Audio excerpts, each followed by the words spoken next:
Audible. Shutter Island by Dennis Lehane. Narrated by Tom Steckschulte. Prologue.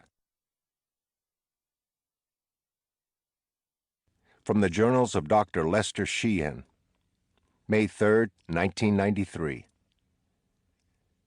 I haven't laid eyes on the island in several years. The last time was from a friend's boat that ventured into the outer harbor, and I could see it off in the distance past the inner ring, shrouded in the summer haze, a careless smudge of paint against the sky. I haven't stepped foot on it in more than 2 decades, but Emily says, sometimes joking, sometimes not, that she's not sure I ever left. She said once that time is nothing to me but a series of bookmarks that I used to jump back and forth through the text of my life, returning again and again to the events that mark me, in the eyes of my more astute colleagues, as bearing all the characteristics of the classic melancholic. Emily may be right. She is so often right. Soon, I'll lose her, too. A matter of months, Dr. Axelrod told us Thursday. Take that trip, he advised, the one you're always talking about, to Florence and Rome, Venice in the spring, because, Lester, he added, you're not looking too well yourself. I suppose I'm not. I misplace things far too often these days. My glasses more than anything. My car keys, I enter stores and forget what I've come for. Leave the theater with no recollection of what I've just seen. If my opinion of time really is as a series of bookmarks, then I feel as if someone has shaken the book and those yellowed slips of paper, torn matchbook covers, and flattened coffee stirrers have fallen to the floor, and the dog-ear flaps have been pressed smooth.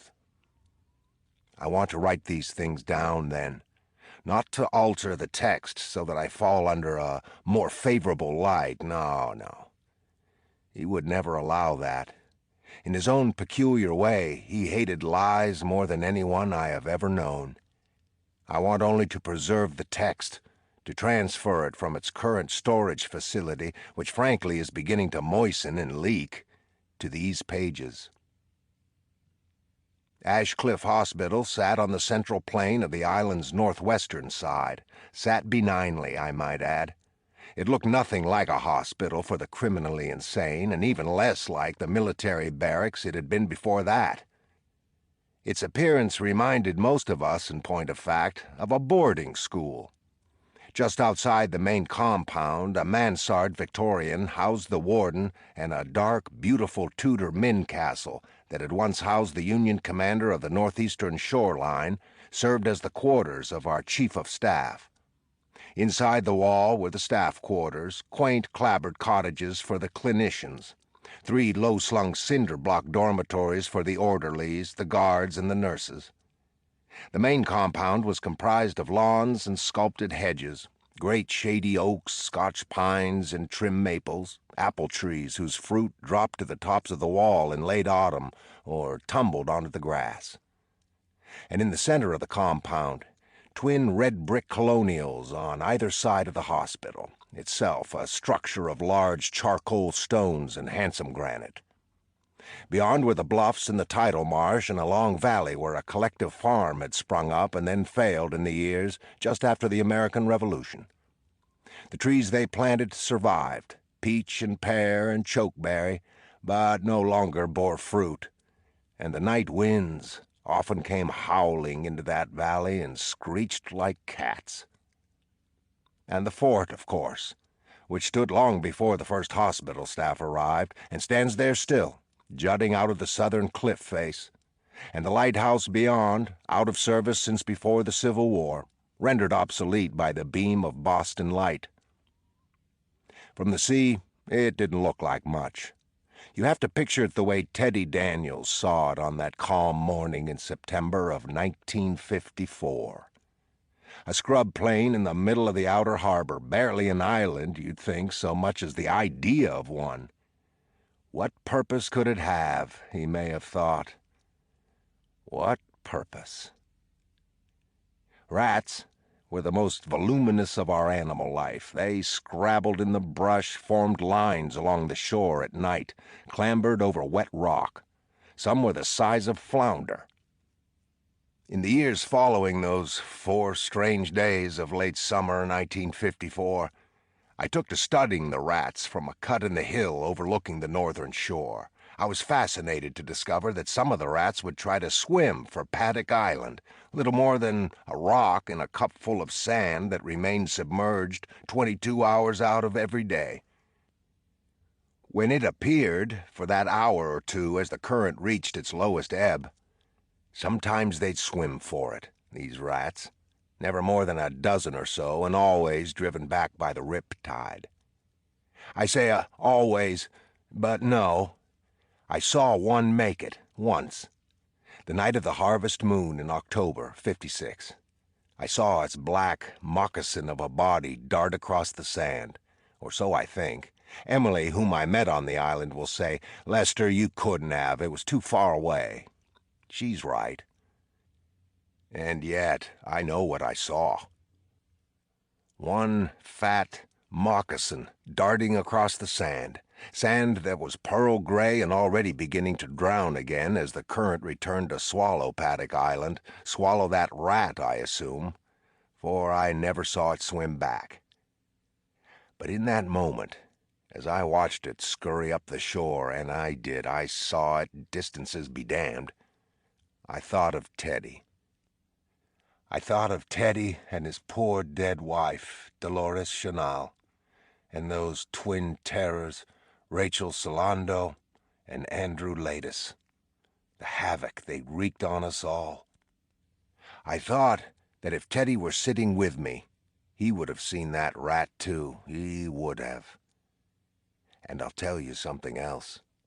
Teddy, he would have clapped. Chapter 1. Teddy Daniels' father had been a fisherman. He lost his boat to the bank in '31 when Teddy was 11. Spent the rest of his life hiring on to other boats when they had the work, unloading freight along the docks when they didn't. Going long stretches when he was back at the house by 10 in the morning, sitting in an armchair, staring at his hands, whispering to himself occasionally, his eyes gone wide and dark. He'd taken Teddy out to the islands when Teddy was still a small boy, too young to be much help on the boat. All he'd been able to do was untangle the lines and tie off the hooks. He cut himself a few times, and the blood dotted his fingertips and smeared his palms.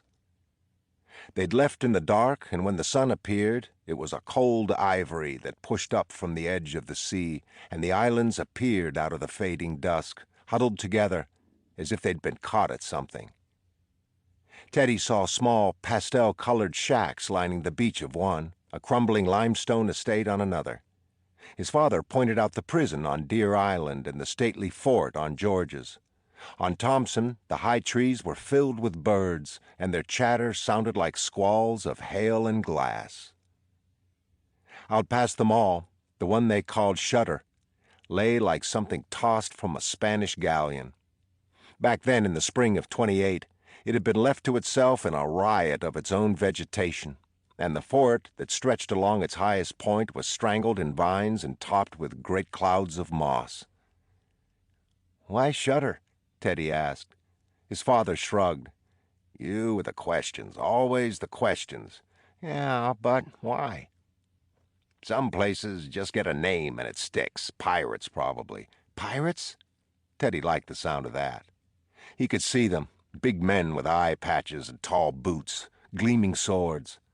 His father said, "This is where they hid in the old days."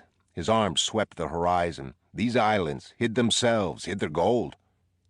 Teddy imagined chests of it, the coins spilling down the sides. Later, he got sick, repeatedly and violently, pitching black ropes of it over the side of his father's boat and into the sea. His father was surprised because Teddy hadn't begun to vomit until hours into the trip, when the ocean was flat and glistening with its own quiet. His father said, "It's okay. It's your first time, nothing to be ashamed of." Teddy nodded, wiped his mouth with a cloth his father gave him. His father said, "Sometimes there's motion, and you can't even feel it until it climbs up inside of you." Another nod. Teddy unable to tell his father that it wasn't motion that had turned his stomach. It was all that water, stretched out around them until it was all that was left of the world. How Teddy believed that it could swallow the sky. Until that moment, he'd never known they were this alone. He looked up at his father, his eyes leaking and red, and his father said, "You'll be okay." And Teddy tried to smile. His father went out on a Boston whaler in the summer of '38 and never came back. The next spring, pieces of the boat washed up on Nantasket Beach in the town of Hull, where Teddy grew up. A strip of keel, a hot plate with the captain's name etched in the base, cans of tomato and potato soup, a couple of lobster traps, gap-holed and misshapen. They held the funeral for the 4 fishermen in St. Teresa's Church, its back pressed hard against the same sea that had claimed so many of its parishioners. And Teddy stood with his mother and heard testimonials to the captain, his first mate, and the 3rd fisherman, an old salt named Gil Restic, who terrorized the bars of Hull since returning from the Great War with a shattered heel and too many ugly pictures in his head. In death, though, one of the bartenders he'd terrorized had said all was forgiven. The boat's owner, Nikos Costa, admitted that when it came to Teddy's father, he'd barely known the man, that he'd hired on at the last minute when a crew member broke his leg in a fall from a truck. Still, the captain had spoken highly of him, said everyone in town knew that he could do a day's work, and wasn't that the highest praise one could give a man?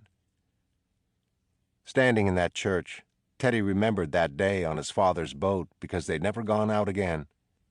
His father kept saying they would, but Teddy understood that he said this only so his son could hold on to some pride. His father never acknowledged what had happened that day, but a look had passed between them as they headed home, back through the string of islands, Shutter behind them, Thompson still ahead, the city skyline so clear and close you'd think you could lift a building by its spire. "It's the sea," his father said, a hand lightly rubbing Teddy's back as they leaned against the stern. "Some men take to it, some men it takes." And he looked at Teddy in such a way that Teddy knew which of those men he'd probably grow up to be. To get there in '54, they took the ferry from the city and passed through a collection of other small, forgotten islands, Thompson and Spectacle, Grape and Bumpkin, Rainford and Long, that gripped the scalp of the sea in hard tufts of sand, wiry trees and rock formations as white as bone. Except for supply runs on Tuesdays and Saturdays, the ferry ran on an irregular schedule, and the galley was stripped of everything but the sheet metal that covered the floor and 2 steel benches that ran under the windows. The benches were bolted to the floor and bolted to thick black posts at both ends, and manacles and their chains hung in spaghetti piles from the posts.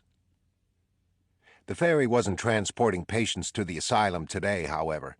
Just Teddy and his new partner, Chuck All, a few canvas bags of mail, a few cases of medical supplies.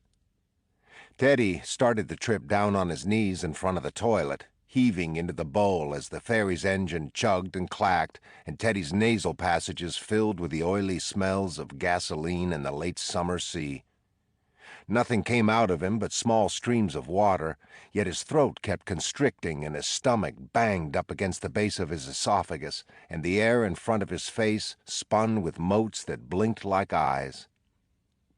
The final heave was followed by a globe of trapped oxygen that seemed to carry a piece of his chest with it as it exploded from his mouth. And Teddy sat back on the metal floor and wiped his face with his handkerchief, and thought how this wasn't the way you wanted to start a new partnership. He could just imagine Chuck telling his wife back home, if he had a wife.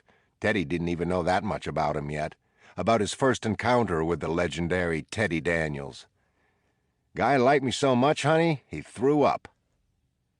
Since that trip as a boy, Teddy had never enjoyed being out on the water, took no pleasure from such a lack of land, of visions of land, things you could reach out and touch without your hands dissolving into them.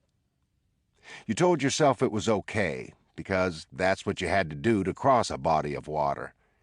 But it wasn't. Even in the war, it wasn't the storming of the beaches he feared, so much as those last few yards from the boats to the shore. Legs slogging through the depths, strange creatures slithering over your boots. Still, he'd prefer to be out on deck, facing it in the fresh air, rather than back here, sickly warm, lurching.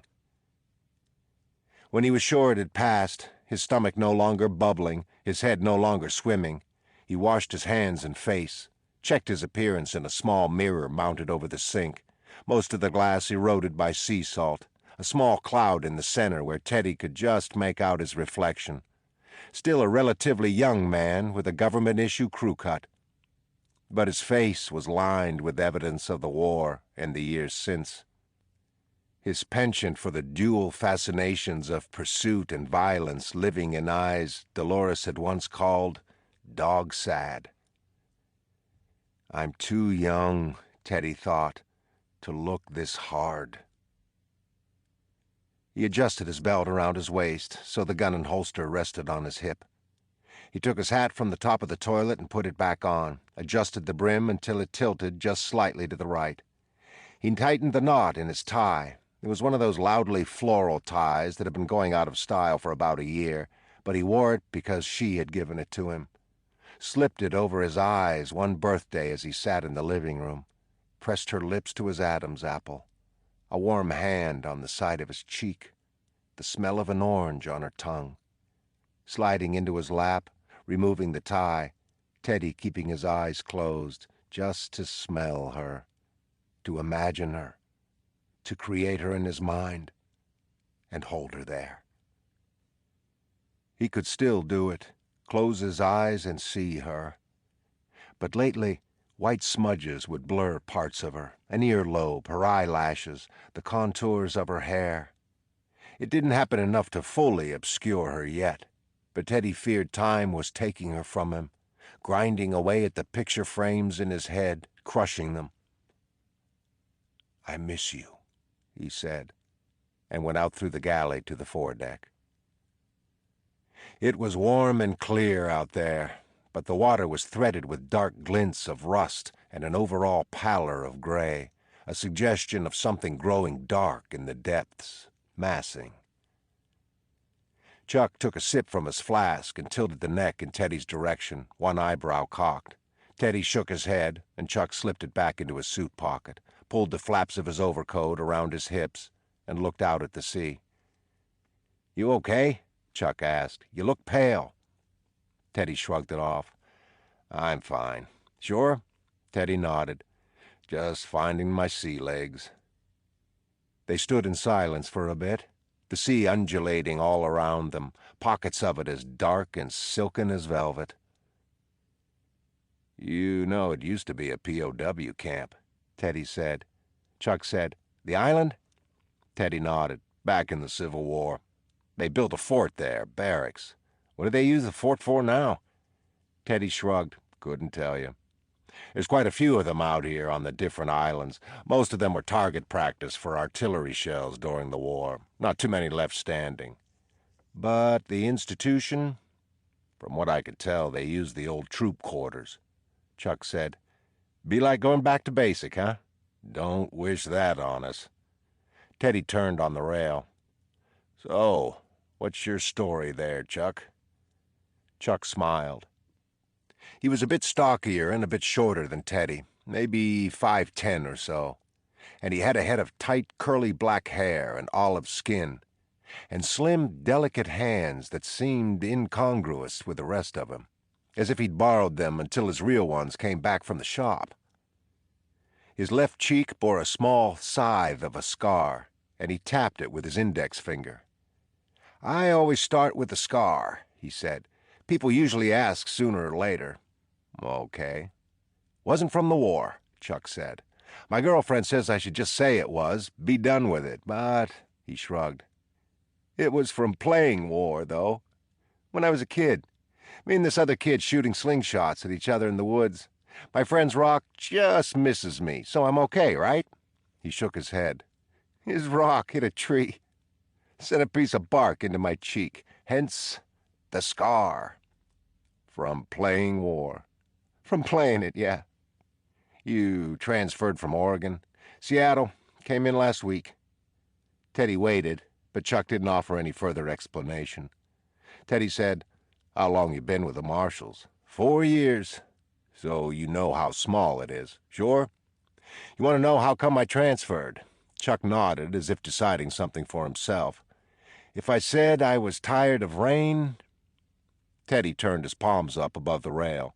If you said so. But it's small, like you said. Everyone knows everyone in the service, so eventually there'll be, what do they call it? Scuttlebutt. That's a word for it. You caught Breck, right? Teddy nodded. How'd you know where he'd go? 50 guys chasing him. They all went to Cleveland. You went to Maine. He'd summered there once with his family when he was a kid. That thing he did with his victims, it's what you do to horses. I talked to an aunt.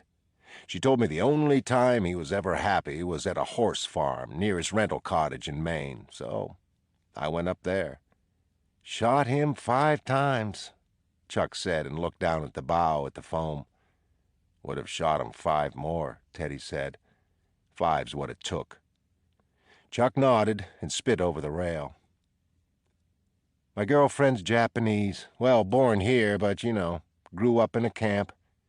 There's still a lot of tension out there, Portland, Seattle, Tacoma. No one likes me being with her. So they transferred you. Chuck nodded, spit again, watched it fall into the churning foam. They say it's gonna be big, he said. Teddy lifted his elbows off the rail and straightened. His face was damp, his lips salty, somewhat surprising that the sea had managed to find him when he couldn't recall the spray hitting his face. He patted the pockets of his overcoat, looking for his Chesterfields. Who's they? What's it? They, the papers, Chuck said. The storm. Big one, they say. Huge. He waved his arm at the pale sky, as pale as the foam churning against the bow. But there, along its southern edge, a thin line of purple cotton swabs grew like ink blots. Teddy sniffed the air. You remember the war, don't you, Chuck? Chuck smiled in such a way that Teddy suspected they were already tuning into each other's rhythms, learning how to fuck with each other. A bit, Chuck said. I seem to remember rubble. Lots of rubble. People denigrate rubble, but I say it has its place. I say it has its own aesthetic beauty. I say it's all in the eye of the beholder. You talk like a dime novel. Has anyone else told you that? It's come up. Chuck giving the sea another of his small smiles, leaning over the bow, stretching his back. Teddy patted his trouser pockets, searched the inside pockets of his suit jacket. You remember how often the deployments were dependent on weather reports? Chuck rubbed the stubble on his chin with the heel of his hand. Oh, I do, yes. Do you remember how often those weather reports proved correct? Chuck furrowed his brow, wanting Teddy to know he was giving this due and proper consideration. Then he smacked his lips and said, About 30% of the time, I'd venture. At best. Chuck nodded. At best. And so now, back in the world, as we are. Oh, back we are, Chuck said. Ensconced, one could even say. Teddy suppressed a laugh, liking this guy a lot now. Ensconced, Jesus. Ensconced, Teddy agreed. Why would you put any more credence in the weather reports now than you did then? Well, Chuck said as the sagging tip of a small triangle peaked above the horizon line, I'm not sure my credence can be measured in terms of less or more. Do you want a cigarette? Teddy stopped in the middle of a second round of pocket pats, found Chuck watching him, his wry grin etched into his cheeks just below the scar. I had them when I boarded, Teddy said. Chuck looked back over his shoulder. Government employees. Rob you blind.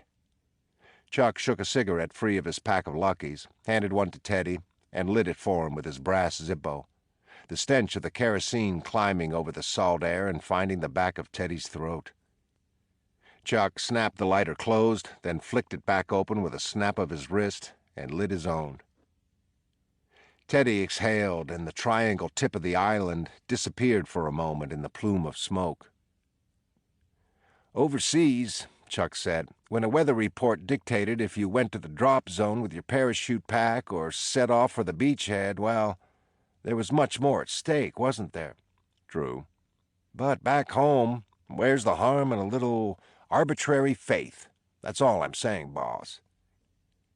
It began to reveal itself to them as more than a triangle tip, the lower sections gradually filling in until the sea stretched out flat again on the other side of it, and they could see colors filling in as if by brushstroke.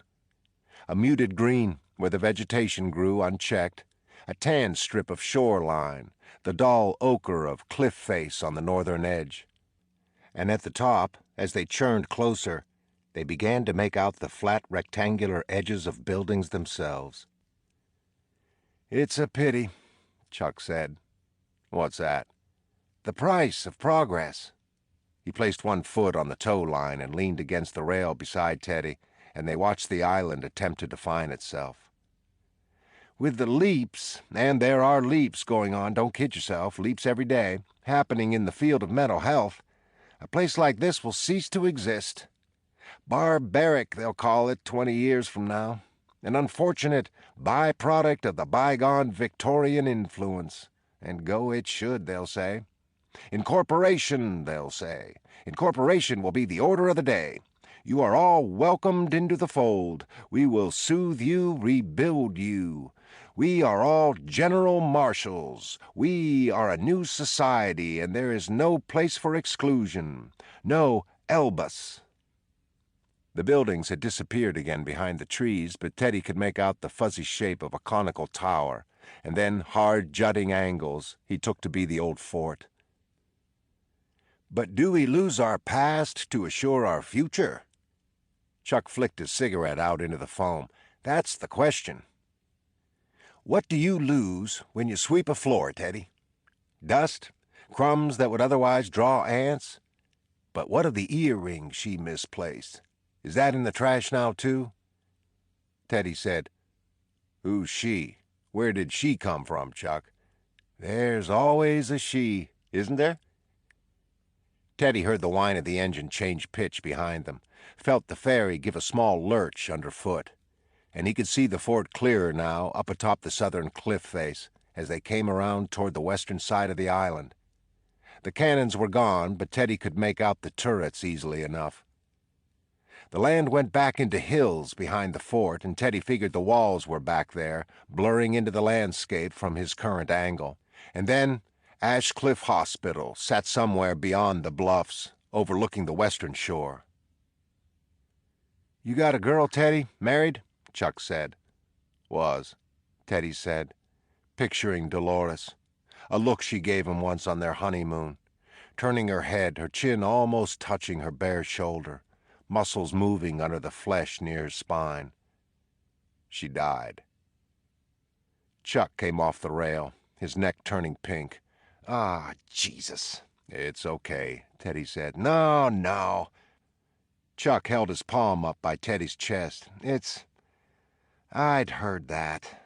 I don't know how I could have forgotten. A few years ago, wasn't it? Teddy nodded. Christ, Teddy, I feel like an idiot, really. I'm so sorry. Teddy saw her again, her back to him as she walked down the apartment hallway, wearing one of his old uniform shirts, humming as she turned into the kitchen, and a familiar weariness invaded his bones. He would prefer to do just about anything, swim in that water even, than speak of Dolores, of the facts of her being on this earth for 31 years, and then ceasing to be, just like that. There when he left for work that morning, gone by the afternoon. But it was like Chuck's scar, he supposed, the story that had to be dispensed with before you could move on, or otherwise it would always be between them. The hows, the wheres, the whys. Dolores had been dead for 2 years, but she came to life at night in his dreams, and he sometimes went full minutes into a new morning thinking she was out in the kitchen, or taking her coffee on the front stoop of their apartment on Buttonwood. This was a cruel trick of the mind, yes, but Teddy had long ago accepted the logic of it. Waking, after all, was an almost natal state. You surfaced without a history, then spent the blinks and yawns reassembling your past, shuffling the shards into chronological order before fortifying yourself for the present. What was far crueler were the ways in which a seemingly illogical list of objects could trigger memories of his wife that lodged in his brain like a lit match. He could never predict what one of the objects would be. A shaker of salt, the gait of a strange woman on a crowded street, a bottle of Coca-Cola, a smudge of lipstick on a glass, a throw pillow. But of all the triggers, nothing was less logical in terms of connective tissue or more pungent in terms of effect than water. Drizzling from the tap, clattering from the sky, puddled against the sidewalk, or, as now, spread around him for miles in every direction. He said to Chuck, "There was a fire in our apartment building. I was working. 4 people died. She was one of them. The smoke got her, Chuck, not the fire. So she didn't die in pain. Fear, maybe, but not pain. That's important." Chuck took another sip from his flask, offered it to Teddy again. Teddy shook his head. "I quit, after the fire. She used to worry about it, you know. Said all of us soldiers and cops drank too much, so..." He could feel Chuck beside him sinking in embarrassment, and he said, "You learn how to carry something like that, Chuck. You got no choice. Like all the shit you saw in the war, remember?" Chuck nodded, his eyes going small with memory for a moment, distant. "It's what you do," Teddy said softly. "Sure," Chuck said eventually, his face still flushed. The dock appeared as if by trick of light, stretching out from the sand, a stick of chewing gum from this distance, insubstantial and gray. Teddy felt dehydrated from his time at the toilet and maybe a bit exhausted from the last couple of minutes. No matter how much he'd learned to carry her, the weight could wear him down every now and then. A dull ache settled into the left side of his head, just behind his eye, as if the flat side of an old spoon were pressed there. It was too early to tell if it were merely a minor side effect of the dehydration, the beginnings of a common headache, or the first hint of something worse, the migraines, which had plagued him since adolescence, and which at various times could come so strongly they could temporarily rob him of vision in one eye, turn light into a hailstorm of hot nails, and had once, only once, thank God, left him partially paralyzed for a day and a half. Migraines, his anyway, never visited during times of pressure or work, only afterward, when all had quieted down, after the shells stopped dropping, after the pursuit was ended. Then, at base camp or barracks, or since the war in motel rooms or driving home along country highways, they came to do their worst. The trick, Teddy had long since learned, was to stay busy and stay focused. They couldn't catch you if you didn't stop running. He said to Chuck, "Heard much about this place?" "A mental hospital. That's about all I know." "For the criminally insane," Teddy said. "Well, we wouldn't be here if it weren't," Chuck said. Teddy caught him smiling that dry grin again. "You never know, Chuck. You don't look 100% stable to me. Maybe I'll put a deposit down on a bed while we're here, for the future. Make sure they hold a place for me."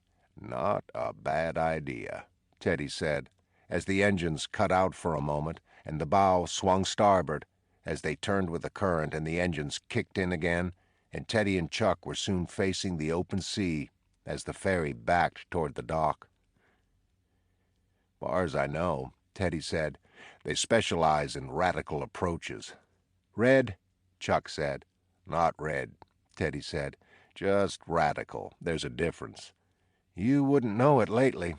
"Sometimes you wouldn't," Teddy agreed. "And this woman who escaped?" Teddy said, "Don't know much about that. She slipped out last night. I got her name in my notebook. I figure they'll tell us everything else." Chuck looked around at the water. "Where's she gonna go? She's gonna swim home?" Teddy shrugged. "The patients here apparently suffer a variety of delusions." "Schizophrenics?" "I guess, yeah. You won't find your everyday mongoloids in here in any case, or some guy who's afraid of sidewalk cracks, sleeps too much. Far as I could tell from the file, everyone here is, really crazy." Chuck said, "How many you think are faking it, though? I've always wondered that. You remember all the Section 8s you met in the war? How many really did you think were nuts?" "I served with a guy in the Ardennes." "You were there?" Teddy nodded. "This guy, he woke up one day, speaking backwards." "The words or the sentences?" "Sentences," Teddy said. He'd say, 'Sarge, today here blood much too is there.' By late afternoon, we found him in a foxhole, hitting his own head with a rock, just hitting it over and over. We were so rattled that it took us a minute to realize he'd scratched out his own eyes." "Are you shitting me?" Teddy shook his head. "I heard from a guy a few years later who ran across the blind guy in a vet hospital in San Diego. Still talking backwards. And he had some sort of paralysis that none of the doctors could diagnose the cause of. Sat in a wheelchair by the window all day. Kept talking about his crops. He had to get to his crops. Thing was, guy grew up in Brooklyn." "Well, guy from Brooklyn thinks he's a farmer. I guess he's Section 8. "That's one tip-off, sure." Chapter 2. Deputy Warden McPherson met them at the dock. He was young for a man of his rank, and his blond hair was cut a bit longer than the norm. And he had the kind of lanky grace in his movements that Teddy associated with Texans or men who'd grown up around horses. He was flanked by orderlies, mostly Negroes, a few white guys with deadened faces, as if they hadn't been fed enough as babies, had remained stunted and annoyed ever since. The orderlies wore white shirts and white trousers and moved in a pack. They barely glanced at Teddy and Chuck. They barely glanced at anything. Just moved down the dock to the ferry and waited for it to unload its cargo. Teddy and Chuck produced their badges upon request, and McPherson took his time studying them, looking up from the ID cards to their faces, squinting. "I'm not sure I've ever seen a U.S. Marshal's badge before," he said. "And now you've seen two," Chuck said. "A big day." He gave Chuck a lazy grin and flipped the badge back at him.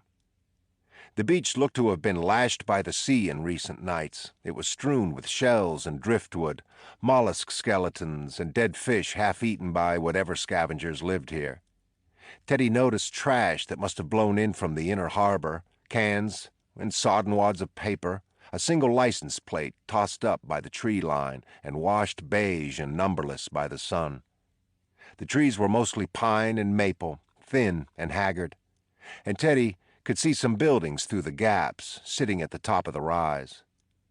Dolores, who'd enjoyed sunbathing, probably would have loved this place, but Teddy could feel only the constant sweep of the ocean breeze, a warning from the sea that it could pounce at will, suck you down to its floor. The orderlies came back down the dock with the mail and the medical cases and loaded them onto hand carts, and McPherson signed for the items on a clipboard and handed the clipboard back to one of the ferry guards, and the guard said, "We'll be taking off then." McPherson blinked in the sun. "The storm," the guard said. "No one seems to know what it's going to do." McPherson nodded. "We'll contact the station when we need a pickup," Teddy said. The guard nodded. "The storm," he said again. "Sure, sure," Chuck said. "We'll keep that in mind." McPherson led them up a path that rose gently through the stand of trees. When they'd cleared the trees, they reached a paved road that crossed their path like a grin, and Teddy could see a house off to both his right and his left. The one to the left was the simpler of the two, a maroon mansard Victorian with black trim, small windows that gave the appearance of sentinels. The one to the right was a Tudor that commanded its small rise like a castle. They continued on, climbing a slope that was steep and wild with seagrass before the land greened and softened around them, leveling out up top as the grass grew shorter, gave way to a more traditional lawn that spread back for several hundred yards before coming to a stop at a wall of orange brick that seemed to curve away the length of the island. It was 10 feet tall and topped with a single strip of wire, and something about the sight of the wire got to Teddy. He felt a sudden pity for all those people on the other side of the wall who recognized that thin wire for what it was, realized just how badly the world wanted to keep them in.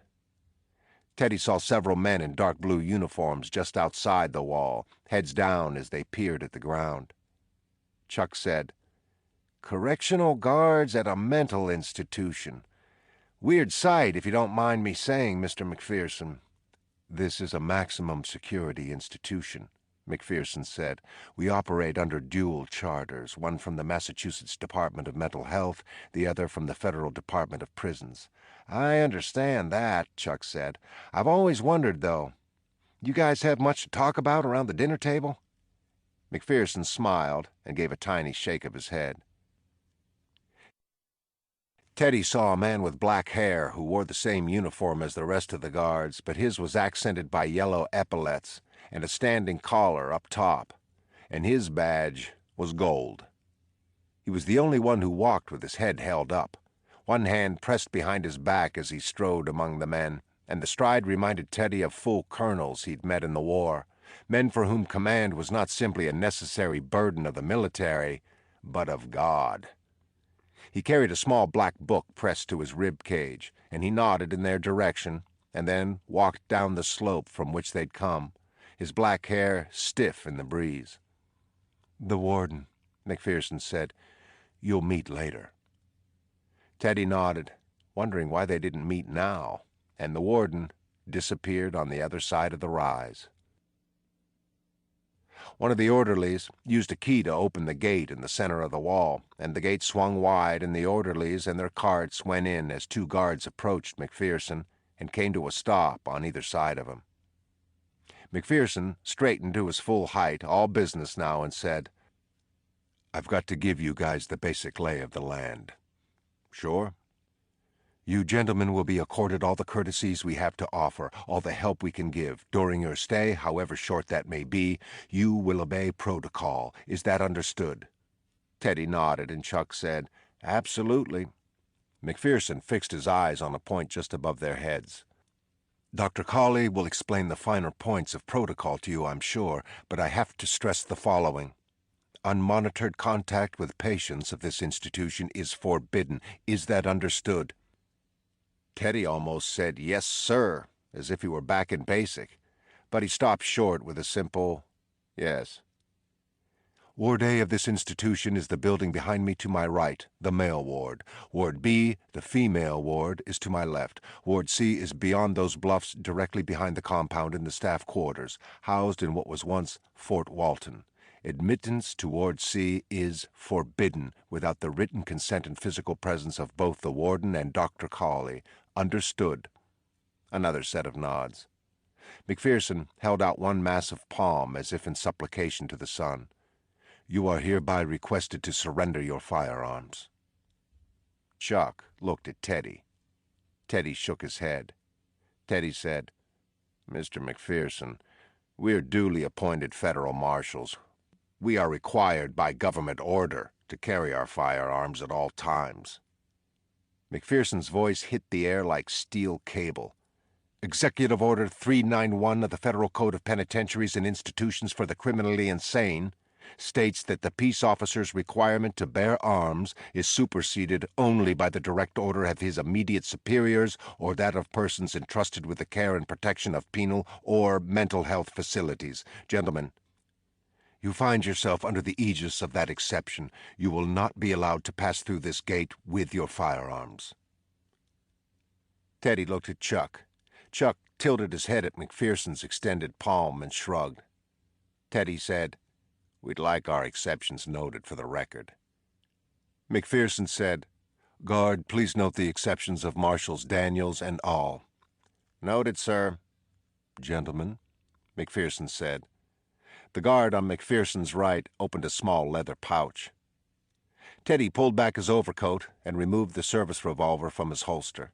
He snapped the cylinder open with a flick of his wrist, and then placed the gun in McPherson's hand. McPherson handed it off to the guard, and the guard placed it in his leather pouch, and McPherson held out his hand again. Chuck was a little slower with his weapon, fumbling with the holster snap, but the deputy warden showed no impatience, just waited until Chuck placed the gun awkwardly in McPherson's hand. McPherson handed the gun to the guard, and the guard added it to the pouch and stepped through the gate. "Your weapons will be checked into the property room directly outside the warden's office," McPherson said softly, his words rustling like leaves, "which is in the main hospital building in the center of the compound. You will pick them back up on the day of your departure." McPherson's loose cowboy grin suddenly returned. "Well, that about does it for the official stuff for now. I don't know about y'all, but I'm glad to be done with it. What do you say we go see Dr. Cawley?" And he turned and led the way through the gate, and the gate was closed behind them. The first impression on the inside of the wall was pastoral, the lawn sweeping away on either side of a main path made from the same brick as the wall. Gardeners with manacled ankles tended to the grass and trees and flower beds, and even an array of rose bushes that grew along the foundation of the hospital. The gardeners were flanked by orderlies, and Teddy saw other patients in manacles walking the grounds with odd duck-like steps. Most were men, a few were women. "When the first clinicians came here," McPherson said, "this was all seagrass and scrub. You should see the pictures. But now—" To the right and left of the hospital stood two identical red brick colonials with the trim painted bright white, their windows barred and the panes yellowed by salt and sea wash.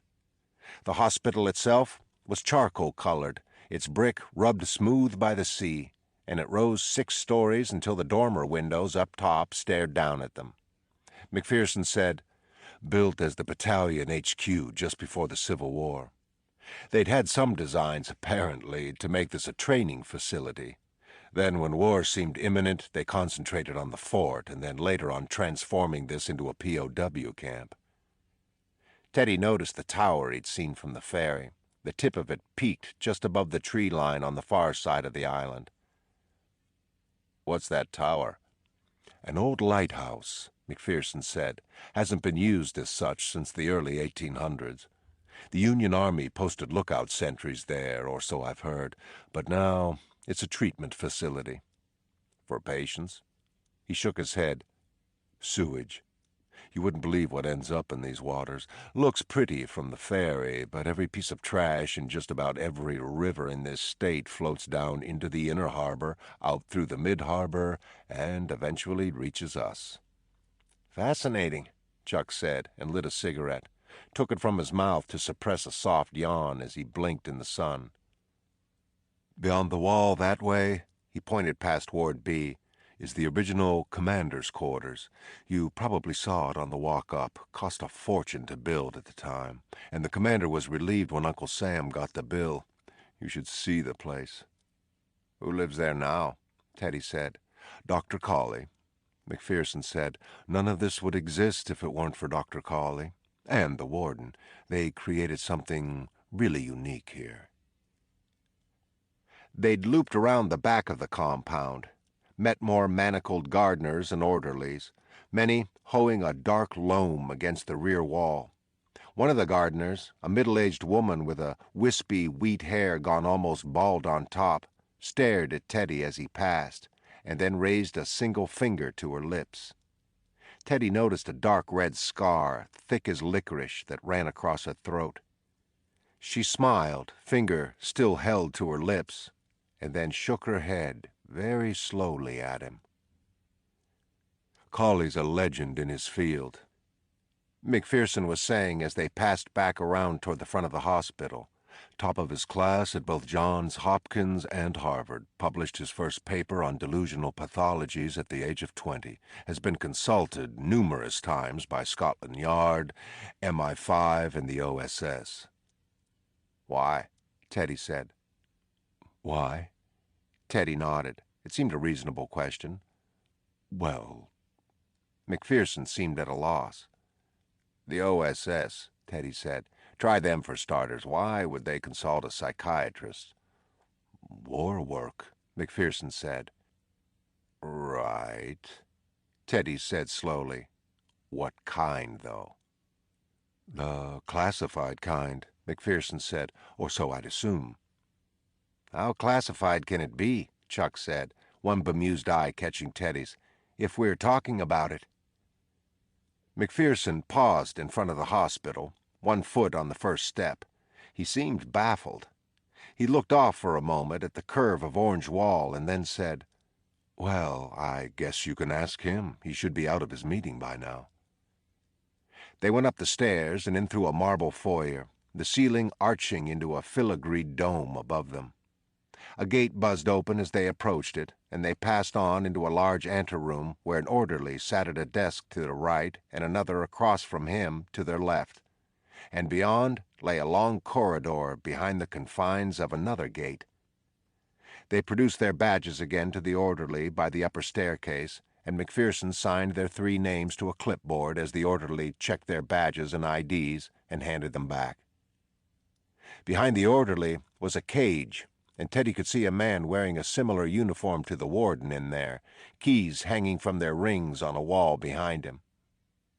They climbed to the second floor and turned into a corridor that smelled of wood soap, the oak floor gleaming underfoot and bathed in a white light from the large window at the far end. "Lot of security," Teddy said. McPherson said, "We take every precaution." Chuck said, "To the thanks of a grateful public, Mr. McPherson, I'm sure." "You have to understand," McPherson said, turning back to Teddy as they walked past several offices, doors all closed and bearing the names of doctors on small silver plates. "There is no facility like this in the United States. We take only the most damaged patients. We take the ones no other facility can manage." "Grice is here, right?" Teddy said. McPherson nodded. "Vincent Grice, yes, in Ward C." Chuck said to Teddy, "Grice was the one—" Teddy nodded. "Killed all his relatives, scalped them, made himself hats." Chuck was nodding fast. "And wore them into town, right? According to the papers." They'd stopped outside a set of double doors. A brass plate affixed in the center of the right door read, "Chief of Staff, Dr. J. Cawley." McPherson turned to them, one hand on the knob, and looked at them with an unreadable intensity. McPherson said, "In a less enlightened age, a patient like Grice would have been put to death. But here, they can study him, define a pathology, maybe isolate the abnormality in his brain which caused him to disengage so completely from acceptable patterns of behavior. If they can do that, maybe we can reach a day where that kind of disengagement can be rooted out of society entirely." He seemed to be waiting for a response, his hand stiff against the doorknob. "It's good to have dreams," Chuck said. "Don't you think?" Chapter 3. Dr. Cawley was thin to the point of emaciation. Not quite the swimming bones and cartilage Teddy had seen at Dachau, but definitely in need of several good meals. His small dark eyes sat far back in their sockets, and the shadows that leaked from them bled across the rest of his face. His cheeks were so sunken they appeared collapsed, and the flesh around them was pitted with aged acne. His lips and nose were as thin as the rest of him, and his chin appeared squared off to the point of non-existence. What remained of his hair was as dark as his eyes and the shadows underneath. He had an explosive smile, however, bright and bulging with a confidence that lightened his irises, and he used it now as he came around the desk to greet them, his hand outstretched. "Marshal Daniels and Marshal All," he said. "Glad you could come so quickly." His hand was dry and statue smooth in Teddy's, and his grip was a shocker, squeezing the bones in Teddy's hand until Teddy could feel the press of it straight up his forearm. Cawley's eyes glittered for a moment, as if to say, "Didn't expect that, did you?" And then he moved on to Chuck.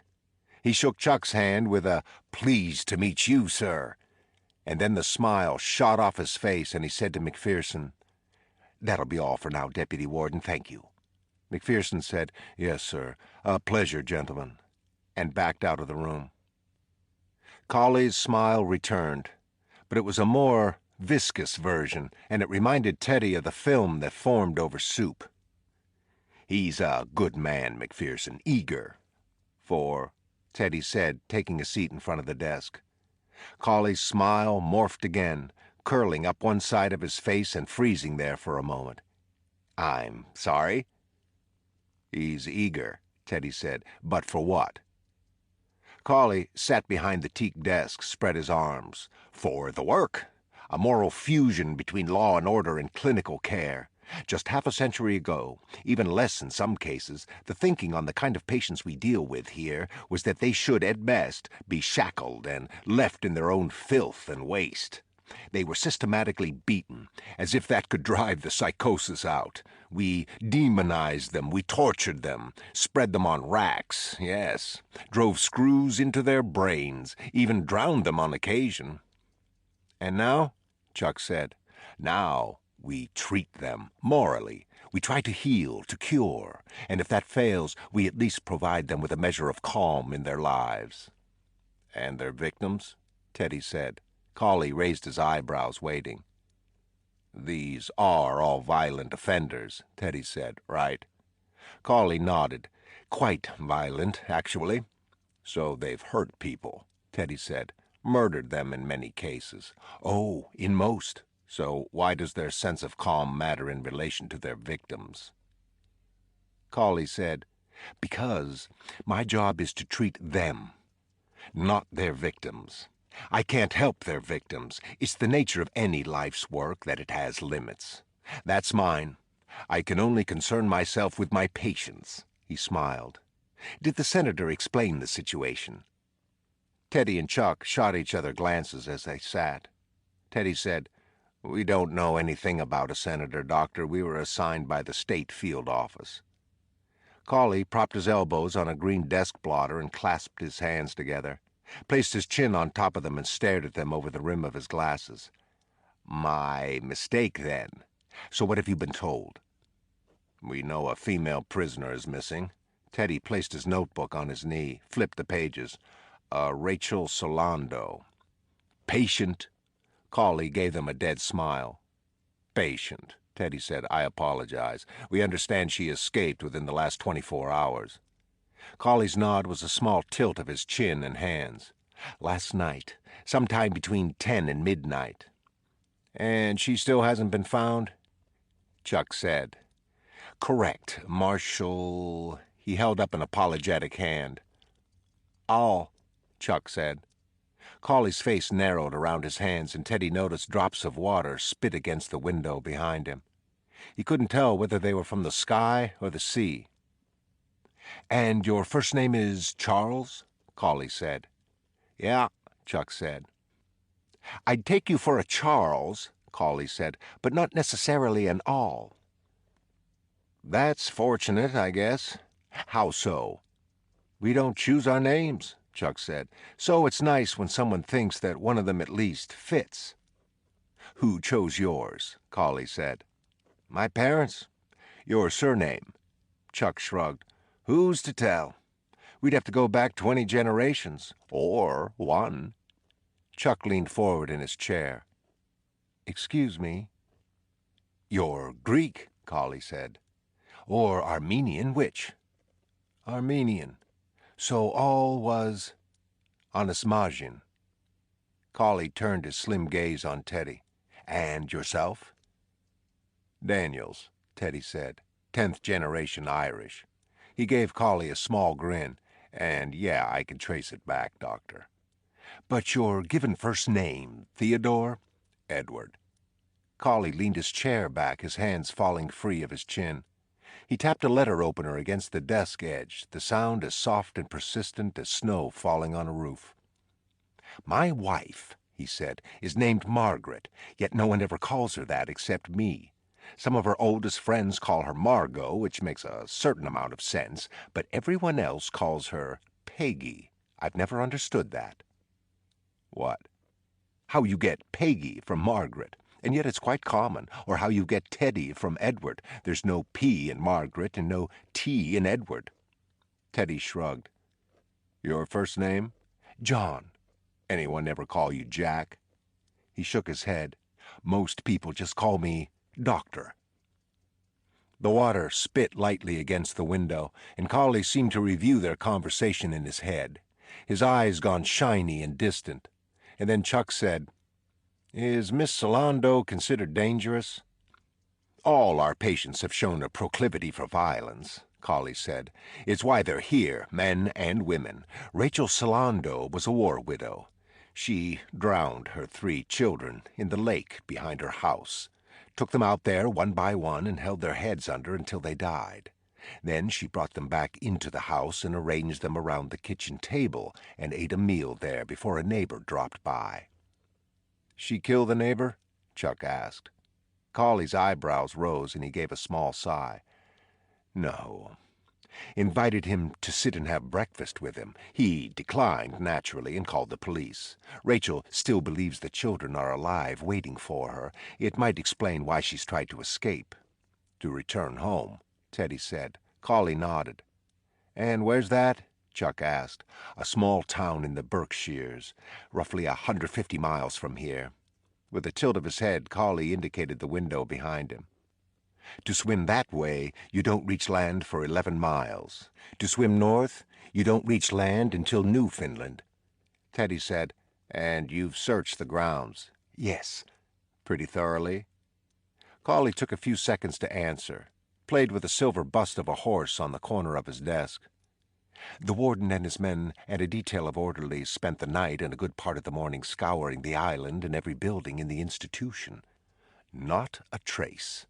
What's even more disturbing is that we can't tell how she got out of her room. It was locked from the outside and its sole window was barred. We found no indication that the locks were tampered with. He took his eyes off the horse and glanced at Teddy and Chuck. It's as if she evaporated straight through the walls. Teddy jotted evaporated in his notebook. And you're sure that she was in that room at lights out? Positive. How so? Cawley moved his hand back from the horse and pressed the call button on his intercom. Nurse Marino. Yes, doctor. Please tell Mr. Ganton to come in. Right away, doctor. There was a small table near the window with a pitcher of water and 4 glasses on top. Cawley went to it and filled 3 of the glasses. He placed one in front of Teddy and one in front of Chuck, took his own back behind the desk with him. Teddy said, You wouldn't have some aspirin around here, would you? Cawley gave him a small smile. I think we could scare some up. He rummaged in his desk drawer, came out with a bottle of Bayer. 2 or 3. 3 would be nice. Teddy could feel the ache behind his eye begin to pulse. Cawley handed them across the desk, and Teddy tossed them in his mouth, chased them with the water. Prone to headaches, Marshal? Teddy said, Prone to seasickness, unfortunately. Cawley nodded. Ah, dehydrated. Teddy nodded, and Cawley opened a walnut cigarette box, held it open to Teddy and Chuck. Teddy took one, Chuck shook his head and produced his own pack, and all 3 of them lit up as Cawley lifted the window open behind him. He sat back down and handed a photograph across the desk. A young woman. Beautiful. Her face blemished by dark rings under the eyes, rings as dark as her black hair. The eyes themselves were too wide, as if something hot were prodding them from inside her head. Whatever she saw beyond that camera lens, beyond the photographer, beyond anything in the known world, probably, wasn't fit to be seen. There was something uncomfortably familiar about her, and then Teddy made the connection. A young boy he'd seen in the camps who wouldn't eat the food they gave him. He sat against a wall in the April sun with that same look in his eyes, until his eyelids closed, and eventually they added him to the pile at the train station. Chuck unleashed a low whistle. My God. Cawley took a drag on his cigarette. Are you reacting to her apparent beauty or her apparent madness? Both, Chuck said. Those eyes, Teddy thought, even frozen in time, they howled. You wanted to climb inside the picture and say, no, no, no, it's okay, shh. You wanted to hold her until the shake stopped, tell her that everything would be all right. The office door opened and a tall Negro with thick flecks of gray in his hair entered wearing the white-on-white uniform of an orderly. Mr. Ganton, Cawley said, these are the gentlemen I told you about, Marshals All and Daniels. Teddy and Chuck stood and shook Ganton's hand, Teddy getting a strong whiff of fear from the man, as if he wasn't quite comfortable shaking hands with the law. Maybe had a pending warrant or two against him back in the world. Mr. Ganton has been with us for 17 years. He's the head orderly here. It was Mr. Ganton who escorted Rachel to her room last night. Mr. Ganton? Ganton crossed his ankles, placed his hands on his knees, and hunched forward a bit, his eyes on his shoes. There was group at 9 o'clock. Then Cawley said, that's a group therapy session led by Dr. Sheehan and Nurse Marino. Ganton waited until he was sure Cawley had finished before he began again. So, yeah, they was in group, and it ended round 10. I escorted Miss Rachel up to her room. She went inside. I locked up from the outside. We do checks every 2 hours during lights out. I go back at midnight. I look in, and her bed's empty. I figured maybe she's on the floor. They do that a lot. The patients sleep on the floor. I open up. Cawley again. Using your keys, correct, Mr. Ganton? Ganton nodded at Cawley, looked back at his knees. I use my keys, yeah, 'cause the door's locked. I go in. Miss Rachel ain't nowhere to be found. I shut the door and check the window and bars. They locked tight, too. He shrugged. I called the warden. He looked up at Cawley, and Cawley gave him a soft, paternal nod. Any questions, gentlemen? Chuck shook his head. Teddy looked up from his notebook. Mr. Ganton, you said you entered the room and ascertained that the patient wasn't there. What did this entail? Sir? Teddy said, is there a closet, space beneath the bed where she could hide? Both. And you checked those places? Yes, sir. With the doors still open? Sir? You said you entered the room and looked around and couldn't find the patient. Then you shut the door behind you. No, well... Teddy waited, took another hit off the cigarette Cawley had given him. It was smooth, richer than his Chesterfield's, and the smell of the smoke was different too, almost sweet. It took all of 5 seconds, sir, Ganton said. No door on the closet. I looked there, I look under the bed, and I shut the door. No place she could have been hiding. Room small. Against the wall, though? Teddy said, to the right or the left of the door. Nah. Ganton shook his head, and for the first time Teddy thought he glimpsed anger, a sense of primal resentment behind the downcast eyes and the yes sirs and no sirs. It's unlikely, Cawley said to Teddy. I see your point, Marshal, but once you see the room, you'll understand that Mr. Ganton would have been hard-pressed to miss the patient if she were standing anywhere within its four walls. That's right, Ganton said, staring openly at Teddy now, and Teddy could see the man carried a furious pride in his work ethic that Teddy, by questioning, had managed to insult. Thank you, Mr. Ganton, Cawley said. That'll be all for now. Ganton rose, his eyes lingering on Teddy for another few seconds, and then he said, Thank you, Doctor, and left the room. They were quiet for a minute, finishing their cigarettes and then stubbing them out in the ashtrays before Chuck said, I think we should see the room now, Doctor. Of course, Cawley said, and came out from behind his desk, a ring of keys in his hand the size of a hubcap. Follow me. It was a tiny room, with the door opening inward and to the right, the door cut from steel and the hinges well greased so that it swung hard against the wall on the right.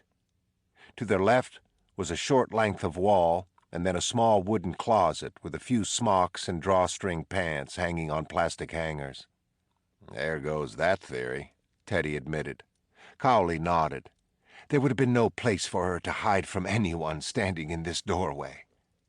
Well, the ceiling, Chuck said, and all three of them looked up, and even Cawley managed to smile. Cawley closed the door behind them, and Teddy felt the immediate sense of imprisonment in his spine. They might call it a room, but it was a cell. The window hovering behind the slim bed was barred. A small dresser sat against the right wall, and the floor and walls were a white institutional cement. With three of them in the room, there was barely space to move without bumping limbs. Teddy said, Who else would have access to the room? At that time of night, very few would have any reason to be in the ward. Sure, Teddy said, but who would have access? The orderlies, of course. Doctors, Chuck said. Well, nurses, Cawley said. Doctors don't have keys for this room, Teddy asked. They do, Cawley said, with just a hint of annoyance. But by 10 o'clock, the doctors have signed out for the night. And turned in their keys? Yes. And there's a record of that, Teddy said. I don't follow. Chuck said, They have to sign in and out for the keys, Doctor. That's what we're wondering. Of course. And we could check last night's sign-in log, Teddy said. Yes, of course. And that would be kept in the cage we saw on the first floor, Chuck said. The one with the guard inside of it and the wall of keys behind him? Cawley gave him a quick nod. And the personnel files, Teddy said, of the medical staff and the orderlies and the guards will need access to those. Cawley peered at him as if Teddy's face were sprouting black flies. Why? A woman disappears from a locked room, Doctor. She escapes onto a tiny island and no one can find her. I have to at least consider that she had help. We'll see, Cawley said. We'll see? Yes, Marshal, I'll have to speak with the warden and some of the other staff. We'll make a determination of your request based on... Doctor, Teddy said. It wasn't a request. We're here by order of the government. This is a federal facility from which a dangerous prisoner... A dangerous patient, Teddy said, keeping his voice as even as possible, has escaped. If you refuse to aid 2 U.S. Marshals, Doctor, in the apprehension of that patient, you are, unfortunately... Chuck said, Obstructing justice, Doctor. Cawley looked at Chuck as if he'd been expecting grief from Teddy, but Chuck hadn't been on his radar. Yes, well, he said, his voice stripped of life. All I can say is that I will do all that I can to accommodate your request. Teddy and Chuck exchanged a small glance, went back to looking at the bare room. Cawley probably wasn't used to questions that continued after he'd shown displeasure with them, so they gave him a minute to catch his breath. Teddy looked in the tiny closet, saw 3 white smocks, 2 pairs of white shoes. How many shoes are the patients given? 2. She left this room barefoot? Yes. He fixed the tie under his lab coat and then pointed at a large sheet of paper lying on the bed. "We found that behind the dresser. We don't know what it means. We were hoping someone could tell us."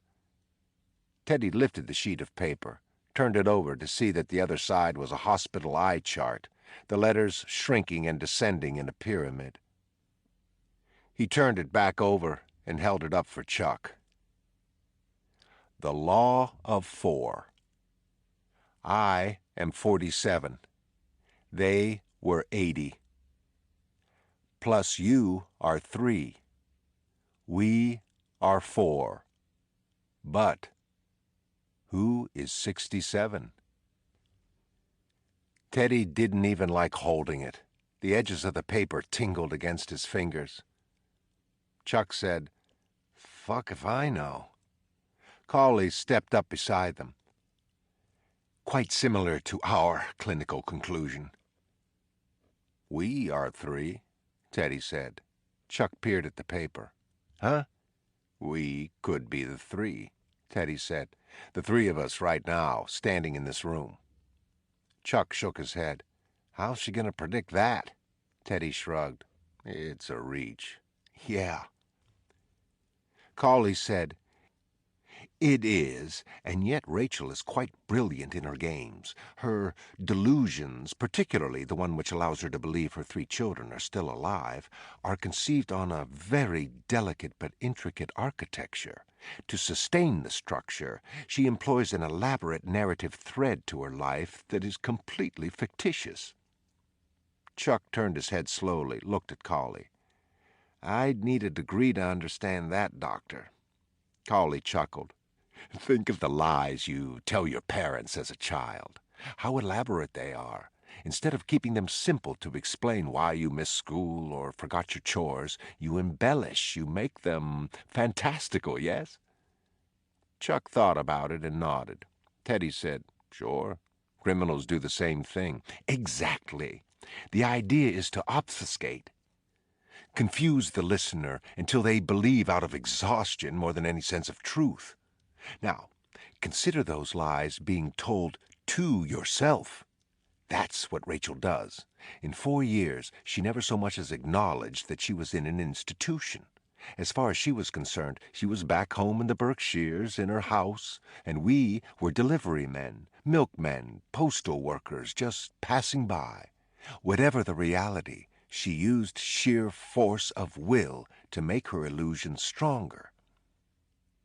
"But how does the truth never get through?" Teddy said. "I mean, she's in a mental institution. How does she not notice that from time to time?" "Ah," Cawley said. "Now we're getting into the true horrible beauty of the full-blown schizophrenic's paranoid structure. If you believe, gentlemen, that you are the sole holder of truth, then everyone else must be lying.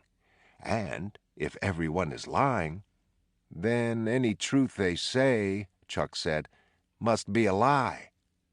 Cawley cocked his thumb and pointed his finger at him like a gun. "You're getting it," Teddy said. "And that somehow plays into these numbers?" "It must. They have to represent something. With Rachel, no thought was idle or ancillary. She had to keep the structure in her head from collapsing, and to do that, she had to be thinking, always. This," he said, tapping the eye chart, "is the structure on paper. This, I sincerely believe, will tell us where she's gone." For just a moment, Teddy thought it was speaking to him, becoming clearer. It was the first 2 numbers, he was certain, the 47 and the 80. He could feel something about them scratching at his brain like the melody of a song he was trying to remember while the radio played a completely different tune. The 47 was the easiest clue. It was right in front of him. It was so simple. It was... And then any possible bridges of logic collapsed, and Teddy felt his mind go white, and he knew it was in flight again. The clue, the connection, the bridge, and he placed the page down on the bed again. "Insane," Chuck said. "What's that?" Cawley said. "Where she's gone," Chuck said. "In my opinion." Well, certainly, Cawley said. I think we can take that as a given. Chapter 4.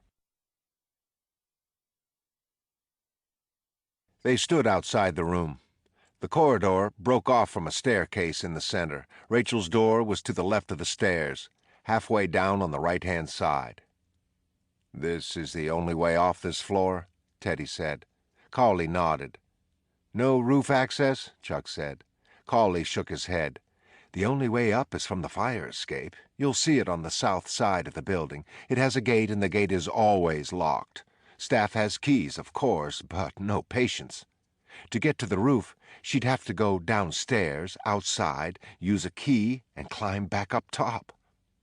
"But the roof was checked?" Another nod, as were all the rooms in the ward, immediately, as soon as she was discovered missing. Teddy pointed at the orderly who sat by a small card table in front of the stairs. "Someone's there 24 hours?" "Yes." "So someone was there last night?" "Orderly Ganton, actually." They walked to the staircase, and Chuck said, "So," and raised his eyebrows at Teddy. "So," Teddy agreed. "So," Chuck said, "Miss Solando gets out of her locked room into this corridor, goes down these steps." They went down the steps themselves, and Chuck jerked a thumb at the orderly, waiting for them by the second-floor landing. "She gets past another orderly here, we don't know how, makes herself invisible or something, goes down this next flight, and comes out into—" They turned down the last flight and were facing a large open room with several couches pressed against the wall. A large folding table in the center with folding chairs, bay windows saturating the space with white light. "The main living area," Cawley said, "where most of the patients spend their evenings. Group therapy was held here last night. You'll see the nurses' station is just through that portico there. After lights out, the orderlies congregate here. They're supposed to be mopping up, cleaning windows and such, but more often than not, we catch them here, playing cards." "And last night?" "According to those who were on duty, the card game was in full swing. 7 men sitting right at the base of the stairs playing stud poker." Chuck put his hands on his hips, let out a long breath through his mouth. "She does the invisible thing again, apparently. Moves either right or left." "Right would bring her through the dining area, then into the kitchen and beyond. That is a door which is caged and set with an alarm at 9 o'clock at night, once the kitchen staff has left. To the left is the nurse's station and the staff lounge. No door to the outside. The only ways out are that door on the other side of the living area or back down the corridor behind the staircase. Both had men at their stations last night." Cawley glanced at his watch. "Gentlemen, I have a meeting. If you have any questions, please feel free to ask any of the staff or visit McPherson. He's handled the search thus far. He should have all the information you need. Staff eats at 6 sharp in the mess hall in the basement of the orderly's dormitory. After that, we'll assemble here in the staff lounge, and you can speak to anyone who was working during last night's incident." He hurried out the front door, and they watched him until he turned left and disappeared. Teddy said, "Is there anything about this that doesn't feel like an inside job? I'm kind of fond of my invisible theory. She could have the formula in a bottle. You following me? She could be watching us right now, Teddy." Chuck looked over his shoulder quick, then back at Teddy. "Something to think about." In the afternoon they joined the search party and moved inland as the breeze grew swollen, warmer. So much of the island was overgrown, clogged with weeds and thick fields of tall grass threaded with grasping tendrils of ancient oak and green vines covered in thorns. In most places, human passage was impossible, even with the machetes some of the guards carried. Rachel Solando wouldn't have had a machete, and even if she had, it seemed the nature of the island to push all comers back to the coast. The search struck Teddy as desultory, as if no one but he and Chuck truly had his heart in it. The men wound their way along the inner ring above the shoreline with downcast eyes and sullen steps. At one point, they rounded a bend on a shelf of black rocks and faced a cliff that towered out past them into the sea. To their left, beyond a stand of moss and thorns and red berries, curled into an overgrown mass, lay a small glade that dropped away at the base of some low hills. The hills rose steadily, each one higher than the last, until they gave way to the jagged cliff, and Teddy could see cuts in the hills and oblong holes in the side of the cliff. "Caves?" he said to McPherson. He nodded. "A few of them." "You check 'em?" McPherson sighed and cupped a match against the wind to light a thin cigar. "She had 2 pairs of shoes, Marshal, both found back in her room. How's she going to get through what we'd just come through? Cross over these rocks and scale that cliff?" Teddy pointed off past the glade to the lowest of the hills. "She takes the long way, works her way up from the west." McPherson placed his own finger beside Teddy's. "See where the glade drops off? That's marshland right there at the tip of your finger. The base of those hills are covered in poison ivy, live oak, sumac, about 1,000 different plants, and all of 'em with thorns the size of my dick." "That mean they're big or little?" This from Chuck a few steps ahead of them, looking back over his shoulder. McPherson smiled. "Might be somewhere in between." Chuck nodded. "All I'm saying, gentlemen, she would have had no choice but to stick hard to the shoreline, and halfway around in either direction she would have run out of beach." He pointed at the cliff. "Met one of those." An hour later, on the other side of the island, they met the fence line. Beyond it lay the old fort and the lighthouse, and Teddy could see that the lighthouse had its own fence, penning it in, 2 guards at the gate, rifles held to their chests. "Septic processing?" he said. McPherson nodded. Teddy looked at Chuck.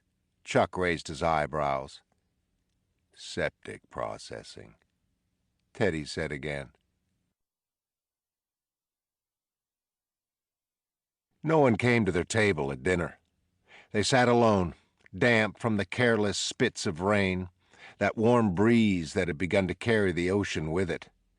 Outside, the island had begun to rattle in the dark, the breeze turning into a wind.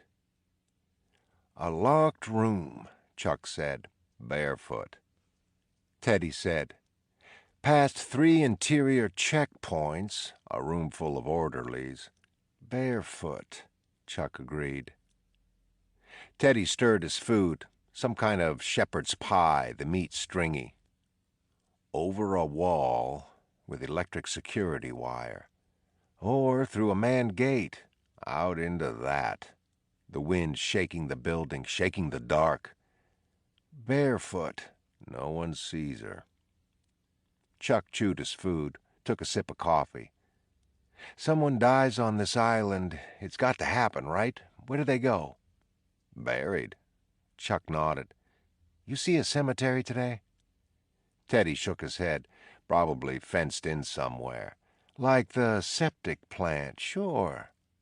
Chuck pushed his tray away, sat back. "Who we speaking to after this?" "The staff." "You think they'll be helpful?" "Don't you?" Chuck grinned. He lit a cigarette, his eyes on Teddy, his grin turning into a soft laugh, the smoke chugging out in rhythm with it. Teddy stood in the center of the room, the staff in a circle around him. He rested his hands on the top of a metal chair. Chuck slouched against a beam beside him, hands in his pockets. "I assume everyone knows why we are all here," Teddy said. "You had an escape last night. Far as we can tell, the patient vanished. We have no evidence that would allow us to believe the patient left this institution without help. Deputy Warden McPherson, would you agree?"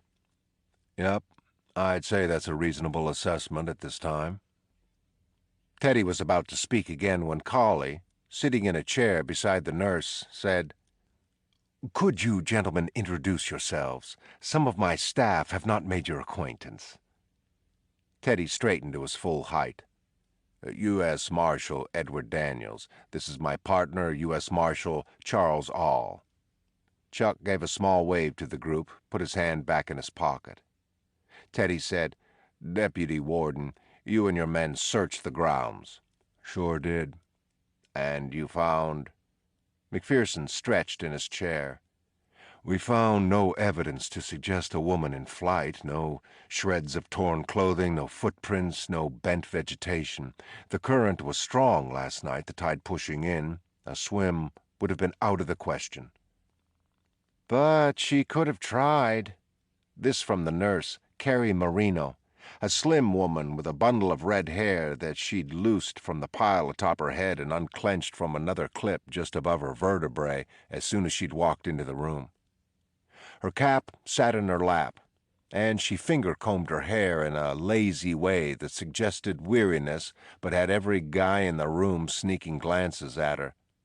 The way that weary finger-combing suggested the need for a bed. McPherson said, What was that? Marino's fingers stopped moving through her hair and she dropped them to her lap. How do we know she didn't try to swim, end up drowning instead? She would have washed ashore by now. Cawley yawned into his fist. That tide? Marino held up a hand as if to say, Oh, excuse me, boys, and said, Just thought I'd bring it up. And we appreciate it, Cawley said. Marshal, ask your questions, please. It's been a long day. Teddy glanced at Chuck, and Chuck gave him a small tilt of the eyes back. A missing woman with a history of violence at large on a small island, and everyone seemed to just want to get to bed. Teddy said, Mr. Ganton has already told us he checked on Miss Solando at midnight and discovered her missing. The locks to the window grate in her room and the door were not tampered with. Between 10 and 12 last night, Mr. Ganton, was there ever a point where you didn't have an eye's view of the third-floor corridor? Several heads turned to look at Ganton, and Teddy was confused to see a kind of amused light in some of the faces, as if Teddy were the third-grade teacher who'd asked a question of the heppest kid in class. Ganton spoke to his own feet. Only time my eyes weren't on that corridor was when I entered her room, found her gone. That would have taken 30 seconds, more like 15. He turned his eyes to Teddy. It's a small room, but otherwise everyone was locked down by 10. She was the last one in the room. I take up my seat on the landing. I don't see no one for 2 hours. And you never left your post? No, sir. Get a cup of coffee? Nothing? Ganton shook his head. All right, people, Chuck said, coming off the pole. I have to make a huge leap here, I have to say, for the sake of argument only, and meaning no disrespect to Mr. Ganton here. Let's play with the idea that somehow Miss Solando crawled across the ceiling or something. Several members of the group chuckled. And she gets to the staircase leading down to the second floor. Who's she got to pass? A milk-white orderly with orange hair raised his hand. And your name? Teddy said. Glenn Meager. Okay, Glenn, were you at your post all night? Yeah, Teddy said.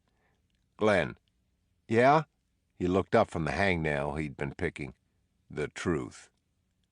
Glenn looked over at Cawley, then back at Teddy. Yeah, I was. Glenn, Teddy said, come on.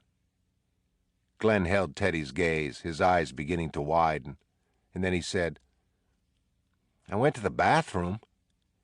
Cawley leaned forward on his knees. Who stepped in as your relief? It was a quick piss, Glenn said. Pee, sir, sorry. How long? Teddy said. Glenn shrugged. A minute, tops. A minute, you're sure? I'm not a camel. No, I was in and out. You breached protocol, Cawley said. Christ. Sir, I know. What time was this? Teddy said. 11:30, thereabouts. Glenn's fear of Cawley was turning into hate for Teddy. A few more questions, he'd get hostile. Thanks, Glenn, Teddy said, and turned it back to Chuck with a tilt of his head. At 11:30, Chuck said, or thereabouts, was the poker game still in full swing? Several heads turned toward one another and then back to Chuck, and then one Negro nodded, followed by the rest of the orderlies. Who was still sitting in at that point? 4 Negroes and 1 white raised their hands. Chuck zeroed in on the ringleader, the first guy to nod, first one to raise his hand. A round, fleshy guy, his head shaved and shiny under the light. Name? Trey, sir. Trey Washington. Trey, you were all sitting where? Trey pointed at the floor. Right about here. Center of the room, looking right at that staircase. Had an eye on the front door. Had one on the back. Chuck walked over by him, craned his head to clock the front and back doors, the staircase. Good position. Trey lowered his voice. Ain't just about the patients, sir. About the doctors, some of the nurses who don't like us, ain't supposed to be playing cards. Gotta be able to see who's coming, grab us a mop right quick. Chuck smiled. Bet you move fast, too. You ever seen lightning in August? Yeah? Slow compared to me getting on that mop. That broke the group up. Nurse Marino, unable to suppress a smile, and Teddy, noticing a few of the Negroes sliding their fingers off each other. He knew then that for the duration of their stay, Chuck would play good cop. He had the knack with people, as if he'd be comfortable in any cross-section of the population, regardless of color or even language. Teddy wondered how the fuck the Seattle office could have let him go, Jap girlfriend or not. Teddy, on the other hand, was instinctively alpha male. Once men accepted it, as they'd had to pretty quickly in the war, they got along great with him. Until then, though, there'd be tension. Okay. Chuck held up a hand to quiet the laughter, still grinning himself. So, Trey, you were all at the base of these stairs playing cards. When did you know something was wrong? When Mr. Glanton, I mean, he starts shouting down, call the warden. We got us a break. And what time was that? 12:02 and 39 seconds. Chuck raised his eyebrows. You a clock? No, sir. But I trained to look at one the first sign of trouble. Anything might be what you call an incident. We all going to have to fill out an IR, an incident report. First thing you get to ask on an IR is the time the incident began. You do enough IRs? Gets to be second nature to look at the clock the first hint of trouble. Several of the orderlies were nodding as he spoke, a few uh-huhs and that's right tumbling out of their mouths like they were at a church revival. Chuck gave Teddy a look. Well, how about that? So, 12:02, Chuck said, and 39 seconds.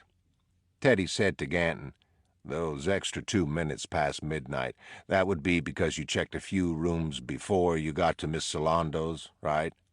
Ganton nodded. She the 5th down that hallway. Warden arrives on scene when? Teddy said. Trey said, Hicksville. He's one of the guards. He's first through the front door, was working the gate, I think. He come through at 12:06 and 22 seconds. The warden, he come 4 minutes after that with 6 men. Teddy turned to Nurse Marino. You hear all the commotion and you... I locked the nurse's station. I come out into the rec hall at about the same time Hicksville was coming through the front door. She shrugged and lit a cigarette, and several other members of the group took it as a cue, lit up their own. And nobody could have gotten by you in the nurse's station.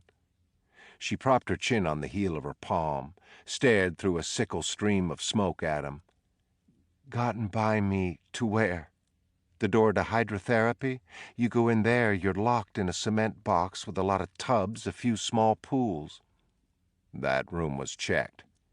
It was, Marshal, McPherson said, sounding tired now. Nurse Marino, Teddy said, you were part of the group therapy session last night. Yes? Anything unusual occur? Define unusual. Excuse me. This is a mental institution, Marshal. For the criminally insane, usual isn't a big part of our day. Teddy gave her a nod and a sheepish smile. Let me rephrase. Anything occur in group last night that was more memorable than, normal? She said. That drew a smile from Cawley, a few stray laughs. Teddy nodded. She thought about it for a minute, her cigarette ash growing white and hooked. She noticed it, flicked it off into the ashtray, raised her head. No, sorry. And did Miss Solando speak last night? A couple of times, I think, yes. About...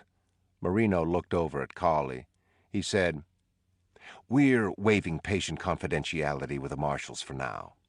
She nodded, though Teddy could tell she wasn't too fond of the concept. We were discussing anger management. We've had a few instances of inappropriate volatility recently. What kind? Patients screaming at other patients, fighting, that sort of thing. Nothing out of the norm, just a small upsurge in recent weeks that probably had to do with the heat wave more than anything.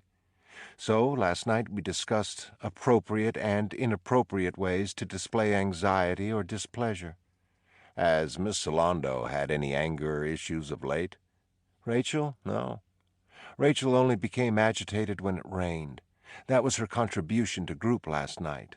I hear rain, I hear rain. It's not here, but it's coming. What can we do about the food? The food? Marino stubbed out her cigarette and nodded. Rachel hated the food here. She complained constantly. For good reason, Teddy said. Marino caught herself before a half-smile went full. She dropped her eyes. One could argue the reason was understandable, possibly. We don't color reasons or motives in terms of good or bad, moral suppositions. Teddy nodded. And there was a Dr. Sheehan here last night. He ran group. Is he here? No one spoke. Several men stubbed out their cigarettes in the standing ashtrays between chairs. Eventually, Cawley said, Dr. Sheehan left on the morning ferry, the one you took on the return trip. Why? He'd been scheduled for a vacation for some time, but we need to talk to him. Cawley said, I have his summation documents in regard to the group session. I have all his notes. He departed the main facility at 10 last night, retired to his quarters. In the morning, he left. His vacation had been long overdue and long planned as well. We saw no reason to keep him here. Teddy looked to McPherson. You approve this? McPherson nodded. It's a state of lockdown, Teddy said. A patient has escaped. How do you allow anyone to leave during lockdown? McPherson said, We ascertained his whereabouts during the night. We thought it through. Couldn't think of any reason to keep him. He's a doctor, Cawley said. Jesus, Teddy said softly. Biggest breach in standard operating procedure he'd ever encountered at any penal institution, and everyone was acting like it was no big deal. Where'd he go? Excuse me? On vacation, Teddy said. Where did he go? Cawley looked up at the ceiling, trying to recall. New York, I believe. The city. It's where his family is from. Park Avenue. I'll need a phone number, Teddy said. I don't see why... Doctor, Teddy said. I'll need a phone number. We'll get that to you, Marshal. Cawley kept his eyes on the ceiling. Anything else? You bet, Teddy said. Cawley's chin came down, and he looked across at Teddy. I need a phone, Teddy said. The phone in the nurse's station gave off nothing but a white hiss of air. There were 4 more in the ward, locked behind glass, and once the glass was opened, The phones produced the same result. Teddy and Dr. Cawley walked over to the central switchboard on the first floor of the main hospital building. The operator looked up as they came through the door, a set of black headphones looped around his neck. "Sir," he said, "we're down, even radio communication." Cawley said, "It's not all that bad out." The operator shrugged. "I'll keep trying. It's not so much what it's doing here, though. It's what kind of weather they're having back on the other side." "Keep trying," Cawley said. "You get it up and running, you get word to me. This man needs to make a pretty important call." The operator nodded and turned his back to them, put the headphones back on. Outside, the air felt like trapped breath. "What do they do if you don't check in?" Cawley asked. "The field office," Teddy said. "They mark it in their nightly reports, usually 24 hours before they start to worry." Cawley nodded. "Maybe this'll blow over by then." "Over?" Teddy said. "It hasn't even started yet." Cawley shrugged and began walking toward the gate. "I'll be having drinks and maybe a cigar or two at my house, 9 o'clock, if you and your partner feel like dropping by." "Oh," Teddy said. "Can we talk then?" Cawley stopped, looked back at him. The dark trees on the other side of the wall had begun to sway and whisper. "We've been talking, Marshal." Chuck and Teddy walked the dark grounds, feeling the storm in the air swelling hot around them, as if the world were pregnant, distended. "This is bullshit," Teddy said. "Yup. Rotten to the fucking core. I was a Baptist, I'd give you an amen, brother." "Brother?" "How they talk down there. I did a year in Mississippi." "Yeah? Amen, brother."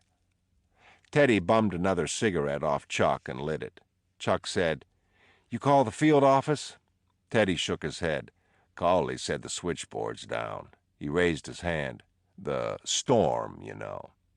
Chuck spit tobacco off his tongue. "Storm? Where?" Teddy said, "But you can feel it coming."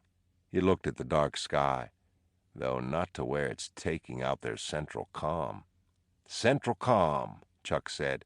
"You leave the Army yet, or you still waiting for your D papers?" "Switchboard," Teddy said, waving his cigarette at it. "Whatever we're calling it. And their radio, too." "Their fucking radio?" Chuck's eyes bloomed wide. "The radio, boss?" Teddy nodded. "Pretty bleak, yeah. They got us locked down on an island looking for a woman who escaped from a locked room, passed 4-man checkpoints and a room full of attendants playing poker, scaled a 10-foot brick wall with electric wire on top, swam 11 miles against an irate current to shore." "Irate, I like that." "Cold, too." "What's it, maybe 55 degrees in that water?" 60 tops. "Night, though?" "Back to 55. Chuck nodded. "Teddy, this whole thing, you know," Teddy said. "And the missing Dr. Sheehan." Chuck said, "Struck you as odd, too, huh? I wasn't sure. Didn't seem you tore Cawley's asshole quite wide enough, boss." Teddy laughed, heard the sound of it carry off on the sweep of night air and dissolve in the distant surf. As if it had never been, as if the island and the sea and the salt took what you thought you had and... "If we're the cover story," Chuck was saying. "What?" "What if we're the cover story?" Chuck said. "What if we were brought here to help 'em cross T's and dot I's?" "Clarity, Watson." Another smile. "All right, boss, try and keep up." I will. "Let's say a certain doctor has an infatuation with a certain patient, Miss Solando. You saw the picture. She is attractive." "Attractive? Teddy, she's a pin-up in a GI's locker. So she works our boy Sheehan. You singing it now?" Teddy flicked his cigarette into the wind, watched the coals splatter and ignite in the breeze, streak back past him and Chuck. "And Sheehan gets hooked, decides he can't live without her." The operative word being live, as a free couple in the real world. So they amscray, off the island. Could be at a Fats Domino show as we speak. Teddy stopped at the far end of the staff dormitories, faced the orange wall. But why not call in the dogs? Well, they did, Chuck said. Protocol. They had to bring in someone, and in the case of an escape from a place like this, they call in us. But if they're covering up staff involvement, then we're just here to substantiate their story, that they did everything by the book. Okay, Teddy said, but why cover for Sheehan? Chuck propped the sole of his shoe against the wall, flexing his knee as he lit a cigarette. I don't know. Haven't thought that through yet. If Sheehan did take her out of here, he greased some palms. Had to, a lot of them. A few attendants anyway, a guard or two, someone on the ferry, maybe more than one. Unless he didn't leave on the ferry. Could have had his own boat. Teddy gave it some thought. Comes from money. Park Avenue, according to Cawley. So, there you go, his own boat. Teddy looked up the wall to the thin wire at the top, the air around them protruding like a bubble pressed against glass. Brings up as many questions as it answers, Teddy said after a bit. How so? Why those codes in Rachel Solando's room? Well, she is crazy. Why show it to us, though? I mean, if this is a cover-up, why not make it easier for us to sign off on the reports and go home? The attendant fell asleep, or the lock on the window rusted out and we didn't notice. Chuck pressed his hand to the wall. Maybe they were lonely. All of them. Needed some company from the outside world. Sure. Made up a story so they could bring us here. Have something new to chat about. I'll buy that. Chuck turned and looked back at Ashecliffe. Joking aside, Teddy turned too and they stood facing it. Sure. Starting to get nervous here, Teddy. Chapter 5. They called it a great room, Cawley said, as he led them through his parquet foyer to two oak doors with brass knobs the size of pineapples. I'm serious. My wife found some unsent letters in the attic from the original owner, Colonel Spivey, going on and on about the great room he was building. Cawley yanked back on one of the pineapples and wrenched the door open. Chuck let loose a low whistle. Teddy and Dolores had had an apartment on Buttonwood that was the envy of friends because of its size, a central hallway that seemed to go on the length of a football field, and yet that apartment could have folded into this room twice. The floor was marble, covered here and there by dark oriental rugs. The fireplace was taller than most men. The drapes alone, 3 yards of dark purple velvet per window, and there were 9 windows, had to cost more than Teddy made in a year. Maybe 2.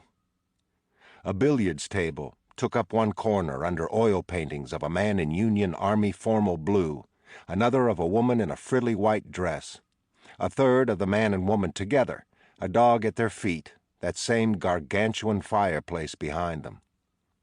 The Colonel, Teddy said. Cawley followed his gaze, nodded. Relieved of his command shortly after those paintings were finished. We found them in the basement along with the billiards table, the rugs, most of the chairs. You should see the basement, Marshal. We could fit the polo grounds down there. Teddy smelled pipe tobacco, and he and Chuck turned at the same time, realized there was another man in the room. He sat with his back to them in a high wing-back chair facing the fireplace, one foot extending off the opposite knee, the corner of an open book propped there. Cawley led them toward the fireplace, gestured at the ring of chairs facing the hearth as he crossed to a liquor cabinet. Your poison, gentlemen. Chuck said, Rye, if you got it. I think I can scare up some. Marshal Daniels? Soda water and some ice. The stranger looked up at them. You don't indulge in alcohol? Teddy looked down at the guy. A small redhead perched like a cherry on top of a chunky body. There was something pervasively delicate about him, a sense Teddy got that he spent far too much time in the bathroom every morning pampering himself with talcs and scented oils. "And you are," Teddy said. "My colleague," Cawley said, "Dr. Jeremiah Naring." The man blinked in acknowledgement but didn't offer his hand, so neither did Teddy or Chuck. "I'm curious," Naring said as Teddy and Chuck took the two seats that curved away from Naring's left side. "That's swell," Teddy said. "Why, you don't drink alcohol. Isn't it common for men in your profession to imbibe?" Cawley handed him his drink, and Teddy stood and crossed to the bookshelves to the right of the hearth. "Common enough," he said. "And yours?" "Excuse me?" "Your profession," Teddy said. "I've always heard it's overrun with boozers." "Not that I've noticed." "Haven't looked too hard then, huh?" "I'm not sure I follow." "That's what, cold tea in your glass?" Teddy turned from the books, watched Naring glance at his glass, a silkworm of a smile twitching his soft mouth. "Excellent, Marshal. You possess outstanding defense mechanisms.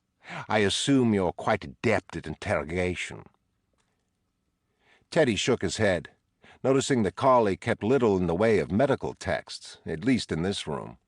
There were a few, but it was mostly novels. A few slim volumes Teddy assumed were poetry, several shelves of histories and biographies. "No," Naring said. "I'm a federal marshal. We bring them in, that's it.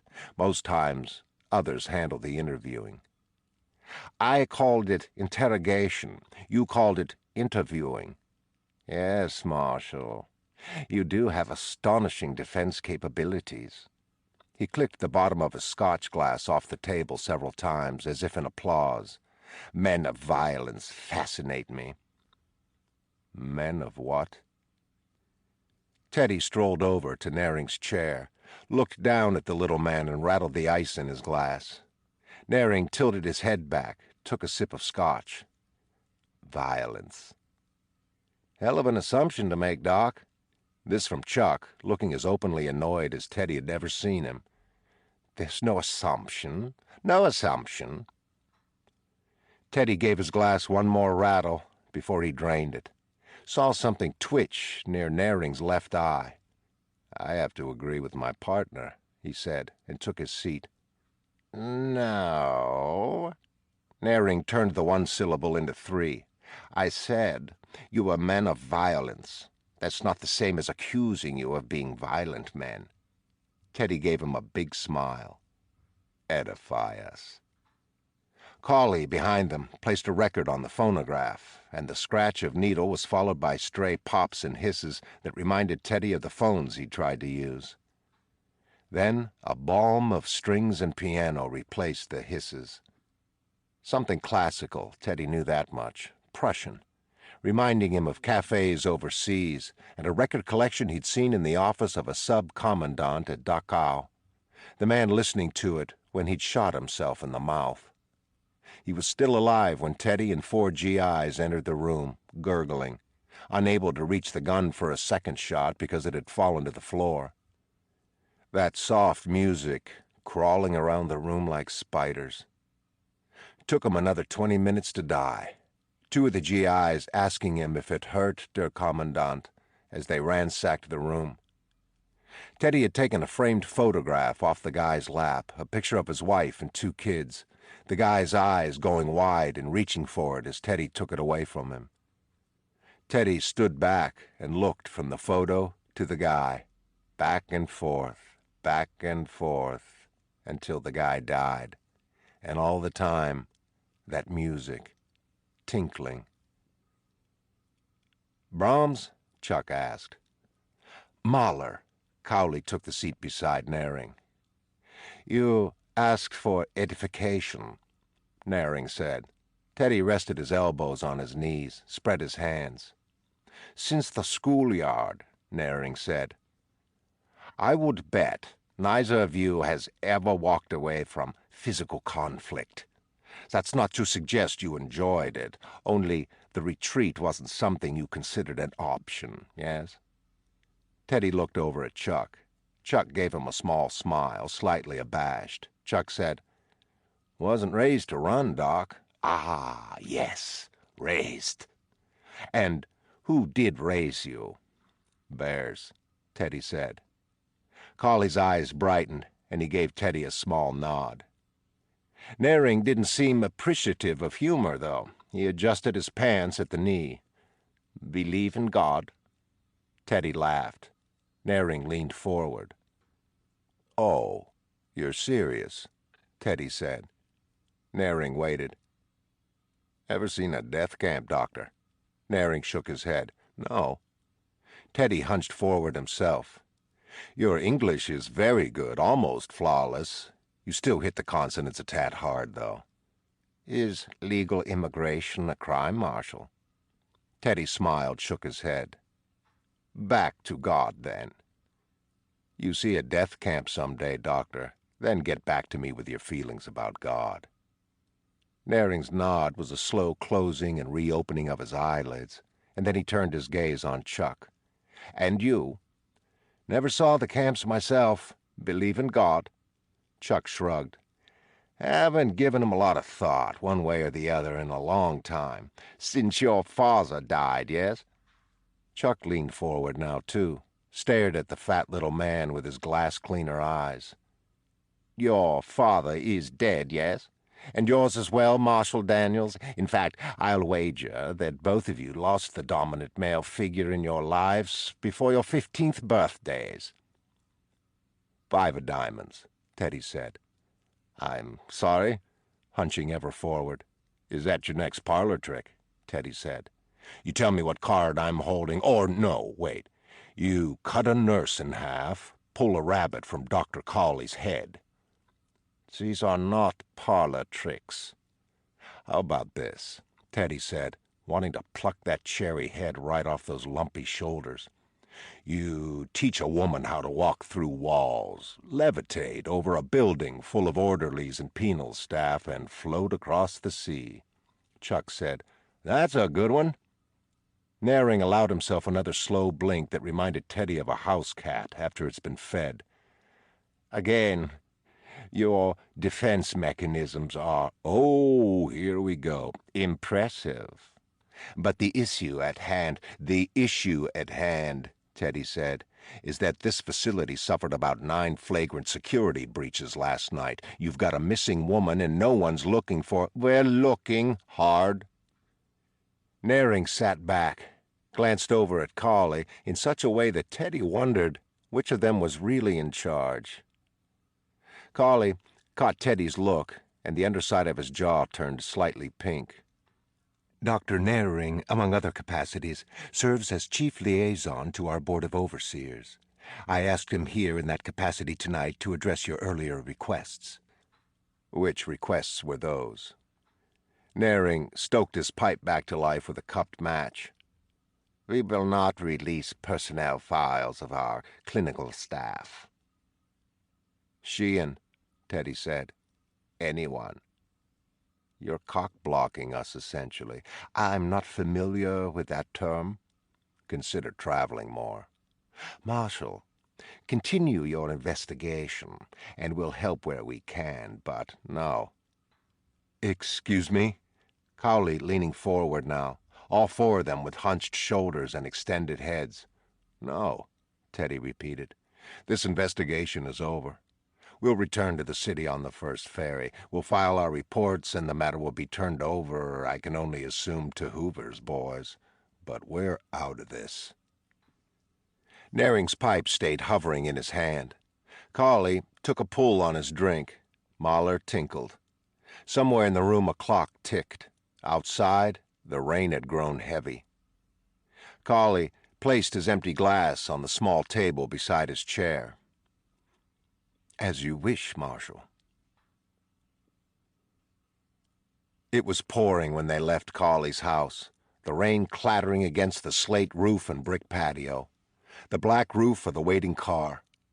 Teddy could see it slicing through the darkness in slanted sheets of silver. It was only a few steps from Cawley's porch to the car, but they got drenched just the same. And then McPherson came around the front and hopped behind the wheel, and the moisture splattered the dashboard as he shook it free of his head and put the Packard in gear. "Nice night." His voice rose over the slapping wiper blades in the drumming rain. Teddy looked back through the rear window, could see the blurry forms of Cawley and Naring on the porch watching them go.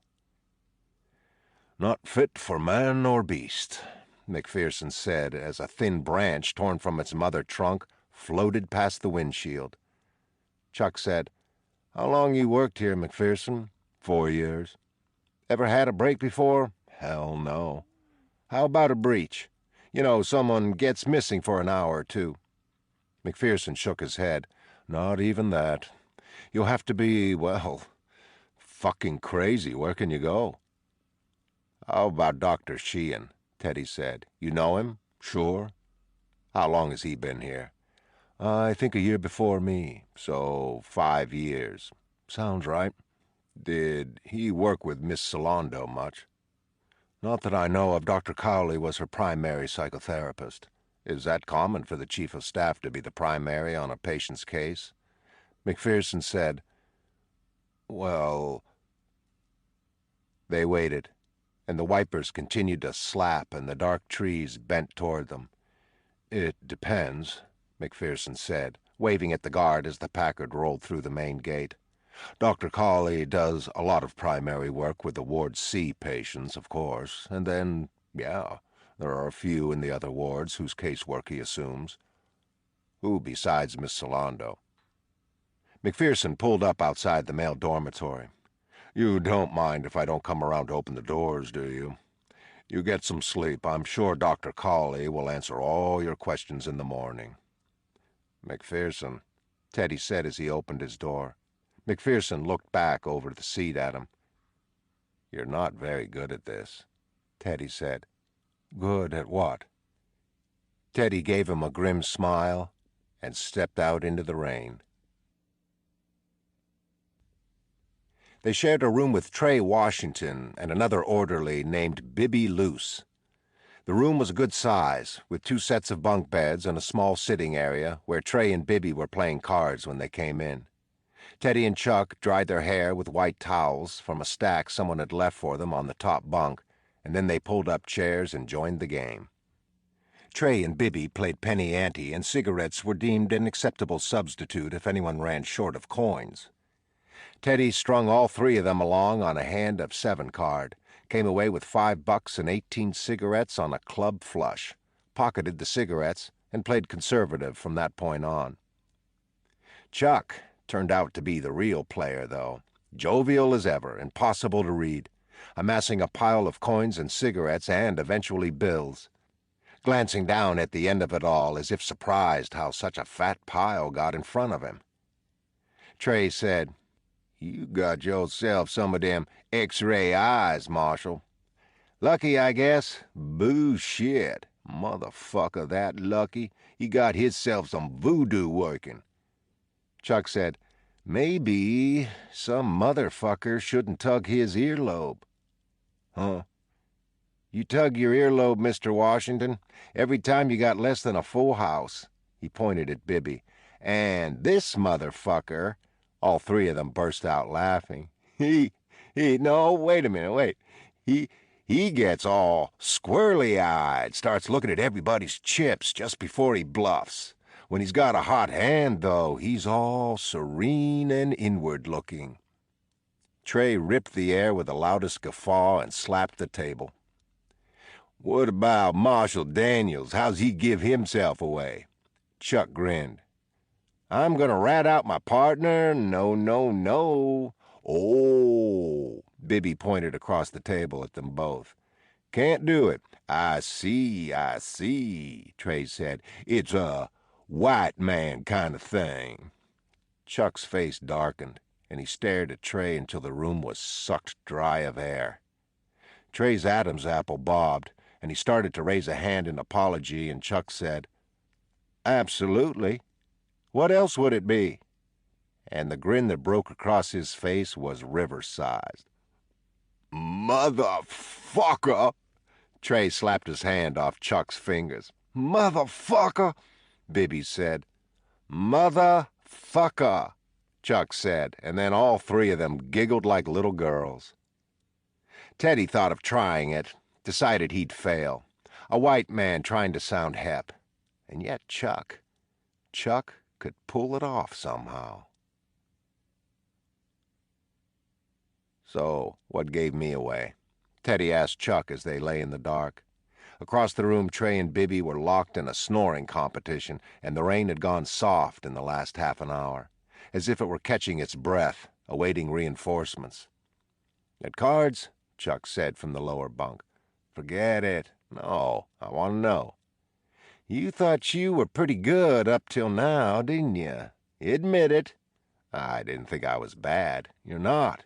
You cleaned my clock. I won a few bucks. Your daddy was a gambler, that it?" "My daddy was a prick." "Oh, sorry. Not your fault." "Yours?"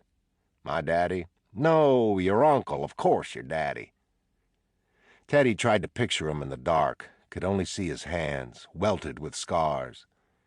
"He was a stranger," Teddy said. "To everyone, even my mother. Hell, I doubt he knew who he was. He was his boat. When he lost the boat, he just drifted away." Chuck didn't say anything, and after a while, Teddy figured he'd fallen asleep. He could suddenly see his father, all of him. Sitting in that chair on the days there'd been no work, the man swallowed by the walls, ceilings, rooms. "Hey, boss. You still up? We really going to pack it in?" "Yeah.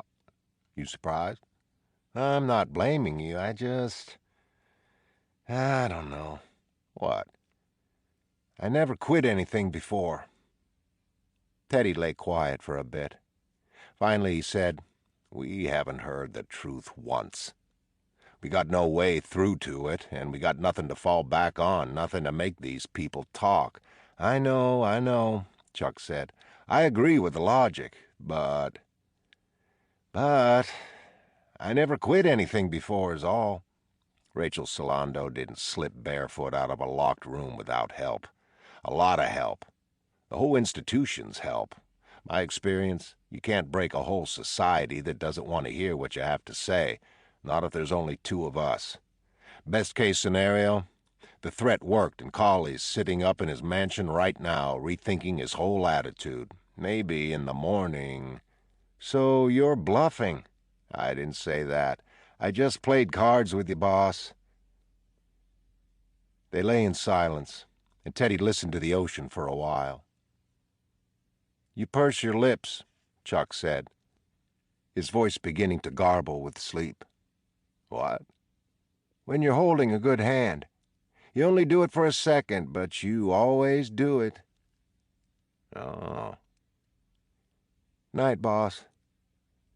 "Night." Chapter 6. She comes down the hallway toward him. Dolores, carrots of anger in her eyes. Bing Crosby crooning East Side of Heaven from somewhere in the apartment, the kitchen maybe. She says, "Jesus, Teddy, Jesus Christ." She's holding an empty bottle of JTS Brown in her hand, his empty bottle, and Teddy realizes she found one of his stashes. "Are you ever sober? Are you ever fucking sober anymore? Answer me." But Teddy can't. He can't speak. He's not even sure where his body is. He can see her, and she keeps coming down that long hallway toward him, but he can't see his physical self, can't even feel it. There's a mirror at the other end of the hall behind Dolores, and he's not reflected in it. She turns left into the living room, and the back of her is charred, smoldering a bit. The bottle is no longer in her hand, and small ribbons of smoke unwind from her hair. She stops at the window. "Oh, look. They're so pretty like that, floating." Teddy's beside her at the window, and she's no longer burned. She's soaking wet. and he can see himself. His hand as he places it on her shoulder, the fingers draping over her collarbone, and she turns her head and gives his fingers a quick kiss. "What did you do?" he says, not even sure why he's asking. "Look at them out there." "Baby, why you all wet?" he says, but isn't surprised when she doesn't answer. The view out the window is not what he expects. It's not the view they had from the apartment on Buttonwood, but the view of another place they stayed once, a cabin. There's a small pond out there with small logs floating in it, and Teddy notices how smooth they are, turning almost imperceptibly, the water shivering and gone white in places under the moon. "That's a nice gazebo," she says. "So white. You can smell the fresh paint." "It is nice." "So," Dolores says, "killed a lot of people in the war." "Why you drink?" "Maybe." "She's here." "Rachel?" Dolores nods. "She never left. You almost saw it. You almost did." "The law of 4. "It's code." "Sure. But for what?" "She's here. You can't leave." He wraps his arms around her from behind, buries his face in the side of her neck. "I'm not going to leave. I love you. I love you so much." Her belly springs a leak and the liquid flows through his hands. "I'm bones in a box, Teddy." "No." "I am. You have to wake up." "You're here." "I'm not. You have to face that. She's here. You're here. He's here too. Count the beds. He's here." "Who?" "Latus." The name crawls through his flesh and climbs over his bones. "No." "Yes." She bends her head back, looks up at him. "You've known." "I haven't." "Yes, you have. You can't leave." "You're tense all the time." He kneads her shoulders, and she lets out a soft moan of surprise that gives him a hard-on. "I'm not tense anymore," she says. "I'm home." "This isn't home," he says. "Sure it is. My home. She's here.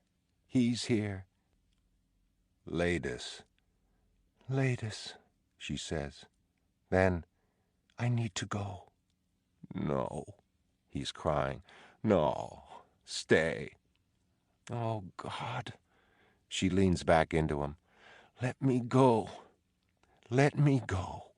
"Please, don't go." His tears spill down her body and mix with her pouring belly.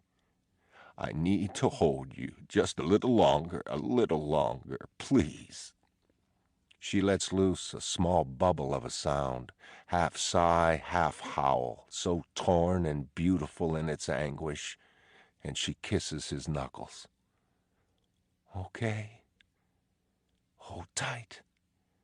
Tight as you can." And he holds his wife. He holds her and holds her.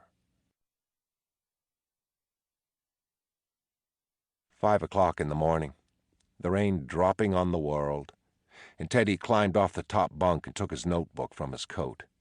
He sat at the table where they'd played poker and opened the notebook to the page where he transcribed Rachel Solando's Law of 4. Trey and Bibby continued to snore as loud as the rain. Chuck slept quietly, on his stomach, one fist tucked close to his ear as if it were whispering secrets. Teddy looked down at the page. It was simple once you knew how to read it. A child's code, really.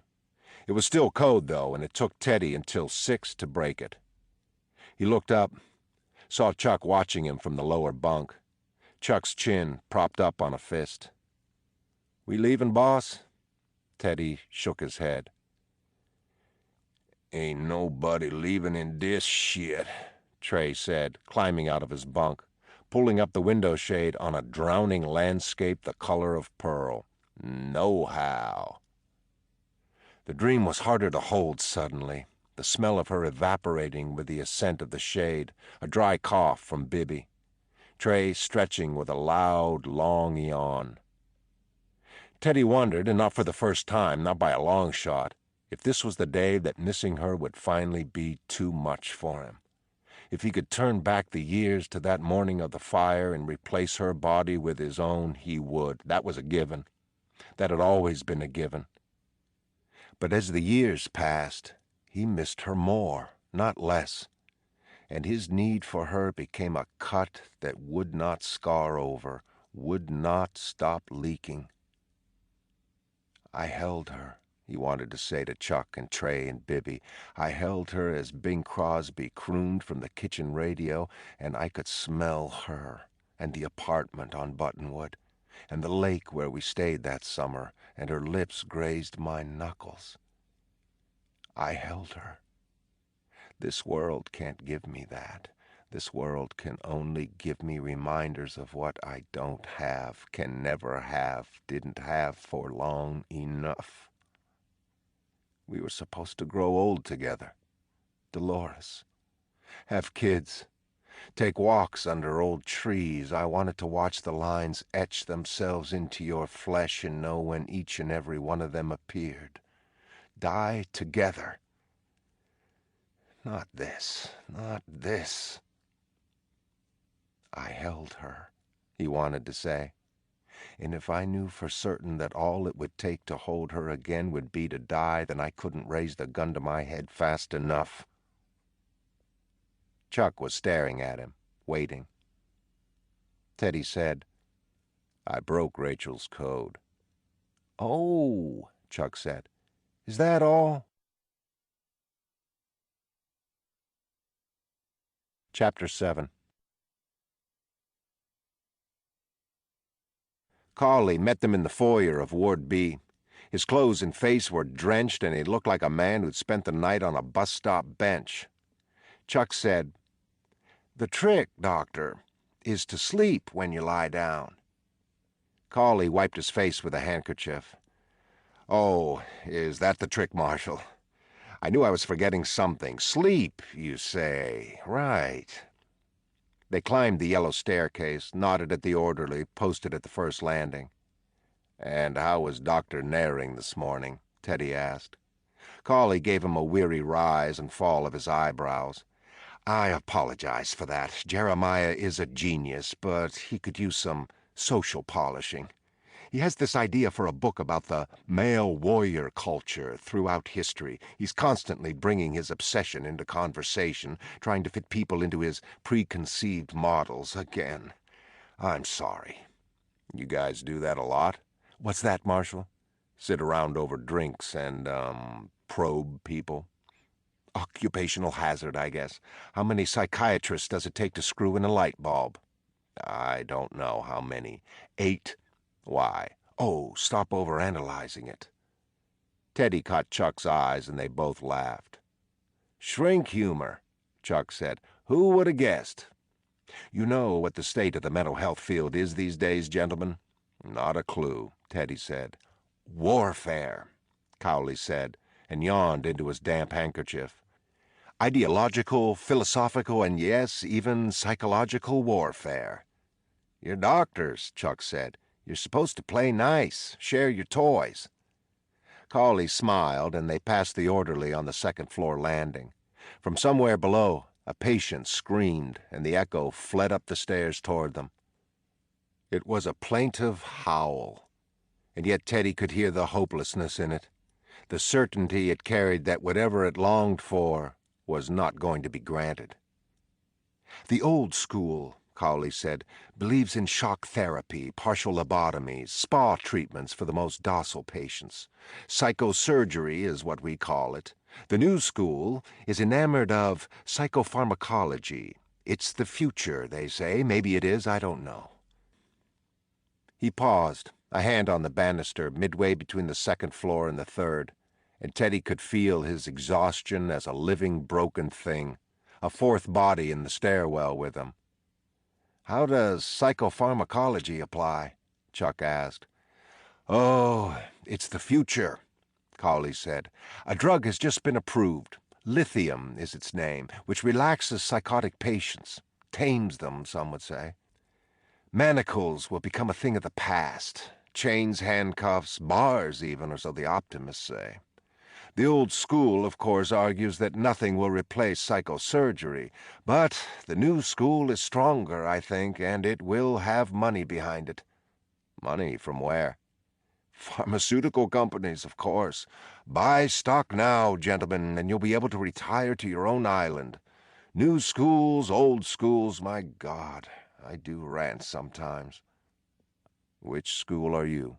Teddy asked gently.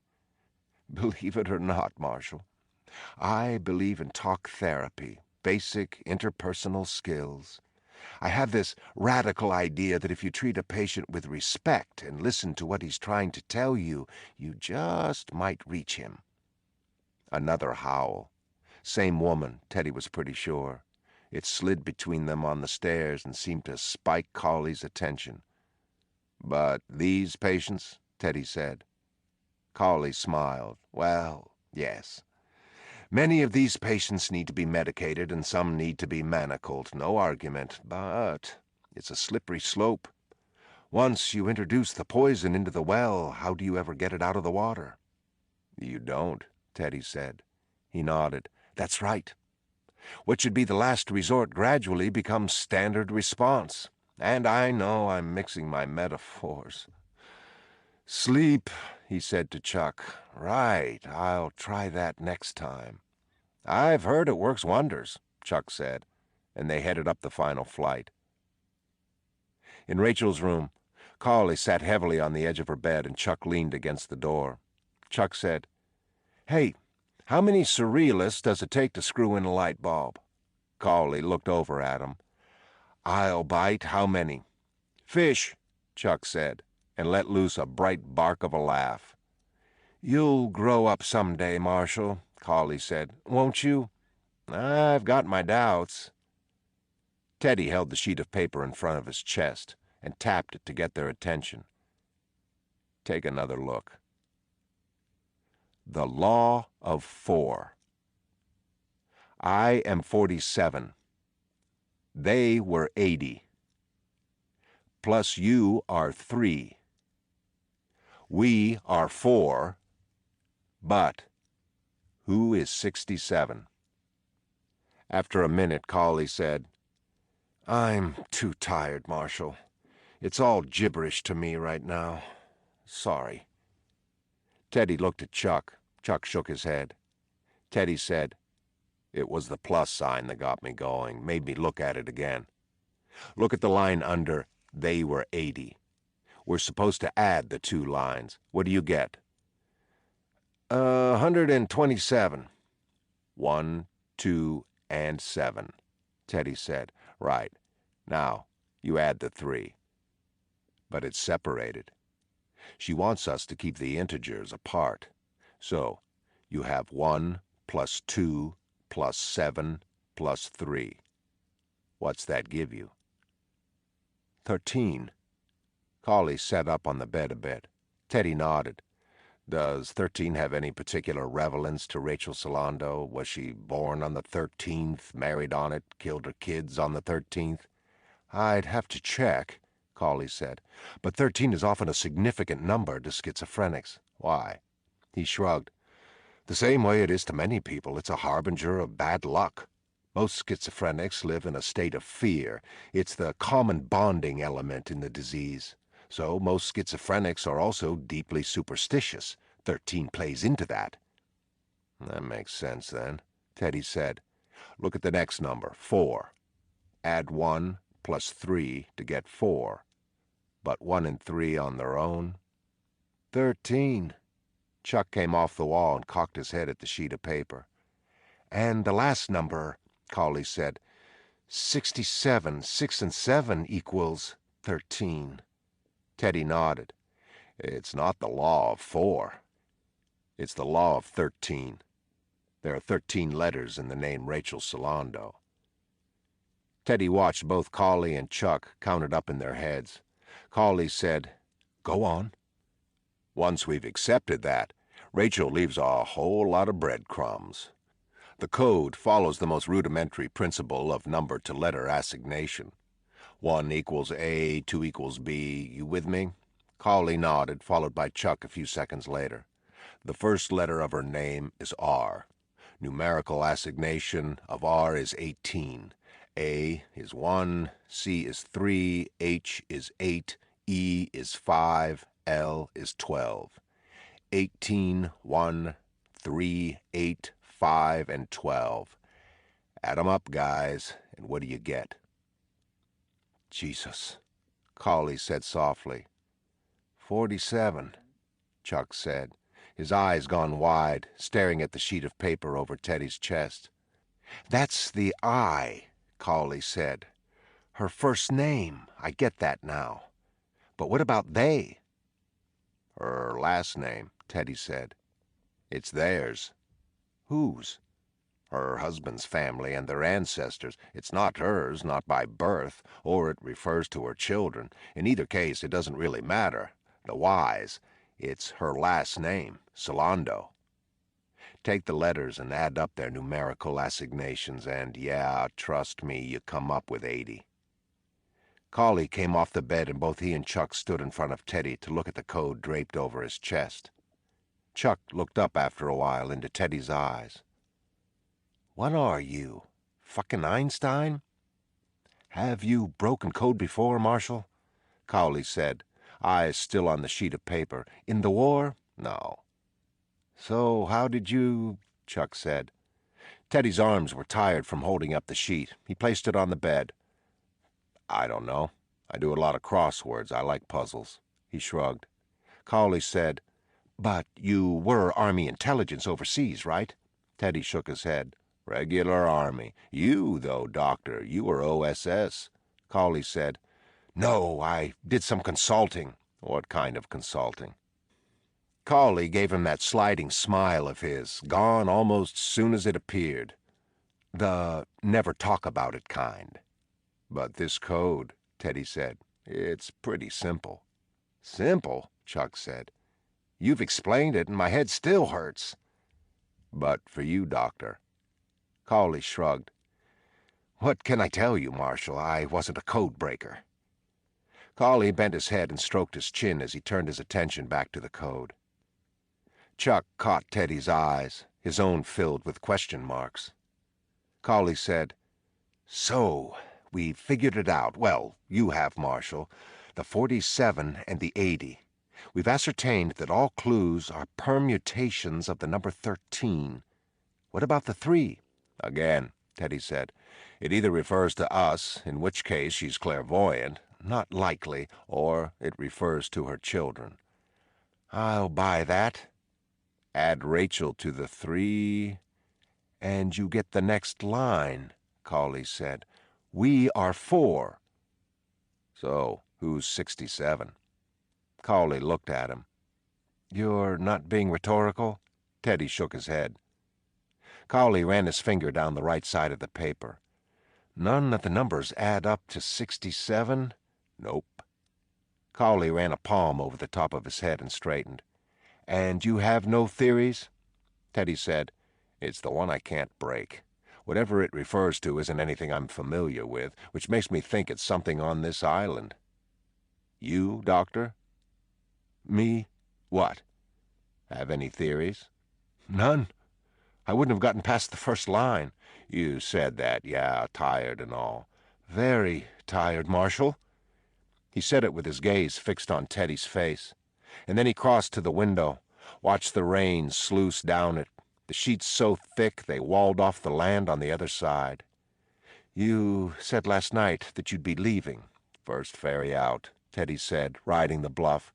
There won't be any today, I'm pretty sure of that. So, tomorrow then, or the next day, Teddy said.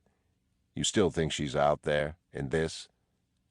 No, Cawley said. I don't. So, where? He sighed. I don't know, Marshal. It's not my specialty. Teddy lifted the sheet of paper off the bed. This is a template. A guide for deciphering future codes. I'd bet a month's salary on it. And if it is? Then she's not trying to escape, Doctor. She brought us here. I think there's more of these. Not in this room, Cawley said. No. But maybe in this building, or maybe out on the island. Cawley sucked the air of the room into his nostrils, steadying one hand against the windowsill. The man all but dead on his feet, making Teddy wonder what really had kept him up last night. "She brought you here?" Cawley said. "To what end? You tell me." Cawley closed his eyes and stayed silent for so long that Teddy began to wonder if he'd fallen asleep. He opened his eyes again, looked at both of them. "I've got a full day. I've got staff meetings, budget meetings with the overseers, emergency maintenance meetings in case this storm really hits us. You'll be happy to know I've arranged for you both to speak with all of the patients who were in group therapy with Miss Solando the night she disappeared. Those interviews are scheduled to begin in 15 minutes. Gentlemen, I appreciate you being here. I do. I'm jumping through as many hoops as I can, whether it appears so or not." "Then give me Dr. Sheehan's personnel file." "I can't do that. I absolutely cannot." He leaned his head back against the wall. "Marshal, I've got the switchboard operator trying his number on a steady basis, but we can't reach anyone right now. For all we know, the whole eastern seaboard is underwater. Patience, gentlemen. That's all I'm asking. We'll find Rachel, or we'll find what happened to her." He looked at his watch. "I'm late. Is there anything else, or can it wait?" They stood under an awning outside the hospital, the rain sweeping across their field of vision in panes the size of train cars. "You think he knows what 67 means?" Chuck said. "Yup." "You think he broke the code before you did?" "I think he was OSS. I think he's got a gift or two in that department." Chuck wiped his face, flicked his fingers toward the pavement. "How many patients they got here?" "It's small," Teddy said. "Yeah. What, maybe 20 women, 30 guys?" "Not many." "Nope." "Not quite 67, anyway." Teddy turned, looked at him. "But," he said. "Yeah," Chuck said. "But—" And they looked off at the tree line and beyond, at the top of the fort pressed back behind the squall, gone fuzzy and indistinct like a charcoal sketch in a smoky room. Teddy remembered what Dolores had said in the dream. Count the beds. "How many they got up there, you think?" "I don't know," Chuck said. "We'll have to ask the helpful doctor." "Oh, yeah, he just screams helpful, don't he?" "Hey, boss." "Yeah." "In your life, have you ever come across this much wasted federal space?" "How so?" 50 patients in these 2 wards? What do you think these buildings could hold? A couple hundred more? At least. And the staff-to-patient ratio. It's like 2 to 1 favoring staff. You ever seen anything like that? I gotta say no to that one." They looked at the ground sizzling underwater. "What the fuck is this place?" Chuck said. They held the interviews in the cafeteria, Chuck and Teddy sitting at a table in the rear. 2 orderlies sat within shouting distance, and Trey Washington was in charge of leading the patients to them and then taking them away when they were through.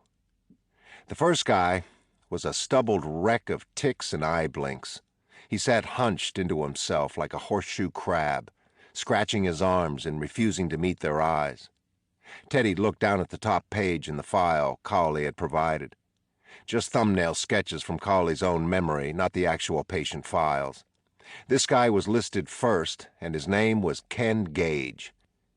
And he was in here because he'd attacked a stranger in the aisle of a corner grocery store, beat the victim on the head with a can of peas, all the time saying in a very subdued voice, "Stop reading my mail." "So, Ken," Chuck said, "how you doing?" "I got a cold in my feet." "Sorry to hear that. It hurts to walk, yeah." Ken scratched around the edges of a scab on his arm, delicately at first, as if tracing a moat for it. "Were you in group therapy the night before last?" I got a cold in my feet and it hurts to walk." "You want some socks?" Teddy tried. He noticed the two orderlies looking over at them, snickering. "Yeah, I want some socks, I want some socks, I want some socks," whispering it, head down and bobbing a bit. "Well, we'll get you some in a minute.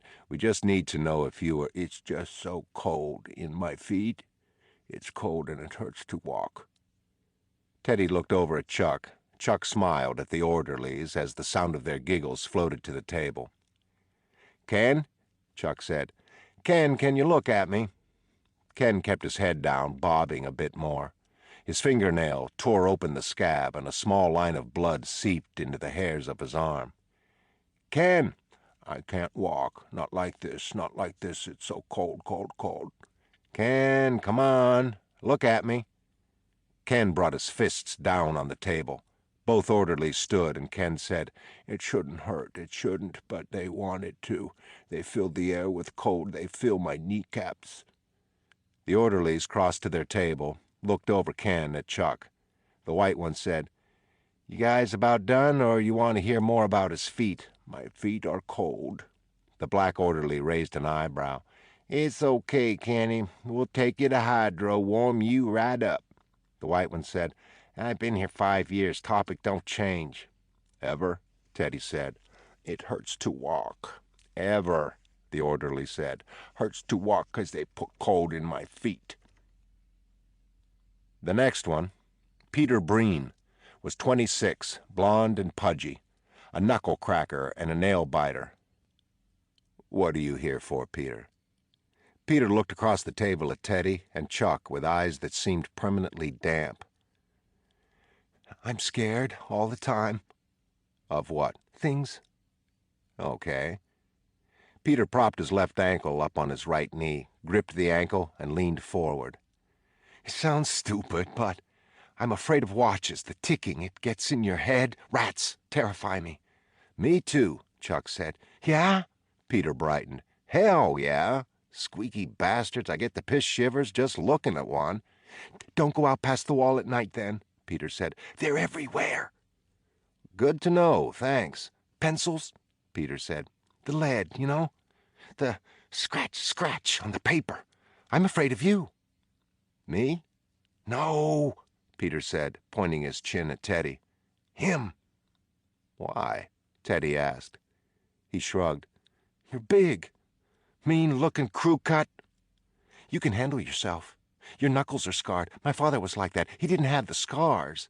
His hands were smooth, but he was mean-looking. My brothers, too. They used to beat me up." "I'm not going to beat you up," Teddy said. "But you could. Don't you see? You have that power. And I don't. And that makes me vulnerable. Being vulnerable makes me scared." "And when you get scared?" Peter gripped his ankle and rocked back and forth, his bangs falling down his forehead.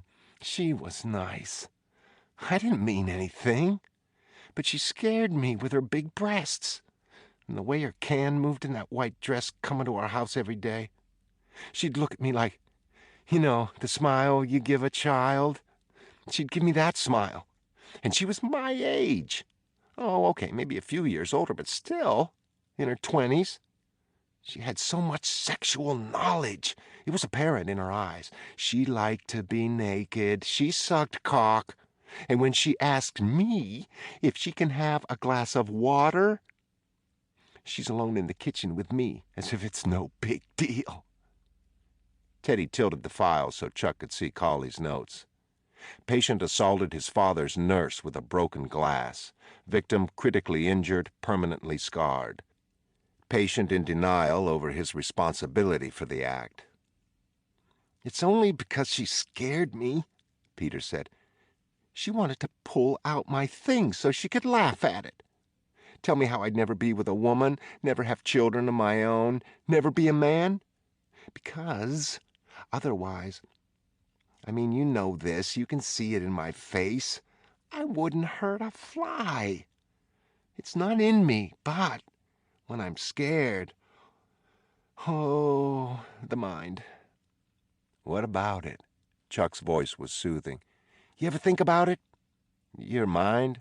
The mind, he said. Mine, yours, anyone's. It's an engine, essentially. That's what it is. A very delicate, intricate motor. And it's got all these pieces, all these gears and bolts and hinges, and we don't even know what half of them do. But if just one gear slips, just one, have you thought about that? Not recently. You should. It's just like a car, no different. One gear slips, one bolt cracks, and the whole system goes haywire. Can you live knowing that? He tapped his temple. That it's all trapped in here, and you can't get to it, and you don't really control it. But it controls you, doesn't it? And if it decides one day that it doesn't feel like coming to work... He leaned forward, and they could see tendons straining in his neck. Well, then, you're pretty much good and fucked, aren't you? Interesting perspective, Chuck said. Peter leaned back in his chair, suddenly listless. That's what scares me most. Teddy, whose migraines gave him a bit of insight into the lack of control one had over one's mind, would see to point to Peter on the general concept, but mostly he just wanted to pick the little shit up by his throat, slam him against one of the ovens in the back of the cafeteria, and ask him about that poor nurse he'd carved up. Do you remember her name, Pete? What do you think she feared, huh? You, that's what. Trying to do an honest day's work, making a living. Maybe she had kids, a husband. Maybe they were trying to save enough to put one of those kids through college someday, give him a better life, a small dream. But no, some rich prick's fucked up mama's boy of a son decides she can't have that dream. Sorry, but no. No normal life for you, miss. Not ever again.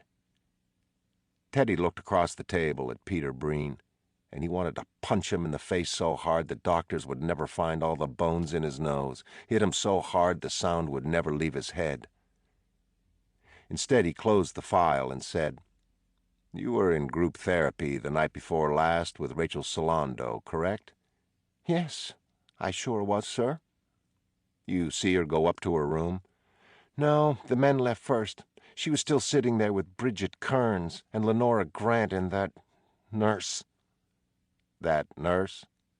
Peter nodded. The redhead.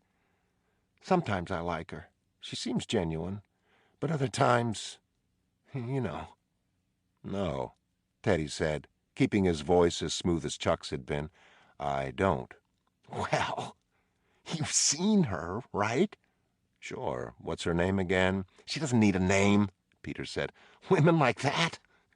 No name for her. Dirty girl. That's her name. But, Peter, Chuck said, I thought you said you liked her. When did I say that? Just a minute ago. She's trash. She's squishy. Let me ask you something else. Dirty, Peter. Peter looked up at Teddy. Can I ask you something? Oh, sure. Did anything unusual happen in group that night? Did Rachel Solando say anything or do anything out of the ordinary? She didn't say a word. She's a mouse. She just sat there. She killed her kids, 3 of them. You believe that? What kind of person does that sort of thing? Sick fucking people in this world, sirs, if you don't mind me mentioning. People have problems, Chuck said. Some are deeper than others.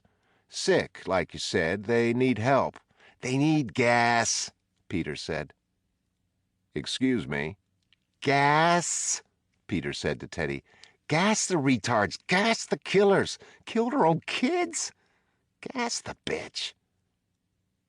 They sat silent, Peter glowing as if he'd illuminated the world for them. After a while, he patted the table and stood. Good to meet you, gents. I'll be getting back. Teddy used a pencil to doodle on the file cover, and Peter stopped, looked back at him. Peter, Teddy said. Yeah? Could you stop that? Teddy scratched his initials into the cardboard in long, slow strokes. I was wondering if... Could you please? Please? Teddy looked up, still pulling the pencil down the file cover. "Which?" Stop that! "What?" Teddy looked at him, looked down at the file. He lifted the pencil, cocked an eyebrow. Yes, please. That. Teddy dropped the pencil on the cover. "Better?" Thank you. "Do you know a patient, Peter, by the name of Andrew Latus?" No? "No. No one here by that name?" Peter shrugged. Not in A ward. Could be in C. We don't mingle with them. They're fucking nuts." "Well, thank you, Peter," Teddy said, and picked up the pencil and went back to doodling. After Peter Breen, they interviewed Lenora Grant.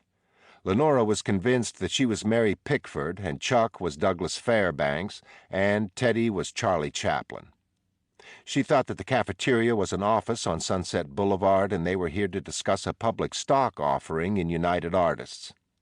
She kept caressing the back of Chuck's hand and asking who was going to record the minutes. In the end, the orderlies had to pull her hand from Chuck's wrist while Lenora cried, "Adieu, mon chéri, adieu." Halfway across the cafeteria, she broke free of the orderlies, came charging back across the floor toward them, and grabbed Chuck's wrist. She said, "Don't forget to feed the cat."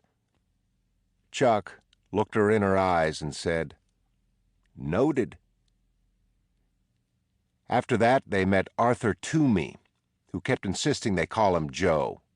Joe had slept through the group therapy that night. Joe, it turned out, was a narcoleptic. He fell asleep twice on them, the second time for the day, more or less. Teddy was feeling the place in the back of his skull by that point. It was making his hair itch, and while he felt sympathy for all the patients except for Breen, he couldn't help wonder how anyone could stand working here. Trey came ambling back in with a small woman with blonde hair and a face shaped like a pendant.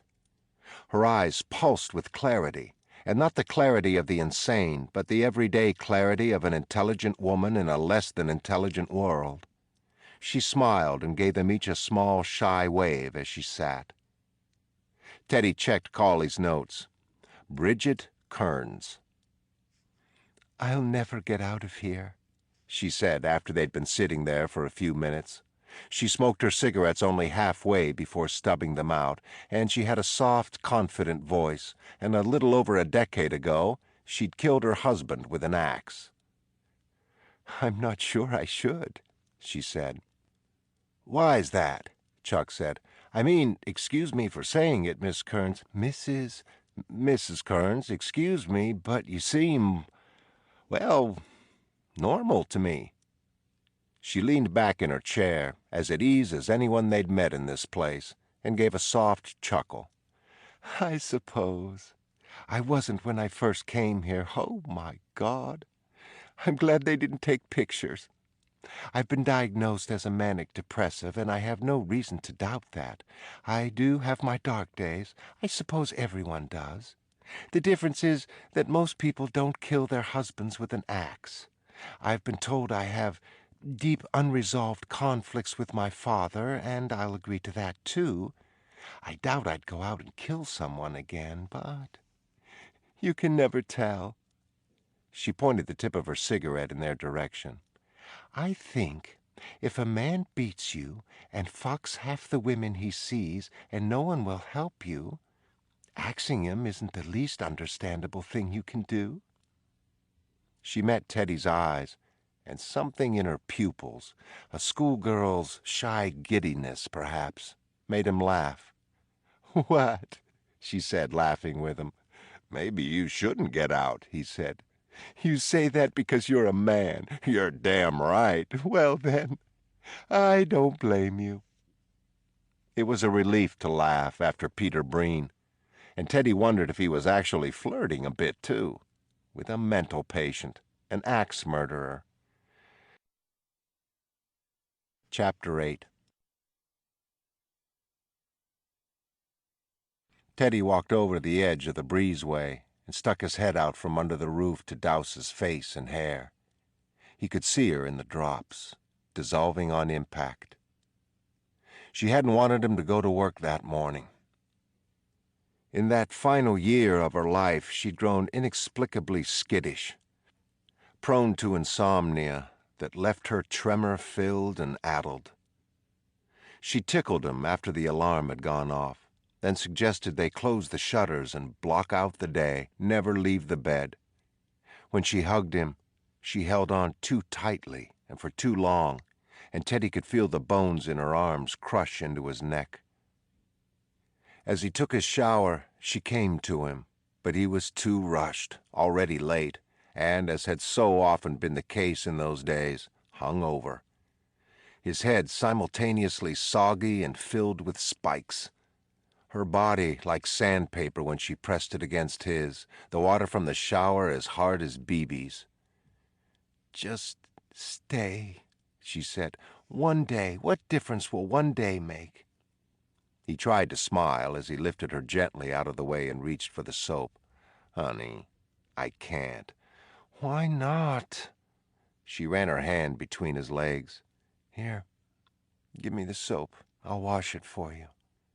Her palm sliding under his testicles, her teeth nipping his chest.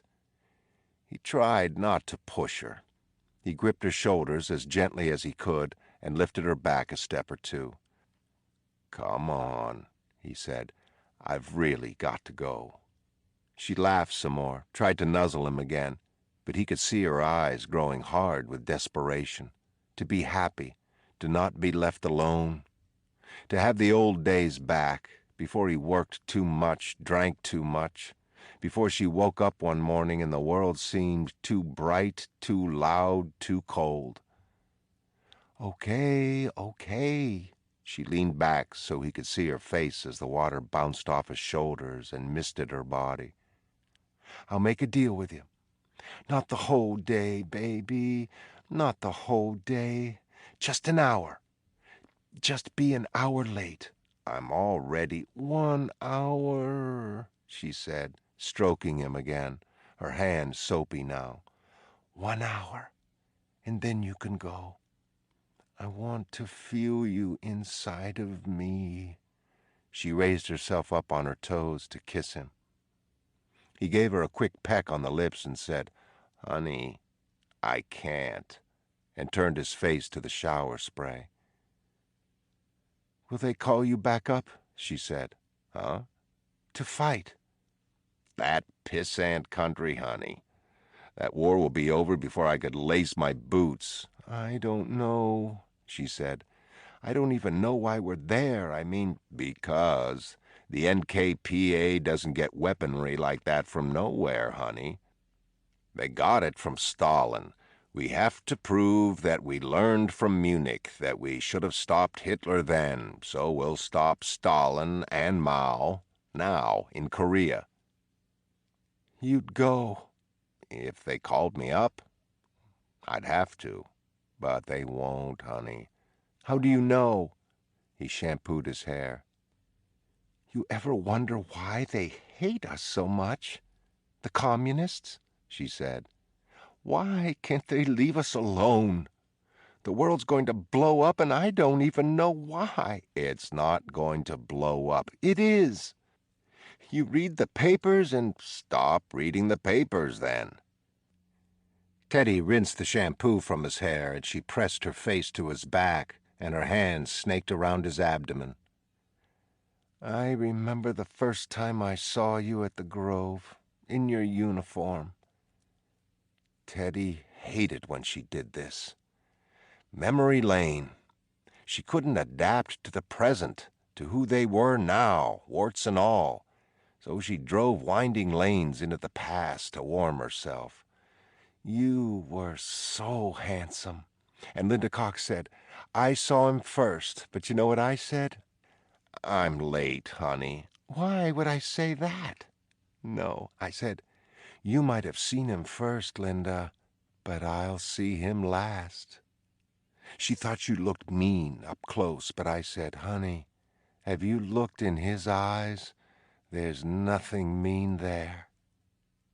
Teddy shut off the shower and turned, noticed that his wife had managed to get some of his soap on her. Smudges of lather splattered her flesh. "You want me to turn it back on?" She shook her head. He wrapped a towel around his waist and shaved at the sink, and Dolores leaned against the wall as the soap dried white on her body and watched him. "Why don't you dry off?" Teddy said. "Put a robe on." "It's gone now," she said. "It's not gone. Looks like white leeches stuck all over you." "Not the soap," she said. "What then?" "The coconut grove. Burned to the ground while you were over there." "Yeah, honey, I heard that." "Over there." She sang lightly, trying to lighten the mood. "Over there." She'd always had the prettiest voice. The night he'd returned from the war, they'd splurged on a room at the Parker house, and after they'd made love, he heard her sing for the first time from the bathroom as he lay in bed, Buffalo Girls, with the steam creeping out from under the door. "Hey," she said. "Yeah." He caught the reflection of the left side of her body in the mirror. Most of the soap had dried on her skin, and something about it annoyed him. It suggested violation in a way he couldn't put his finger on. "Do you have somebody else?" "What?" "Do you?" "The fuck you talking about?" "I work, Dolores." "I'm touching your dick in the—" "Don't say that word, Jesus Christ." "Shower, and you don't even get hard." "Dolores." He turned from the mirror. "You were talking about bombs, the end of the world." She shrugged, as if that had no relevance to this current conversation. She propped her foot back against the wall and used a finger to wipe the water off her inner thigh. "You don't fuck me anymore." "Dolores, I'm serious. You don't talk like that in this house." "So I've got to assume you're fucking her." "I'm not fucking anyone, and could you stop saying that word?" "Which word?" She placed a hand over her dark pubic hair. "Fucking?" "Yes." He raised one hand. He went back to shaving with the other. "So that's a bad word?" "You know it is." He pulled the razor up his throat, heard the scratch of hairs through the foam. "So what's a good word?" "Huh?" He dipped the razor, shook it. "What word about my body won't cause you to make a fist?" "I didn't make a fist." "You did." He finished his throat, wiped the razor on a face cloth. He laid the flat of it below his left sideburn. "No, honey, I didn't." He caught her left eye in the mirror. "What should I say?" She ran one hand through her upper hair and one through her lower. "I mean, you can lick it, and you can kiss it, and you can fuck it. You can watch a baby come out of it, but you can't say it." "Dolores." "Cunt," she said. The razor slid so far through Teddy's skin he suspected it hit jawbone. It widened his eyes and lit up the entire left side of his face, and then some shaving cream dripped into the wound and eels exploded through his head and the blood poured into the white clouds and water in the sink. She came to him with a towel, but he pushed her away and sucked air through his teeth and felt the pain burrowing into his eyes, scorching his brain, and he bled into the sink and he felt like crying. Not from the pain, not from the hangover, but because he didn't know what was happening to his wife, to the girl he'd first danced with at the Coconut Grove. He didn't know what she was becoming or what the world was becoming, with its legions of tiny, dirty wars and furious hatreds and spies in Washington and Hollywood, gas masks in schoolhouses, cement shelters in basements, and it was somehow all connected. His wife, this world, his drinking, the war he'd fought because he honestly believed it would end all this. He bled into the sink, and Dolores said, I'm sorry, I'm sorry, I'm sorry." and he took the towel the second time she offered it, but couldn't touch her, couldn't look at her. He could hear the tears in her voice, and he knew there were tears in her eyes and on her face, and he hated how fucked up and obscene the world and everything in it had become. In the paper, he'd been quoted as saying the last thing he told his wife was that he loved her. A lie. The last thing he really said? Reaching for the doorknob, a third towel pressed to his jaw, her eyes searching his face. Jesus, Dolores, you've got to get yourself together. You've got responsibilities. Think about those sometimes, okay? And get your fucking head right. Those were the last words his wife heard from him. He closed the door and walked down the stairs, paused on the last step. He thought of going back. He thought of going back up the stairs and into the apartment and somehow making it right. Or, if not right, at least softer. Softer. That would have been nice. The woman with the licorice scar across her throat came waddling down the breezeway toward them, her ankles and wrists enchained, an orderly on each elbow. She looked happy and made duck sounds and tried to flap her elbows. "What did she do?" Chuck said. "This one," the orderly said. "This here old Maggie. Maggie Moonpie, we call her. She just going to hydro. Can't take no chances with her, though." Maggie stopped in front of them, and the orderlies made a half-hearted attempt to keep her moving, but she shoved back with her elbows and dug her heels against the stone, and one of the orderlies rolled his eyes and sighed. "She gon' proselytize now, here?" Maggie stared up into their faces, her head cocked to the right and moving like a turtle's, sniffing its way out of its shell. "I am the way," she said. "I am the light, and I will not bake your fucking pies. I will not. Do you understand?" "Sure," Chuck said.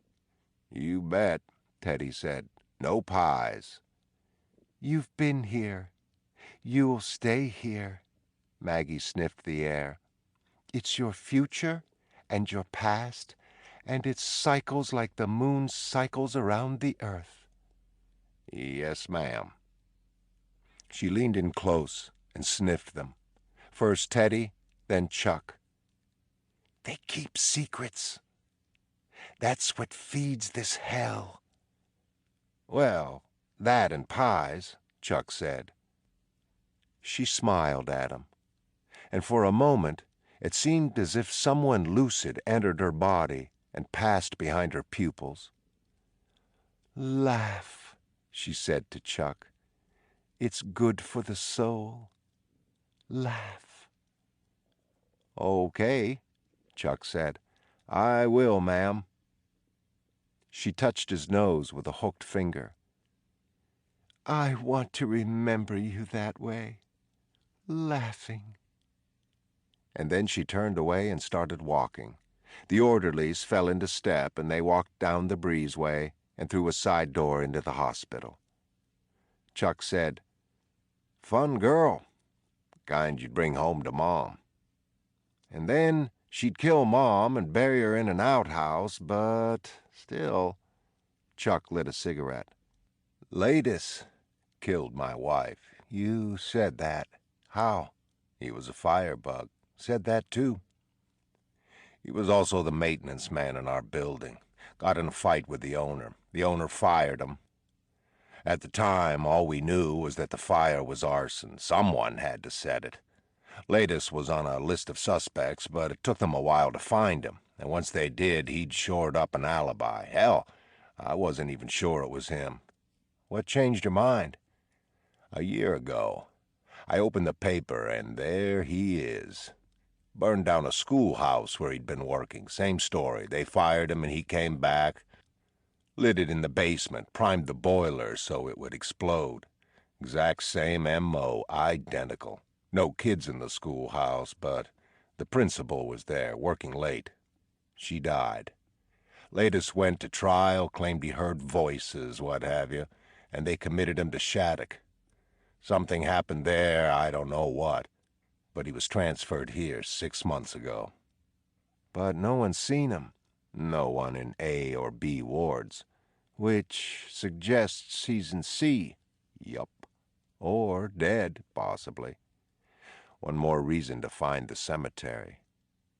Let's say he isn't dead, though. Okay. If you find him, Teddy, what are you gonna do? I don't know. Don't bullshit me, boss. A pair of nurses came toward them, heels clicking, bodies pressed close to the wall to avoid the rain. You guys are wet, one of them said. All wet, Chuck said, and the one closest to the wall, a tiny girl with short black hair, laughed. Once they'd passed, the black-haired nurse looked back over her shoulder at them. You marshals are always so flirty. Depends, Chuck said. On? Quality of personnel. That stopped both of them for a moment, and then they got it, and the black-haired nurse buried her face in the other one's shoulder, and they burst out laughing and walked to the hospital door. Christ, how Teddy envied Chuck. His ability to believe in the words he spoke, in silly flirtations, in his easy GI's penchant for quick, meaningless wordplay, but most of all, for the weightlessness of his charm. Charm had never come easily to Teddy. After the war, it had come harder still. After Dolores, not at all. Charm was the luxury of those who still believed in the essential rightness of things, in purity and picket fences. You know, he said to Chuck, the last morning I was with my wife, she spoke about the Coconut Grove fire. Yeah? That's where we met, the Grove. She had this rich roommate, and I was let in because they gave a serviceman's discount. It was just before I shipped out. Danced with her all night, even the foxtrot. Chuck craned his neck out from the wall, looked into Teddy's face. You doing the foxtrot. I'm trying to picture it, but... Hey, Hoss, Teddy said, if you'd seen my wife that night, you would have hopped around the floor like a bunny if she asked. So you met her at the Coconut Grove? Teddy nodded. And then it burned down while I was in Italy. Yeah, I was in Italy then. And she found that fact, I don't know, meaningful, I guess. She was terrified of fire. But she died in a fire, Chuck said softly. Beats all, don't it? Teddy bit back against an image of her from the last morning, lifting her leg against the bathroom wall, naked, her body splattered by dead white foam. Teddy looked at him. Chuck spread his hands.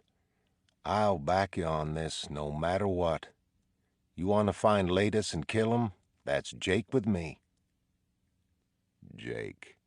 Teddy smiled. I haven't heard that since... But, boss, I need to know what to expect. I'm serious. We got to get our shit straight, or we'll end up in some new Kefauver hearing or something. Everyone's looking these days, you know? Looking in at all of us, watching. World gets smaller every minute. Chuck pushed back at the stand of bushy hair over his forehead. I think you know about this place. I think you know shit you haven't told me. I think you came here to do damage. Teddy fluttered a hand over his heart. I'm serious, boss. Teddy said, we're wet. So? My point. Care if we get wetter? They left through the gate and walked the shore. The rain blanketed everything.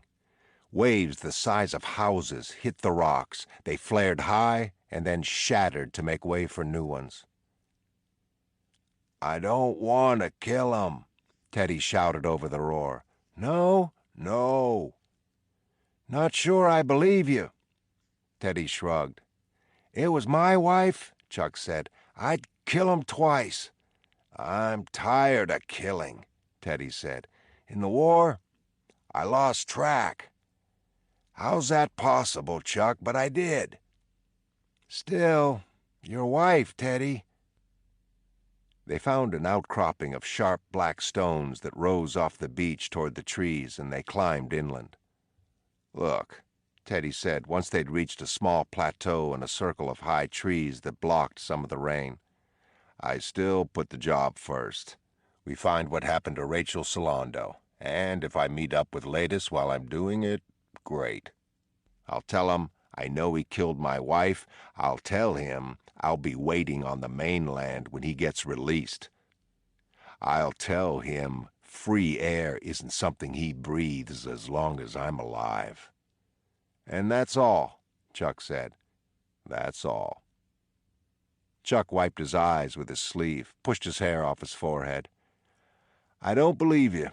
I just don't." Teddy looked off to the south of the ring of trees, saw the top of Ashecliffe, its watchful dormers. "And don't you think Cawley knows why you're really here?" "I'm really here for Rachel Solando." "But fuck, Teddy. If the guy who killed your wife was committed here, then—" "He wasn't convicted for it. There's nothing to tie me and him to each other, nothing." Chuck sat down on a stone jutting out of the field, lowered his head to the rain. "The graveyard, then. Why don't we see if we can find that, now that we're out here?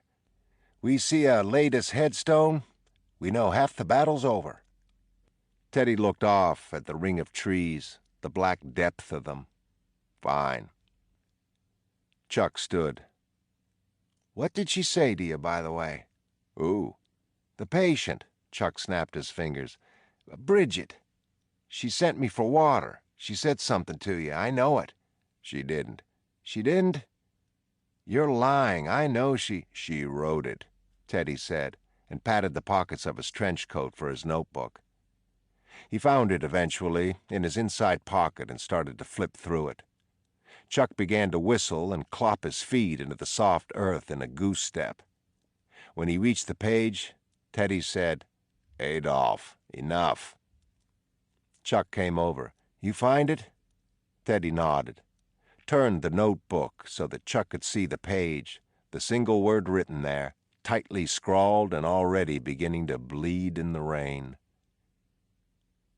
Run. Chapter 9. They found the stones about a half-mile inland as the sky rushed toward darkness under slate-bottomed clouds. They came over soggy bluffs where the seagrass was lank and slick in the rain, and they were both covered in mud from clawing and stumbling their way up. A field lay below them, as flat as the undersides of the clouds, bald except for a stray bush or two, some heavy leaves tossed in by the storm, and a multitude of small stones that Teddy initially assumed had come with the leaves, riding the wind. He paused halfway down the far side of the bluff, though, gave them another look. They were spread across the field in small, tight piles, each pile separated from the one closest to it by about 6 inches, and Teddy put his hand on Chuck's shoulder and pointed at them. "How many piles do you count?"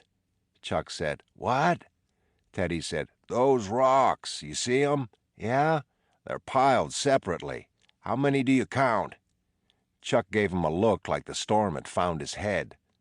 "They're rocks. I'm serious." Chuck gave him a bit more of that look and then turned his attention to the field. After a minute, he said, "I count 10. Me too." The mud gave way under Chuck's foot and he slipped, flailed back with an arm that Teddy caught and held until Chuck righted himself. "Can we go down?" Chuck said, and gave Teddy a mild grimace of annoyance. They worked their way down, and Teddy went to the stone piles and saw that they formed two lines, one above the other. Some piles were much smaller than others. A few contained only 3 or 4 stones, while others had more than 10, maybe even 20. Teddy walked between the two lines and then stopped and looked over at Chuck and said, "We miscounted." "How?" "Between these two piles here." Teddy waited for him to join him, and then they were looking down at it. "That's one stone right there, its own single pile. In this wind? No. It fell from one of the other stacks. It's equidistant to the other piles. Half a foot to the left of that one, half a foot to the right of that one. And in the next row, the same thing occurs again twice, single stones. So, there's 13 piles of rock, Chuck." "You think she left this? You really do?" "I think someone did." "Another code." Teddy squatted by the rocks. He pulled his trench coat over his head and extended the flaps of it in front of his body to protect his notebook from the rain. He moved sideways like a crab and paused at each pile to count the number of stones and write it down. When he was finished, he had 12 numbers. 18, 1, 4, 9, 5, 4, 23, 1, 12, 4, 19, 14, 5. "Maybe it's a combination," Chuck said, "for the world's biggest padlock." Teddy closed the notebook and placed it in his pocket. "Good one." Thank you," Chuck said. "I'll be appearing twice nightly in the Catskills. Please come out, won't you?" Teddy pulled the trench coat back off his head and stood, and the rain pounded him again, and the wind had found its voice. They walked north with the cliffs off to the right, and Ashecliffe shrouded to their left somewhere in the smash of wind and rain. It grew measurably worse in the next half hour, and they pressed their shoulders together in order to hear each other talk, and listed like drunks. "Cawley asked you if you were Army intelligence. Did you lie to him?"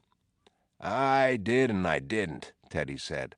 "I received my discharge from regular Army." "How'd you enter, though?" "Out of basic. I was sent to radio school. And from there, a crash course at War College, and then, intel." "So, how'd you end up in Regulation Brown?" "I fucked up." Teddy had to shout it against the wind. "I blew a decoding. Enemy position coordinates." "How bad?" Teddy could still hear the noise that had come over the radio. Screams, static, crying, static, machine gun fire, followed by more screams and more crying and more static, and a boy's voice in the near background of all that noise saying, "You see where the rest of me went?" "About half a battalion," Teddy shouted into the wind. "Served 'em up like meatloaf." There was nothing but the gale in his ears for a minute, and then Chuck yelled, "I'm sorry. That's horrible." They crested a knoll, and the wind up top nearly blew them back off it. But Teddy gripped Chuck's elbow, and they surged forward, heads down, and they walked that way for some time, bowing their heads and bodies into the wind. And they didn't even notice the headstones at first. They kept trudging along with the rain filling their eyes, and then Teddy bumped into a slate stone that tipped backward and was wrenched from its hole by the wind and lay flat on its back looking up at him. Jacob Plew, bosun's mate, 1832, 1858. A tree broke to their left, and the crack of it sounded like an axe through a tin roof, and Chuck yelled, "Jesus Christ!" and parts of the tree were picked up by the wind and shot past their eyes. They moved into the graveyard, with their arms up around their faces and the dirt and leaves and pieces of trees gone alive and electric, and they fell several times, almost blinded by it, and Teddy saw a fat charcoal shape ahead and started pointing. his shouts lost to the wind. A chunk of something passed so close to his head he could feel it kiss his hair, and they ran with the wind battering their legs and the earth rising up and chunking against their knees. A mausoleum. The door was steel, but broken at the hinges. Weeds sprouted from the foundation. Teddy pulled the door back, and the wind tore into him, banged him to his left with the door, and he fell to the ground, and the door rose off its broken lower hinge and yowled and then slammed back against the wall.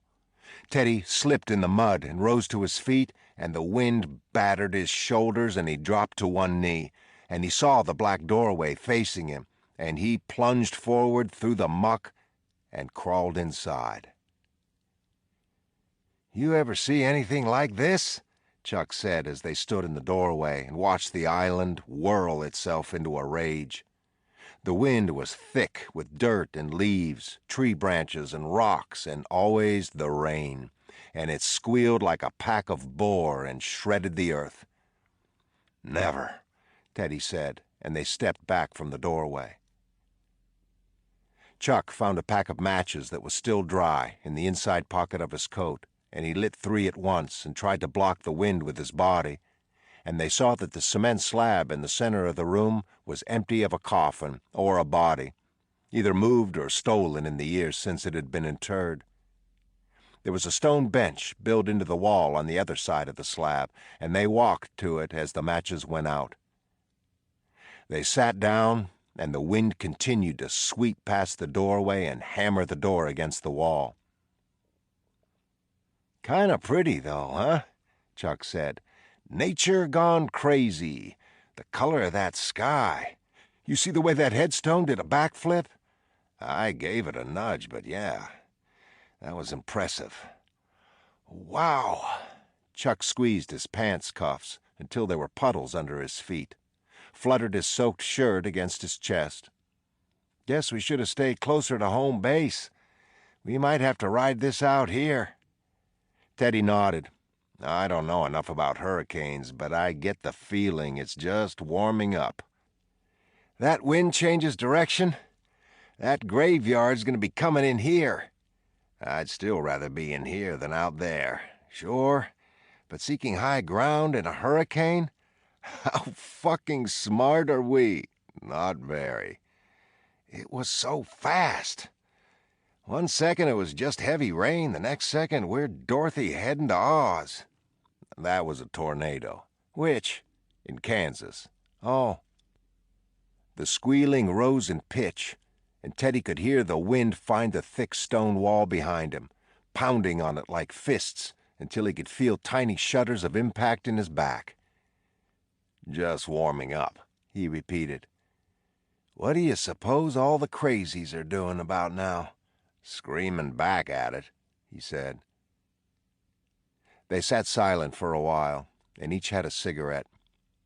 Teddy was reminded of that day on his father's boat, of his first realization that nature was indifferent to him and far more powerful, and he pictured the wind as something with a hawk's face and hooked beak as it swooped over the mausoleum and cawed, an angry thing that turned waves into towers and chewed houses into matchsticks and could lift him in its grasp and throw him to China. "I was in North Africa in '42, Chuck said. "Went through a couple of sandstorms. Nothing like this, though. Then again, you forget. Maybe it was as bad." "I can take this," Teddy said. "I mean, I wouldn't walk out into what's going on now, start strolling around, but it beats the cold. The Ardennes, Jesus. Your breath froze coming out of your mouth. To this day, I can feel it. So cold my fingers felt like they were on fire. How do you figure that?" "North Africa, we had the heat. Guys dropping from it.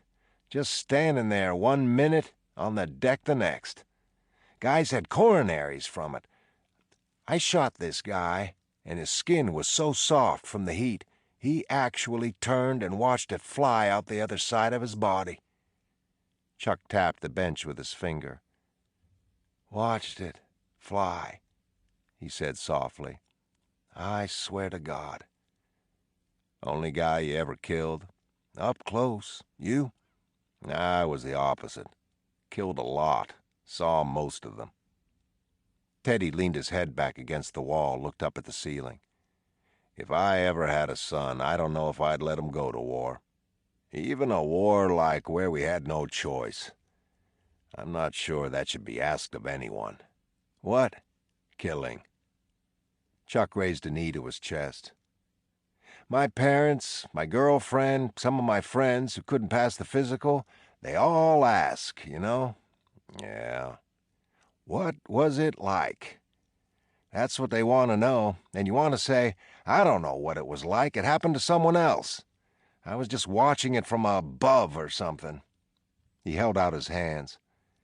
I can't explain it any better. Did that make a bit of sense?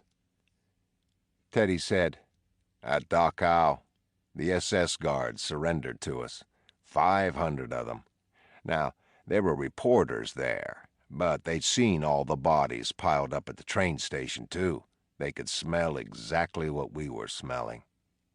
They looked at us, and they wanted us to do what we did, and we sure as hell wanted to do it. So, we executed every one of those fucking krauts. Disarmed them, leaned them against walls, executed them. Machine-gunned over 300 men at one time, walked down the line putting bullets into the heads of anyone still breathing. A war crime if ever there was one, right? But, Chuck, that was the least we could have done. Fucking reporters were clapping. The camp prisoners were so happy they were weeping, so we handed a few of the stormtroopers over to them, and they tore them to shreds. By the end of that day, we'd removed 500 souls from the face of the earth, murdered them all. No self-defense, no warfare came into it. It was homicide. And yet, there was no gray area. They deserved so much worse. So, fine. How do you live with that? How do you tell the wife and the parents and the kids that you've done this thing? You've executed unarmed people. You killed boys. Boys with guns and uniforms, but boys just the same. Answer is, you can't tell them. They'll never understand. Because what you did was for the right reason. But what you did was also wrong, and you'll never wash it off. After a while, Chuck said, At least it was for the right reason. You ever look at some of these poor bastards come back from Korea? They still don't know why they were there. We stopped Adolf. We saved millions of lives, right? We did something, Teddy. Yeah, we did, Teddy admitted. Sometimes that's enough. It's gotta be, right? An entire tree swept past the door, upside down, its roots sprouting upward like horns. You see that? Yeah. It's gonna wake up in the middle of the ocean and say, Wait a second, this isn't right. I'm supposed to be over there. Took me years to get that hill looking the way I wanted it. They laughed softly in the dark and watched the island race by like a fever dream. So, how much do you really know about this place, boss? Teddy shrugged. I know some, not nearly enough. Enough to scare me. Oh, great. You're scared. What's a normal mortal supposed to feel then? Teddy smiled. Abject terror. Okay, consider me terrified. It's known as an experimental facility. I told you, radical therapy. Its funding comes partially from the Commonwealth, partially from the Bureau of Federal Penitentiaries, but mostly from a fund set up in '51 by the House Un-American Activities Committee. Oh, Chuck said, terrific. Fighting the commies from an island in Boston Harbor. How does one go about doing that? They experiment on the mind. That's my guess. Write down what they know. Turn it over to Cawley's old OSS buddies in the CIA, maybe. I don't know. You ever heard of phencyclidine? Chuck shook his head. LSD, mescaline? Nope and nope. They're hallucinogens, Teddy said. Drugs that cause you to hallucinate. All right. In even minimal doses, strictly sane people, you or I, would start seeing things. Upside-down trees flying past our door? Ah, there's the rub. If we're both seeing it, it's not a hallucination. Everyone sees different things. Say you look down right now and your arms had turned to cobras and the cobras were rising up, opening their jaws to eat your head. I'd say that would be a hell of a bad day. Or those raindrops turned into flames. A bush became a charging tiger. An even worse day, I should have never left the bed. But hey, you're saying a drug could make you think shit like that was really happening? Not just could. Will. Given the right dosage, you will start to hallucinate. Those are some drugs. Yeah, they are. A lot of these drugs, their effect is supposedly identical to what it's like to be a severe schizophrenic. What's his name? Ken, that guy. The cold in his feet. He believes that. Lenora Grant, she wasn't seeing you. She was seeing Douglas Fairbanks. Don't forget Charlie Chaplin, too, my friend. I do an imitation, but I don't know what he sounds like. Hey, not bad, boss. You can open for me in the Catskills. There have been documented cases of schizophrenics tearing their own faces off because they believed their hands were something else, animals or whatever. They see things that aren't there, hear voices no one else hears, jump from perfectly sound roofs because they think the building's on fire, and on and on. Hallucinogens cause similar delusions. Chuck pointed a finger at Teddy. You're suddenly speaking with a lot more erudition than usual. Teddy said, What can I tell you? I did some homework. Chuck, what do you think would happen if you gave hallucinogens to people with extreme schizophrenia? No one would do that. They do it, and it's legal. Only humans get schizophrenia. It doesn't happen to rats or rabbits or cows. So how are you going to test cures for it? On humans. Give that man a cigar. A cigar? That's just a cigar, though, right? Teddy said, if you like. Chuck stood and placed his hands on the stone slab, looked out at the storm. So, they're giving mixed drugs that make them schizophrenic. That's one test. What's another? People who don't have schizophrenia are given hallucinogens to see how they're... Bullshit. This is a matter of public record, buddy. Attend a psychiatrist convention someday. I have. But you said it's legal. It's legal, Teddy said. So was eugenics research. But if it's legal, we can't do anything about it. Teddy leaned into the slab. No argument. I'm not here to arrest anyone just yet. I was sent to gather information, that's all. Wait a minute. Sent? Christ, Teddy. How fucking deep are we here? Teddy sighed, looked over at him. Deep. Back up. Chuck held up a hand. From the top. How'd you get involved in all this? It started with Latus. A year ago, Teddy said. I went to Shattuck under the pretense of wanting to interview him. I made up a bullshit story about how a known associate of his was wanted on a federal warrant, and I thought Latus would shed some light on his whereabouts. Thing was, Latus wasn't there. He'd been transferred to Ashecliffe. I called over there, but they claimed to have no record of him. And that gets me curious. I make some phone calls to some of the psych hospitals in town, and everyone knows about Ashecliffe, but no one wants to talk about it. I talked to the warden at Renton Hospital for the criminally insane. I'd met him a couple times before, and I say, Bobby, what's the big deal? It's a hospital, and it's a prison, no different than your place. And he shakes his head. He says, Teddy, That place is something else entirely. Something classified. Black bag. Don't go out there. But you do, Chuck said, and I get assigned to go with you. That wasn't part of the plan, Teddy said. Agent in charge tells me I have to take a partner. I take a partner. So you've just been waiting for an excuse to come out here? Pretty much, Teddy said. And hell, I couldn't bet it would ever happen. I mean, even if there was a patient break, I didn't know I'd be in town when it happened. Or if someone else would be assigned to it. Or, hell, a million ifs. I got lucky. Lucky? Fuck.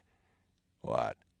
It's not luck, boss. Luck doesn't work that way. The world doesn't work that way. You think you just happened to get assigned to this detail? Sure. Sounds a little crazy, but when you first called Ashecliffe about latus, did you ID yourself? Of course. Well, then. Chuck, it was a full year ago. So? You don't think they'd keep tabs, particularly in the case of a patient they claim to have no record of? Again, 12 months ago. Teddy, Jesus. Chuck lowered his voice, placed the flats of his palms on the slab, took a long breath. Let's say they are doing some bad shit here. What if they've been on to you since before you ever stepped foot on this island? What if they brought you here? Oh, bullshit. Bullshit. Where's Rachel Solando? Where's one shred of evidence that she ever existed? We've been shown a picture of a woman and a file anyone could have fabricated. But Chuck, even if they made her up, even if they staged this whole thing, there's still no way they could have predicted that I would be assigned to the case. You've made inquiries, Teddy. You've looked into this place, asked around. They got an electrified fence around a septic processing facility. They got a ward inside a fort. They got 100 patients in a facility that could hold 300. This place is fucking scary, Teddy. No other hospital wants to talk about it, and that doesn't tell you something? You got a chief of staff with OSS ties, funding from a slush fund created by HUAC. Everything about this place screams government ops. And you're surprised by the possibility that instead of you looking at them for the past year, they've been looking at you? How many times do I have to say it, Chuck? How could they know I'd be assigned to Rachel Solando's case? Are you fucking thick? Teddy straightened, looked down at Chuck. Chuck held up a hand. Sorry. I'm nervous, okay? Okay. All I'm saying, boss, is that they knew you'd jump at any excuse to come here. Your wife's killer is here. All they had to do was pretend someone escaped, and then they knew you'd pole vault your way across that harbor if you had to. The door ripped free of its sole hinge and smashed back into the doorway, and they watched it hammer the stone and then lift into the air and shoot out above the graveyard and disappear in the sky.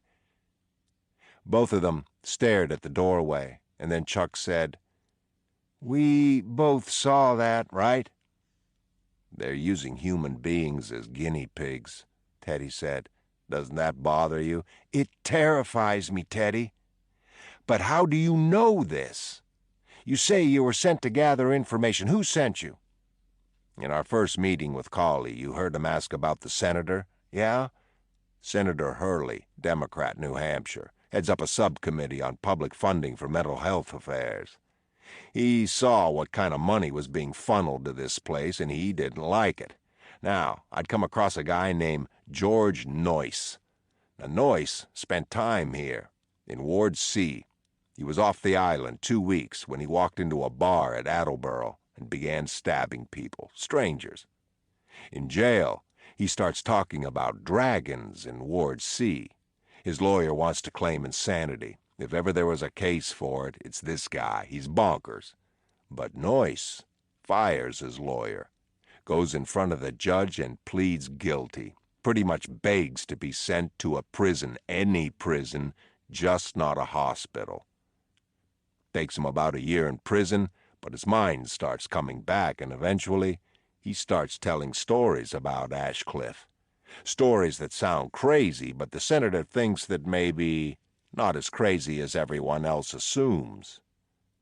Chuck sat up on the slab and lit a cigarette, smoked it for a bit as he considered Teddy. But how'd the senator know to find you, and how'd you both manage to find Noyce? For a moment, Teddy thought he saw lights arcing through the eruptions outside. It actually worked the other way around. Noyce found me, and I found the senator. It was Bobby Ferris, the warden at Renton.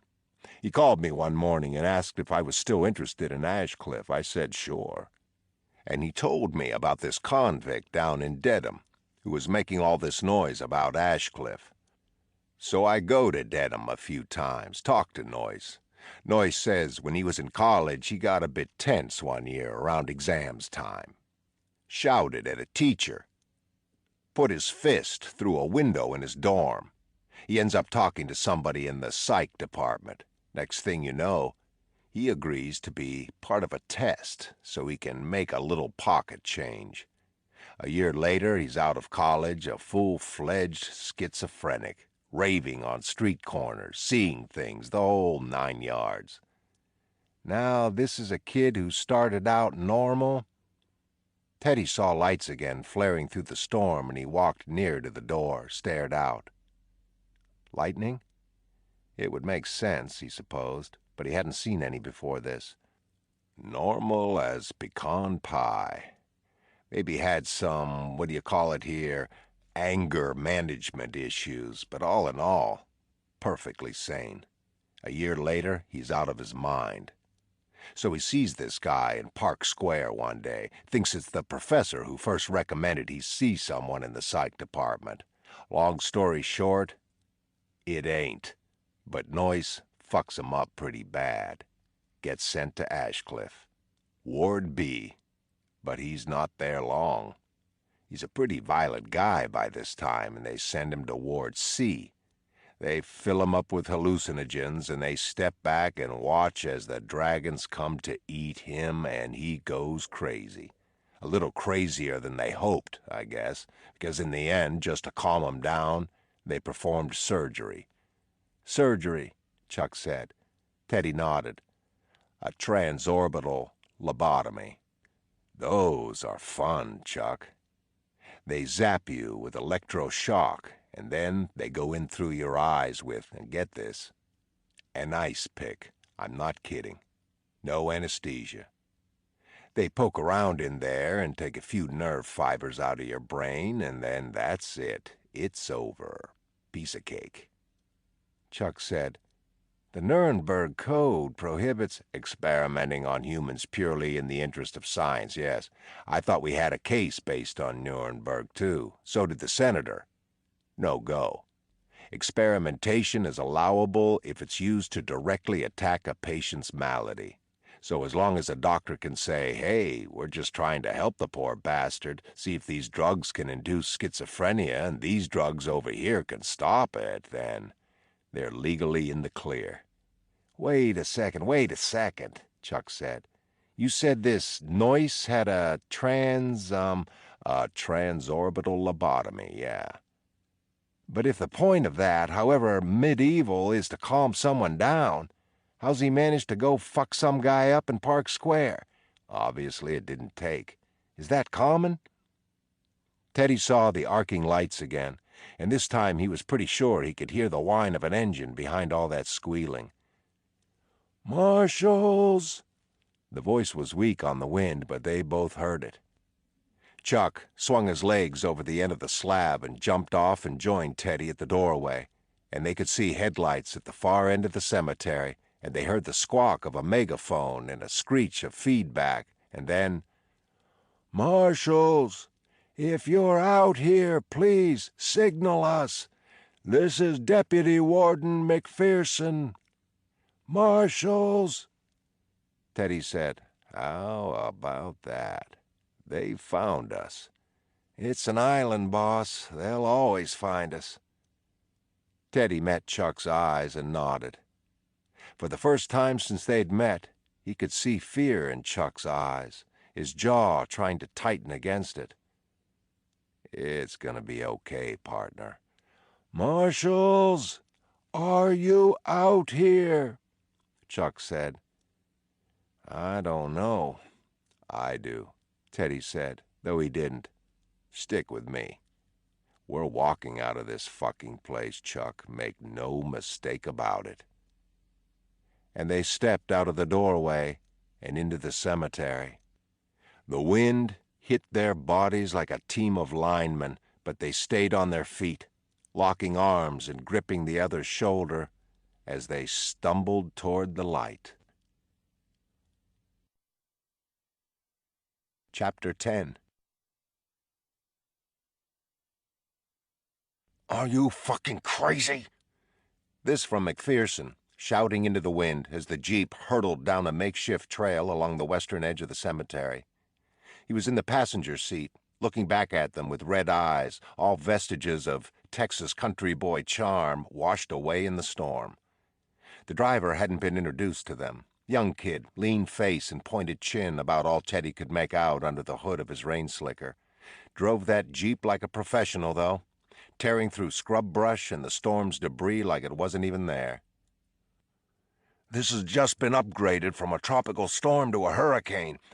Winds are coming in at around 100 miles an hour right now. By midnight, they're expected to hit 150, and you guys go strolling off in it. How do you know it was upgraded? Teddy said. Ham radio, Marshal. We expect to lose that within a couple of hours, too. Of course, Teddy said. We could have been shoring up the compound right now, but instead, we were looking for you. He slapped the back of his seat, then turned forward, done with him. The Jeep bounced over a rise, and for a moment Teddy saw only sky, felt nothing underneath the wheels.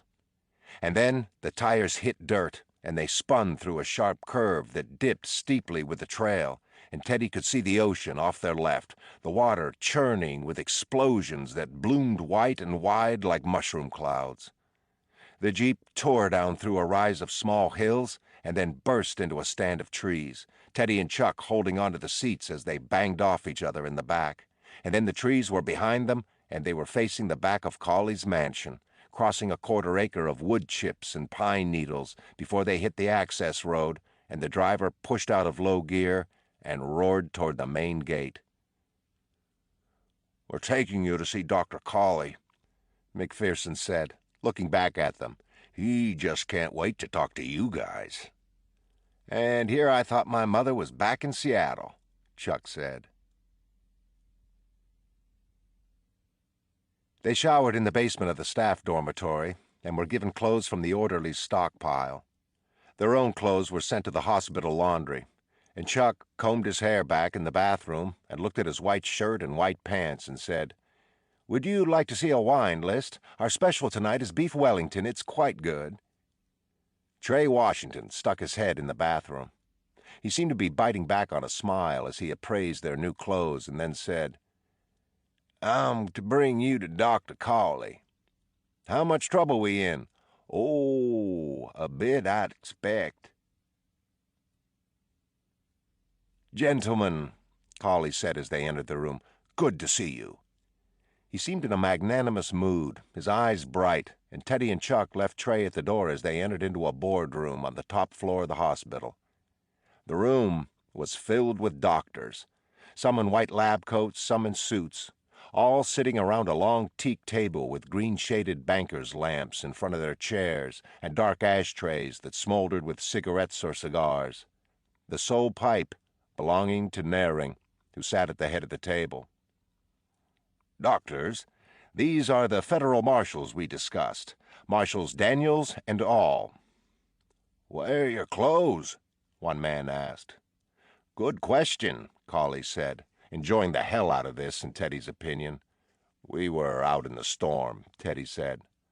Out in that? The doctor pointed at the tall windows.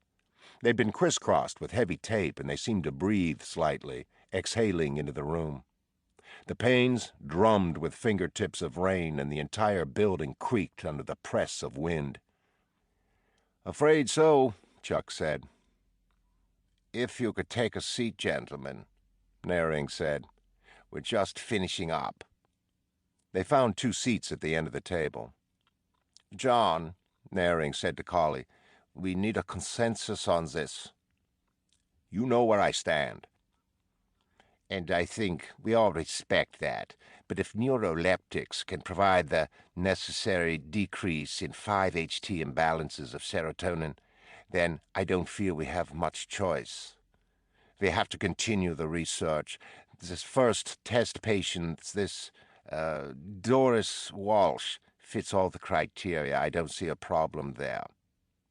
I'm just worried about the cost. Far less than surgery, and you know that. I'm talking about the damage risk to the basal ganglia and the cerebral cortex. I'm talking about early studies in Europe that have shown risk of neurological disruption, similar to those caused by encephalitis and strokes." Naring dismissed the objection with a raised hand. "All those in favor of Dr. Brodigan's request, please raise your hands." Teddy watched every hand at the table, except Cawley's and one other man's, hit the air. "I'd say that's a consensus," Naring said. "We'll petition the board, then, for funding on Dr. Brodigan's research." A young guy, must have been Brodigan, gave a nod of thanks to each end of the table. Lantern-jawed, all-American, smooth-cheeked. He struck Teddy as the kind of guy who needed watching, too secure in his own fulfillment of his parents' wildest dreams. "Well, then," Naring said, and closed the binder in front of him as he looked down the table at Teddy and Chuck. "How are things, Marshals?" Cawley rose from his seat and fixed a cup of coffee for himself at the sideboard. "Rumor has it you are both found in a mausoleum." There were several soft chuckles from the table. Doctors raising fists to mouths. "You know a better place to sit out a hurricane?" Chuck said. Cawley said, "Here, preferably in the basement." "We hear it may hit land at 150 miles an hour." Cawley nodded, his back to the room. "This morning, Newport, Rhode Island, lost 30% of its homes." Chuck said, "Not the Vanderbilts, I pray." Cawley took his seat. "Provincetown and Truro got hit this afternoon. No one knows how bad because the roads are out and so is radio communication. But it looks to be heading right at us." "Worst storm to hit the eastern seaboard in 30 years, one of the doctors said. "Turns the air to pure static electricity," Cawley said. "That's why the switchboard went to hell last night. That's why the radios have been so-so at best. If it gives us a direct hit, I don't know what's going to be left standing." "Which is why," Naring said, "I repeat my insistence that all Blue Zone patients be placed in manual restraints." "Blue Zone?" Teddy said. "Ward C," Cawley said. "Patients who have been deemed a danger to themselves, this institution, and the general public at large." He turned to Naring. "We can't do that. If that facility floods, they'll drown. You know that. It would take a lot of flooding. We're in the ocean, about to get hit with hurricane winds of 150 miles per hour. A lot of flooding seems distinctly possible. We double up the guards. We account for every Blue Zone patient at all times, no exceptions. But we cannot lock them to their beds. They're already locked down in cells. For Christ's sake, it's overkill." "It's a gamble, John." This was said quietly by a brown-haired man in the middle of the table. Along with Cawley, he'd been the only abstaining vote on whatever they'd been discussing when Teddy and Chuck first entered. He clicked a ballpoint pen repeatedly, and his gaze was given to the tabletop. But Teddy could tell from his tone that he was friends with Cawley. "It's a real gamble. Let's say the power fails." "There's a backup generator. And if that goes, those cells will open." "It's an island," Cawley said. "Where's anyone going to go? It's not like they can catch a ferry, scoot over to Boston, and wreak havoc. If they're in manual restraints and that facility floods, gentlemen, they'll all die. That's 24 human beings. If, God forbid, anything happens in the compound to the other 42, I mean, good Christ. Can you live with that? I can't." Cawley looked up and down the table, and Teddy suddenly felt a capacity for compassion coming from him that he'd barely sensed before. He had no idea why Cawley had allowed them into this meeting, but he was starting to think the man didn't have many friends in the room. "Doctor," Teddy said, "I don't mean to interrupt." "Not at all, Marshal. We brought you here." Teddy almost said, "No kidding." "When we spoke this morning about Rachel Solando's code, everyone's familiar with what the Marshal's talking about?" "The Law of Four," Brodigan said with a smile Teddy wanted to take a pair of pliers to. "I just love that." Teddy said, "When we talked this morning, you said you had no theories about the final clue." "Who is 67? Naring said. "Yes." Teddy nodded and then leaned back in his chair, waiting. He found everyone looking back down the table at him, baffled. "You honestly don't see it?" Teddy said. "See what, Marshal?" This from Cawley's friend, and Teddy took a look at his lab coat, saw his name was Miller. "You have 66 patients here." They stared back at him like birthday party children waiting for the clown's next bouquet. 42 patients combined in wards A and B, 24 in ward C. That's 66. Teddy could see the realization dawn on a few faces, but the majority still looked dumbfounded. 66 patients, Teddy said. That suggests that the answer to who is 67 is that there's a 67th patient here. Silence. Several of the doctors looked across the table at one another. "I don't follow," Naring said eventually. "What's not to follow? Rachel Solando was suggesting that there's a 67th patient." "But there isn't," Cawley said, his hands held out in front of him on the table.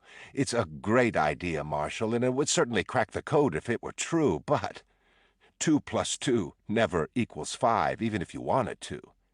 If there are only 66 patients on the island, then the question referring to a 67th is moot.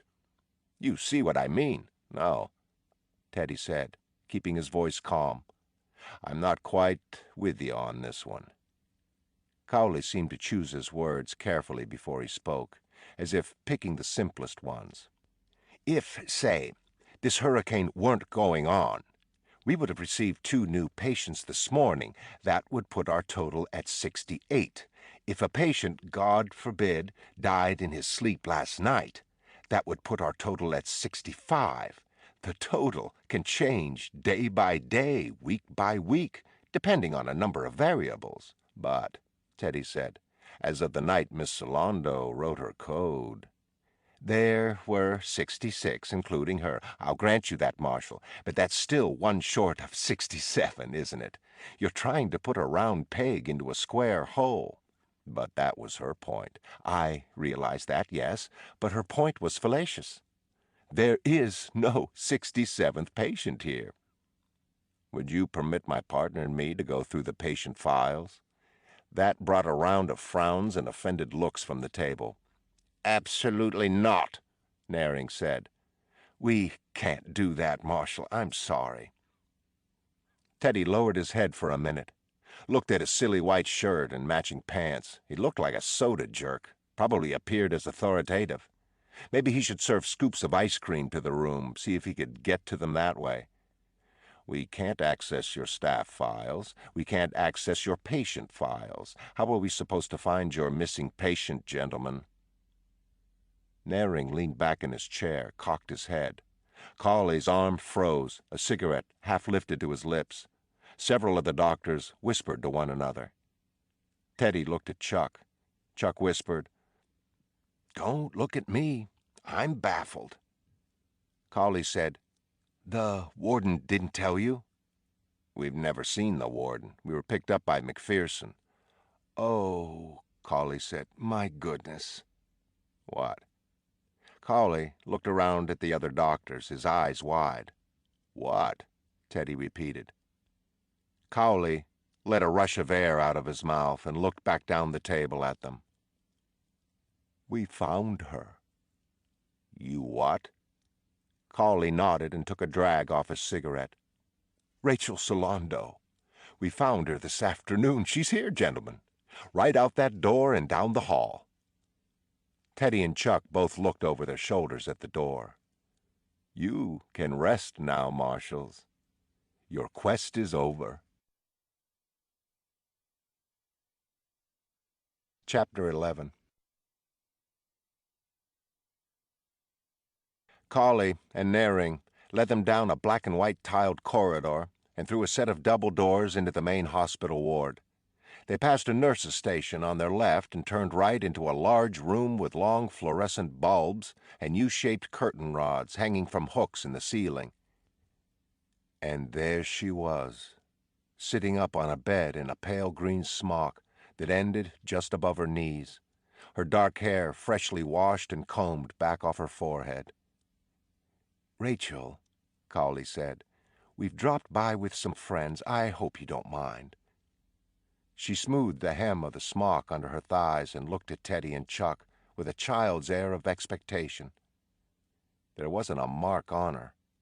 Her skin was the color of sandstone. Her face and arms and legs were unblemished. Her feet were bare and the skin was free of scratches, untouched by branches or thorns or rocks. "How can I help you?" she asked Teddy.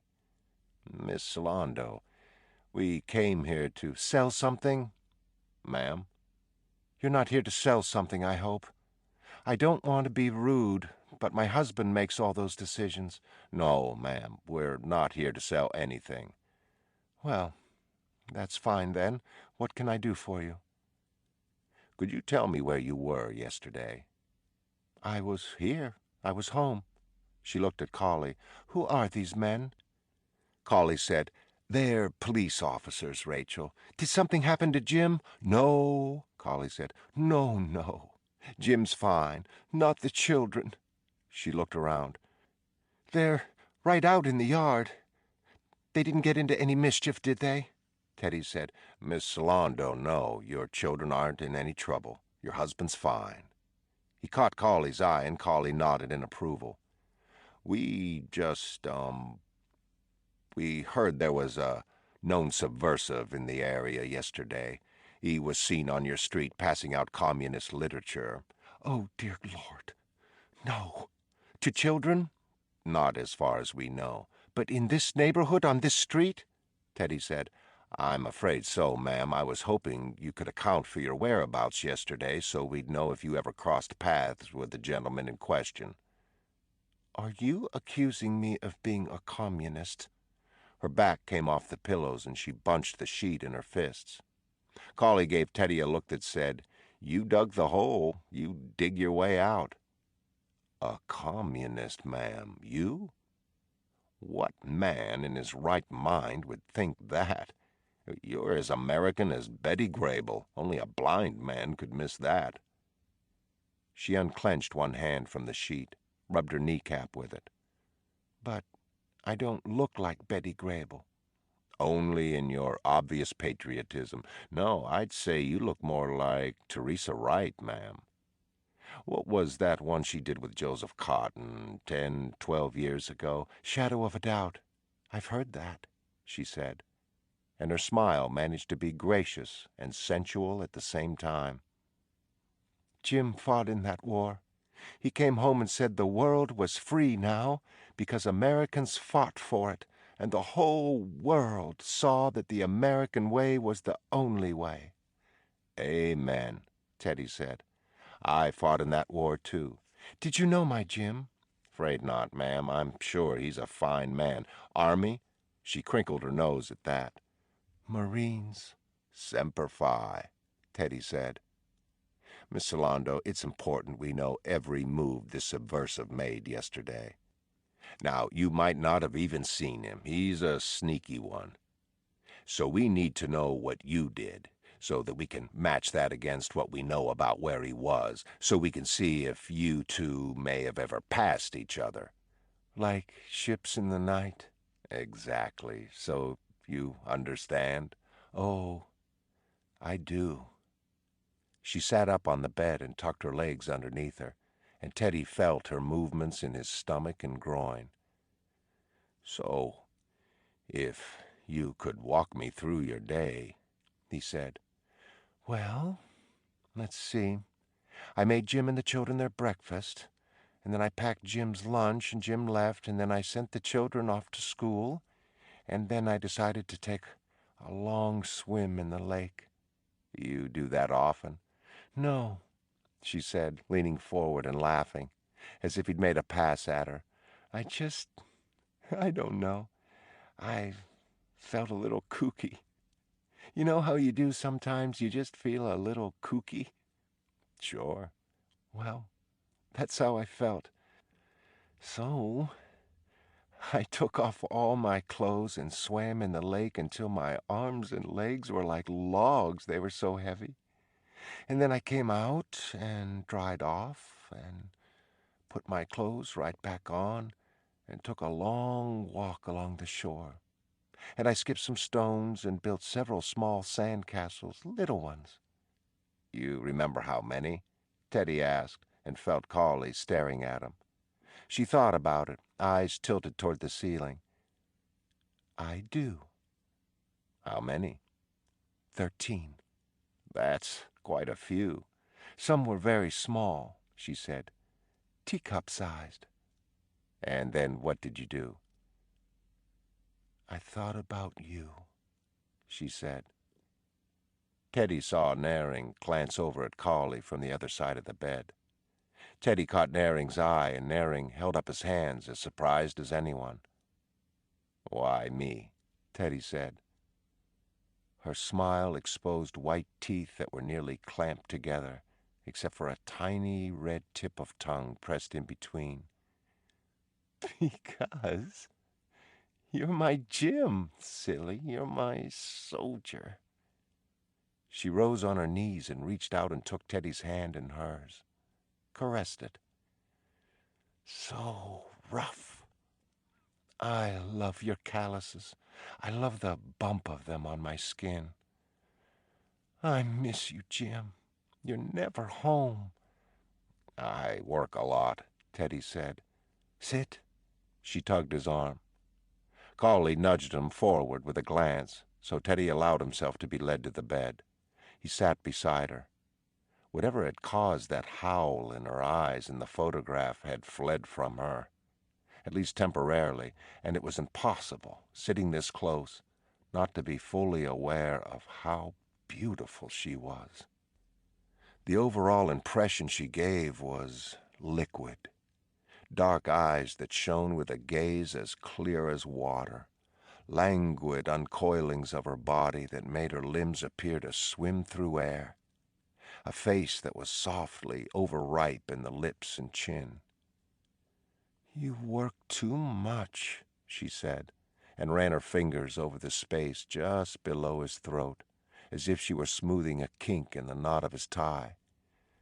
Gotta bring home the bacon, Teddy said. Oh, we're fine, she said, and he could feel her breath on his neck. We've got enough to get by. For now, Teddy said. I'm thinking about the future. Never seen it, Rachel said. Remember what my papa used to say? I've forgotten. She combed the hair along his temple with her fingers. Future's something you put on layaway, he'd say. I pay cash. She gave him a soft giggle and leaned in close enough that he could feel her breasts against the back of his shoulder. No, baby. We've got to live for today, the here and now. It was something Dolores used to say, and the lips and hair were both similar, enough so that if Rachel's face got much closer, he could be forgiven for thinking he was talking to Dolores. They even had the same tremulous sensuality, Teddy never sure, even after all their years together, if his wife was even aware of its effect. He tried to remember what he was supposed to ask her. He knew he was supposed to get her back on track, have her tell him about her day yesterday. That was it. What happened after she walked the shore and built the castles. What did you do after you walked the lake? He said. You know what I did. No. Oh, you want to hear me say it? Is that it? She leaned in so that her face was slightly below his, those dark eyes staring up, and the air that escaped her mouth climbed into his. "You don't remember?" "I don't." "Liar. I'm serious. You're not. If you forgot that, James Solando, you are in for some trouble. So, tell me," Teddy whispered. "You just want to hear it. I just want to hear it." She ran her palm down his cheekbone and along his chin, and her voice was thicker when she spoke.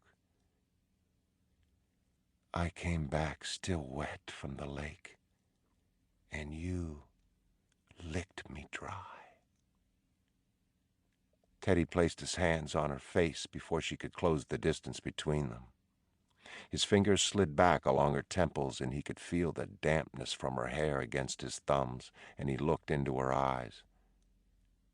"Tell me what else you did yesterday," he whispered, and he saw something fighting against the water clarity in her eyes. Fear, he was pretty sure. And then it sprouted onto her upper lip and the skin between her eyebrows. He could feel tremors in her flesh. She searched his face, and her eyes widened and flicked from side to side in their sockets. "I buried you." "No, I'm right here. I buried you in an empty casket because your body was blown all over the North Atlantic. I buried your dog tags because that's all they could find. Your body, your beautiful body that was burned up and eaten by sharks." "Rachel," Cawley said. "Like meat," she said. "No," Teddy said. "Like black meat, burned beyond tenderness." "No, that wasn't me." "They killed Jim. My Jim's dead, so who the fuck are you?" She wrenched from his grip and crawled up the bed to the wall, and then turned to look back at him. "Who the fuck is that?" She pointed at Teddy and spit at him. Teddy couldn't move. He stared at her, at the rage filling her eyes like a wave. "You were gonna fuck me, sailor, is that it?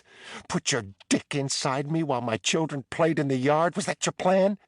You get the hell out of here! You hear me? You get the hell out of—" She lunged for him, one hand raised over her head, and Teddy jumped from the bed, and two orderlies swooped past him with thick leather belts draped over their shoulders and caught Rachel under the arms and flipped her back onto the bed. Teddy could feel the shakes in his body, the sweat springing from his pores, and Rachel's voice blew up through the ward. "You rapist! You cruel fucking rapist! My husband will come and cut your throat open, you hear me? He will cut your fucking head off, and we'll drink the blood. We'll bathe ourselves in it, you sick fucking bastard!" One orderly lay across her chest, and the other one grasped her ankles in a massive hand, and they slid the belts through metal slots in the bed rails and crossed them over Rachel's chest and ankles and pulled them through slots on the other side, pulled them taut, and then slid the flaps through buckles, and the buckles made a snap as they locked, and the orderlies stepped away. "Rachel," Cawley said, his voice gentle, paternal. "You fucking rapists! Where are my babies? Where are my babies? You give me back my babies, you sick sons of bitches! You give me my babies!" She let loose a scream that rode up Teddy's spine like a bullet, and she surged against her restraints so hard the gurney rails clattered, and Cawley said, "We'll come check on you later, Rachel." She spit at him, and Teddy heard it hit the floor, and then she screamed again, and there was blood on her lip from where she must have bitten it, and Cawley nodded at them and started walking, and they fell into step behind him, Teddy looking back over his shoulder to see Rachel, watching him, looking him right in the eye as she arched her shoulders off the mattress and the cords in her neck bulged and her lips were slick with blood and spittle as she shrieked at him, shrieked like she'd seen all the centuries dead climb through her window and walk toward her bed. Cawley had a bar in his office, and he went to it as soon as they entered, crossing to the right, and that's where Teddy lost him for a moment. He vanished behind a film of white gauze, and Teddy thought, no, not now, not now, for Christ's sake.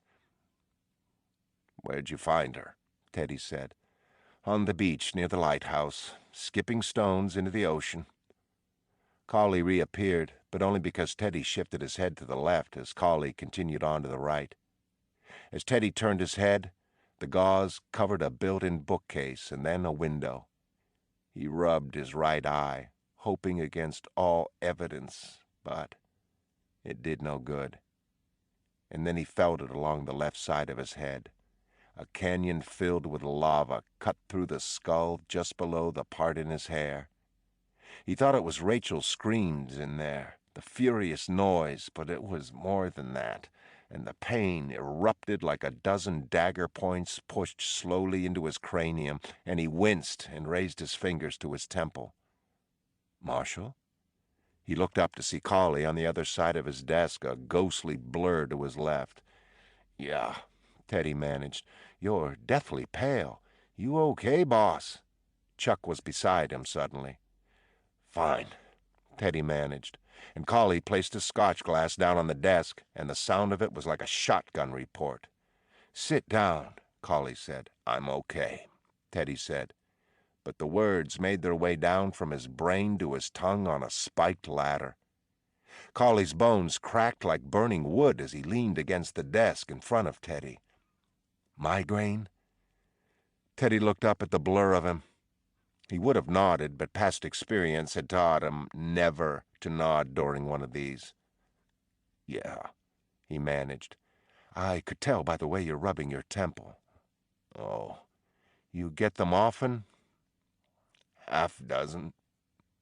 Teddy's mouth dried up, and he took a few seconds to work some moisture back into his tongue. Times a year. You're lucky, Cawley said. In one respect, anyway. How's that? A lot of migraine sufferers get cluster migraines once a week or so. His body made the burning wood sound again as he came off the desk, and Teddy heard him unlock a cabinet. What do you get? He asked Teddy. Partial vision loss, dry mouth, fire in the head? Bingo. All the centuries we've studied the brain, and no one has a clue where they come from. Can you believe that? We know they attack the parietal lobe usually. We know they cause a clotting of the blood. It's infinitesimal as these things go.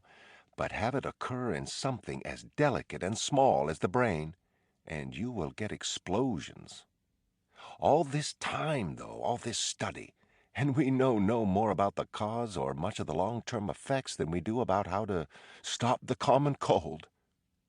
Cawley handed him a glass of water and put 2 yellow pills in his hand. These should do the trick. Knock you out for an hour or two, but when you come to, you should be fine. Clear as a bell. Teddy looked down at the yellow pills, the glass of water that hung in a precarious grip. He looked up at Cawley, tried to concentrate with his good eye, because the man was bathed in a light so white and harsh that it flew off his shoulders and arms in shafts. Whatever you do, a voice started to say in Teddy's head. Fingernails pried open the left side of his skull and poured a shaker of thumbtacks in there, and Teddy hissed as he sucked his breath in. Jesus, boss! You'll be fine, Marshal. The voice tried again. Whatever you do, Teddy. Someone hammered a steel rod through the field of thumbtacks, and Teddy pressed the back of his hand to his good eye as tears shot from it, and his stomach lurched. Don't take those pills. His stomach went fully south, sliding across into his right hip, as flames licked the sides of the fissure in his head, and if it got any worse, he was pretty sure he'd bite straight through his tongue. "Don't take those fucking pills," the voice screamed, running back and forth down the burning canyon, waving a flag, rallying the troops. Teddy lowered his head and vomited onto the floor. Boss, you okay?" My, Cawley said. "You do get it bad." Teddy raised his head. "Don't." His cheeks were wet with his own tears. "Take." Someone had inserted a blade lengthwise into the canyon now. The blade had begun to saw back and forth. "Pills." Teddy gritted his teeth, felt his stomach surge again. He tried to concentrate on the glass in his hand, noticed something odd on his thumb, and decided it was the migraine playing tricks with his perception. "Don't take those pills." Another long pull of the saw teeth across the pink folds of his brain, and Teddy had to bite down against a scream, and he heard Rachel's screams in there too with the fire. "They're on to you," and he saw her looking into his eyes and felt her breath on his lips and felt her face in his hands as his thumbs caressed her temples. "They know," and that fucking saw went back and forth through his head. "Don't take those fucking pills." And he slapped his palm up to his mouth and felt the pills fly back in there, and he chased them with water and swallowed, felt them slide down his esophagus, and he gulped from the glass until it was empty. "You're going to thank me," Cawley said. Chuck was beside him again, and he handed Teddy a handkerchief, and Teddy wiped his forehead with it and then his mouth, and then he dropped it to the floor. Cawley said, "Help me get him up, Marshal." They lifted Teddy out of the chair and turned him, and he could see a black door in front of him. "Don't tell anyone," Cawley said, "but there's a room through there where I steal my naps sometimes. Oh, okay, once a day. We're going to put you in there, Marshal, and you'll sleep this off. 2 hours from now, you'll be fit as a fiddle." Teddy saw his hands draping off their shoulders. They looked funny, his hands hanging like that just over his sternum, and the thumbs. They both had that optical illusion on them. What the fuck was it? He wished he could scratch the skin, but Cawley was opening the door now, and Teddy took one last look at the smudges on both thumbs. Black smudges. "Shoe polish," he thought, as they led him into the dark room. "How the hell did I get shoe polish on my thumbs?" Chapter 12. They were the worst dreams he'd ever had. They began with Teddy walking through the streets of Hull, streets he'd walked countless times from childhood to manhood. He passed his old schoolhouse. He passed the small variety store where he'd bought gum and cherry cokes. He passed the Dickerson house and the Pekaski house, the Murrays, the Boyds, the Vernons, the Constantines. But no one was home. No one was anywhere. It was empty, the entire town, and dead quiet. You couldn't even hear the ocean, and you could always hear the ocean in Hull. It was terrible. His town and everyone gone. He sat down on the seawall along Ocean Avenue and searched the empty beach, and he sat and waited, but no one came. They were all dead, he realized, long dead and long gone. He was a ghost, come back through the centuries to his ghost town. It wasn't here any longer. He wasn't here any longer. There was no here. He found himself in a great marble hall next, and it was filled with people and gurneys and red IV bags, and he immediately felt better. No matter where this was, he wasn't alone. 3 children, 2 boys and a girl, crossed in front of him. All 3 wore hospital smocks, and the girl was afraid. She clutched her brother's hands. She said, "She's here. She'll find us." Andrew Latus leaned in and lit Teddy's cigarette. "Hey, no hard feelings, right, buddy?" Latus was a grim specimen of humanity, A gnarled cord of a body, a gangly head with a jutting chin that was twice as long as it should have been, misshapen teeth, sprouts of blonde hair on a scabby pink skull, but Teddy was glad to see him. He was the only one he knew in the room. "Got me a bottle," Latus said, "if you want to have a toot later." He winked at Teddy and clapped his back and turned into Chuck, and that seemed perfectly normal. "We've got to go," Chuck said. "Clock's ticking away here, my friend." Teddy said, "My town's empty, not a soul." And he broke into a run, because there she was, Rachel Solando, shrieking as she ran through the ballroom with a cleaver. Before Teddy could reach her, she'd tackled the 3 children, and the cleaver went up and down and up and down, and Teddy froze, oddly fascinated, knowing there was nothing he could do by this point. Those kids were dead. Rachel looked up at him. Her face and neck were speckled with blood. She said, "Give me a hand." Teddy said, "What? I could get in trouble." She said, "Give me a hand, and I'll be Dolores. I'll be your wife. She'll come back to you."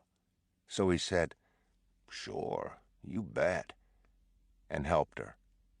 They lifted all 3 children at once somehow and carried them out through the back door and down to the lake, and they carried them into the water. They didn't throw them in. They were gentle. They lay them on the water, and the children sank. One of the boys rose back up, a hand flailing, and Rachel said, "It's okay. He can't swim." They stood on the shore and watched the boy sink, and she put her arm around Teddy's waist and said, "You'll be my Jim. I'll be your Dolores. We'll make new babies." That seemed a perfectly just solution, and Teddy wondered why he'd never thought of it before.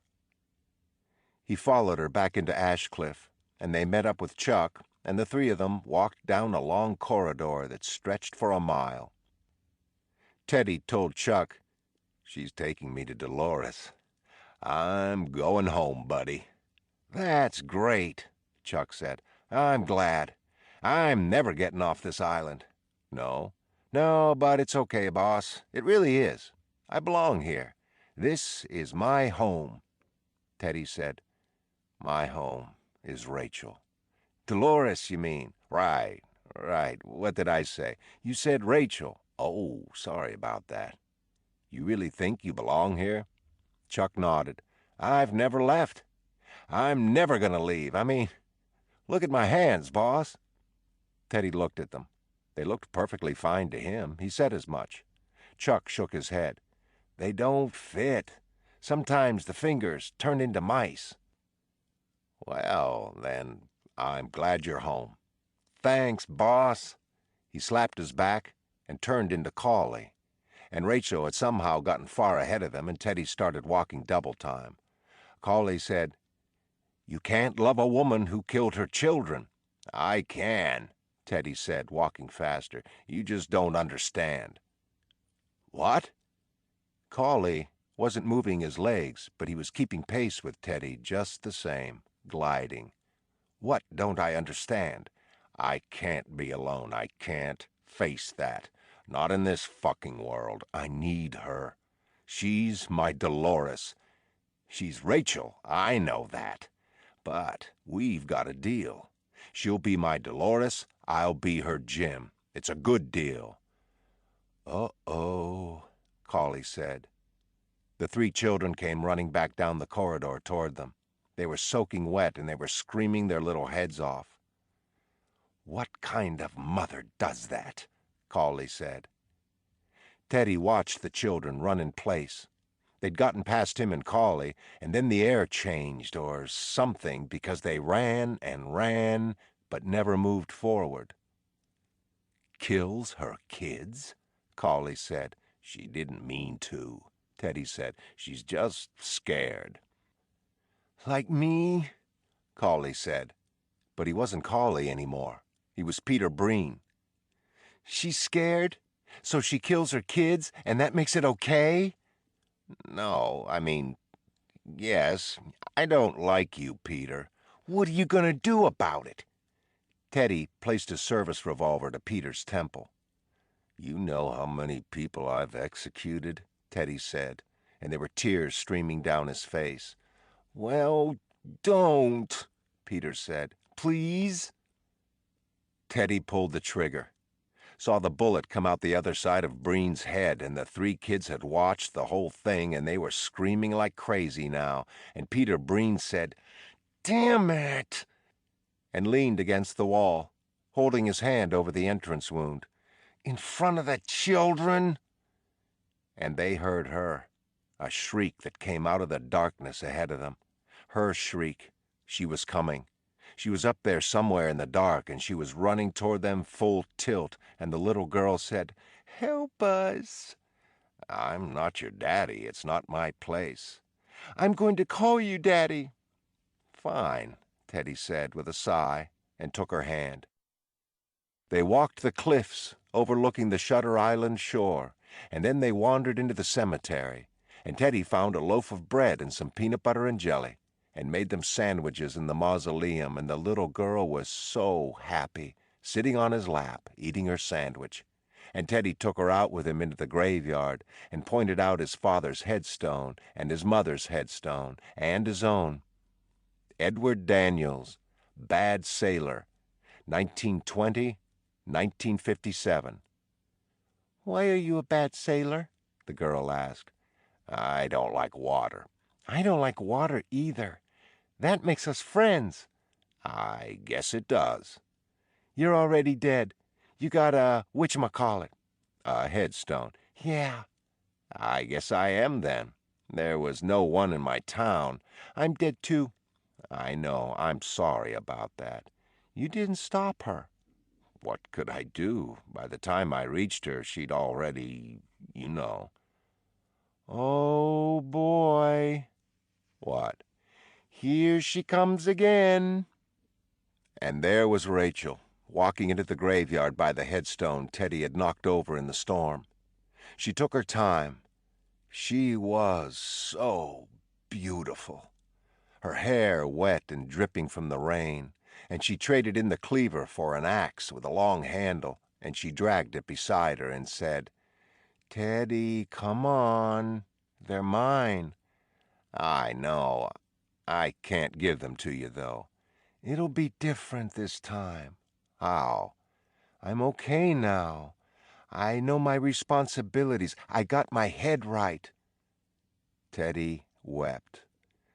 "I love you so much, and I love you, baby. I do."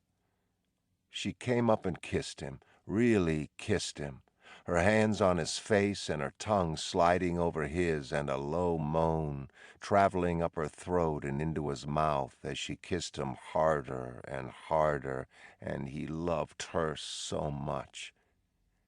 "Now, give me the girl," she said. He handed the girl to her, and she held the girl in one arm and picked up the axe in the other and said, "I'll be right back, okay?" "Sure," Teddy said. He waved to the girl, knowing she didn't understand. But it was for her own good, he knew that. You had to make tough decisions when you were an adult, decisions children couldn't possibly understand, but you made them for the children.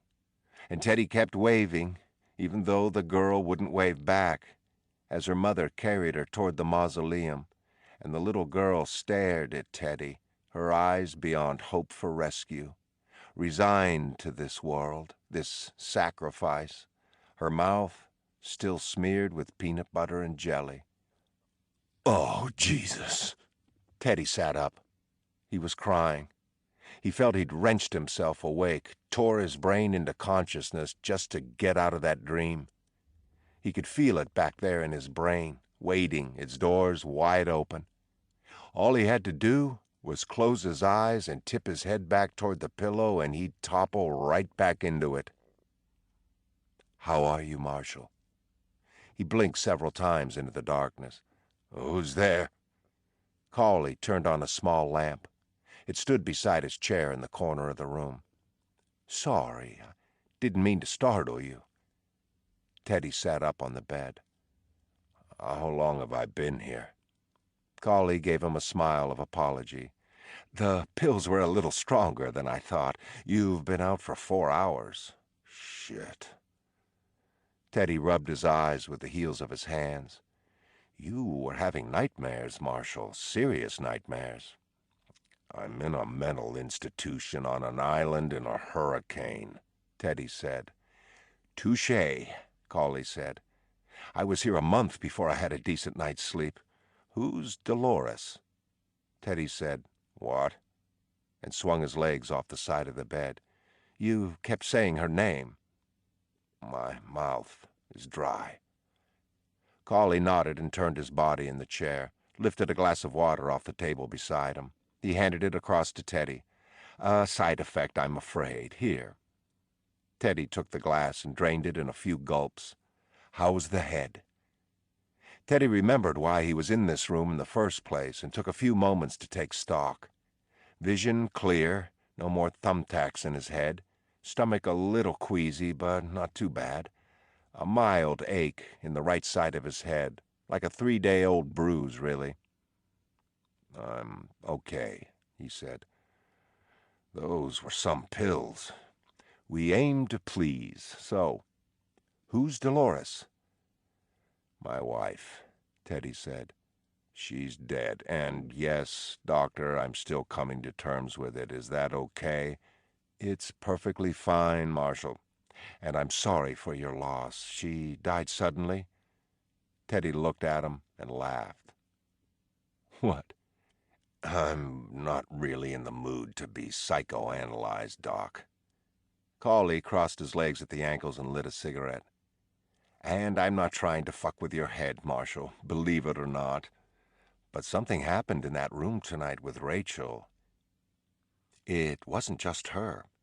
I'd be negligent in my duties as her therapist if I didn't wonder what kind of demons you're carrying around. What happened in that room? Teddy said. I was playing the part she wanted me to. Cawley chuckled. Know thyself, Marshal. Please. If we'd left you two alone, you're telling me we would have come back to find you both fully clothed? Teddy said, I'm an officer of the law, Doctor. Whatever you think you saw in there, you didn't. Cawley held up a hand. Fine. As you say. As I say, Teddy said.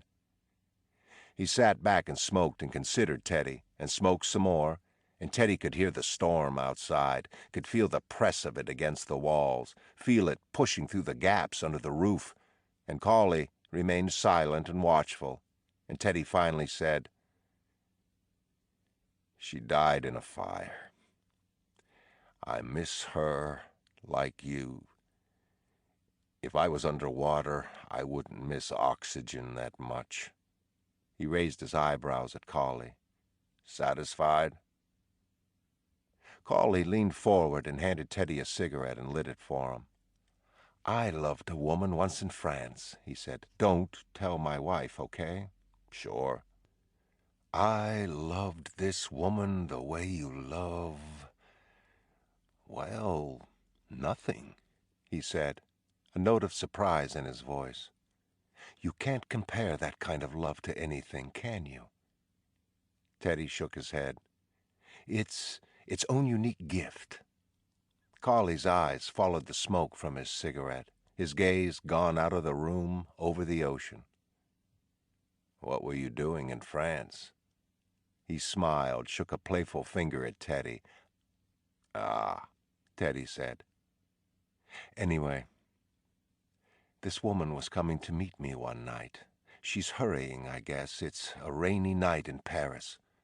She trips. That's it. She what? She tripped. And... Teddy stared at him. And nothing. She tripped. She fell forward. She hit her head. She died. You believe that? In a war, all the ways you'd think a person could die. She tripped. Teddy could see the pain in his face, even after all these years, the stunned disbelief at being the butt of a cosmic joke. Sometimes, Cawley said quietly, I make it a whole 3 hours without thinking of her. Sometimes I go whole weeks without remembering her smell, that look she'd give me when she knew we'd find time to be alone on a given night, her hair, the way she played with it when she was reading. Sometimes, Cawley stubbed out his cigarette. Wherever her soul went, if there was a portal, say, under her body and it opened up as she died and that's where she went, I'd go back to Paris tomorrow if I knew that portal would open, and I'd climb in after her. Teddy said, What was her name? Marie, Cawley said, and the saying of it took something from him. Teddy took a draw on the cigarette, let the smoke drift lazily back out of his mouth. Dolores, he said, she tossed in her sleep a lot, and her hand, 7 times out of 10, I'm not kidding, would flop right into my face, over my mouth and nose, just whack, and there it was. I'd remove it, you know, sometimes pretty roughly. I'm having a nice sleep, and bang, now I'm awake. Thanks, honey. Sometimes, though, I'd leave it there. Kiss it, smell it, what have you. Breathe her in.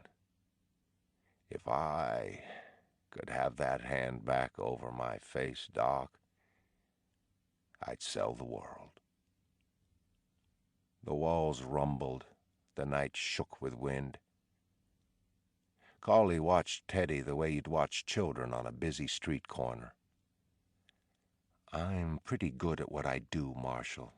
I'm an egotist, I admit. My IQ is off the charts, and ever since I was a boy, I could read people better than anyone. I say what I'm about to say, meaning no offense. But have you considered that you're suicidal? Well, Teddy said, I'm glad you didn't mean to offend me, but have you considered it? Yeah, Teddy said. It's why I don't drink anymore, Doctor. Because you know that I'd have eaten my gun a long time ago if I did. Cawley nodded. At least you're not deluding yourself. Yeah, Teddy said. At least I got that going for me. When you leave here, Cawley said, I can give you some names. Damn good doctors. They could help you. Teddy shook his head. U.S. Marshals don't go to head doctors, sorry. But if it ever leaked, I'd be pensioned out. Okay? Okay. Fair enough, but Marshal, Teddy looked up at him, if you keep steering your current course, it's not a matter of if. It's a matter of when. You don't know that. Yes. Yes, I do. I specialize in grief trauma and survivor's guilt. I suffer from the same, so I specialize in the same. I saw you look into Rachel Solando's eyes a few hours ago, and I saw a man who wants to die. Your boss, the agent in charge at the field office, he told me you're the most decorated man he has. Said you came back from the war with enough medals to fill a chest. True? Teddy shrugged. Said you were in the Ardennes and part of the liberating force at Dachau. Another shrug. And then your wife is killed. How much violence, Marshal, do you think a man can carry before it breaks him? Teddy said, Don't know, Doc. Kinda wondering myself. Cawley leaned across the space between them and clapped Teddy on the knee. Take those names from me before you leave, okay? I'd like to be sitting here 5 years from now, Marshal, and know you're still in the world. Teddy looked down at the hand on his knee, looked up at Cawley. I would too, he said softly. Chapter 13. He met back up with Chuck in the basement of the men's dormitory where they'd assembled cots for everyone while they rode out the storm. To get here, Teddy had to come through a series of underground corridors that connected all the buildings in the compound. He'd been led by an orderly named Ben, a hulking mountain of jiggling white flesh, through 4 locked gates and 3 manned checkpoints. And from down here you couldn't even tell the world stormed above. The corridors were long and gray and dimly lit, and Teddy wasn't all that fond of how similar they were to the corridor in his dream. Not nearly as long, not filled with sudden banks of darkness, but ball-bearing gray and cold just the same. He felt embarrassed to see Chuck. He'd never had a migraine attack that severe in public before, and it filled him with shame to remember vomiting on the floor. How helpless he'd been, like a baby, needing to be lifted from the chair. But as Chuck called, "Hey, boss," from the other side of the room, it surprised him to realize what a relief it was to be reunited with him. He'd asked to go on this investigation alone and been declined. At the time it had pissed him off, but now, after 2 days in this place, after the mausoleum and Rachel's breath in his mouth and those fucking dreams, he had to admit he was glad not to be alone on this. They shook hands, and he remembered what Chuck had said to him in the dream. "I'm never getting off this island." And Teddy felt a sparrow's ghost pass through the center of his chest and flap its wings. "How you doing, boss?" Chuck clapped his shoulder. Teddy gave him a sheepish grin. "I'm better. A little shaky, but all in all, okay." "Fuck," Chuck said, lowering his voice and stepping away from 2 orderlies smoking cigarettes against a support column. "You had me scared, boss. I thought you were having a heart attack or a stroke or something." "Just a migraine. Just," Chuck said. He lowered his voice even further, and they walked to the beige cement wall on the south side of the room, away from the other men. "I thought you were faking it at first, like you had some plan to get the files or something." "I wish I was that smart." He looked in Teddy's eyes, his own glimmering, pushing forward. "It got me thinking, though." "You didn't." "I did." "What'd you do?" "I told Cawley I'd sit with you." "And I did. And after a while he got a call, and he left the office." "You went after his files?" Chuck nodded.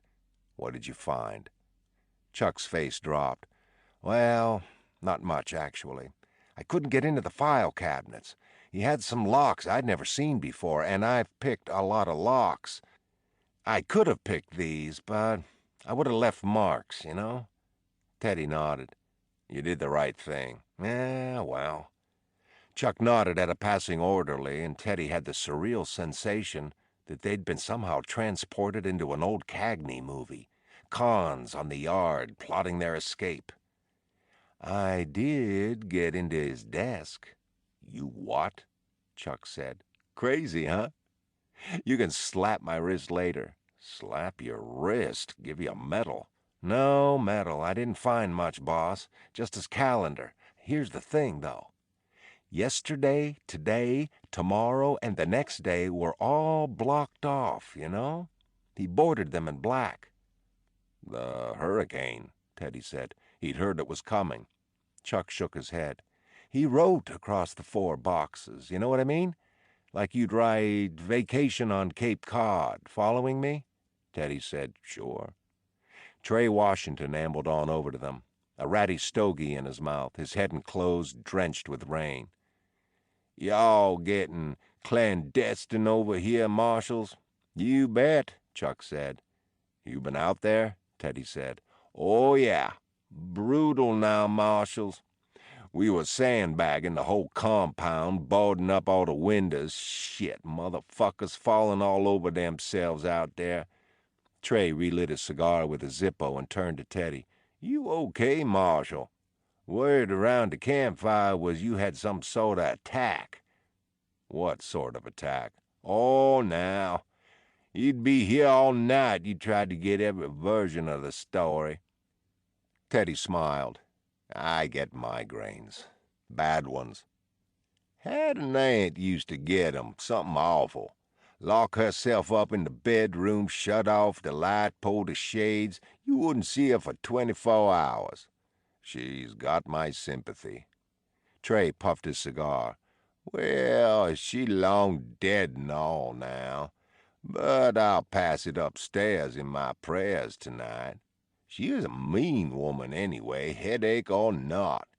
Used to beat me and my brother with a hickory stick, sometimes for nothing. I'd say, 'Auntie, what'd I do?' She'd say, 'I don't know, but you thinking about doing something terrible. What'd you do with a woman like that?'" He truly seemed to be waiting for an answer, so Chuck said, "Run faster." Trey let out a low around his cigar. "Ain't that the truth? Yes, sir," he sighed. "I'm gonna go dry off. We'll see you later." "See you." The room was filling up with men coming in from the storm, shaking the moisture off black slickers and black forest ranger hats, coughing, smoking, passing around the not-so-secret flasks. Teddy and Chuck leaned against the beige wall and spoke in flat tones while facing the room. "So the words on the calendar, yeah, didn't say vacation in Cape Cod. Nope. What'd they say? Patient 67. That's it. That's it. That's enough, though, huh? Oh, yeah. I'd say so." He couldn't sleep. He listened to the men snore and huff and inhale and exhale, some with faint whistles, and he heard some talk in their sleep, heard one say, "You should have told me. That's all. Just said the words." Heard another say, "I got popcorn in my throat." Some kicked the sheets, and some rolled over and back again, and some rose long enough to slap their pillows before dropping back to the mattresses again. After a while, the noise achieved a kind of comfortable rhythm that reminded Teddy of a muffled hymn. The outside was muffled too, but Teddy could hear the storm scrabble along the ground and thump against the foundation. And he wished there were windows down here, if only so he could see the flash of it, the weird light it must be painting on the sky. He thought of what Cawley had said to him. It's not a matter of if, it's a matter of when. Was he suicidal? He supposed he was. He couldn't remember a day since Dolores' death when he hadn't thought of joining her. And it sometimes went farther than that. Sometimes he felt as if continuing to live was an act of cowardice.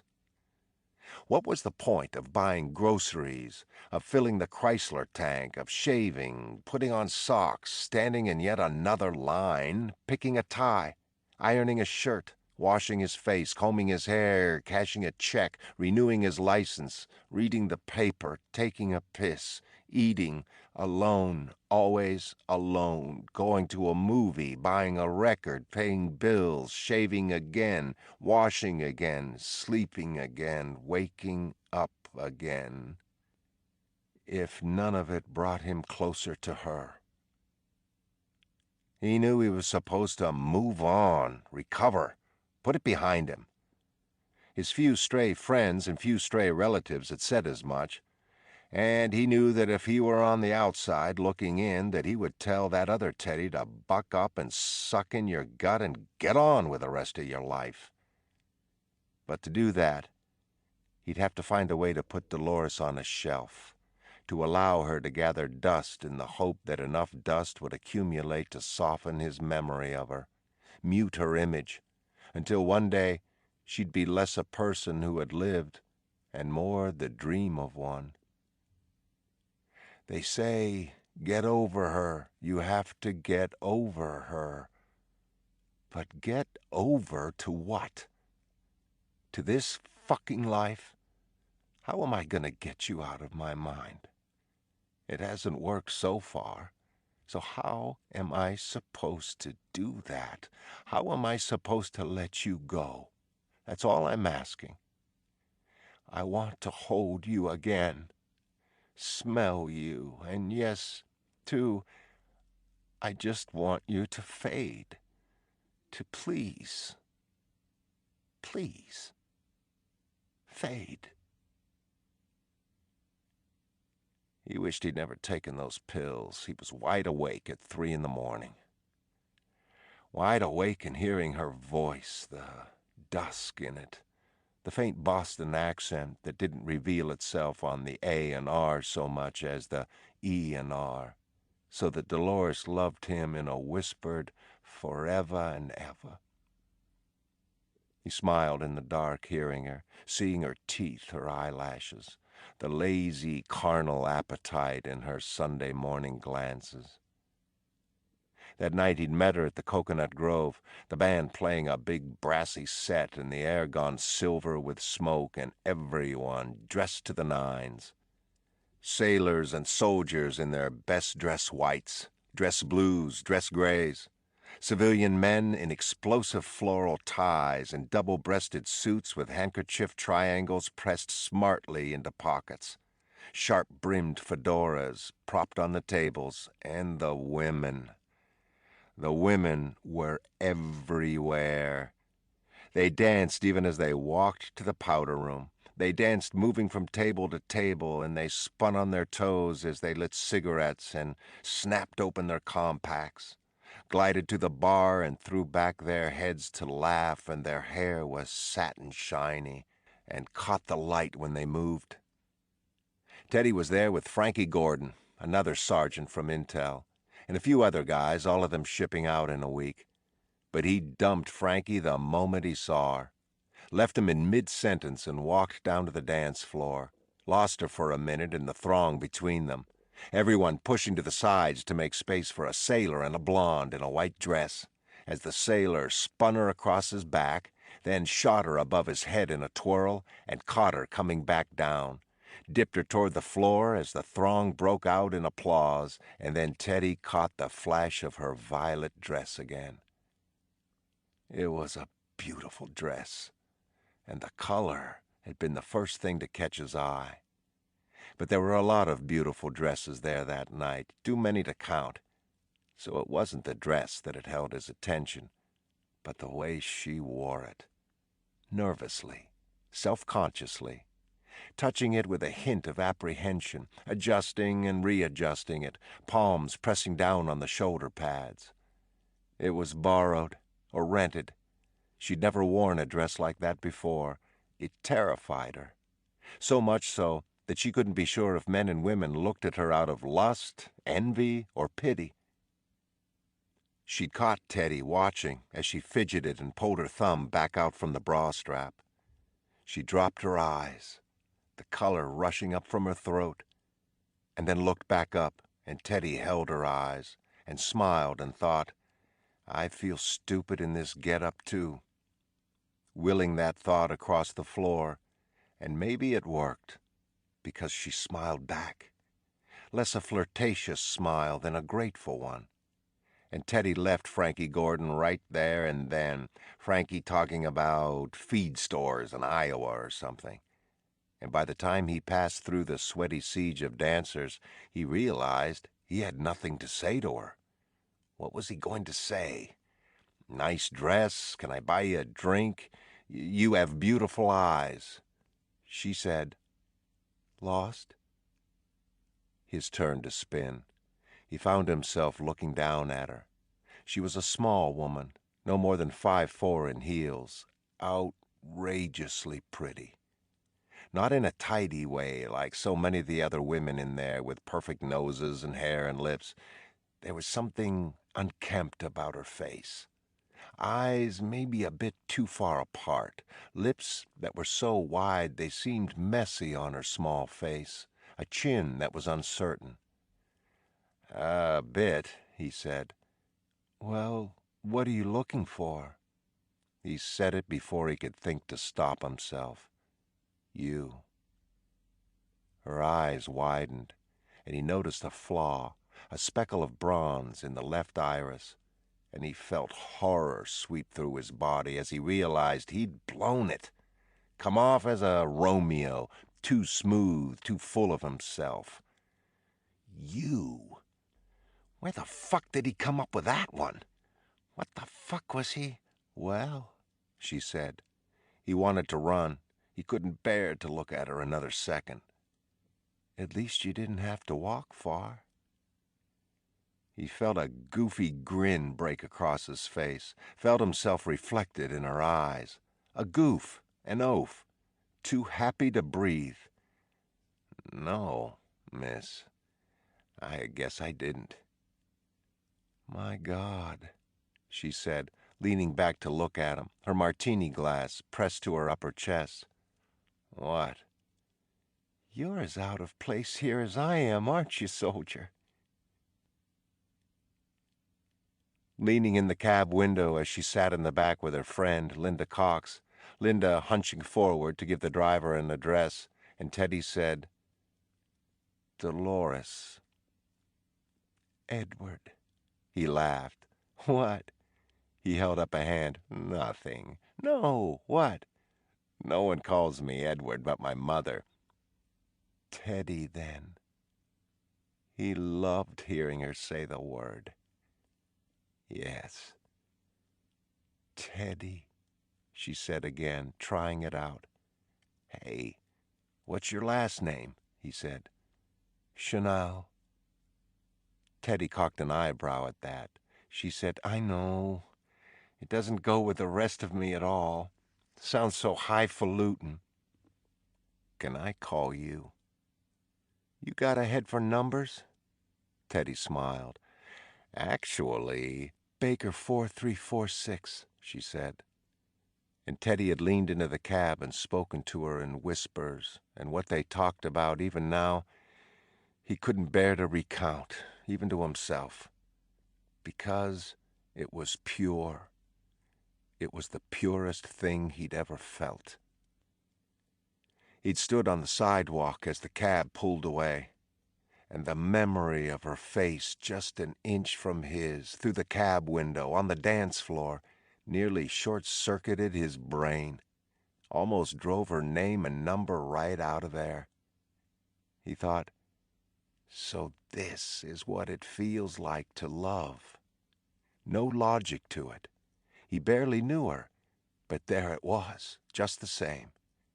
He'd just met the woman he'd known somehow since before he was born. The measure of every dream he'd never dared indulge. Dolores. She was thinking of him now in the dark back seat, feeling him as he was feeling her. Dolores. Everything he'd ever needed. And now it had a name. Teddy turned over on his cot and reached down to the floor, searched around until he found his notebook and a box of matches. He lit the first match off his thumb, held it above the page he'd scribbled on in the storm. He went through 4 matches before he described the appropriate letters to the numbers. 18R, 1A, 4D, 9I, 5E, 4D, 19S, 1A, 1A, 12L, 4D, 23W, 14N, 5E. Once that was done, though, it didn't take long to unscramble the code. Another 2 matches, and Teddy was staring at the name as the flame winnowed its way down the wood toward his fingers. Andrew Latus. As the match grew hotter, he looked over at Chuck, sleeping 2 cots over, and he hoped his career wouldn't suffer. It shouldn't. Teddy would take all the blame. Chuck should be fine. He had that aura about him in general. No matter what happened, Chuck would emerge unscathed. He looked back at the page, got one last glimpse before the match blew itself out.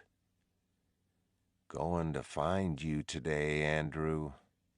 If I don't owe Dolores my life, I owe her that much at least. Going to find you. Going to kill you dead. Chapter 14. The two homes outside the wall, the Warden's and Cawley's, took direct hits. Half of Cawley's roof was gone, the tile flung over the hospital grounds like a lesson in humility. A tree had gone through the Warden's living room window, through the plywood nailed there for protection, roots and all, in the middle of his house. The compound was strewn with shells and tree branches and 1.5 inches of water. Cawley's tile, a few dead rats, scores of soggy apples, all of it gritty with sand. The foundation of the hospital looked like somebody had taken a jackhammer to it, and Ward A had lost 4 windows and several sections of flashing were curled back like pompadours on the roof. 2 of the staff cottages had been turned into sticks and a few others lay on their sides. The nurse and orderly dormitories had lost several windows and suffered some water damage between them. Ward B had been spared, not a mark on it. All up and down the island, Teddy could see trees with their tops snapped off, the naked wood pointing up like spears. The air was dead again, thick and sullen. The rain fell in a tired, steady drizzle. Dead fish covered the shore. When they'd first come out into the morning, a single flounder lay flapping and puffing in the breezeway, one sad, swollen eye looking back toward the sea. Teddy and Chuck watched McPherson and a guard rock a jeep off its side. When they turned the ignition, it started on the 5th try, and they roared back out through the gates, and Teddy saw them a minute later, racing up the incline behind the hospital toward Ward C. Cawley walked into the compound, paused to pick up a piece of his roof and stare at it before dropping it back to the watery ground. His gaze swept past Teddy and Chuck twice before he recognized them in their white orderly clothing and their black slickers and black rangers' hats. He gave them an ironic smile and seemed about to approach them when a doctor with a stethoscope around his neck jogged out of the hospital and ran up to him. "Number 2's gone. We can't get it back up. We've got those 2 criticals. They'll die, John." "Where's Harry?" "Harry's working on it, but he can't get a charge. What good's a backup if it doesn't back anything up?" "All right, let's get in there." They strode off into the hospital, and Teddy said, "Their backup generator failed." Chuck said, "These things will happen in a hurricane, apparently. You see any lights?" Chuck looked around at the windows. "Nope." "You think the whole electrical system is fried?" Chuck said, "Good possibility. That would mean fences." Chuck picked up an apple as it floated onto his foot. He went into a wind-up and kicked his leg and fired it into the wall. "Rack one?"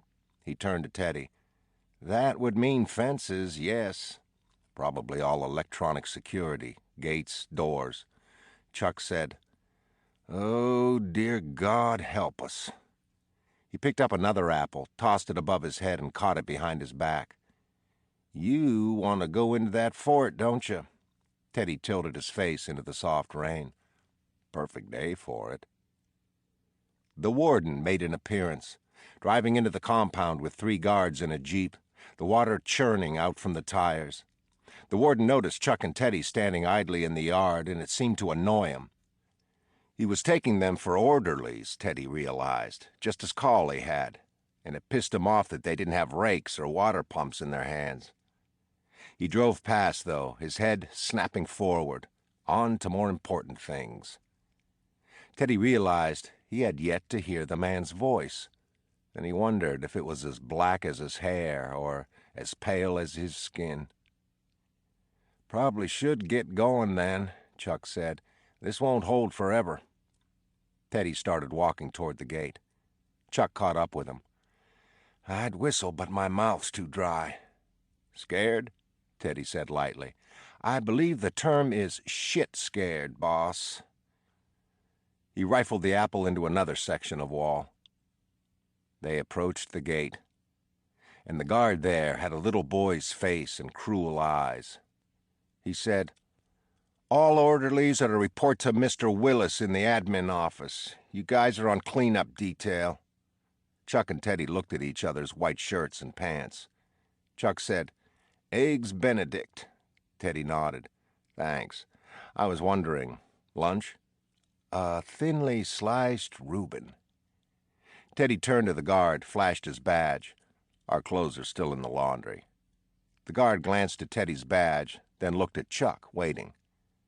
Chuck sighed and removed his wallet, flipped it open under the guard's nose. The guard said, "What's your business outside the wall? The missing patient was found." Any explanation, Teddy decided, would make them look weak and place the balance of power firmly in this little shit's hand. Teddy had had a dozen little shits like this in his company during the war. Most of them didn't come home, and Teddy had often wondered if anyone really minded. You couldn't reach this type of asshole, couldn't teach him anything, but you could back him off if he understood that the only thing he respected was power. Teddy stepped up to the guy, searched his face, a small smile tugging the corner of his lips, waiting until the guy met his eyes and held them. "We're going on a stroll," Teddy said. "You don't have authorization." "Yes, we do." Teddy stepped closer so the boy had to tilt his eyes up. He could smell his breath. "We're federal marshals on a federal facility. That's the authorization of God himself. We don't answer to you. We don't explain to you. We can choose to shoot you in the dick, boy, and there's not a court in this country that would even hear the case." Teddy leaned in another half-inch. "So open the fucking gate." The kid tried to hold Teddy's stare. He swallowed. He tried to harden his eyes. Teddy said, "I repeat, open that." "Okay." "I didn't hear you," Teddy said. "Yes, sir." Teddy kept the evil eye in the kid's face for another second, exhaled audibly through his nostrils. "Good enough, son. Hoo-ah." "Hoo-ah," the kid said reflexively, his Adam's apple bulging. He turned his key in the lock and swung back the gate, and Teddy walked through without a look back. They turned right and walked along the outside of the wall for a bit before Chuck said, "Nice touch with the hoo-ah." Teddy looked over at him. "I like that one myself. You were a ball-buster overseas, weren't you?" "I was a battalion sergeant with a bunch of kids under my command. Half of them died without ever getting laid. You don't nice your way to respect, you fucking scare it into them." "Yes, Sergeant, damn straight!" Chuck snapped a salute at him. "Even with the power out, you recall that this is a fort we're trying to infiltrate, don't you?" "It did not slip my mind, no." "Any ideas?" "Nope." "You think they have a moat? That'd be something. Maybe some vats of hot oil up on the battlements." "Archers," Chuck said. "If they have archers, Teddy, and us without our chainmail." They stepped over a fallen tree, the ground soggy and slick with wet leaves. Through the shredded vegetation ahead of them, they could see the fort, its great gray walls, see the tracks from the jeeps that had been going back and forth all morning. "That guard had a point," Chuck said. "How so?" "Now that Rachel's been found, our authority here, such as it was, is pretty much non-existent. We get caught, boss, there's no way we'll be able to come up with a logical explanation." Teddy felt the riot of discarded, shredded green in the back of his eyes. He felt exhausted, a bit hazy. 4 hours of drug-induced, nightmare-ridden sleep last night was all he'd had. The drizzle pattered the top of his hat, collected in the brim. His brain buzzed almost imperceptibly, but constantly. If the ferry came today, and he doubted it would, one part of him wanted to just hop on it and go, get the fuck off this rock. But without something to show for this trip, whether that was evidence for Senator Hurley or Latus's death certificate, he'd be returning a failure. Still borderline suicidal, but with the added weight to his conscience that he'd done nothing to affect change. He flipped open his notebook. "Those rock piles Rachel left us yesterday. This is the broken code." He handed the notebook to Chuck. Chuck cupped a hand around it, kept it close to his chest. "So, he's here." "He's here." Patient 67, you think? Be my guess. Teddy stopped by an outcropping in the middle of a muddy slope. You can go back, Chuck. You don't have to be involved in this. Chuck looked up at him and flapped the notebook against his hand. We're marshals, Teddy. What do marshals always do? Teddy smiled. We go through doors. First, Chuck said. We go through the doors first. We don't wait for some city donut cops to back us up if time's a-wastin'. We go through that fucking door. Yes, we do. Well, all right then, Chuck said, and handed the notebook back to him, and they continued toward the fort. One look at it from up close. Nothing separating them but a stand of trees and a short field, and Chuck said what Teddy was thinking. We're fucked. The cyclone fence that normally surrounded it had been blown out of the ground in sections. Parts of it lay flat on the ground. Others had reached the far tree line, and the rest sagged in various states of uselessness. Armed guards roamed the perimeter, though. Several of them did steady circuits in jeeps. A contingent of orderlies picked up the debris around the exterior, and another group of them set to work on a thick tree that had downed itself against the wall. There was no moat, but there was only one door, a small red one of dimpled iron set in the center of the wall. Guards stood sentry up on the battlements, rifles held to their shoulders and chests. The few small window squares cut into the stone were barred. There were no patients outside the door, manacled or not, just guards and orderlies in equal measure. Teddy saw two of the roof guards step to the side, saw several orderlies step up to the edge of the battlements and call out to those on the ground to stand clear. They wrestled half a tree to the edge of the roof and then pushed and pulled it until it teetered there. Then they disappeared, getting behind it and pushing, and the half-tree rammed forward another couple of feet and then tipped, and men shouted as it sped down the wall and then crashed to the ground. The orderlies came back up to the edge of the battlements and looked down at their handiwork and shook hands and clapped shoulders. There's got to be a duct of some sort, right? Chuck said. Maybe to dump water or waste out into the sea. We could go in that way. Teddy shook his head. Why bother? We're just going to walk right in. Oh, like Rachel walked out of A ward. I get it.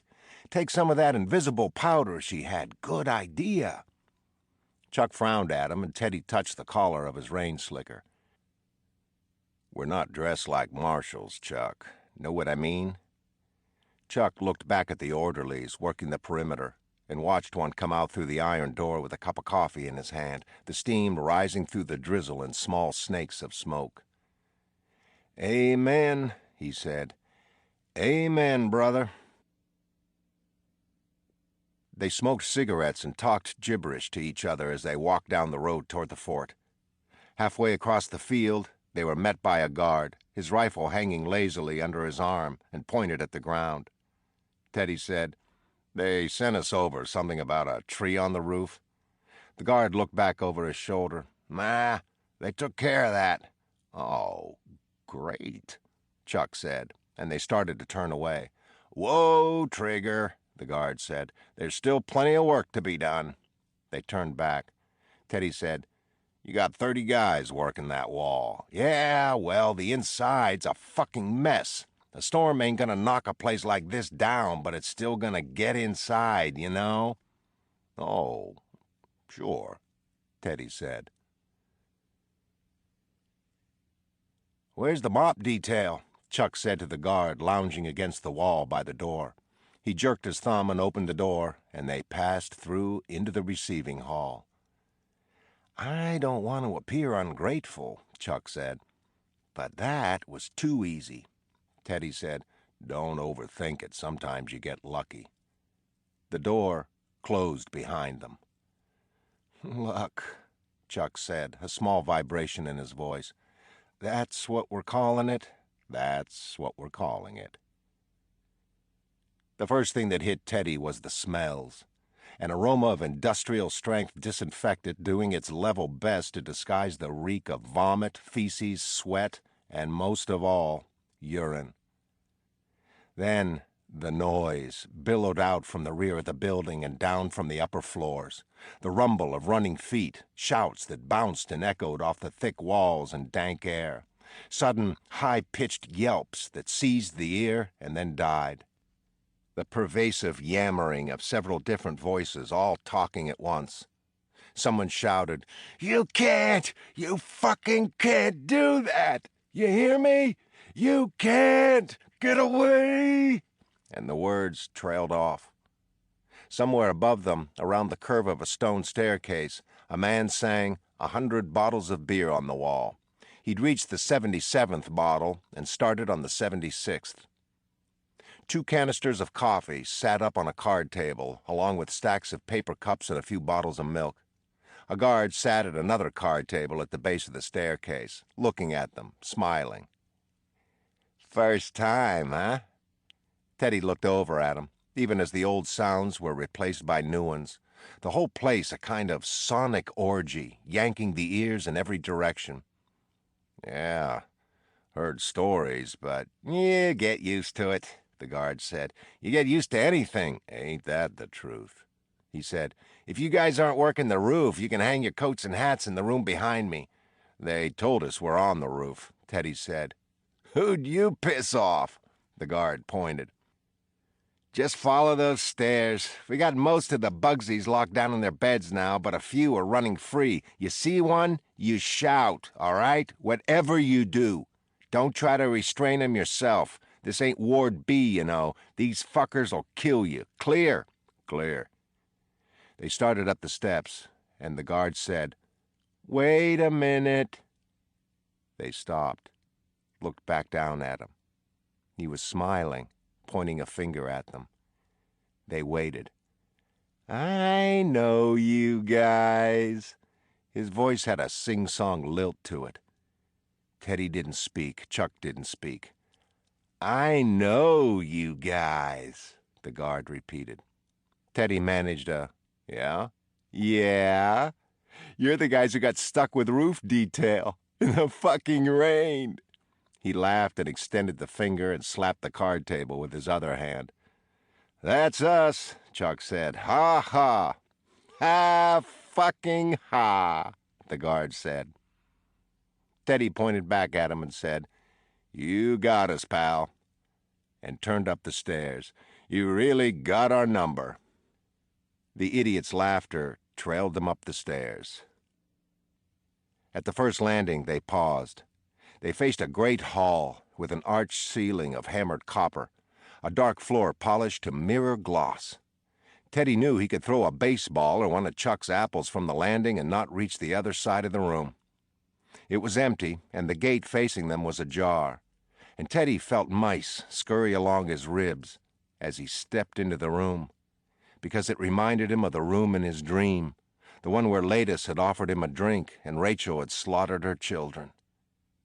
It was hardly the same room. The one in his dream had been brooked by high windows with thick curtains and streams of light and a parquet floor and heavy chandeliers, but it was close enough. Chuck clapped a hand on his shoulder, and Teddy felt beads of sweat pop out along the side of his neck.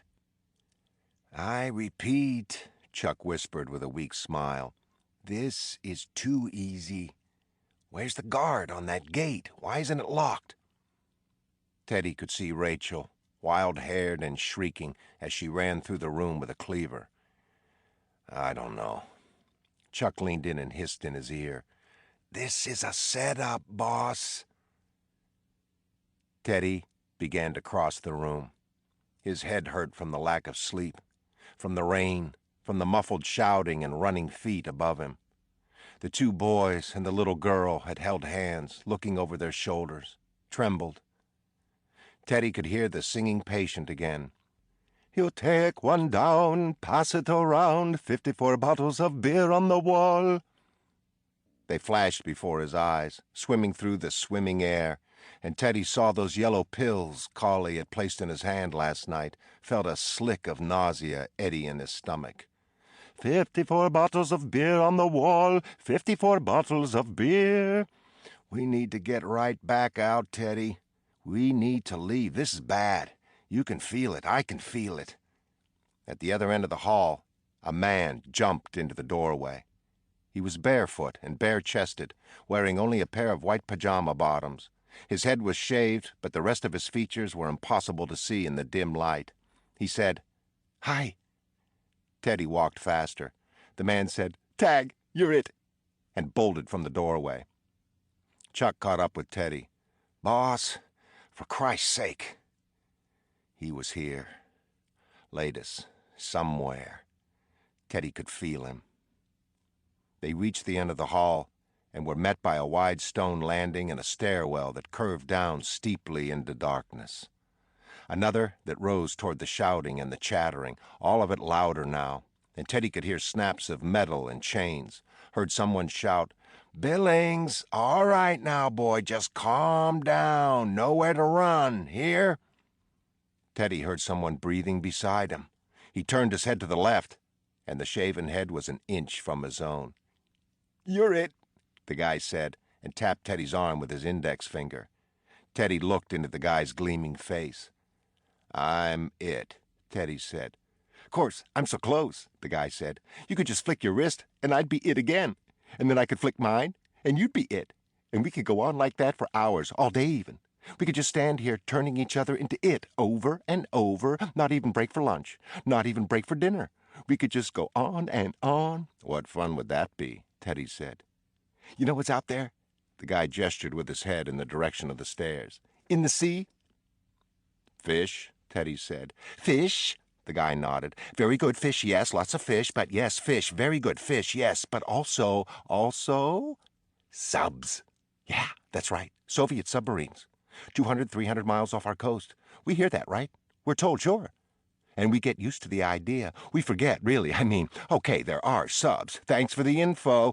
They become part of our daily existence. We know they're there, but we stop thinking about it, okay? But there they are. And they're armed with rockets. They're pointing them at New York and Washington, at Boston. And they're out there, just sitting. Does that ever bother you?" Teddy could hear Chuck beside him taking low breaths, waiting for his cue. Teddy said, "Like you said, I choose not to think about it too much." The guy nodded. He stroked the stubble on his chin. "We hear things in here. You wouldn't think so, right? But we do. A new guy comes in, he tells us things, the guards talk, the orderlies, you talk. We know about the outside world, about the H-bomb tests, the atolls. You know how a hydrogen bomb works?" "With hydrogen?" Teddy said. "Very good, very clever, yes. The guy nodded several times. "With hydrogen, yes, but also, not like any other bombs. You drop a bomb, even an atom bomb, it explodes, right? Right you are, but a hydrogen bomb, it implodes. It falls in on itself and goes through a series of internal breakdowns, collapsing and collapsing. But all that collapsing, it creates mass and density. See, the fury of its own self-destruction creates an entirely new monster. You get it, do you?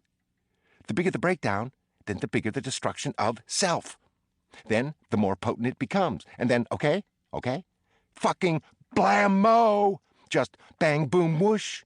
In its absence of self, it spreads, creates an explosion off of its implosion that is 100 times, 1,000 times, 1,000,000 times more devastating than any bomb in history. That's our legacy, and don't you forget it."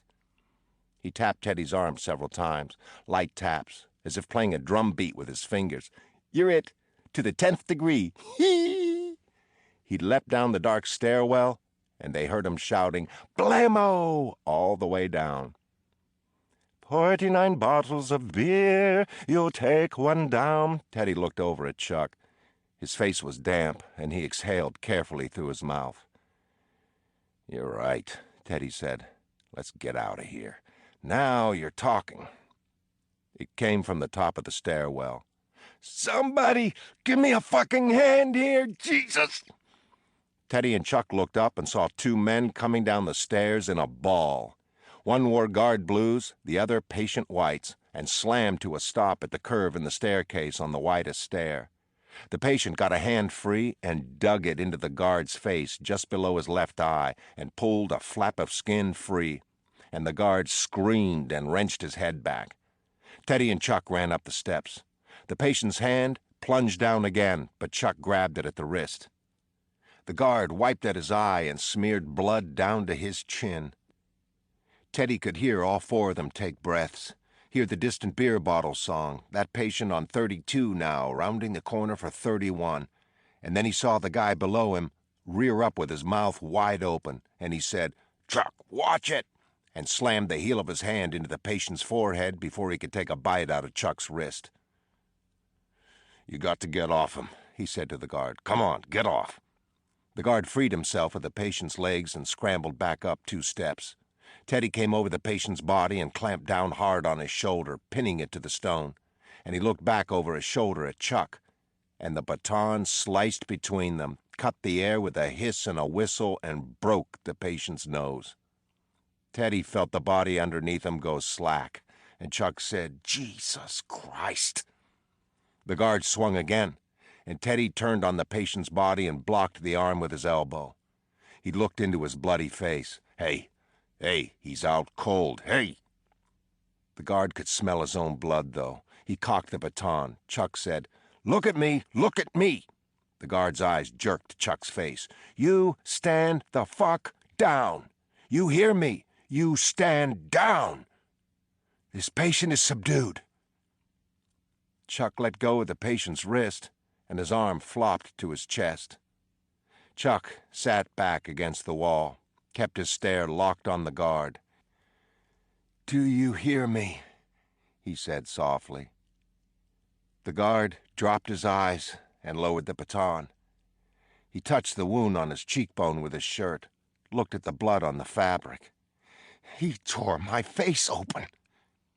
Teddy leaned in, took a look at the wound.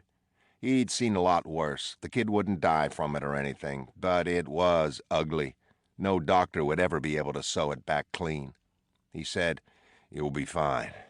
Couple of stitches." Above them they could hear the crash of several bodies and some furniture. "You got a riot on your hands?" Chuck said. The guard chugged air in and out of his mouth until the color returned to his face. "Close to. Inmates taking over the asylum?" Chuck said lightly. The kid looked at Teddy carefully, then over at Chuck. "Not yet." Chuck pulled a handkerchief from his pocket, handed it to the kid. The kid nodded his thanks and pressed it to his face. Chuck lifted the patient's wrist again, and Teddy watched him feel for a pulse. He dropped the wrist and pushed back one of the man's eyelids. He looked at Teddy. "He'll live." "Let's get him up," Teddy said. They slung the patient's arms around their shoulders and followed the guard up the steps. He didn't weigh much, but it was a long staircase, and the tops of his feet kept hugging the edges of the risers. When they reached the top, the guard turned, and he looked older, maybe a bit more intelligent.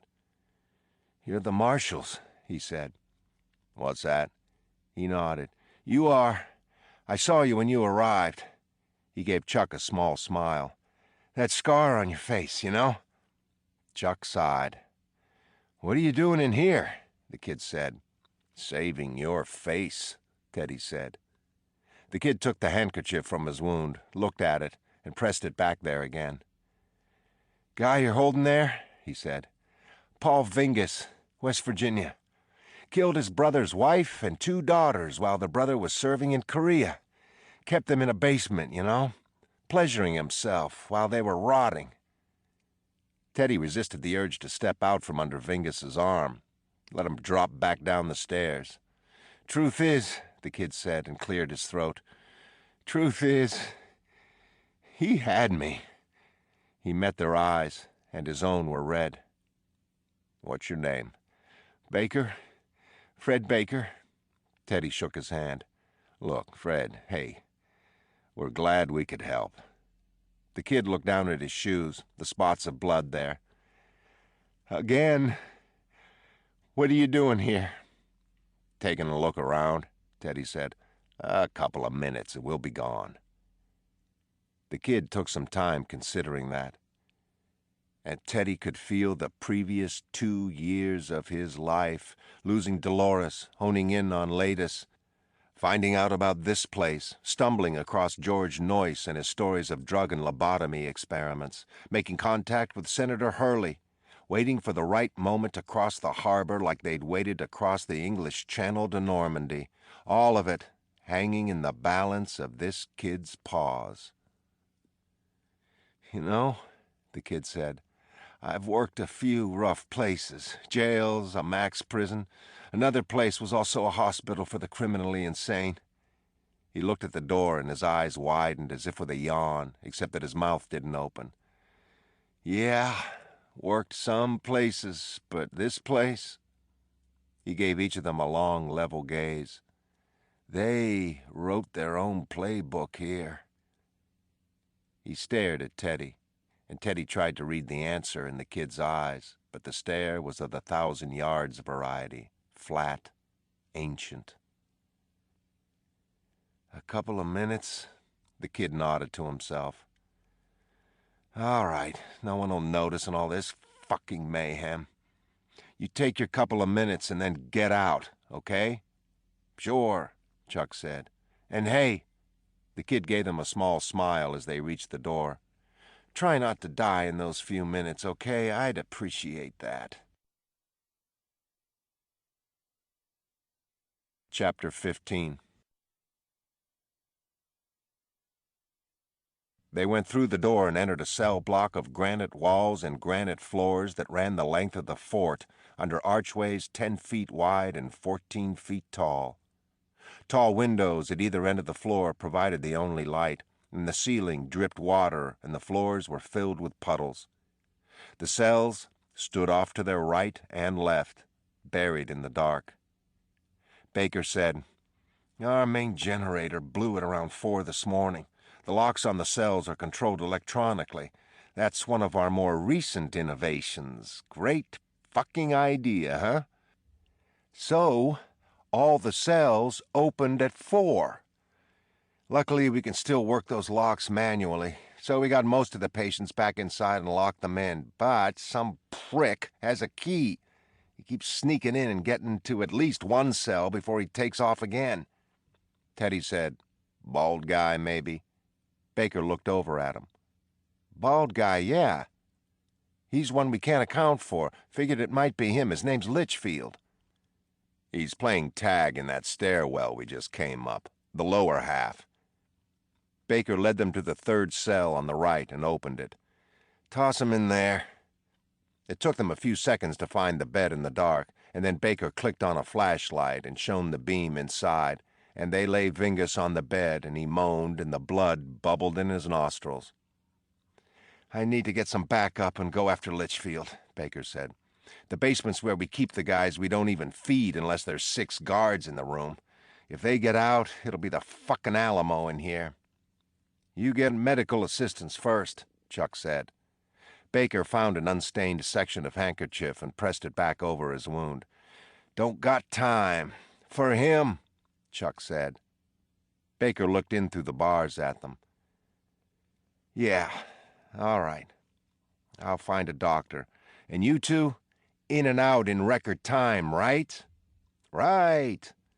Get the guy a doctor," Chuck said, as they left the cell.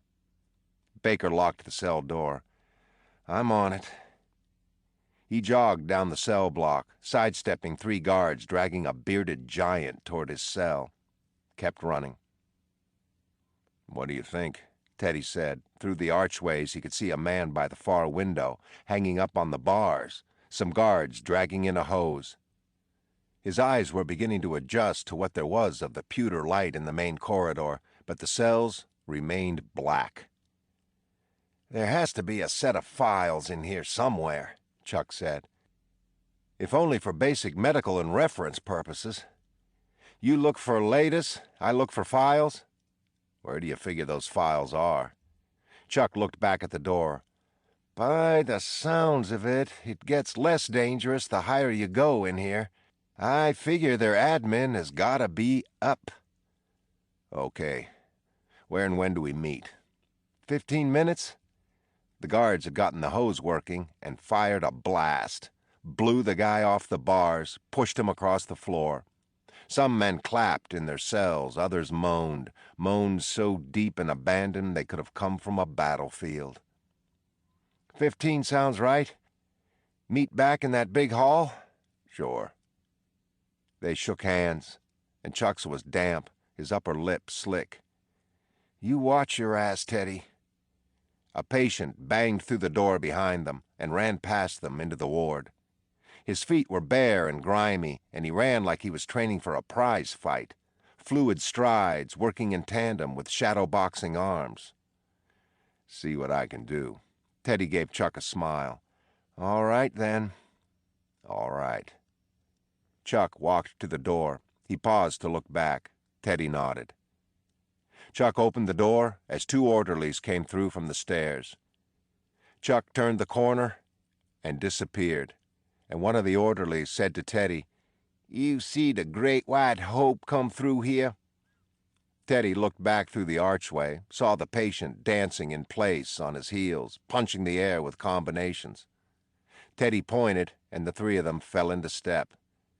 He was a boxer, Teddy said. The guy on his left, a tall, older black guy, said, Oh, you come up from the beach, huh? The vacation wards. Yeah, well, Willie there, he think he's training for a bout in Madison Square with Joe Louis. Thing is, he ain't half bad. They were nearing the guy, and Teddy watched his fists shred the air. It's gonna take more than three of us. The older orderly chuckled.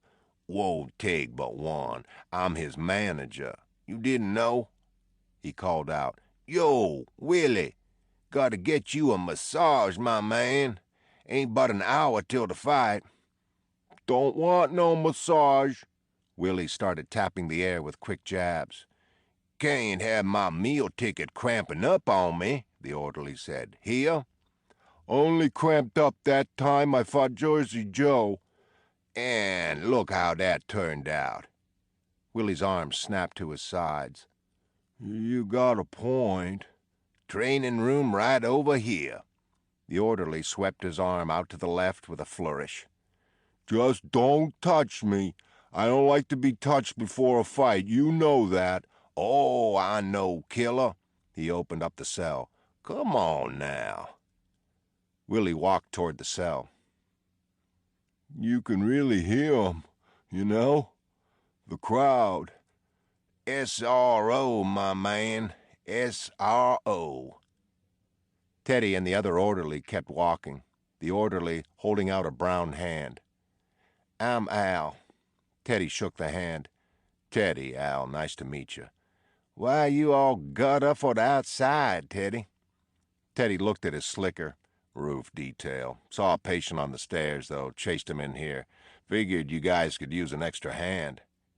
A wad of feces hit the floor by Teddy's foot, and someone cackled from the dark of a cell, and Teddy kept his eyes straight ahead and didn't break stride. Al said, You want to stay as close to the middle as possible. Even so, you get hit with just about everything, least once a week. You see your man? Teddy shook his head. No, Oh, shit, Al said. What? I see mine. He was coming right at them, soaking wet, and Teddy saw the guards dropping the hose and giving chase. A small guy with red hair, a face like a swarm of bees, covered in blackheads, red eyes that matched his hair. He broke right at the last second, hitting a hole only he saw, as Al's arms swept over his head and the little guy slid on his knees, rolled, and then scrambled up. Al broke into a run after him, and then the guards rushed past Teddy, batons held over their heads, as wet as the man they chased. Teddy had started to step into the chase, if from nothing else but instinct, when he heard the whisper. Latus. He stood in the center of the room, waiting to hear it again. Nothing. The collective moaning momentarily stopped by the pursuit of the little redhead, began to well up again, starting as a buzz amid the stray rattlings of bedpans. Teddy thought about those yellow pills again. If Cawley suspected, really suspected, that he and Chuck were latus. He turned and faced the 3 cells to his right. All dark. Teddy waited. knowing the speaker could see him, wondering if it could be Latus himself. "You were supposed to save me." It came from either the one in the center or the one to the left of it. Not Latus's voice, definitely not, but one that seemed familiar just the same. Teddy approached the bars in the center. He fished in his pockets. He found a box of matches, pulled it out. He struck the match against the flint strip, and it flared, and he saw a small sink and a man with sunken ribs kneeling on the bed, writing on the wall. He looked back over his shoulder at Teddy. Not Latus. Not anyone he knew. "Do you mind? I prefer to work in the dark, thank you oh so much." Teddy backed away from the bars, turning to his left and noticing that the entire left wall of the man's cell was covered in script. Not an inch to spare. Thousands of cramped, precise lines of it, the words so small they were unreadable unless you pressed your eyes to the wall. He crossed to the next cell, and the match went out, and the voice, close now, said, "You failed me." Teddy's hand shook as he struck the next match, and the wood snapped and broke away against the flint strip. "You told me I'd be free of this place. You promised." Teddy struck another match, and it flew off into the cell unlit. "You lied." The third match left the flint with a sizzle, and the flame flared high over his finger, and he held it to the bars and stared in. The man on the bed in the left corner had his head down, his face pressed between his knees, his arms wrapped around his calves. He was bald up the middle, salt and pepper on the sides. He was naked, except for a pair of white boxer shorts. His bones shook against his flesh. Teddy licked his lips and the roof of his mouth. He stared over the match and said, "Hello?" "They took me back. They say I'm theirs." "I can't see your face." "They say I'm home now." "Could you raise your head?" "They say this is home. I'll never leave." "Let me see your face." "Why?" "Let me see your face." "You don't recognize my voice? All the conversations we had?" "Lift your head." "I used to think it became more than strictly professional. That we became friends of a sort. That match is going to go out soon, by the way." Teddy stared at the swath of bald skin, the trembling limbs. "I'm telling you, buddy." "Telling me what? Telling me what? What can you tell me? More lies? That's what." "I don't." "You are a liar." "No, I'm not." Raise your... The flame burned the tip of his index finger and the side of his thumb, and he dropped the match. The cell vanished. He could hear the bed springs wheeze, a coarse whisper of fabric against stone, a creaking of bones. Teddy heard the name again. "Latus." It came from the right side of the cell this time. "This was never about truth." He pulled 2 matches free, pressed them together. "Never." He struck the match. The bed was empty. He moved his hand to the right and saw the man standing in the corner, his back to him. "Was it?" "What?" Teddy said. "About the truth?" "Yes." "No." "This is about the truth, exposing the..." "This is about you and Latus. This is all it's ever been about. I was incidental. I was a way in." The man spun, walked toward him. His face was pulverized, a swollen mess of purple and black and cherry red, the nose broken and covered in an X of white tape. "Jesus," Teddy said. "You like it?" "Who did this?" "You did this." "How the hell could I have..." George Noyce stepped up to the bars, his lips as thick as bicycle tires and black with sutures. "All your talk. All your fucking talk, and I'm back in here. Because of you. Teddy remembered the last time he'd seen him in the visiting room at the prison. Even with the jailhouse tan, he looked healthy, vibrant.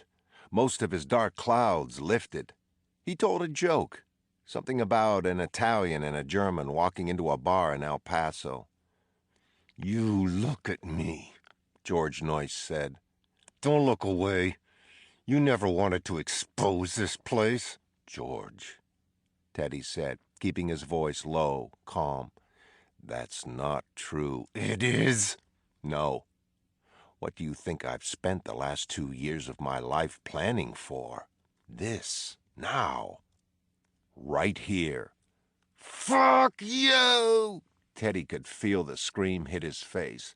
"Fuck you!" George yelled again. "You spent the last 2 years of your life planning to kill, that's all. Kill Latus. That's your fucking game. And look where it got me. Here. Back here. I can't take it here. I can't take this fucking horror house, do you hear me? Not again, not again, not again." "George, listen. How did they get to you? They can't just come into a prison and pluck you out. There have to be transfer orders. There have to be psychiatric consultations, files, George, paperwork." George laughed. He pressed his face between the bars and jerked his eyebrows up and down. "You want to hear a secret?"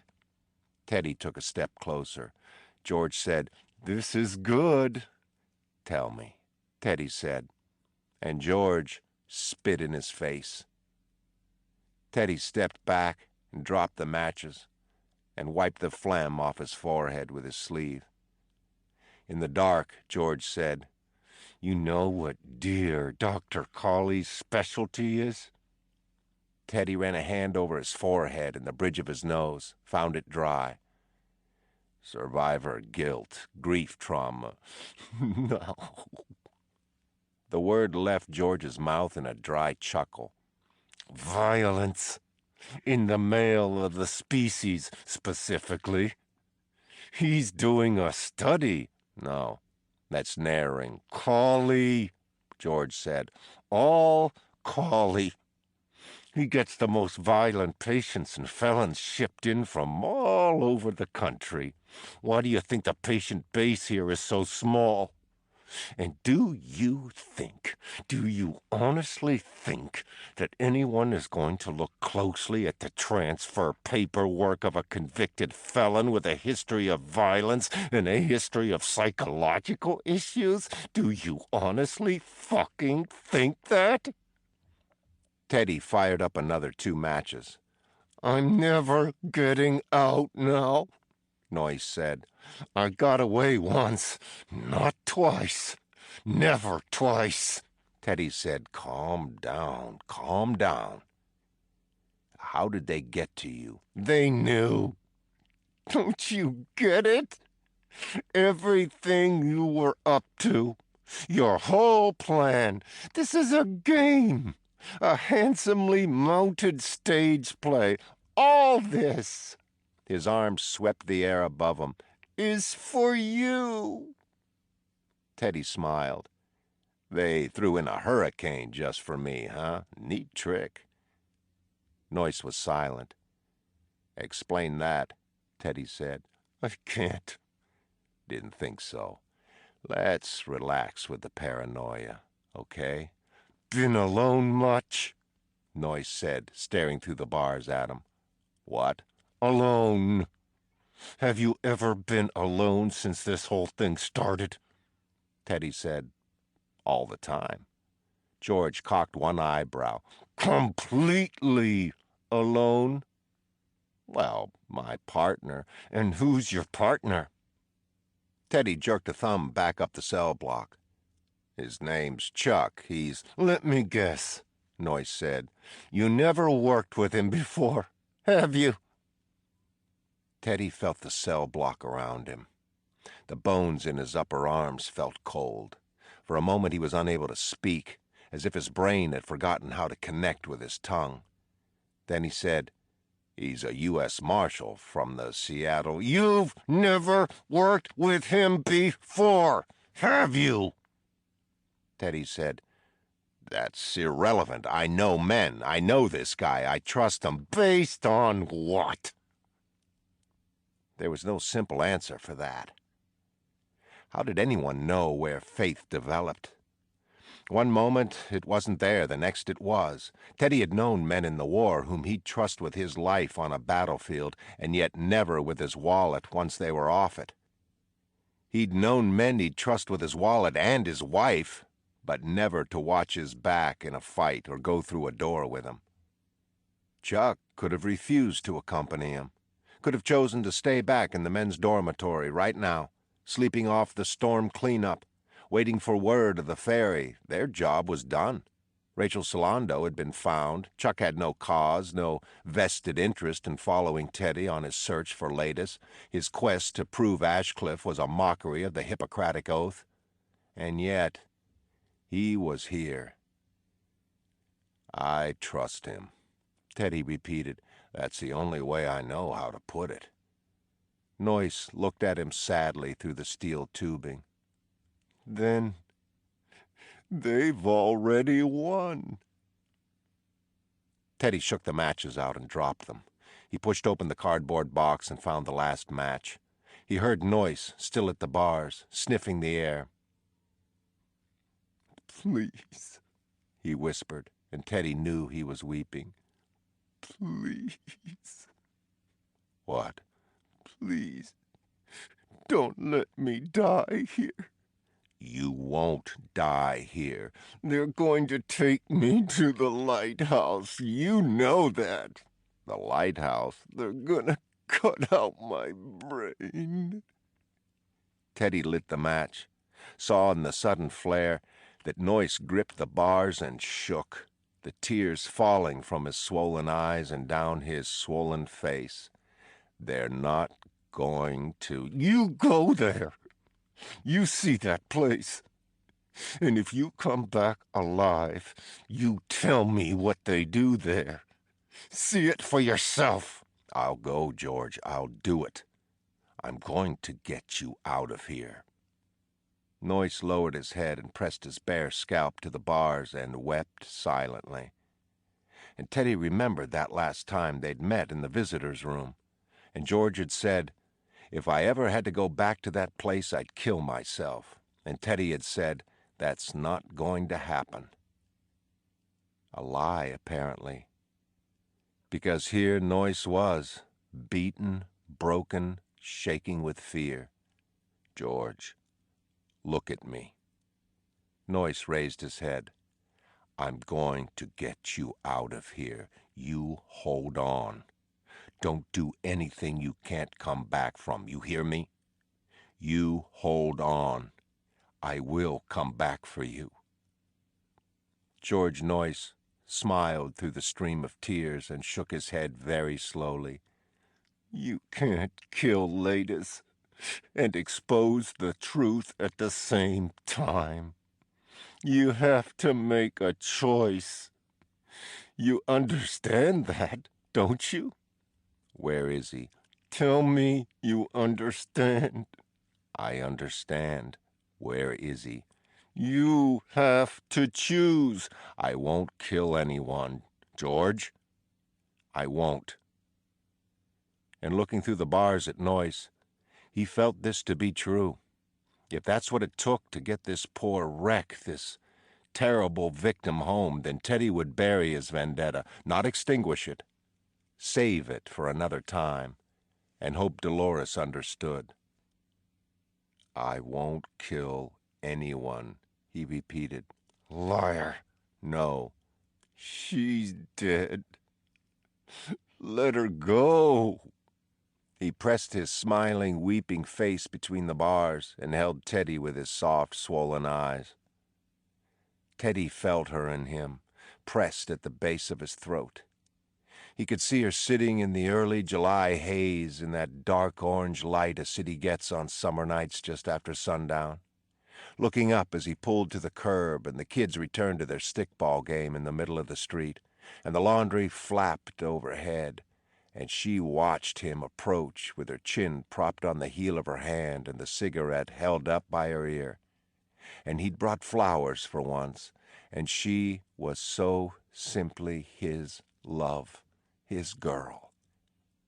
Watching him approach as if she were memorizing him and his walk and those flowers and this moment, and he wanted to ask her what sound a heart made when it broke from pleasure, when just the sight of someone filled you the way food, blood, and air never could, when you felt as if you'd been born for only one moment, and this, for whatever reason, was it. "Let her go," Noyce had said. "I can't," Teddy said, and the words came out cracked and too high, and he could feel screams welling in the center of his chest. Noyce leaned back as far as he could and still maintain his grip on the bars, and he cocked his head so that the ear rested on his shoulder. "Then you'll never leave this island." Teddy said nothing, and Noyce said, "He was transferred out of Ward C. If he's not in Ward B, there's only one place he can be." He waited until Teddy got it. "The lighthouse," Teddy said. Noyce nodded, and the final match went out. For a full minute, Teddy stood there staring into the dark, and then he heard the bed springs again as Noyce lay down. He turned to go. "Hey." He stopped, his back to the bars, and waited. "God help you." Chapter 16. Turning to walk back through the cell block, he found Al waiting for him. He stood in the center of the marble corridor and fixed Teddy in a lazy gaze, and Teddy said, "You get your guy?" Al fell into step beside him. "Sure did, slippery bastard. But in here, there's only so far you can go before you run out of room." They walked up the cell block, keeping to the center, and Teddy could hear Noyce asking if he'd ever been alone here. How long, he wondered, had Al been watching him? He thought back through the 3 days here, tried to find a single instance in which he'd been entirely alone.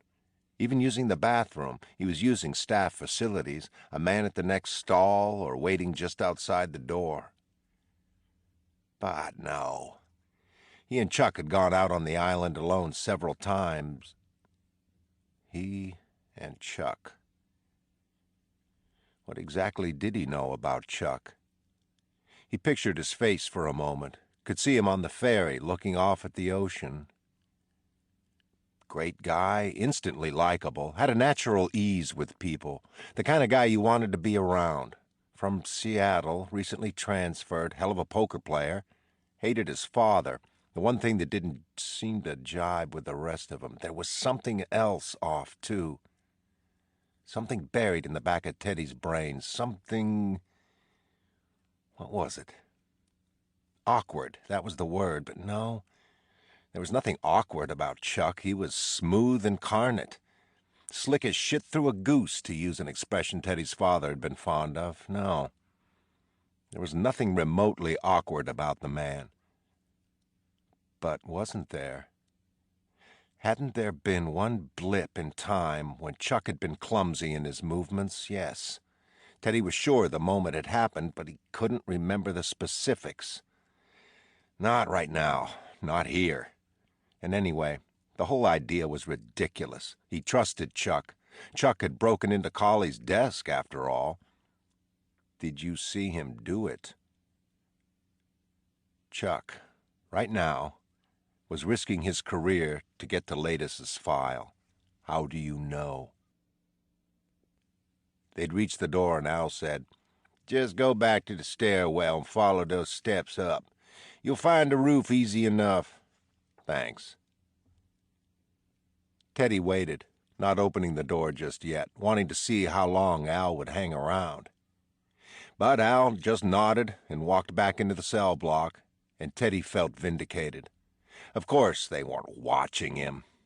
As far as Al knew, Teddy was just another orderly. Noyce was paranoid, understandably so. Who wouldn't be in Noyce's shoes? But paranoid just the same. Al kept walking, and Teddy turned the knob of the door and opened it, and there were no orderlies or guards waiting on the landing outside the door for him. He was alone. Completely alone, unwatched. And he let the door close behind him and turned to go down the stairs, and saw Chuck standing at the curve where they'd run into Baker and Vingus.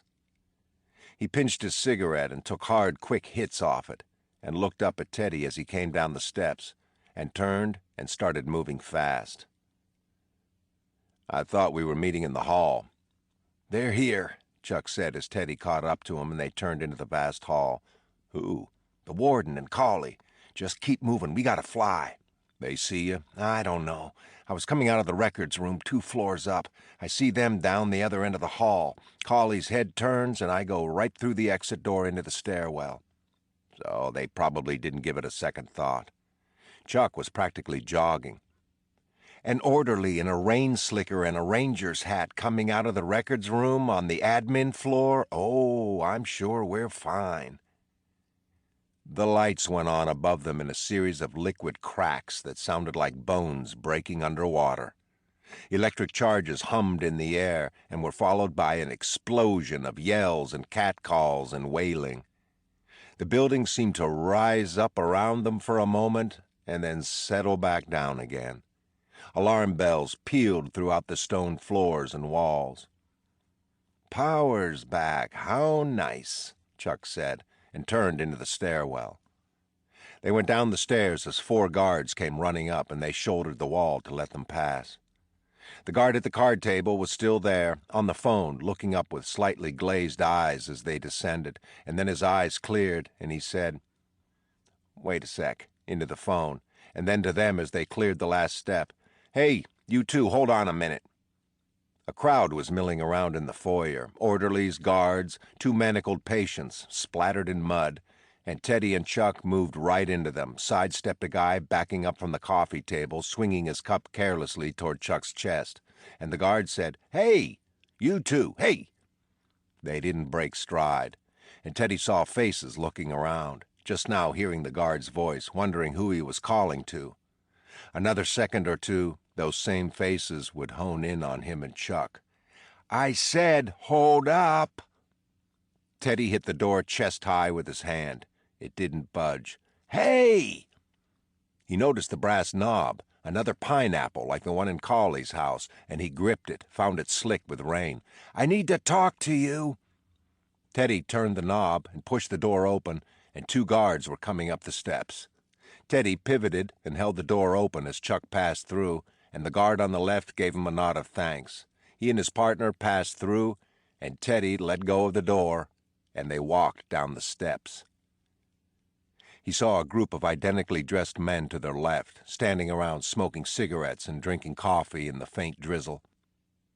A few of them leaning back against the wall, everyone joking, blowing smoke hard into the air. And he and Chuck crossed the distance to them, never looking back, waiting for the sound of the door opening behind them, a fresh round of calls. "You find latus?" Chuck said. "Nope. Found Noyce, though." "What?" "You heard me." They nodded at the group as they reached them, smiles and waves, and Teddy got a light off one of the guys and then kept walking down the hall, kept walking as the wall seemed to stretch a 1/4 mile. Kept walking as what could have been shouts in their direction hit the air. Kept walking, seeing the rifle shafts peeking over the battlements 50 feet above them. They reached the end of the wall and turned left into a soggy green field and saw that sections of the fence had been replaced there. Groups of men filling the post holes with liquid cement, and they could see it stretching all the way around back. And they knew there was no way out of there. They turned back and came back out past the wall into the open, and Teddy knew the only way was straight ahead. Too many eyes would notice if they went in any other direction but past the guards. We're gonna gut it out, aren't we, boss? Damn straight. Teddy removed his hat, and Chuck followed suit, and then their slickers came off, and they draped them over their arms and walked in the specks of rain. The same guard was waiting for them, and Teddy said to Chuck, "Let's not even slow down. Deal?" Teddy tried to read the guy's face. It was dead flat, and he wondered whether it was impassive from boredom or because he was steeling himself for conflict. Teddy waved as he passed, and the guard said, "They got trucks now." They kept going, Teddy turning and walking backward as he said, "Trucks? Yeah, to take you guys back. You want to wait. One just left about 5 minutes ago. Should be back any time." "Nah, need the exercise." For a moment, something flickered in the guard's face. Maybe it was just Teddy's imagination, or maybe the guard knew a whiff of bullshit when he smelled it. "Take care now." Teddy turned his back, and he and Chuck walked toward the trees, and he could feel the guard watching, could feel the whole fort watching. Maybe Cawley and the Warden were on the front steps right now, or up on the roof, watching. They reached the trees, and no one shouted, no one fired a warning shot. And then they went deeper and vanished in the stand of thick trunks and disrupted leaves. "Jesus," Chuck said. "Jesus, Jesus, Jesus." Teddy sat down on a boulder and felt the sweat saturating his body, soaking his white shirt and pants. He felt exhilarated. His heart still thumped, and his eyes itched, and the back of his shoulders and neck tingled, and he knew this was, outside of love, the greatest feeling in the world, to have escaped. He looked at Chuck and held his eyes until they both started laughing. "I turned that corner and saw that fence back in place," Chuck said, "and oh, shit, Teddy, I thought that was it." Teddy lay back against the rock, feeling free in a way he'd only felt as a child. He watched the sky begin to appear behind smoky clouds, and he felt the air on his skin. He could smell wet leaves and wet soil and wet bark, and hear the last faint ticking of the rain. He wanted to close his eyes and wake back up on the other side of the harbor, in Boston, in his bed. He almost nodded off, and that reminded him of how tired he was, and he sat up and fished a cigarette from his shirt pocket and bummed a light off Chuck. He leaned forward on his knees and said, "We have to assume from this point that they'll find out we were inside. That's if they don't know already." Chuck nodded.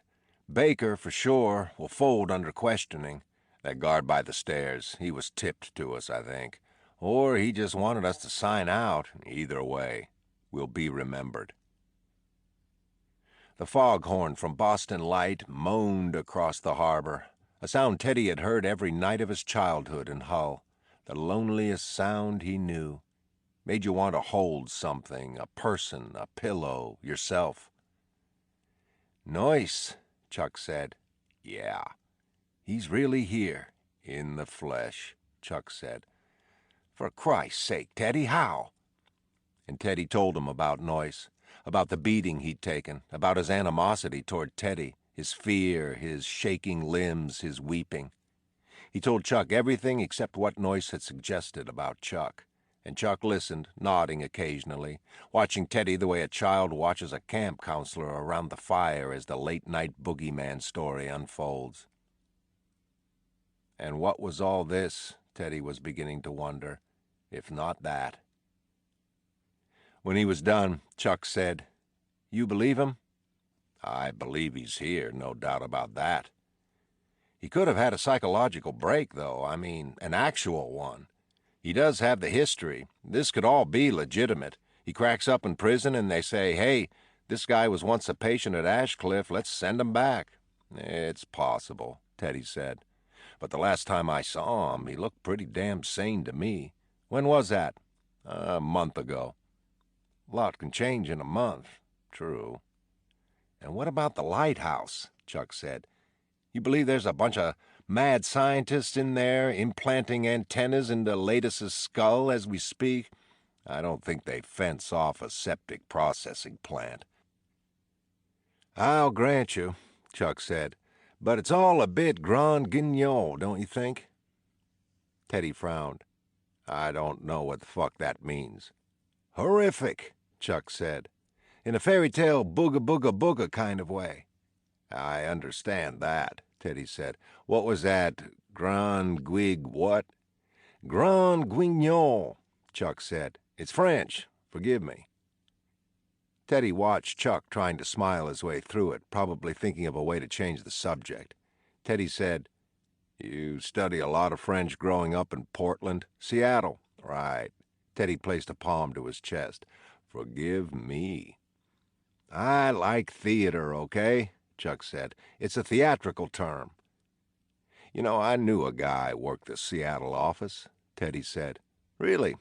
Chuck patted his pockets, distracted. Yeah, you probably knew him too. Probably, Chuck said. You want to see what I got from the latest file? His name was Joe. Joe... Teddy snapped his fingers, looked at Chuck. Help me out here. It's on the tip of my tongue. Joe... There's a lot of Joes, Chuck said, reaching around to his back pocket. I thought it was a small office. Here it is. Chuck's hand jerked up from his back pocket and his hand was empty. Teddy could see the folded square of paper that had slipped from his grasp, still sticking out of the pocket. Joe Fairfield, Teddy said, looking back at the way Chuck's hand had jerked out of that pocket, awkwardly. You know him? Chuck reached back again. No, I'm sure he transferred there. Chuck shrugged. Name doesn't ring a bell. Oh, maybe it was Portland. I get them mixed up. Yeah, I've noticed. Chuck pulled the paper free, and Teddy could see him the day of their arrival, handing over his gun to the guard in a fumble of motion, having trouble with the holster snap. Not something your average marshal had trouble with, kind of thing, in point of fact, that got you killed on the job. Chuck held out the piece of paper. It's his intake form. Latus's. That and his medical records were all I could find. No incident reports, no session notes, no picture. It was weird. Weird, Teddy said. Sure. Chuck's hand was still extended, the piece of folded paper drooping off his fingers. Take it, Chuck said. Nah, Teddy said. You hold on to it. You don't want to see it? Teddy said. I'll look at it later. He looked at his partner. He let the silence grow. What? Chuck said finally. I don't know who Joe whoever the fuck is, so now you're looking at me funny? I'm not looking at you funny, Chuck. Like I said, I get Portland and Seattle mixed up a lot. Right. So then, let's keep walking, Teddy said. Teddy stood. Chuck sat there for a few seconds, looking at the piece of paper still dangling from his hand. He looked at the trees around them. He looked up at Teddy. He looked off toward the shore. The foghorn sounded again. Chuck stood and returned the piece of paper to his back pocket. He said, Okay. He said, Fine. He said, By all means, lead the way. Teddy started walking east through the woods. Where are you going? Chuck said. Ashecliffe's the other way. Teddy looked back at him. I'm not going to Ashecliffe. Chuck looked annoyed, maybe even frightened. Then where the fuck are we going, Teddy? Teddy smiled. The lighthouse, Chuck.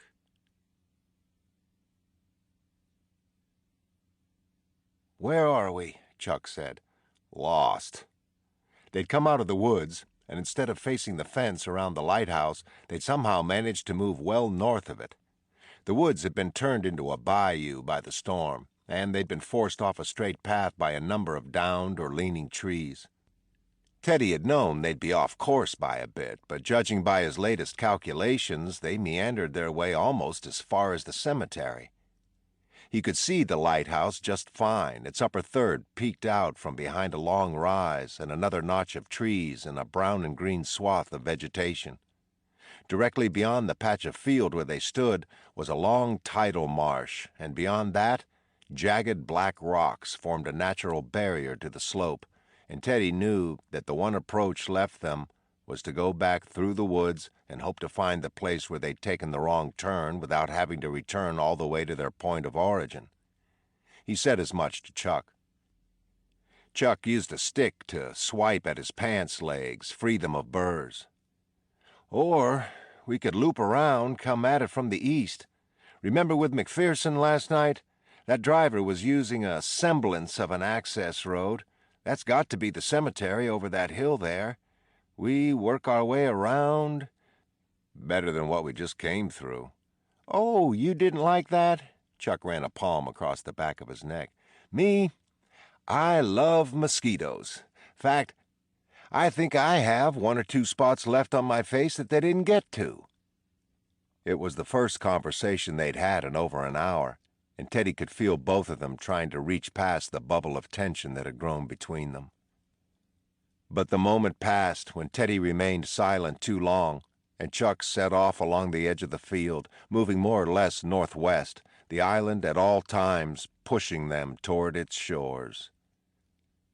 Teddy watched Chuck's back as they walked and climbed and walked some more. His partner, he'd told Noyce. He trusted him, he said. But why? Because he had to, because no man could be expected to go up against this alone. If he disappeared, if he never returned from this island, Senator Hurley was a good friend to have, no question. His inquiries would be noted, they'd be heard, but in the current political climate, would the voice of a relatively unknown Democrat from a small New England state be loud enough? The marshals took care of their own. They'd certainly send men, but the question was one of time.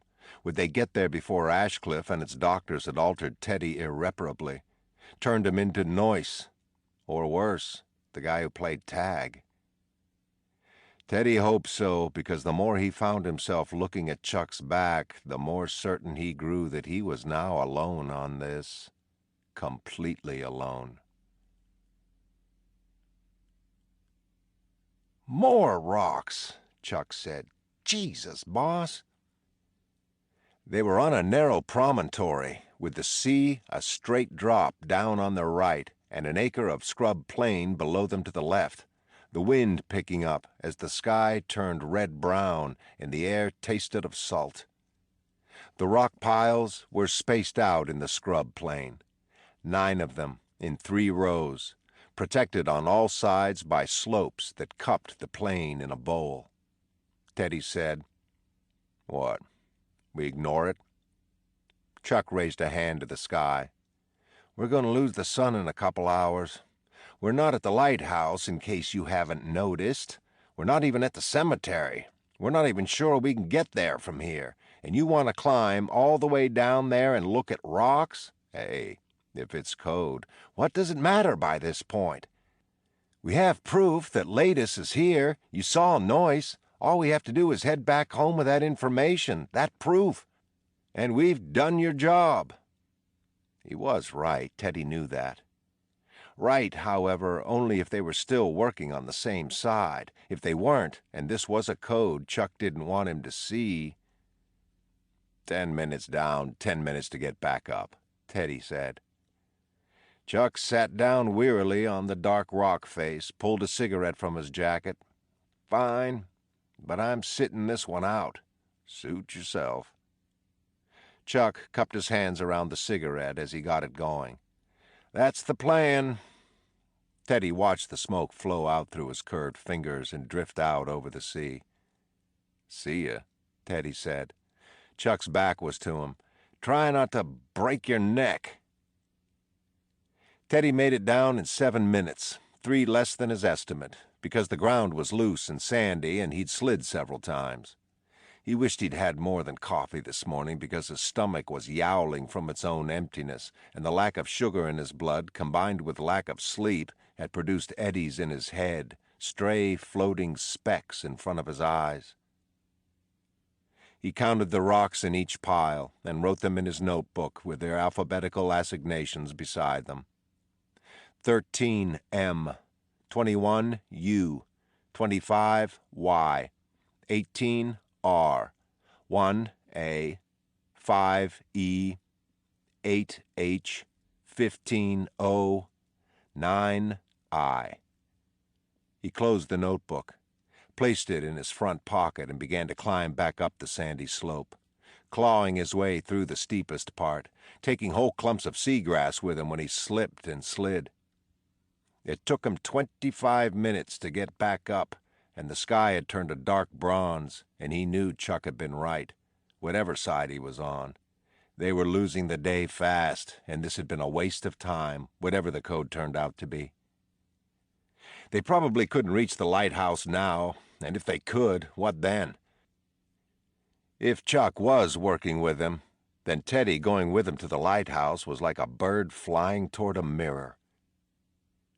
Teddy saw the top of the hill and the jutting edge of the promontory, and the bronze sky arched above it all, and he thought, "This may have to be it, Dolores. This may be the best I can offer for now. Latus will live, Ashecliffe will go on, but we'll content ourselves knowing we've begun a process which could ultimately bring the whole thing tumbling down." He found a cut at the top of the hill, a narrow opening where it met the promontory, and enough erosion had occurred for Teddy to stand in the cut, with his back against the sandy wall, and get both hands on the flat rock above and push himself up just enough so that he could flop his chest onto the promontory and swing his legs over after him. He lay on his side, looking out at the sea, so blue at this time of day, so vibrant as the afternoon died around it.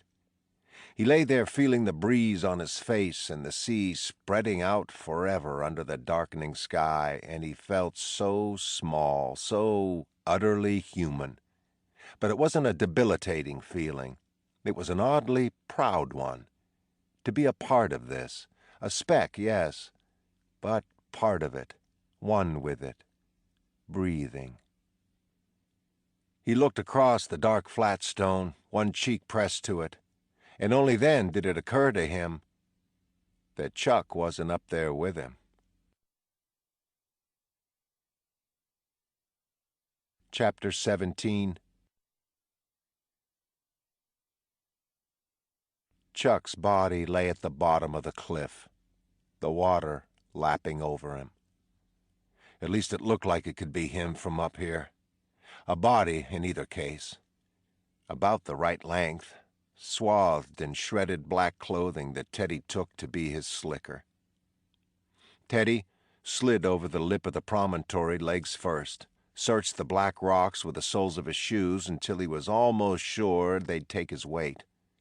He let out a breath he hadn't even known he'd been holding, and slid his elbows off the lip and felt his feet sink into the rocks, felt one shift and his right ankle bend to the left with it, and he slapped at the cliff face and leaned the weight of his upper body back against it, and the rocks beneath his feet held.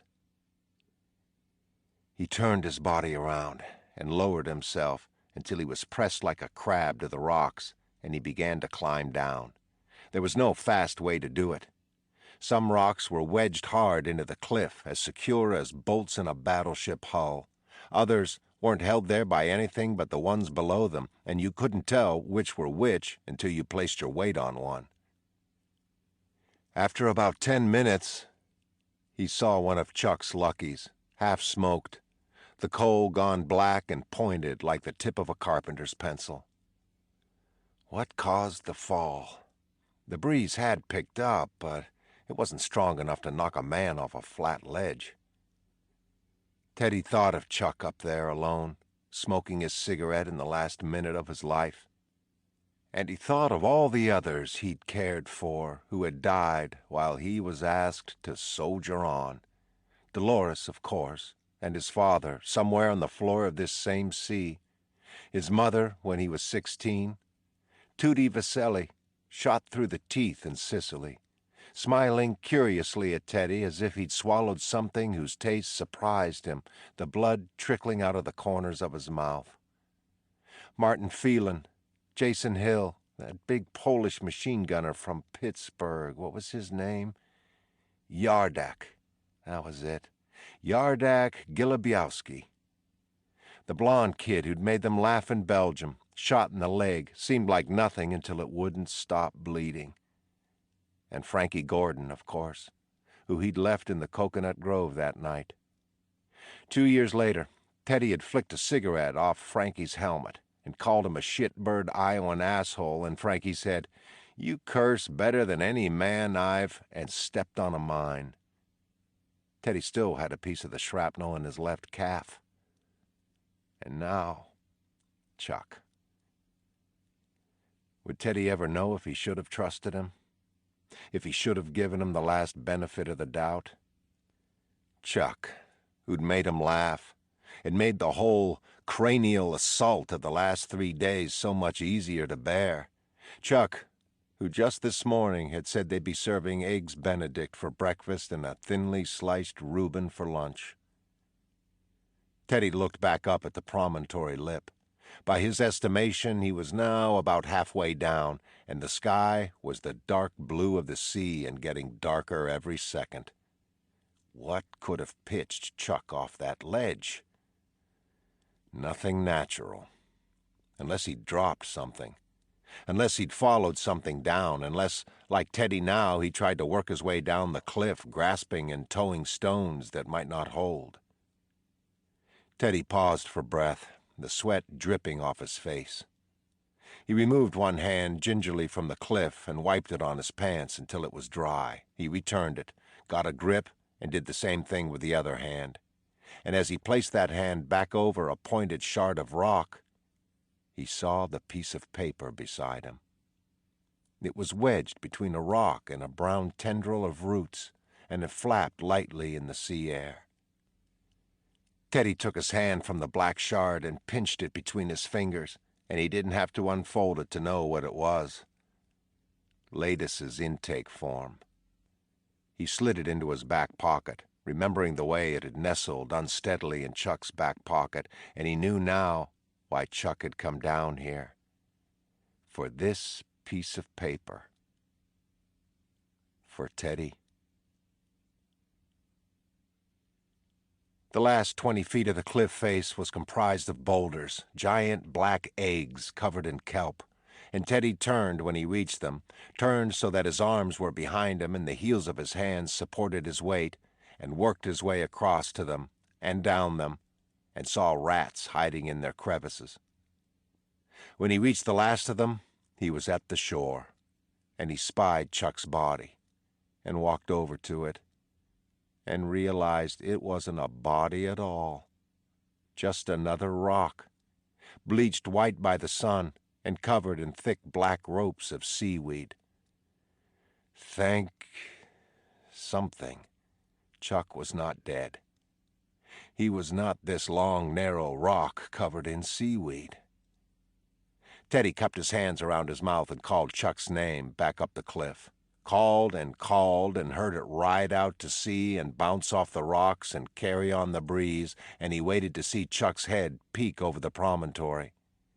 Maybe he'd been preparing to come down to look for Teddy. Maybe he was up there right now getting ready. Teddy shouted his name until his throat scratched with it.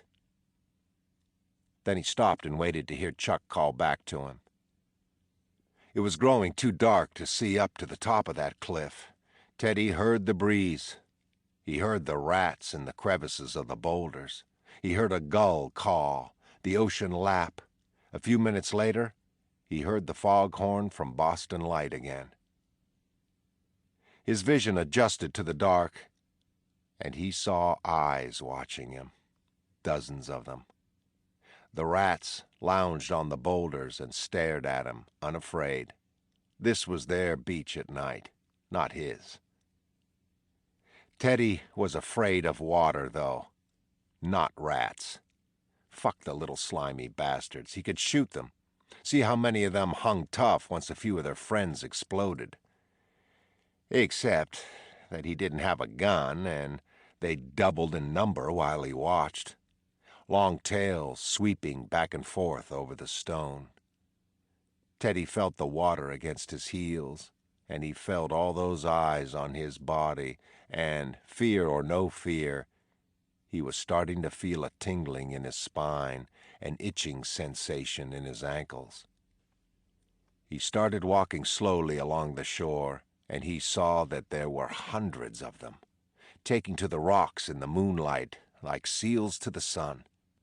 He watched as they plopped off the boulders onto the sand where he'd been standing only moments before, and he turned his head, looked at what was left of his stretch of beachfront. Not much. Another cliff jutted out into the water about 30 yards ahead, effectively cutting off the shore. And to the right of it, out in the ocean, Teddy saw an island he hadn't even known was there. It lay under the moonlight like a bar of brown soap, and its grip on the sea seemed tenuous. He'd been up on those cliffs that first day with bows. There'd been no other island out there, he was sure of it. So where the hell did it come from? He could hear them now, a few of them fighting, but mostly they clicked their nails over the rocks and squeaked at each other, and Teddy felt the itch in his ankles spread to his knees and inner thighs. He looked back down the beach, and the sand had disappeared under them. He looked up the cliff, thankful for the moon, which was near full, and the stars, which were bright and countless. And then he saw a color that didn't make any more sense than the island that hadn't been there 2 days ago. It was orange, midway up the larger cliff, orange, in a black cliff face, at dusk. Teddy stared at it and watched as it flickered, as it subsided and then flared and subsided and flared, pulsed, really. Like flame. A cave, he realized, or at least a sizable crevice. And someone was in there. Chuck. It had to be. Maybe he had chased that paper down off the promontory. Maybe he'd gotten hurt and had ended up working his way across instead of down. Teddy took off his ranger cap and approached the nearest boulder. A half-dozen pairs of eyes considered him, and Teddy whacked at them with the hat, and they jerked and twisted and flung their nasty bodies off the boulder, and Teddy stepped up there fast and kicked at a few on the next boulder, and they went over the side, and he ran up the boulders then, jumping from one to the next, a few less rats every time, until there were none waiting for him on the last few black eggs. And then he was climbing cliff face, his hands still bleeding from the descent. This was the easier climb, though. It was taller and far wider than the first, but it had noticeable grades to it and more outcroppings. It took him an hour and a half in the moonlight, and he climbed with the stars studying him much the way the rats had, and he lost Dolores as he climbed, couldn't picture her. Couldn't see her face or her hands or her two wide lips. He felt her gone from him as he'd never felt since she died. And he knew it was all the physical exertion and lack of sleep and lack of food, but she was gone. Gone as he climbed under the moon. But he could hear her. Even if he couldn't picture her, he could hear her in his brain, and she was saying, "Go on, Teddy, go on. You can live again." Was that all there was to it? After these 2 years of walking underwater, of staring at his gun on the end table in the living room as he sat in the dark listening to Tommy Dorsey and Duke Ellington, of being certain that he couldn't possibly take one more step into this fucking shithole of a life, of missing her so completely he'd once snapped off the end of an incisor, gritting his teeth against the need for her. After all that, could this honestly be the moment when he put her away?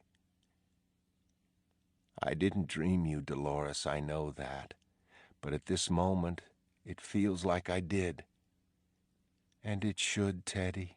It should let me go. Yeah, baby. I'll try, okay? Okay. Teddy could see the orange light flickering above him. He could feel the heat, just barely, but unmistakably.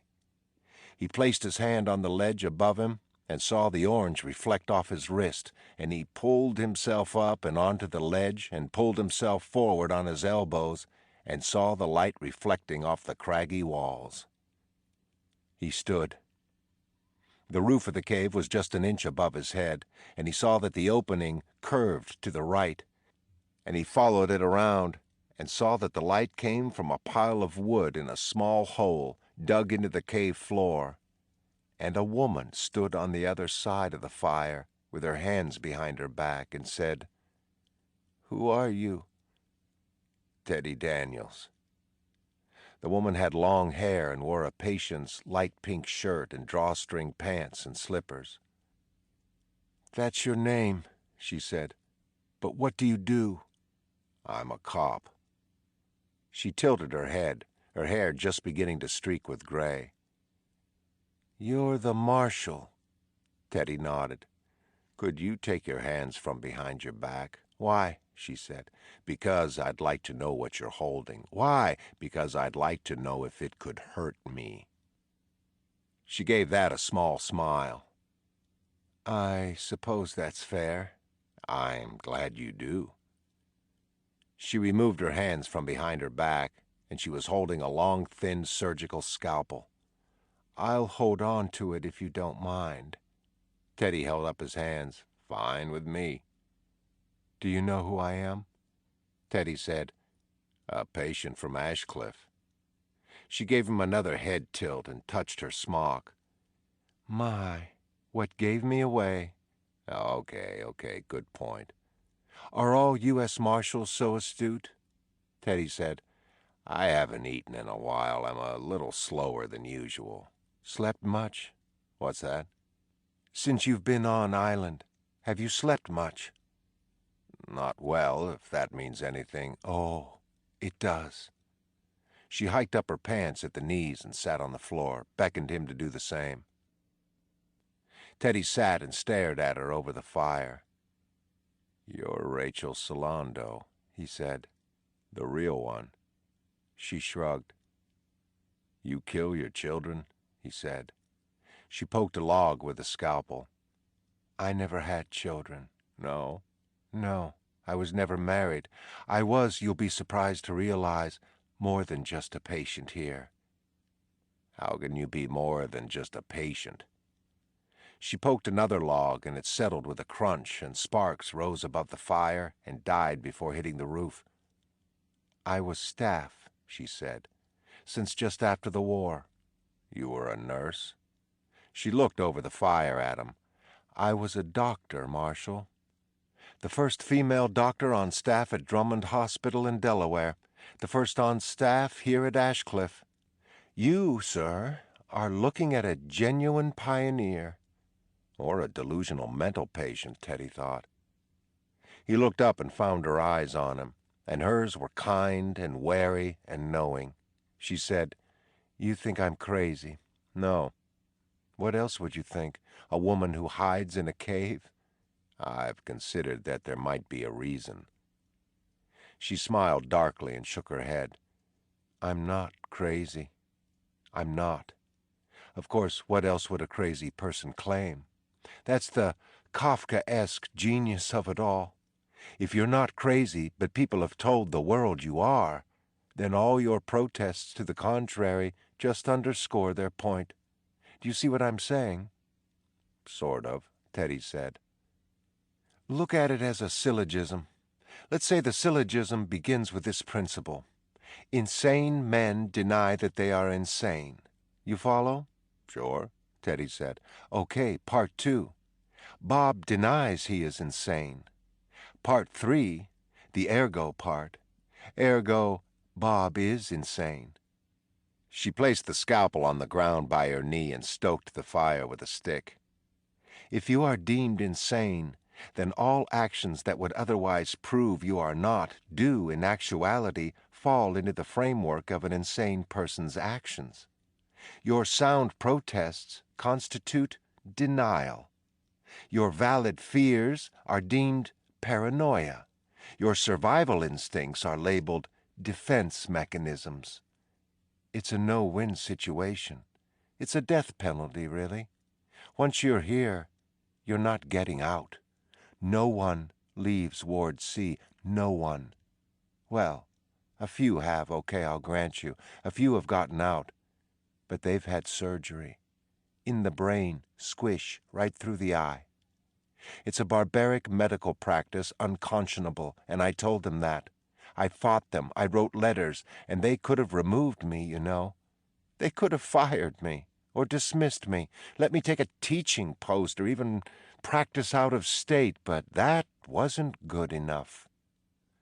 They couldn't let me leave, just couldn't do that. No, no, no. She'd grown more and more agitated as she spoke, stabbing the fire with her stick, talking more to her knees than to Teddy. "You really were a doctor?" Teddy said. "Oh, yes. I was a doctor." She looked up from her knees and her stick. "I still am, actually. But yes, I was on staff here. Graduate of the University of Chicago and Tufts Medical. Clinical psychology. I began to ask about large shipments of sodium amytal and opium-based hallucinogens. I began to wonder, aloud, unfortunately, about surgical procedures that seemed highly experimental, to put it mildly." "What are they up to here?" Teddy said. She gave him a grin that was both pursed and lopsided. "You have no idea." "I know they're flouting the Nuremberg Code." "Flouting it? They obliterated it."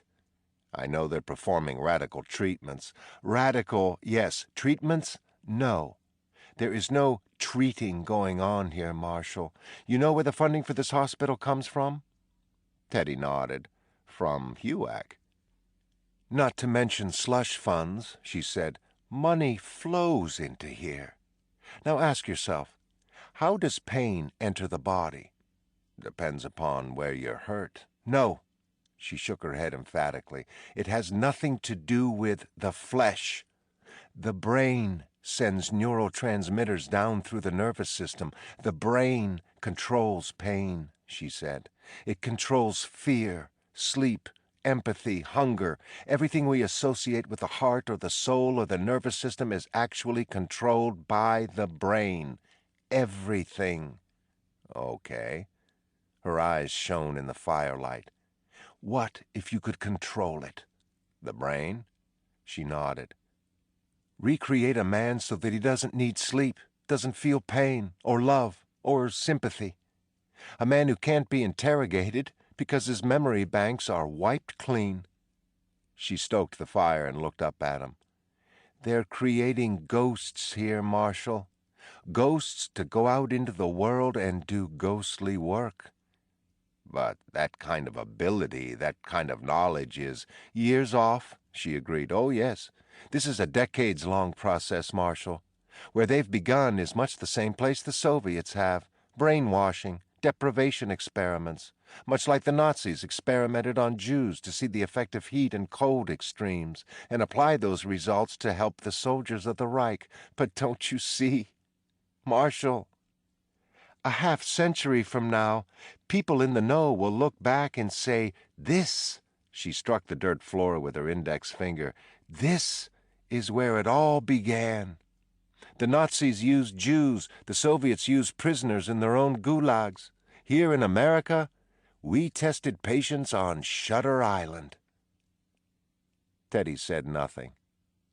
No words occurred to him. She looked back at the fire. "They can't let you leave. You know that, don't you?" "I'm a federal marshal," Teddy said. "How are they going to stop me?" That elicited a gleeful grin and a clap of her hands. "I was an esteemed psychologist from a respected family. I once thought that would be enough. I hate to inform you of this, but it wasn't. Let me ask you, any past traumas in your life? Who doesn't have those? Ah, yes. But we're not talking about generalities, other people. We're talking about particulars. You. Do you have psychological weaknesses that they could exploit? Is there an event or events in your past which could be considered predicating factors to losing your sanity, so that when they commit you here, and they will, your friends and colleagues will say, "Of course, he cracked, finally, and who wouldn't?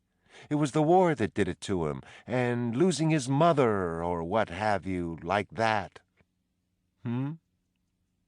Teddy said, "That could be said about anyone." Well, that's the point.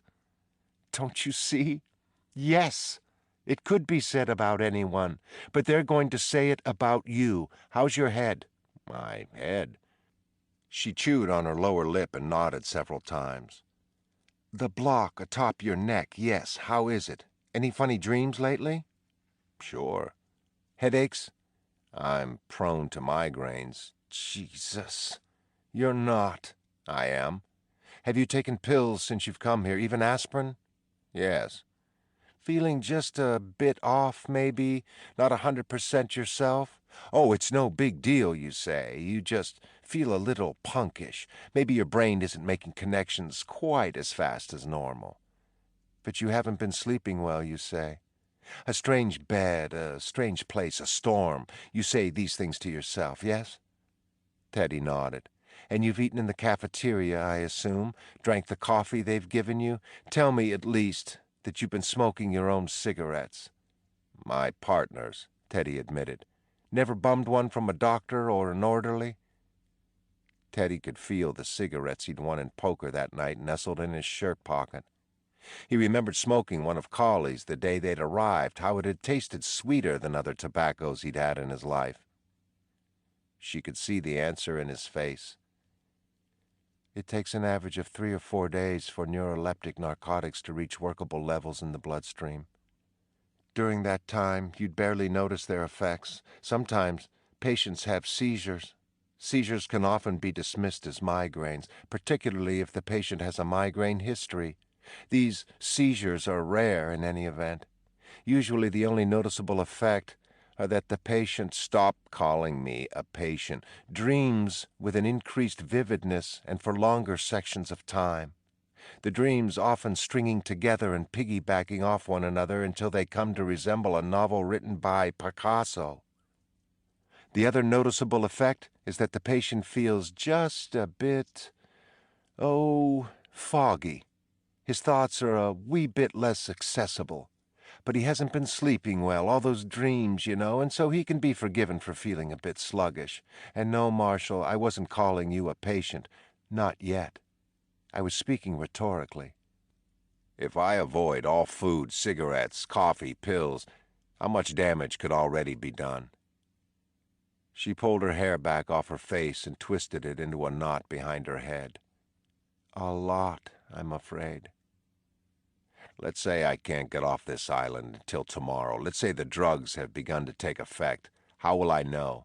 The most obvious indicators will be a dry mouth coupled paradoxically with a drool impulse and, oh yes, palsy. You'll notice small tremors. They begin where your wrist meets your thumb, and they usually ride along the thumb for a while before they own your hands. Own. Teddy said, What else? Sensitivity to light, left brain headaches. Words begin to stick. You'll stutter more. Teddy could hear the ocean outside, the tide coming in, smashing against the rocks. What goes on in the lighthouse? He said. She hugged herself and leaned toward the fire. Surgery. Surgery. They can do surgery in the hospital. Brain surgery, Teddy said. They can do that there, too. She stared into the flames. Exploratory surgery, not the let's open the skull and fix that kind, no. The let's open the skull and see what happens if we pull on this kind. The illegal kind, Marshal. Learned it from the Nazis kind. She smiled at him. That's where they try to build their ghosts. Who knows about this? On the island, I mean. About the lighthouse? Yes, the lighthouse. Everyone. Come on. The orderlies, the nurses. She held Teddy's eyes through the flame, and hers were steady and clear. Everyone, she repeated. He didn't remember falling asleep, but he must have, because she was shaking him. She said, "You have to go. They think I'm dead. They think I drowned. If they come looking for you, they could find me. I'm sorry, but you have to go." He stood and rubbed his cheeks just below his eyes. "There's a road," she said, "just east of the top of this cliff. Follow it, and it winds down to the west. It'll take you out behind the old commander's mansion after about an hour's walk." "Are you Rachel Solando?" he said. "I know the one I met was a fake." "How do you know?" Teddy thought back to his thumbs the night before. He'd been staring at them as they put him to bed. When he woke, they'd been cleaned. Shoe polish, he thought. But then he remembered touching her face. Her hair was dyed, recently, he said. "You need to go." She turned his shoulder gently toward the opening. "If I need to come back," he said. "I won't be here. I move during the day, new places every night." "But I could come get you, take you off here." She gave him a sad smile and brushed the hair back along his temples. "You haven't heard a word I've said, have you?" "I have." "You'll never get off here. You're one of us now." She pressed her fingers to his shoulder, nudged him toward the opening. Teddy stopped at the ledge, looked back at her. "I had a friend. He was with me tonight, and we got separated. Have you seen him?" She gave him the same sad smile. "Marshal," she said, "you have no friends." Chapter 18.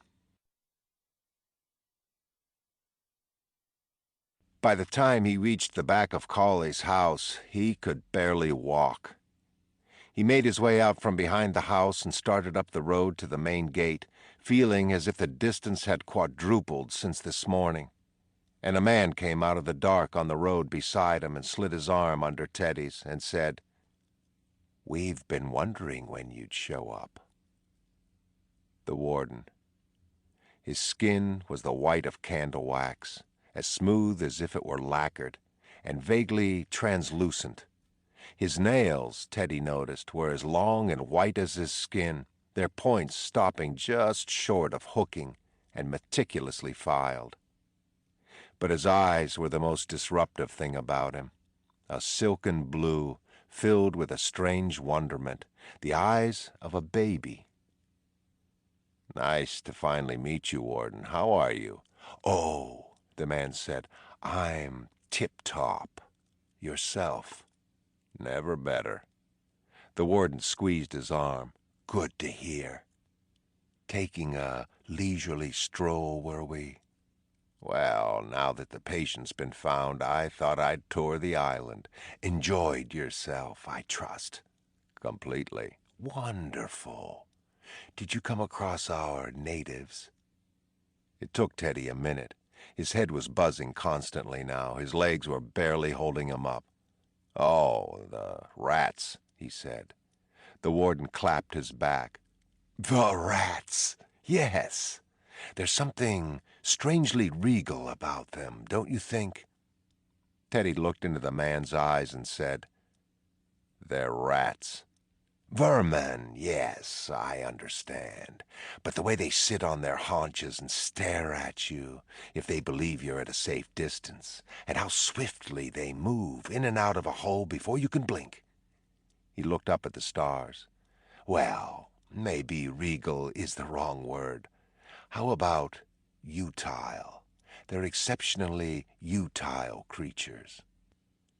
They'd reached the main gate, and the warden kept his grip on Teddy's arm and turned in place until they were looking back at Cawley's house and the sea beyond. "He thinks it's okay." "What's okay?" "You. Your little end game. He thinks it's relatively harmless. But I don't." "No, huh?" No. The warden dropped his arm and took a few steps forward. He crossed his hands behind his back so that his book was pressed to the base of his spine, and then turned and set his feet apart in the military fashion and stared at Teddy. You say you were out for a stroll, but I know better. I know you, son. We just met, Teddy said. The warden shook his head. Our kind have known each other for centuries. I know you to your core, and I think you're sad. I really do. He pursed his lips and considered his shoes. Sad is fine, pathetic in a man, but fine because it has no effect on me. But I also think you're dangerous. Every man has a right to his opinion, Teddy said. The warden's face darkened. No, he doesn't. Men are foolish. They eat and drink and pass gas and fornicate and procreate, and this last is particularly unfortunate because the world would be a much better place with far fewer of us in it. Retards and mud children and lunatics and people of low moral character, that's what we produce. That's what we spoil this earth with. In the South now, they're trying to keep their niggers in line, but I'll tell you something. I've spent time in the South, and they're all niggers down there, son. White niggers, black niggers, women niggers, got niggers everywhere. And they're no more use than two-legged dogs. Least the dog can still sniff out a scent from time to time. You're a nigger, son. You're of low fiber. I can smell it in you. His voice was surprisingly light, almost feminine. Well, Teddy said, you won't have to worry about me after the morning, will you, Warden? The warden smiled. No, I won't, son. I'll be out of your hair and off your island. The warden took 2 steps toward him, his smile dissolving. He cocked his head at Teddy and held him in his fetal gaze. You're not going anywhere, son. I beg to differ. Beg all you want. The warden leaned in and sniffed the air to the left of Teddy's face, and then moved his head, sniffing the air to the right of it. Teddy said, "Smell something." Mm-hmm. The warden leaned back. Smells like fear to me, son. You probably want to take a shower then, Teddy said. Wash that shit off yourself. Neither of them spoke for a bit, and then the warden said, Time for you to go inside, nigger. We'll be seeing each other again. Don't you worry. And he turned and walked up the road toward his house. The men's dormitory was abandoned. Not a soul inside the place. Teddy went up to his room and hung his slicker in the closet and looked for any evidence that Chuck had returned there, but there was none. He thought of sitting on the bed, but he knew if he did, he'd pass out and probably not wake until morning. So he went down to the bathroom and splashed cold water on his face and slicked back his crew cut with a wet comb. His bones felt scraped, and his blood seemed thick as a malted, and his eyes were sunken and ringed red, and his skin was gray. He splashed a few more handfuls of cold water up into his face, and then dried off and went outside into the main compound. No one. The air was actually warming up, growing humid and sticky, and crickets and cicadas had begun to find their voices. Teddy walked the grounds, hoping that somehow Chuck had arrived ahead of him and was maybe doing the same thing, wandering around until he bumped into Teddy.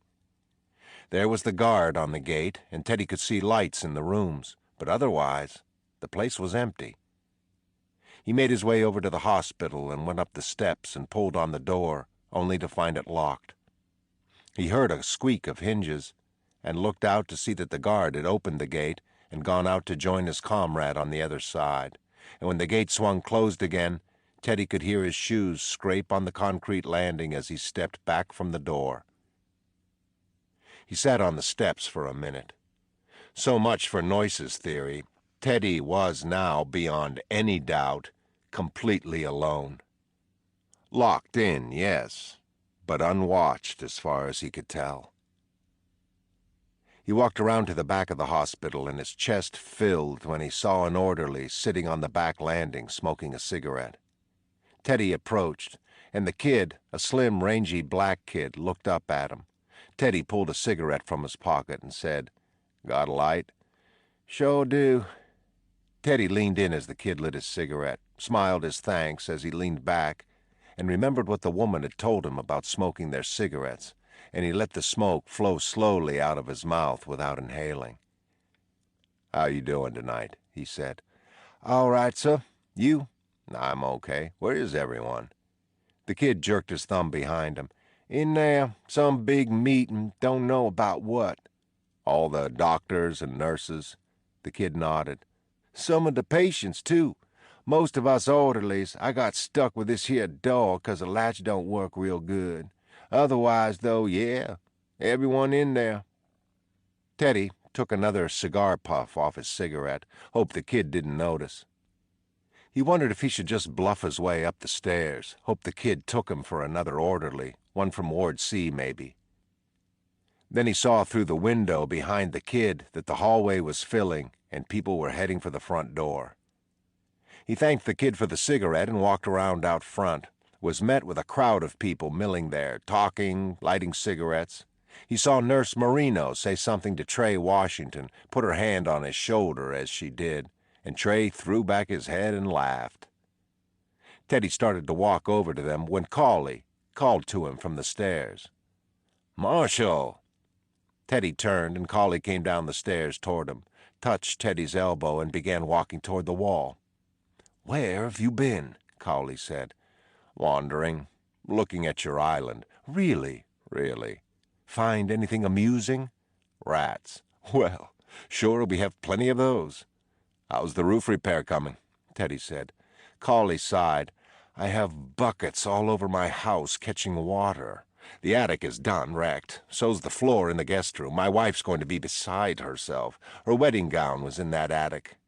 "Where is your wife?" Teddy said. "Boston," Cawley said. "We keep an apartment there. Her and the kids needed a break from this place, so they took a week's vacation. It gets to you sometimes." "I've been here 3 days, Doctor, and it gets to me." Cawley nodded with a soft smile. "But you'll be going." "Going?" "Home, Marshal. Now that Rachel has been found. The ferry usually gets here around 11 in the morning. Have you back in Boston by noon, I'd expect?" "Won't that be nice?" "Yes, won't it?" Cawley ran a hand over his head. "I don't mind telling you, Marshal, and meaning no offense." "Oh, here we go again." Cawley held up a hand. No. No personal opinions regarding your emotional state, no. I was about to say that your presence here had an agitating effect on a lot of the patients. You know, Johnny Law's in town. That made several of them a bit tense." "Sorry about that." "Not your fault. It was what you represent, not you personally." "Oh, well, that makes it all okay, then." Cawley leaned against the wall, propped a foot there, looking as tired as Teddy felt in his wrinkled lab coat and loosened tie. "There was a rumor going around Ward C this afternoon that an unidentified man in orderly's clothes was on the main floor." "Really?" Cawley looked at him. "Really." "How about that?" Cawley picked at some lint on his tie, flicked it off his fingers. "Said stranger apparently had some experience subduing dangerous men." "You don't say." "Oh, I do. What else did said stranger get up to?" "Well," Cawley stretched his shoulders back and removed his lab coat, draped it over his arm. "I'm glad you're interested." "Hey, nothing like a little rumor, a little gossip." "I agree. Said stranger allegedly, and I can't confirm this, mind you, had a long conversation with a known paranoid schizophrenic named George Noyce." Teddy said. Indeed. So this, Noyce, Cawley said. Noyce, Teddy repeated. Yeah, that guy, he's delusional, huh? To the extreme, Cawley said. He spins his yarns and his tall tales, and he gets everyone agitated. There's that word again. I'm sorry. Yes, well, he gets people in a disagreeable mood. Last week, in fact, he got people so cross that a patient beat him up. Imagine that. Cawley shrugged. It happens. So, what kind of yarns? Teddy asked. What kind of tales? Cawley waved at the air. The usual paranoid delusions, the whole world being out to get him and such. He looked up at Teddy as he lit a cigarette, his eyes brightening with the flame. So, you'll be leaving. I guess so. The first ferry. Teddy gave him a frosty smile. As long as someone wakes us up. Cawley returned the smile. I think we can handle that. Great. Great, Cawley said. Cigarette? Teddy held up a hand to the proffered pack. No, thanks. Trying to quit? Trying to cut down. Probably a good thing. I've been reading in journals how tobacco might be linked to a host of terrible things. Really? He nodded. Cancer, I've heard, for one. So many ways to die these days. Agreed. More and more ways to cure, though. You think so? I wouldn't be in this profession otherwise. Cawley blew the smoke in a stream above his head. Teddy said, Ever have a patient here named Andrew Latus? Cawley dropped his chin back toward his chest. Doesn't ring a bell. No, Cawley shrugged. Should it? Teddy shook his head. He was a guy I knew. How? What's that? How did you know him? In the war, Teddy said. Oh. Anyway, I'd heard he went a little bugs, got sent here. Cawley took a slow drag off his cigarette. You heard wrong. Apparently. Cawley said, Hey, it happens. I thought you said us a minute ago. What? Us, Cawley said, as in second-person plural. Teddy put a hand to his chest. Referring to myself? Cawley nodded. I thought you said, as long as someone wakes us up. Us up. Well, I did, of course. Have you seen him, by the way? Cawley raised his eyebrows at him. Teddy said, Come on, is he here? Cawley laughed, looked at him. What? Teddy said. Cawley shrugged. I'm just confused. Confused by what? You, Marshal. Is this some weird joke of yours? What joke? Teddy said.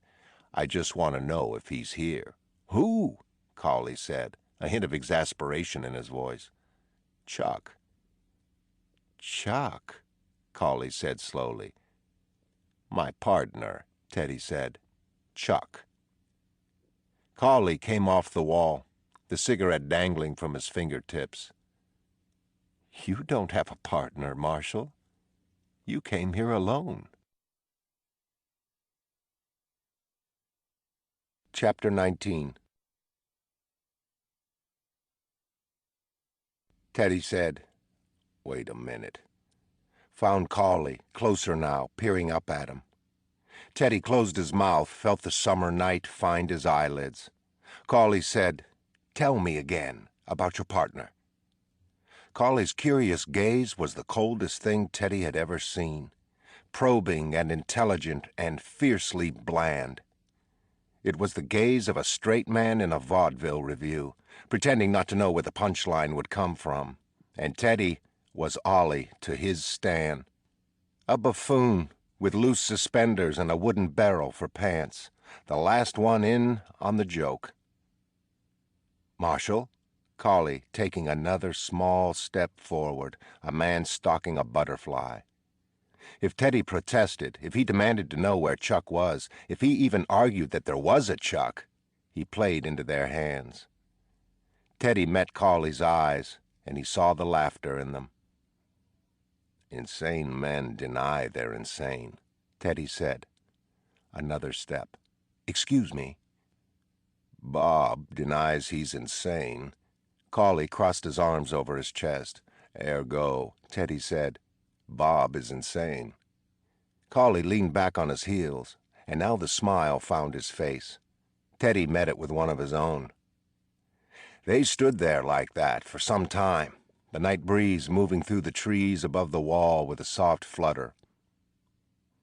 "You know," Cawley said, toeing the grass at his feet, head down, "I've built something valuable here, but valuable things also have a way of being misunderstood in their own time. Everyone wants a quick fix. We're tired of being afraid, tired of being sad, tired of feeling overwhelmed, tired of feeling tired. We want the old days back, and we don't even remember them. And we want to push into the future paradoxically at top speed. Patience and forbearance become the first casualties of progress. This is not news at all. It's always been so." Cawley raised his head. "So, as many powerful friends as I have just as many powerful enemies. People who would wrest what I've built from my control. I can't allow that without a fight. You understand?" Teddy said, "Oh, I understand, Doctor." "Good." Cawley unfolded his arms. "And this partner of yours?" Teddy said, "What partner?"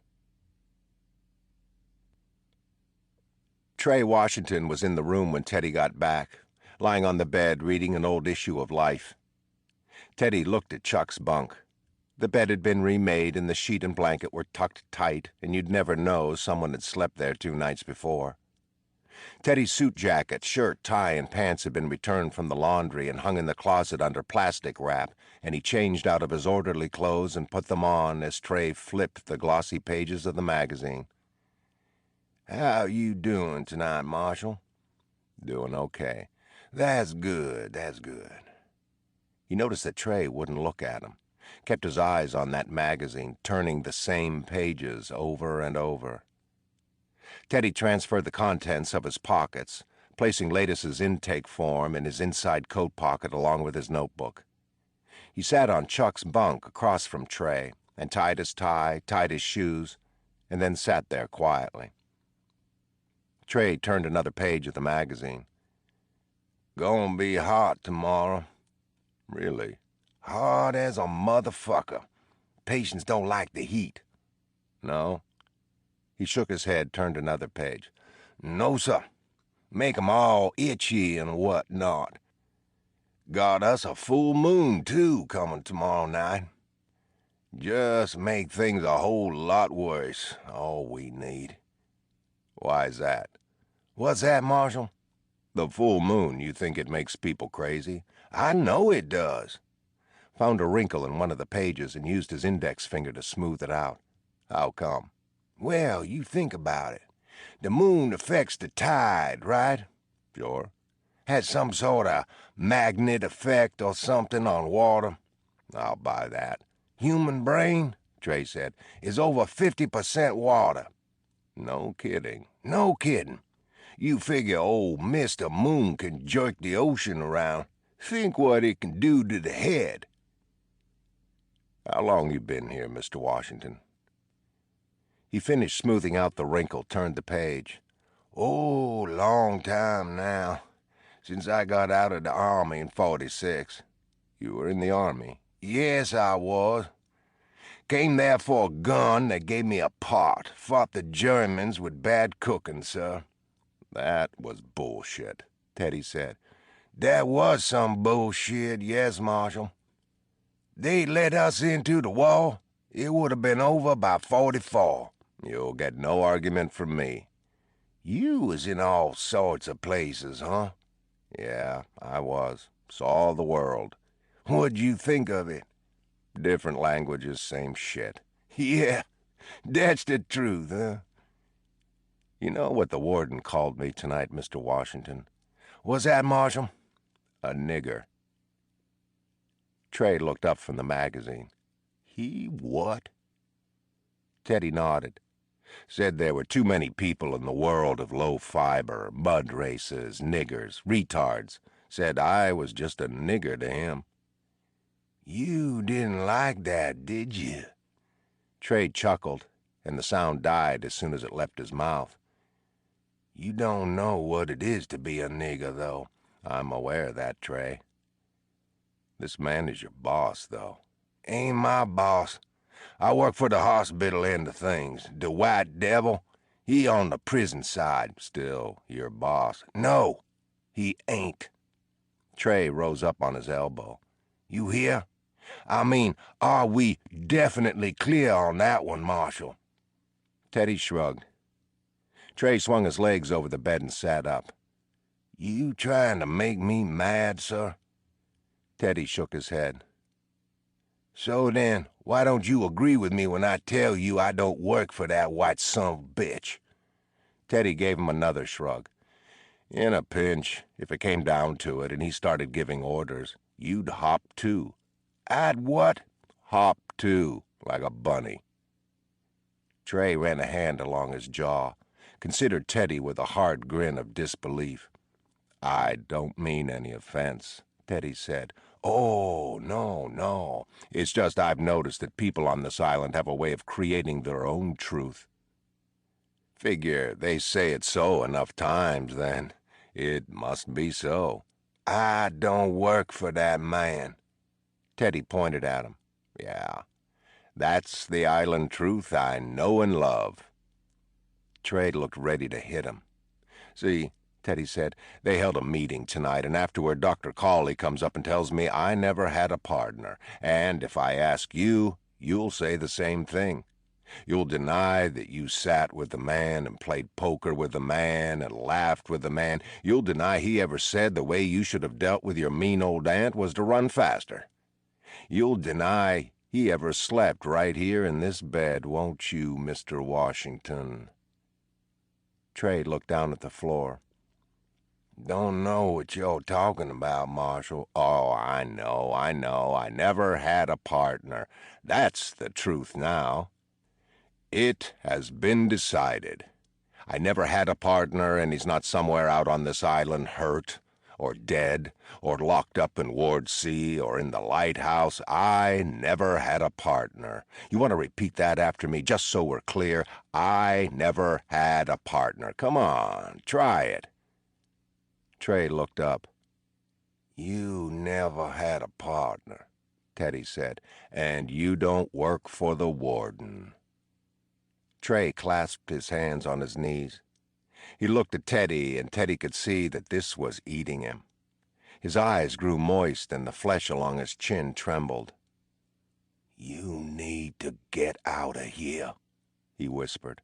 "I'm aware of that." "No." Trey shook his head several times. "You don't have any idea what's really going on here. Forget what you heard. Forget what you think you know. They gonna get you, and there ain't no coming back from what they gonna do to you. No coming back nohow." "Tell me," Teddy said, but Trey was shaking his head again. "Tell me what's going on here." "I can't do that. I can't. Look at me." Trey's eyebrows rose and his eyes widened. "I cannot do that. You on your own, and I wouldn't be waiting on no ferry." Teddy chuckled. "I can't even get out of this compound, never mind off this island. And even if I could, my partner is—" "Forget your partner," Trey hissed. "He gone. You got it? He ain't coming back, man. You gotta get. You gotta watch out for yourself and only yourself." "Trey," Teddy said, "I'm locked in." Trey stood and went to the window, looked out into the dark or at his own reflection, Teddy couldn't tell which. "You can't ever come back. You can't ever tell no one I told you anything." Teddy waited. Trey looked back over his shoulder at him. "We agreed?" "Agreed," Teddy said. "Ferry. Be here tomorrow at 10. Leave for Boston at 11 sharp. A man was to stow away on that boat. He might just make it across the harbor. Otherwise, a man would have to wait 2 or 3 more days, and a fishing trawler named Betsy Ross, she pull up real close to the southern coast. Drop a few things off the side." He looked back at Teddy. "Kind of things men ain't supposed to have on this island. Now, she don't come all the way in, no sir. So a man 'd have to swim his way out to her." "I can't do 3 fucking days on this island," Teddy said. "I don't know the terrain. The warden and his men damn sure do, though. They'll find me." Trey didn't say anything for a while. "Den, it's the ferry," he said eventually. "It's the ferry.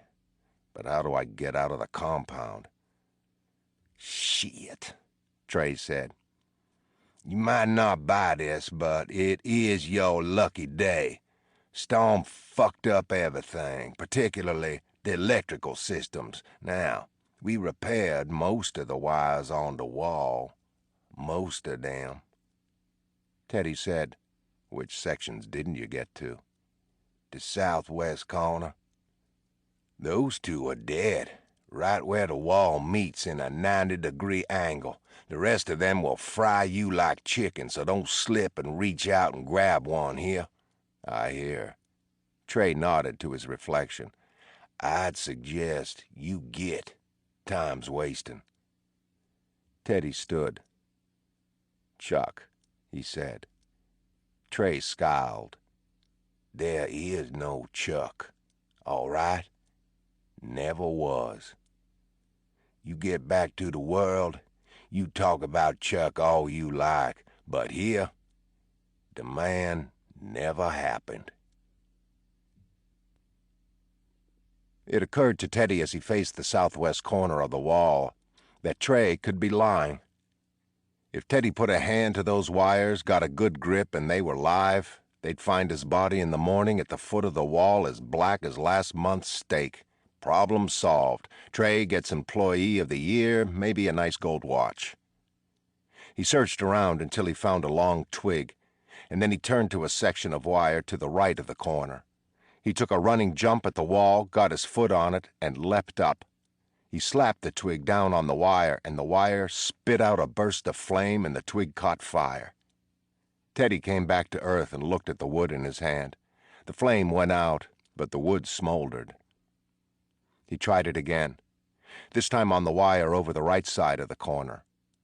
Nothing.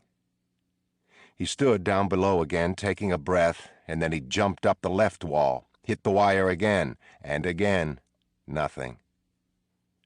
There was a metal post atop the section where the wall met, and Teddy took 3 runs at the wall before he got a grip. He held tight and climbed up to the top of the wall, and his shoulders hit the wire, and his knees hit the wire, and his forearms hit the wire, and each time he thought he was dead. He wasn't. And once he'd reached the top, there wasn't much to do but lower himself down to the other side. He stood in the leaves and looked back at Ashecliffe. He'd come here for the truth and didn't find it. He'd come here for latus and didn't find him either. Along the way, he'd lost Chuck. He'd have time to regret all that back in Boston, time to feel guilt and shame then, time to consider his options and consult with Senator Hurley and come up with a plan of attack. He'd come back, fast. There couldn't be any question of that. And hopefully he'd be armed with subpoenas and federal search warrants, and they'd have their own goddamned ferry. Then he'd be angry. Then he'd be righteous in his fury. Now, though, he was just relieved to be alive and on the other side of this wall. Relieved and scared. It took him an hour and a half to get back to the cave, and the woman had left. Her fire had burned down to a few embers, and Teddy sat by it, even though the air outside was unseasonably warm and growing clammier by the hour. Teddy waited for her, hoping she'd just gone out for more wood, but he knew in his heart that she wasn't going to return. Maybe she believed he'd already been caught and was at this moment telling the Warden and Cawley about her hiding place. Maybe, and this was too much to hope for, but Teddy allowed himself the indulgence. Chuck had found her, and they'd gone to a location she believed was safer. When the fire went out, Teddy took off his suit jacket and draped it over his chest and shoulders and placed his head back against the wall, just as he had last night. The last thing he noticed before he passed out were his thumbs. They'd begun to twitch. Chapter 20. All the dead and maybe dead were getting their coats. They were in the kitchen, and the coats were on hooks, and Teddy's father took his old pea coat and shrugged his arms into it, and then helped Dolores with hers. And he said to Teddy, "You know what I'd like for Christmas?" "No, Dad." "Bagpipes." And Teddy understood that he meant golf clubs and a golf bag. "Just like Ike," he said. "Exactly," his father said, and handed Chuck his top coat. Chuck put it on. It was a nice coat, pre-war cashmere. Chuck's scar was gone, but he still had those delicate borrowed hands, and he held them in front of Teddy and wiggled the fingers. "Did you go with that woman, Doctor?" Teddy said. Chuck shook his head. "I'm far too overeducated. I went to the track." "Win?" "Lost big." "Sorry." Chuck said, "Kiss your wife goodbye. On the cheek." Teddy leaned in past his mother, and Tutti Vaselli smiling at him with a bloody mouth, and he kissed Dolores's cheek, and he said, "Baby, why you all wet?" "I'm dry as a bone," she said to Teddy's father. "If I was half my age," Teddy's father said, "I'd marry you, girl." They were all soaking wet, even his mother, even Chuck. Their coats dripped all over the floor. Chuck handed him 3 logs and said, "For the fire." "Thanks." Teddy took the logs and then forgot where he put them. Dolores scratched her stomach and said, "Fucking rabbits. What good are they?" Latus and Rachel Solando walked into the room. They weren't wearing coats. They weren't wearing anything at all. And Latus passed a bottle of rye over Teddy's mother's head and then took Dolores in his arms. And Teddy would have been jealous, but Rachel dropped to her knees in front of him and unzipped Teddy's trousers and took 'em in her mouth. And Chuck and his father and Tutti Vaselli and his mother all gave him a wave as they took their leave. And Latus and Dolores stumbled back together into the bedroom, and Teddy could hear them in there on the bed, fumbling with their clothes, breathing hoarsely. And it all seemed kind of perfect, kind of wonderful, as he lifted Dolores off her knees and could hear Rachel and Latus in there fucking like mad. And he kissed his wife and placed a hand over the hole in her belly, and she said, "Thank you." And he slid into her from behind, pushing the logs off the kitchen counter. And the warden and his men helped themselves to the rye Latus had brought, and the warden winked his approval of Teddy's fucking technique and raised his glass to him and said to his men, "That's one well-hung white nigger. You see 'em? You shoot first. You hear me?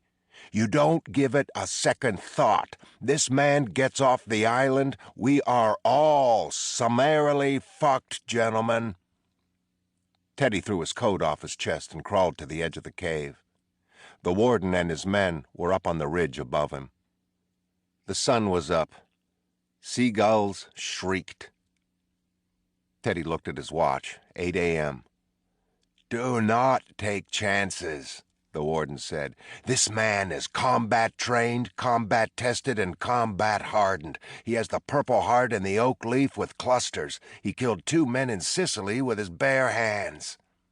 That information was in his personnel file, Teddy knew. But how the fuck did they get his personnel file? "He is adept with a knife and very adept at hand-to-hand combat. Do not get in close with this man. You get the chance, you put him down like a 2-legged dog." Teddy found himself smiling in spite of his situation. How many other times had the warden's men been subjected to 2-legged dog comparisons? 3 guards came down the side of the smaller cliff face on ropes, and Teddy moved away from the ledge and watched them work their way down to the beach. A few minutes later, they climbed back up, and Teddy heard one of them say, "He's not down there, sir." He listened for a while as they searched up near the promontory and the road, and then they moved off, and Teddy waited a full hour before he left the cave, waiting to hear if anyone was taking up the rear and giving the search party enough time so that he wouldn't bump into them. It was 9:20 by the time he reached the road, and he followed it back toward the west, trying to maintain a fast pace but still listen for men moving either ahead or behind him. Trey had been right in his weather prediction. It was hot as hell, and Teddy removed his jacket and folded it over his arm. He loosened his tie enough to pull it over his head and placed it in his pocket. His mouth was as dry as rock salt, and his eyes itched from the sweat.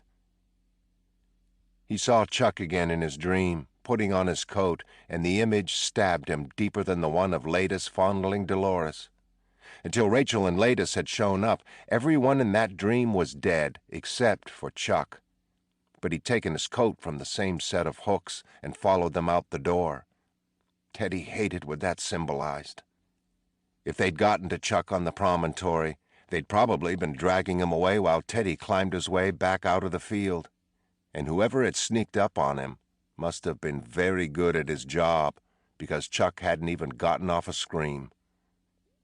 How powerful did you have to be to make not one, but 2 U.S. Marshals vanish? Supremely powerful. And if the plan was for Teddy to be driven insane, then it couldn't have been the same for Chuck. Nobody would believe 2 Marshals had lost their minds in the same 4-day span. So Chuck would have had to meet with an accident, in the hurricane probably. In fact, if they were really smart, and it seemed they were, then maybe Chuck's death would be represented as the event which tipped Teddy past the point of no return. There was an undeniable symmetry to the idea. But if Teddy didn't make it off this island, the field office would never accept the story, no matter how logical, without sending other marshals out here to see for themselves. And what would they find? Teddy looked down at the tremors in his wrists and thumbs. They were getting worse, and his brain felt no fresher for a night's sleep. He felt foggy, thick-tongued. If by the time the field office got men out here, the drugs had taken over, they'd probably find Teddy drooling into his bathrobe, defecating where he sat, and the Ashecliffe version of the truth would be validated. He heard the ferry blow its horn and came up on a rise in time to see it finish its turn in the harbor and begin to steam backward toward the dock. He picked up his pace, and 10 minutes later, he could see the back of Cawley's Tudor through the woods. He turned off the road into the woods, and he heard men unloading the ferry, the thump of boxes tossed to the dock, the clang of metal dollies, footfalls on wooden planks. He reached the final stand of trees and saw several orderlies down on the dock, and the 2 ferry pilots leaning back against the stern, and he saw guards. Lots of guards. Rifle butts resting on hips, bodies turned toward the woods, eyes scanning the trees and the grounds that led up to Ashecliffe. When the orderlies had finished unloading the cargo, they pulled their dollies with them back up the dock, but the guards remained, and Teddy knew that their only job this morning was to make damn sure he didn't reach that boat. He crept back through the woods and came out by Cawley's house. He could hear men upstairs in the house, saw one out on the roof where it pitched, his back to Teddy. He found the car in the carport on the western side of the house. A '47 Buick Roadmaster, maroon with white leather interior, waxed and shiny the day after a hurricane. A beloved vehicle. Teddy opened the driver's door and he could smell the leather as if it were a day old. He opened the glove compartment and found several packs of matches, and he took them all. He pulled his tie from his pocket, found a small stone on the ground, and knotted the narrow end of the tie around it. He lifted the license plate and unscrewed the gas tank cap, and then he threaded the tie and the stone down the pipe and into the tank, until all that hung out of the pipe was the fat, floral front of the tie, as if it hung from a man's neck. Teddy remembered Dolores giving him this tie. draping it across his eyes, sitting in his lap. "I'm sorry, honey," he whispered. "I love it because you gave it to me, but the truth is, it is one ugly fucking tie." And he smiled up at the sky in apology to her, and used one match to light the entire book, and then used the book to light the tie. And then he ran like hell. He was halfway through the woods when the car exploded. He heard men yell, and he looked back and could see the flames through the trees. They vaulted upward in balls, and then there was a set of smaller explosions, like firecrackers, as the windows blew out. He reached the edge of the woods and he balled up his suit coat and placed it under a few rocks. He saw the guards and the ferrymen running up the path toward Cawley's house, and he knew if he was going to do this, he had to do it right now. No time to second-guess the idea, and that was good because if he gave any thought at all to what he was about to do, he'd never do it. He came out of the woods and ran along the shore, and just before he reached the dock and would have left himself exposed to anyone running back to the ferry, he cut hard to his left and ran into the water. Jesus, it was ice. Teddy had hoped the heat of the day might have warmed it up a bit, but the cold tore up through his body like electric current and punched the air out of his chest. But Teddy kept plowing forward, trying not to think about what was in that water with him. Eels and jellyfish and crabs, and sharks too, maybe, seemed ridiculous. But Teddy knew that sharks attacked humans on average in 3 feet of water, and that's about where he was now, the water at his waist and getting higher. And Teddy heard shouts coming from up by Cawley's house, and he ignored the sledgehammer strokes of his heart and dove underwater. He saw the girl from his dreams floating just below him, her eyes open and resigned. He shook his head, and she vanished, and he could see the keel ahead of him, a thick black stripe that undulated in the green water, and he swam to it and got his hands on it. He moved along it to the front and came around the other side and forced himself to come up out of the water slowly, just his head. He felt the sun on his face as he exhaled, and then sucked in oxygen and tried to ignore a vision of his legs dangling down there in the depths. Some creature swimming along and seeing them, wondering what they were, coming close for a sniff. The ladder was where he remembered it, right in front of him, and he got a hand on the third rung and hung there. He could hear the men running back to the dock now, hear the heavy footsteps on the planks, and then he heard the warden. "Search that boat." "Sir, we were only gone—" "You left your post, and now you wish to argue?" "No, sir. Sorry, sir." The ladder dipped in his hand as several men placed their weight on the ferry, and Teddy heard them going through the boat, heard doors opening and furniture shifting. Something slid between his thighs like a hand, and Teddy gritted his teeth and tightened his grip on the ladder and forced his mind to go completely blank, because he did not want to imagine what it looked like. Whatever it was kept moving, and Teddy let out a breath. "My car! He blew up my fucking car!" Cawley, sounding ragged and out of breath, the warden said, "This has gone far enough, Doctor. We agreed that it's my decision to make. If this man gets off the island, he's not going to get off the island. I'm sure you didn't think he was going to turn your buggy into an inferno either. We have to break this operation down now and cut our losses. I've worked too hard to throw in the towel." The warden's voice rose. "If that man gets off this island, we'll be destroyed." Cawley's voice rose to match the warden's. "He's not going to get off the fucking island." Neither spoke for a full minute. Teddy could hear their weight shifting on the dock.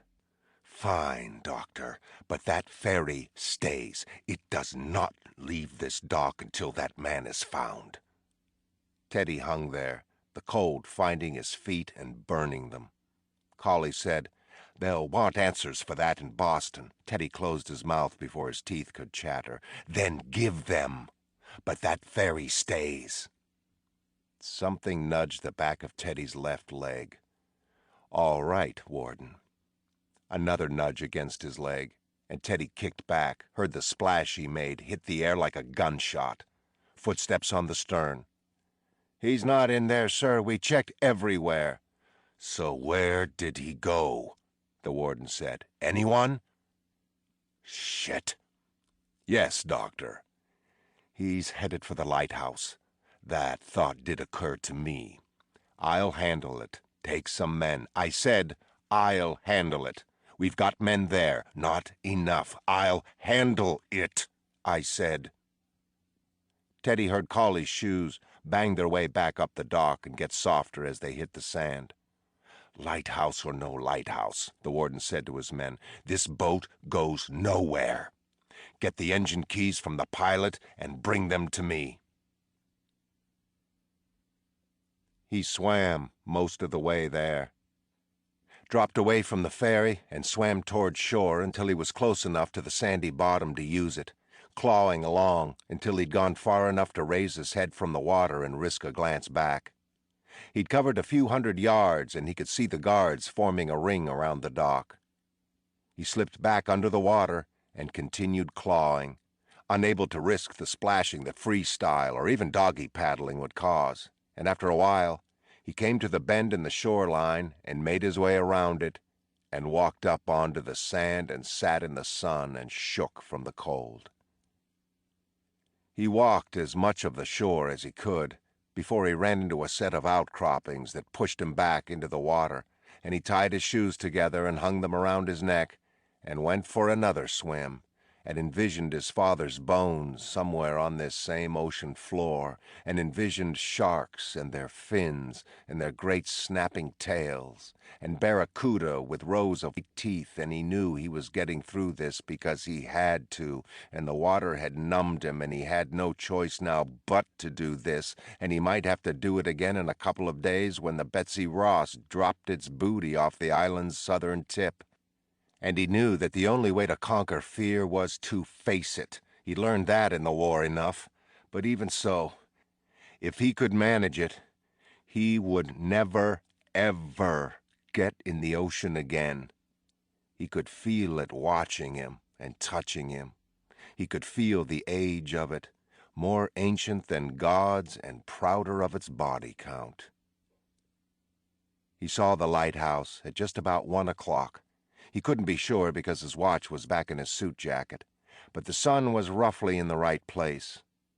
He came ashore just below the bluff on which it stood, and he lay against a rock and took the sun on his body until the shakes stopped and his skin grew less blue. If Chuck was up there, no matter his condition, Teddy was bringing him out. Dead or alive, he wouldn't leave him behind. "You'll die then." It was Dolores' voice, and he knew she was right. If he had to wait 2 days for the arrival of the Betsy Ross, and he had anything but a fully alert, fully functional Chuck with him, they'd never make it. They'd be hunted down, Teddy smiled, like two-legged dogs. "I can't leave him," he told Dolores. "Can't do it. If I can't find him, that's one thing, but he's my partner. You only just met him, still my partner. If he's in there, if they're hurting him, holding him against his will, I have to bring him out. Even if you die, even if I die. Then I hope he's not in there." He came down off the rock and followed a path of sand and shells that curled around the seagrass. And it occurred to him that what Cawley had thought suicidal in him was not quite that. It was more a death wish. For years, he couldn't think of a good reason to live, true, but he also couldn't think of a good reason to die either. By his own hand? Even in his most desolate nights, that had seemed such a pathetic option, embarrassing, puny. But the guard was suddenly standing there, as surprised by Teddy's appearance as Teddy was by his, the guard's fly still open, the rifle slung behind his back. He started to reach for his fly first, then changed his mind, but by then Teddy had driven the heel of his hand into his Adam's apple, He grabbed his throat, and Teddy dropped to a crouch and swung his leg into the back of the guard's, and the guard flipped over on his back, and Teddy straightened up and kicked him hard in the right ear, and the guard's eyes rolled back in his head and his mouth flopped open. Teddy bent down by him and slid the rifle strap off his shoulder and pulled the rifle out from under him. He could hear the guy breathing, so he hadn't killed him. And now he had a gun. He used it on the next guard, the one in front of the fence. He disarmed him, a kid, a baby, really, and the guard said, "You gonna kill me?" "Jesus, kid, no," Teddy said, and snapped the butt of the rifle into the kid's temple. There was a small bunkhouse inside the fence perimeter, and Teddy checked that first. Found a few cots and girly magazines, a pot of old coffee, a couple of guard uniforms hanging from a hook on the door. He went back out and crossed to the lighthouse and used the rifle to push open the door, and found nothing on the first floor but a dank cement room, empty of anything but mold on the walls, and a spiral staircase made from the same stones as the walls. He followed that up to a second room, and that was as empty as the first. He knew there had to be a basement here, something large, maybe connected to the rest of the hospital by those corridors, because so far this was nothing but, well, a lighthouse. He heard a scraping sound above him, and he went back out to the stairs and followed them up another flight and came to a heavy iron door, and he pressed the tip of the rifle barrel to it and felt it give a bit. He heard the scraping sound again, and he could smell cigarette smoke and hear the ocean and feel the wind up here, and he knew that if the warden had been smart enough to place guards on the other side of this door, then Teddy was dead as soon as he pushed it open. "Run, baby." "Can't." "Why not?" "Because it all comes to this." "What does?" "All of it. Everything." "I don't see how it—" "You, me, latus, Chuck, Noyce, that poor fucking kid, it all comes to this. Either it stops now or I stop now." "It was his hands. Chuck's hands. Don't you see?" "No, what?" "His hands, Teddy. They didn't fit him." Teddy knew what she meant. He knew something about Chuck's hands was important, but not so important he could waste any more time in this stairwell thinking about it. "I've got to go through this door now, honey." "Okay. Be careful." Teddy crouched to the left of the door. He held the rifle butt against his left rib cage and placed his right hand on the door for balance, and then he kicked out with his left foot.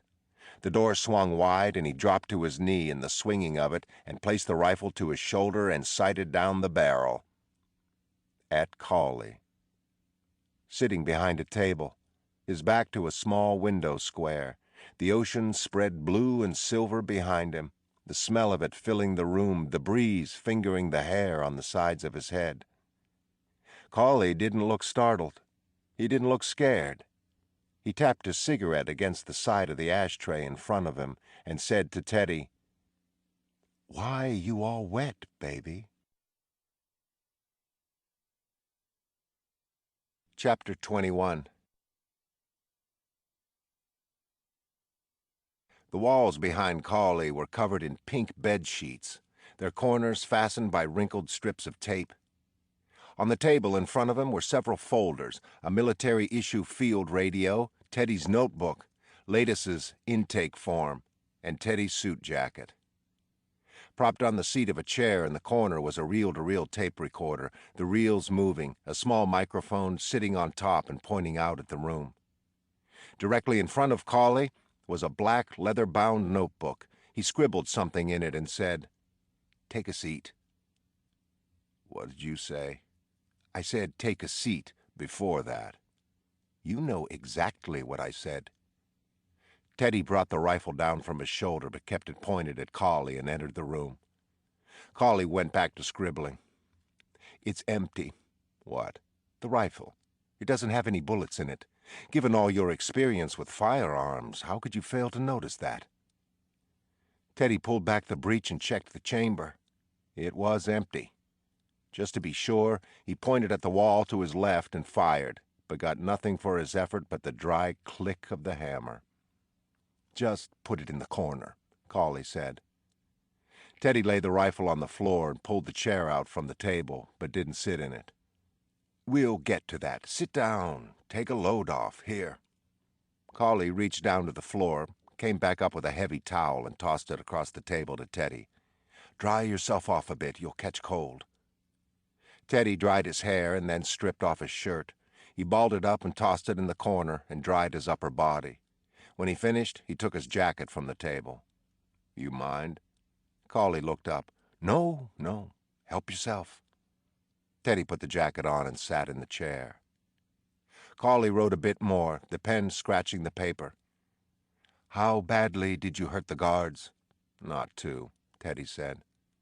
Cawley nodded and dropped his pen to the notebook and took the field radio and worked the crank to give it juice. He lifted the phone receiver out of its pouch and flicked the transmit switch and spoke into the phone. "Yeah, he's here. Have Dr. Sheehan take a look at your men before you send him up." He hung up the phone. "The elusive Dr. Sheehan," Teddy said. Cawley raised his eyebrows up and down. "Let me guess, he arrived on the morning ferry." Cawley shook his head. "He's been on the island the whole time." "Hiding in plain sight," Teddy said. Cawley held out his hands and gave a small shrug. "He's a brilliant psychiatrist, young but full of promise. This was our plan, his and mine." Teddy felt a throb in his neck just below his left ear. "How's it working out for you so far?" Cawley lifted a page of his notebook, glanced at the one underneath, then let it drop from his fingers. "Not so well. I'd had higher hopes." He looked across at Teddy. And Teddy could see in his face what he'd seen in the stairwell the second morning and in the staff meeting just before the storm, and it didn't fit with the rest of the man's profile, didn't fit with this island, this lighthouse, this terrible game they were playing. Compassion. If Teddy didn't know any better, he'd swear that's what it was. Teddy looked away from Cawley's face, looked around at the small room, those sheets on the walls. "So, this is it." "This is it," Cawley agreed. "This is the lighthouse, the holy grail, the great truth you've been seeking. Is it everything you hoped for and more?" "I haven't seen the basement." "There is no basement. It's a lighthouse." Teddy looked at his notebook lying on the table between them. Cawley said, "Your case notes, yes. We found them with your jacket in the woods near my house." "You blew up my car." Teddy shrugged. "Sorry. I loved that car. I did get that feeling, yeah. I stood in that showroom in the spring of '47, and I remember thinking as I picked it out, well, John, that box is checked off the list. You won't have to shop for another car for 15 years at least." He sighed. "I so enjoyed checking off that box." Teddy held up his hands. "Again, my apologies." Cawley shook his head. "Did you think for 1 second that we'd let you get to that ferry? Even if you'd blown up the whole island as a diversion, what did you think would happen?" Teddy shrugged. "You're one man," Cawley said, "and the only job anyone had this morning was to keep you off that ferry. I just don't understand your logic there." Teddy said, "It was the only way off. I had to try."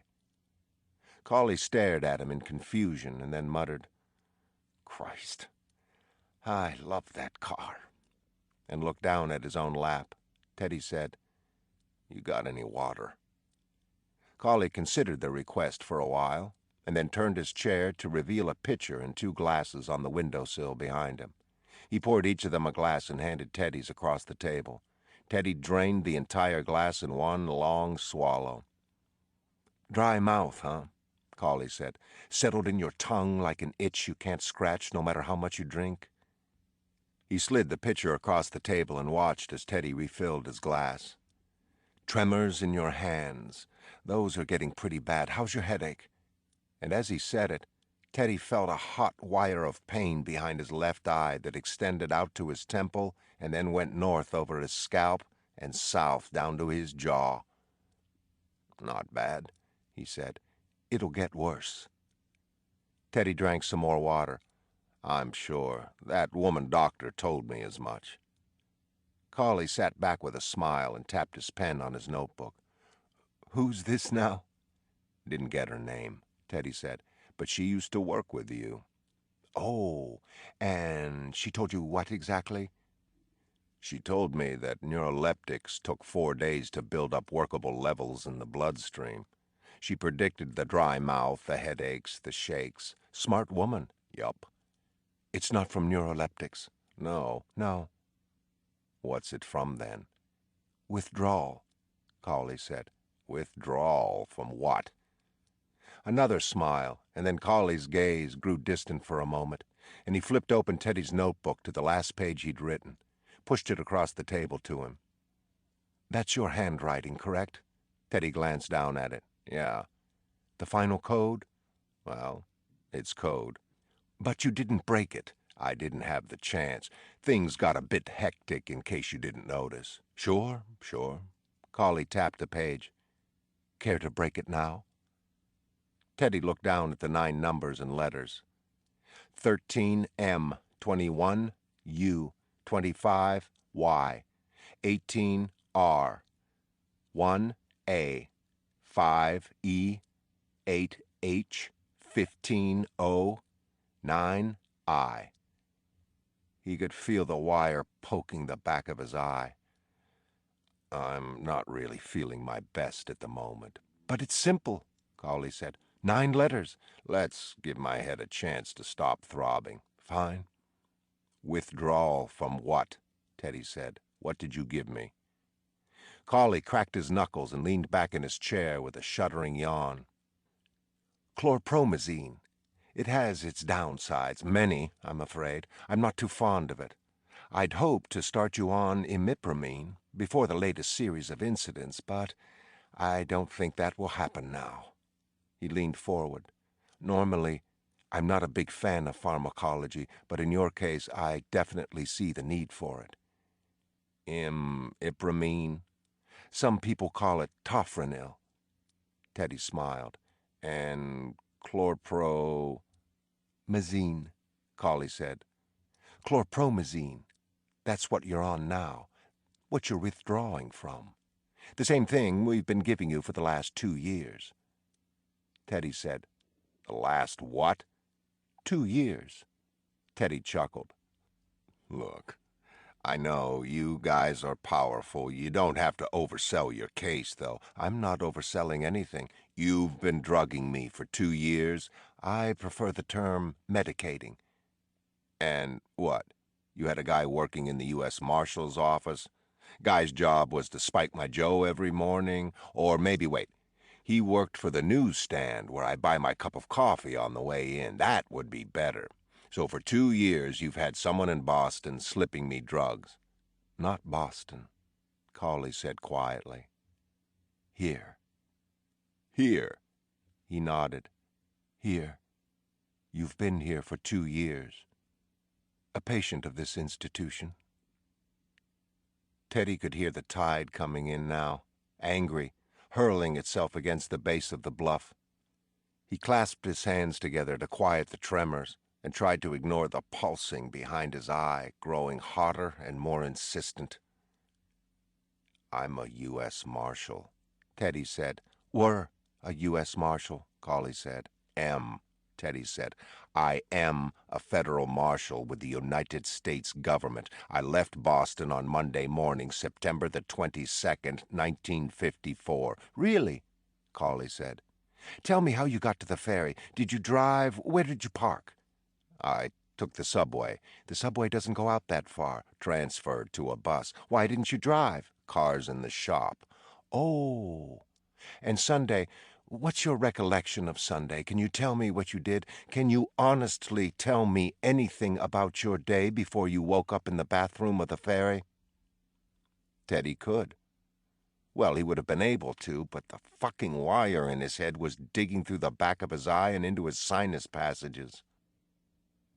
All right, remember. Tell him what you did Sunday. You came home from work. You went to your apartment on Buttonwood. No, not Buttonwood. Buttonwood burned to the ground when Latus lit it on fire. No. Where do you live? Jesus. He could see the place. Right. The place on Castlemont. That's it, Castlemont Avenue, by the water. Okay. Relax. You came back to the place on Castlemont and you ate dinner and drank some milk and went to bed, right? Right. Cawley said. What about this? Did you get a chance to look at this? He pushed Latus's intake form across the table. No. No? He whistled. You came here for it. If you got that piece of paper back to Senator Hurley, you could have blown the lid off this place. True. Hell yes, true. And you couldn't find time in the last 24 hours to give it a glance? Again, things were a bit hectic. Yes, I understand. Well, take a look at it now. Teddy glanced down at it, saw the pertinent name, age, date of intake info for Latus.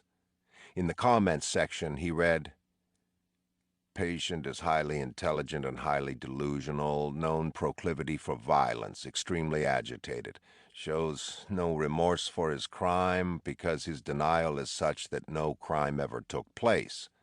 Patient has erected a series of highly developed and highly fantastical narratives which preclude at this time his facing the truth of his actions. The signature below read, Dr. L. Sheehan. Teddy said, sounds about right. About right. Teddy nodded. In regards to whom? Latus. Cawley stood. He walked over to the wall and pulled down one of the sheets. 4 names were written there in block letters 6 inches high. Edward Daniels / Andrew Latus. Rachel Solando / Dolores Chanal. Teddy waited, but Cawley seemed to be waiting too, neither of them saying a word for a full minute. Eventually Teddy said, You have a point, I'm guessing. Look at the names. I see them. Your name, patient 67's name, the missing patient's name, and your wife's name. I'm not blind. There's your rule of 4, Cawley said. How so? Teddy rubbed his temple hard, trying to massage that wire out of there. Well, you're the genius with code. You tell me. Tell you what. What do the names Edward Daniels and Andrew Latus have in common? Teddy looked at his own name and Latus's for a moment. They both have 13 letters. Yes, they do, Cawley said. Yes, they do. Anything else? Teddy stared and stared. Nope. Oh, come on. Cawley removed his lab coat, placed it over the back of a chair. Teddy tried to concentrate, already tiring of this parlor game. Take your time. Teddy stared at the letters until their edges grew soft. Anything? Cawley said. No, I can't see anything, just 13 letters. Cawley whacked the names with the back of his hand. Come on! Teddy shook his head and felt nauseous. The letters jumped. Concentrate. I am concentrating. What do these letters have in common? Cawley said. I don't... There are 13 of them. 13. What else? Teddy peered at the letters until they blurred.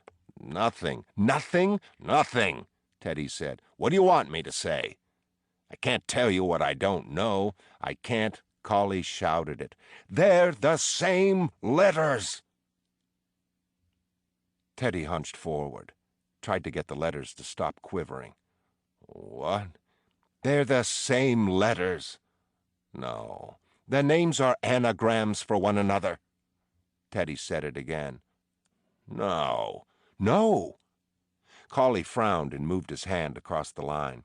Those are the exact same letters. Look at them. Edward Daniels. Andrew Latus, same letters. You're gifted with code, even flirted with becoming a code breaker in the war, isn't that right? Tell me that you don't see the same 13 letters when you look up at these two names. No. Teddy rammed the heels of his hands against his eyes, trying to clear them or blot out the light. He wasn't sure. No, as in they're not the same letters, or no, as in you don't want them to be the same letters. They can't be. They are. Open your eyes. Look at them. Teddy opened his eyes but continued to shake his head, and the quivering letters canted from side to side. Cawley slapped the next line with the back of his hand. Try this, then. Dolores Chanel and Rachel Solando. Both 13 letters. You want to tell me what they have in common? Teddy knew what he was seeing, but he also knew it wasn't possible. No, can't grasp that one either. It can't be. It is, Cawley said. The same letters again, anagrams for each other. You came here for the truth. Here's your truth, Andrew. Teddy, Teddy said. Cawley stared down at him, his face once again filling with lies of empathy. Your name is Andrew Latus, Cawley said. The 67th patient at Ashecliffe Hospital? He's you. Chapter 22. Bullshit! Teddy screamed it, and the scream rocketed through his head. Your name is Andrew Latus, Cawley repeated. You were committed here by court order 22 months ago. Teddy threw his hand at that. This is below even you guys. Look at the evidence, please, Andrew. You don't call me that. Came here 2 years ago because you committed a terrible crime. One that society can't forgive, but I can. Andrew, look at me. Teddy's eyes rose from the hand Cawley had extended, up the arm and across the chest and up into Cawley's face, the man's eyes brimming now with that false compassion, that imitation of decency. My name is Edward Daniels. No. Cawley shook his head with an air of weary defeat. Your name is Andrew Latus. You did a terrible thing, and you can't forgive yourself, no matter what. So you play act. You've created a dense, complex narrative structure in which you are the hero, Andrew. You convince yourself you're still a U.S. Marshal and you're here on a case, and you've uncovered a conspiracy, which means that anything we tell you to the contrary plays into your fantasy that we're conspiring against you. And maybe we could let that go, let you live in your fantasy world. I'd like that. If you were harmless, I'd like that a lot. But you're violent. You're very violent.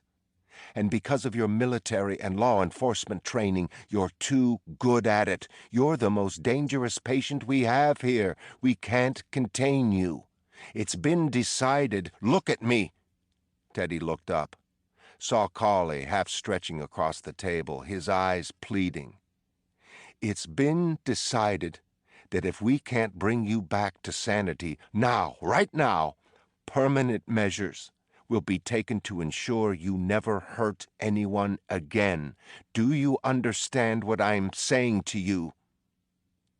For a moment, not even a full moment, a tenth of a moment, Teddy almost believed him. Then Teddy smiled.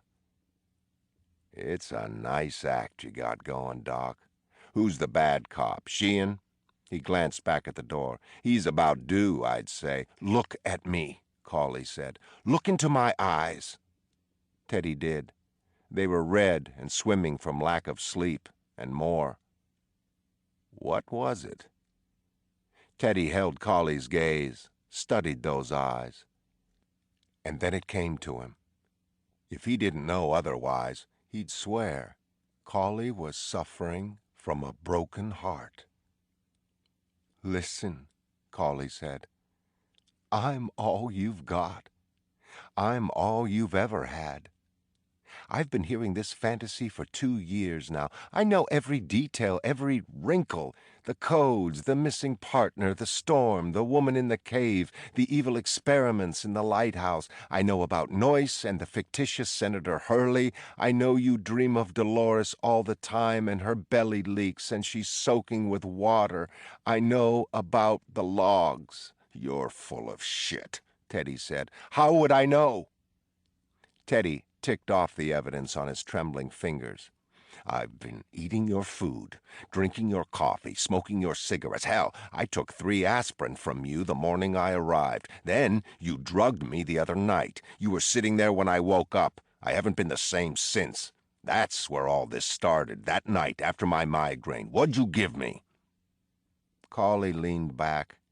He grimaced as if he were swallowing acid and looked off at the window. I'm running out of time, he whispered. What's that? Time, he said softly. I was given 4 days. I'm almost out. So let me go. I'll go back to Boston, file a complaint with the marshal's office. But don't worry, I'm sure it won't amount to much with all your powerful friends. Cawley said, No, Andrew.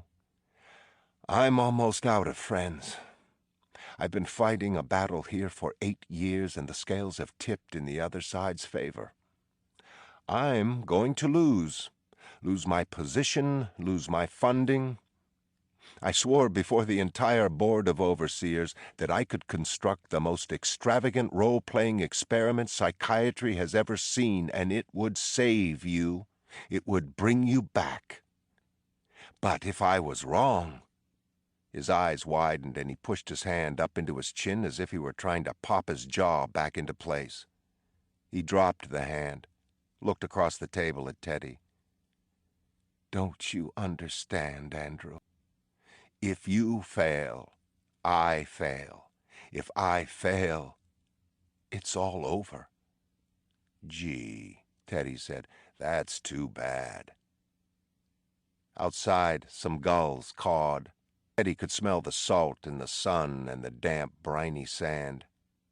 Cawley said, Let's try this another way. Do you think it's a coincidence that Rachel Solando, a figment of your own imagination, by the way, would have the same letters in her name as your dead wife and the same history of killing her children? Teddy stood and the shakes rocked his arms from the shoulders on down. My wife did not kill her kids. We never had kids. You never had kids. Cawley walked over to the wall. We never had kids, you stupid fuck. Oh, okay. Cawley pulled down another sheet. On the wall behind it, a crime scene diagram. Photographs of a lake. Photographs of 3 dead children. And then the names, written in the same tall block letters. Edward Latus, Daniel Latus, Rachel Latus. Teddy dropped his eyes and stared at his hands. They jumped as if they were no longer attached to him. If he could step on them, he would. Your children, Andrew. Are you going to stand there and deny they ever lived? Are you? Teddy pointed across the room at him with his jerking hand. Those are Rachel Solando's children. That is the crime scene diagram of Rachel Solando's lake house. That's your house. You went there because the doctor suggested it for your wife, you remember? After she accidentally set your previous apartment on fire? Get her out of the city, they said. Give her a more bucolic setting. Maybe she'd get better. She wasn't ill. She was insane, Andrew. Stop fucking calling me that. She was not insane. Your wife was clinically depressed. She was diagnosed as manic depressive. She was not. Teddy said. She was suicidal. She hurt the children. You refused to see it. You thought she was weak. You told yourself sanity was a choice, and all she had to do was remember her responsibilities. To you, to the children, you drank, and your drinking got worse. You floated into your own shell. You stayed away from home. You ignored all the signs. You ignored what the teachers told you, the parish priest, her own family. My wife was not insane. And why? Because you were embarrassed. My wife was not. The only reason she ever saw a psychiatrist was because she tried to commit suicide and ended up in the hospital. Even you couldn't control that. And they told you she was a danger to herself. They told you we never saw any psychiatrists. She was a danger to the children. You were warned time and time again. We never had children. We talked about it, but she couldn't get pregnant. Christ, his head felt like someone was beating glass into it with a rolling pin. Come over here, Cawley said. Really. Come up close and look at the names on these crime scene photos. You'll be interested to know you can fake those. You can make up your own. You dream. You dream all the time. You can't stop dreaming, Andrew. You've told me about them. Have you had any lately with the 2 boys and the little girl? Huh? Has the little girl taken you to your headstone? You're a bad sailor, Andrew. You know what that means? It means you're a bad father. You didn't navigate for them, Andrew. You didn't save them. You want to talk about the logs? Huh? Come over here and look at them. Tell me they're not the children from your dreams. Bullshit. Then look. Come here and look. You drugged me. You killed my partner. You say he never existed. You're going to lock me up here because I know what you're doing. I know about the experiments. I know what you're giving schizophrenics, your liberal use of lobotomies, your utter disregard for the Nuremberg Code. I am fucking on to you, Doctor. Are you? Cawley leaned against the wall and folded his arms. Please, educate me. You've had the run of the place the last 4 days. You've gained access to every corner of this facility. Where are the Nazi doctors? Where are the satanic ORs?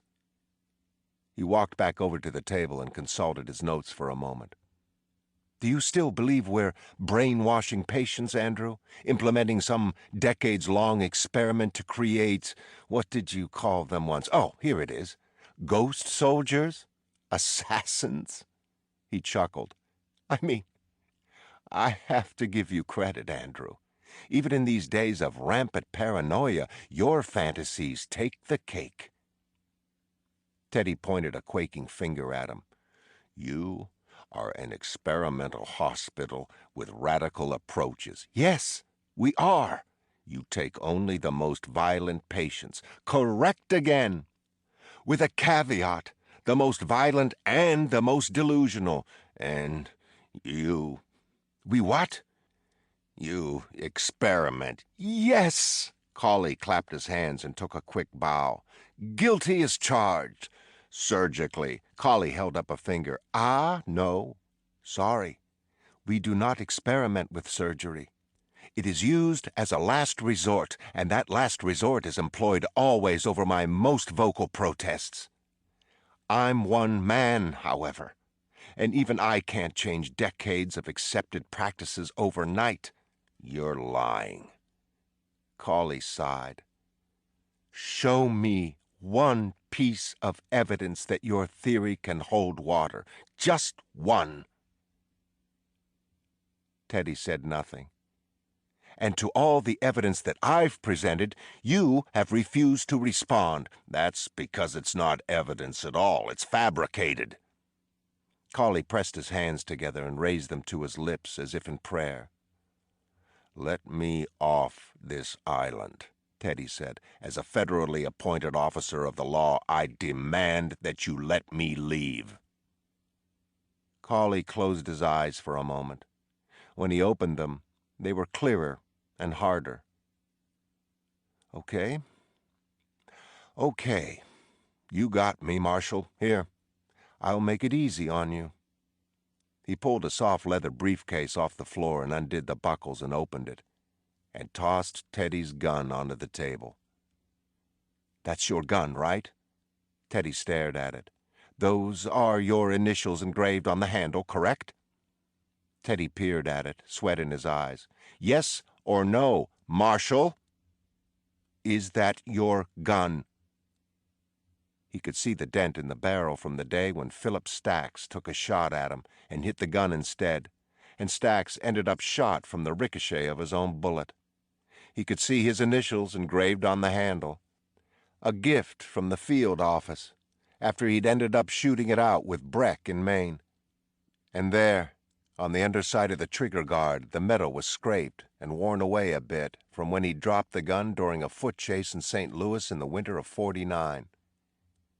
Is that your gun? Yeah. Pick it up, Marshal. Make sure it's loaded. Teddy looked at the gun, looked back at Cawley. Go ahead, Marshal. Pick it up. Teddy lifted the gun off the table, and it shook in his hand. Is it loaded? Cawley asked. Yes. You're sure? I can feel the weight. Cawley nodded. Then blast away, because that's the only way you're ever getting off this island. Teddy tried to steady his arm with his other hand, but that was shaking too. He took several breaths, exhaling them slowly, sighting down the barrel through the sweat in his eyes and the tremors in his body, and he could see Cawley at the other end of the gun sights, 2 feet away at most. But he was listing up and down and side to side as if they both stood on a boat in the high seas. You have 5 seconds, Marshal. Cawley lifted the phone out of the radio pack and cranked the handle, and Teddy watched him place the phone to his mouth. 3 seconds now. Pull that trigger, or you spend your dying days on this island. Teddy could feel the weight of the gun. Even with the shakes, he had a chance if he took it now. Killed Cawley, killed whoever was waiting outside.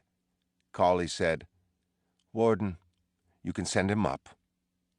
And Teddy's vision cleared, and his shakes reduced themselves to small vibrations, and he looked down the barrel as Cawley put the phone back in the pack.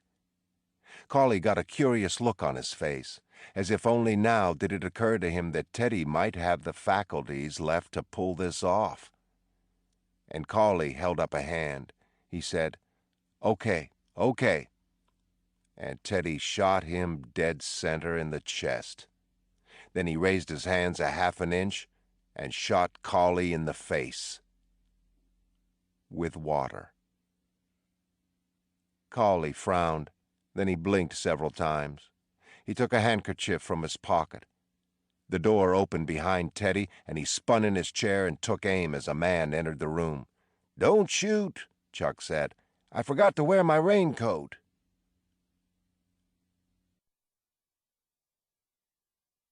Chapter 23. Cawley wiped his face with the handkerchief and took his seat again, and Chuck came around the table to Cawley's side, and Teddy turned the gun in his palm and stared down at it. He looked across the table as Chuck took his seat, and Teddy noticed he was wearing a lab coat.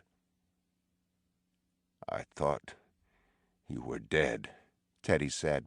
Nope, Chuck said. It was suddenly hard to get words out. He felt the inclination to stutter, just as the woman doctor had predicted. I was willing to die to bring you out of here. He dropped the gun on the table, and he felt all strength drained from his body. He fell into his chair, unable to go on. I'm genuinely sorry about that, Chuck said. Dr. Cawley and I agonized over that for weeks before we put this into play. I never wanted to leave you feeling betrayed or cause you undue anguish. You have to believe me. But we were certain we had no alternative. There's a bit of a clock ticking on this one, Cawley said. This was our last-ditch effort to bring you back, Andrew. A radical idea even for this place, but I hoped it would work. Teddy wiped at the sweat in his eyes, ended up smearing it there. He looked through the blur at Chuck. Who are you? He said. Chuck stretched a hand across the table. Dr. Lester Sheehan, he said. Teddy left the hand hanging in the air, and Sheehan eventually withdrew it. So, Teddy said, and sucked wet air through his nostrils, you let me go on about how we needed to find Sheehan when you were Sheehan. Sheehan nodded. Called me boss. Told me jokes. Kept me entertained. Kept a watch on me at all times. Is that right, Lester? He looked across the table at him, and Sheehan tried to hold his eyes, but he failed and dropped his gaze to his tie and flapped it against his chest. I had to keep an eye on you, make sure you were safe. Safe, Teddy said. So that made everything okay. Moral. Sheehan dropped his tie. We've known each other for 2 years, Andrew. That's not my name. 2 years. I've been your primary psychiatrist 2 years. Look at me. Don't you even recognize me? Teddy used the cuff of his suit jacket to wipe the sweat from his eyes, and this time they cleared, and he looked across the table at Chuck. Good old Chuck, with his awkwardness around firearms and those hands that didn't fit his job description because they weren't the hands of a cop. They were the hands of a doctor. You were my friend, Teddy said. I trusted you. I told you about my wife. I talked to you about my father. I climbed down a fucking cliff looking for you. Were you watching me then? Keeping me safe then? You were my friend, Chuck. Oh, I'm sorry, Lester. Lester lit a cigarette, and Teddy was pleased to see that his hand shook too. Not much, not nearly as bad as Teddy's, and the tremor stopped as soon as he got the cigarette lit and tossed the match in an ashtray. But still. I hope you've got it too, Teddy thought, whatever this is. Yeah, Sheehan said, and Teddy had to remind himself not to think of him as Chuck. I was keeping you safe. My disappearance was, yes, part of your fantasy, but you were supposed to see Latus's intake form on the road, not down the cliff. I dropped it off the promontory by mistake, just pulling it out of my back pocket, and it blew away. I went down after it because I knew if I didn't, you would. And I froze. Right under the lip. 20 minutes later, you dropped down right in front of me. I mean, a foot away. I almost reached out and grabbed you. Cawley cleared his throat. We almost called it off when we saw you were going to go down that cliff. Maybe we should have. Called it off. Teddy suppressed a giggle into his fist. Yes, Cawley said. Called it off. This was a pageant, Andrew. My name's Teddy. Play. You wrote it. We helped you stage it. The play wouldn't work without an ending, and the ending was always your reaching this lighthouse. Convenient, Teddy said, and looked around at the walls. You've been telling this story to us for over 2 years now. How you came here to find a missing patient and stumbled onto our Third Reich-inspired surgical experiments, Soviet-inspired brainwashing. How the patient, Rachel Solando, had killed her children in much the same way your wife killed yours. How just when you got close, your partner, and don't you love the name you gave him? Chuck All. I mean, Jesus. Say it a couple of times fast. It's just another of your jokes, Andrew. Your partner was taken and you were left to fend for yourself, but we got to you. We drugged you. And you were committed before you could get the story back to your imaginary Senator Hurley. You want the names of the current senators from the state of New Hampshire, Andrew? I have them here. You faked all this? Teddy said. Yes. Teddy laughed. He laughed as hard as he'd laughed since before Dolores had died. He laughed and heard the boom of it, and the echoes of it curled back into themselves and joined the stream still coming from his mouth, and it roiled above him and soaped the walls and mushroomed out into the surf. How Do you fake a hurricane? He said and slapped the table. Tell me that, Doctor. You can't fake a hurricane, Cawley said. No, Teddy said, you can't. And he slapped the table again. Cawley looked at his hand, then up into his eyes. But you can predict one from time to time, Andrew, particularly on an island. Teddy shook his head, felt a grin still plastered to his face, even as the warmth of it died, even as it probably appeared silly and weak. You guys never give up. A storm was essential to your fantasy, Cawley said. We waited for one. Teddy said, Lies. Lies. Explain the anagrams. Explain how the children in those pictures, children you've never seen if they belong to Rachel Solando, are the same children in your dreams. Explain, Andrew, how I knew to say to you when you walked through this door, why you all wet, baby? Do you think I'm a mind reader? No, Teddy said. I think I was wet. For a moment, Cawley looked like his head was going to shoot off his neck. He took a long breath, folded his hands together, and leaned into the table. Your gun was filled with water. Your codes? They're showing, Andrew. You're playing jokes on yourself. Look at the one in your notebook. The last one. Look at that. 9 letters, 3 lines. Should be a piece of cake to break. Look at it. Teddy looked down at the page. 13M, 21U, 25Y, 18R, 1A, 5E, 8H, 15O, 9I. We're running out of time, Lester Sheehan said. Please understand. It's all changing, psychiatry. It's had its own war going on for some time, and we're losing. Muyraehoi.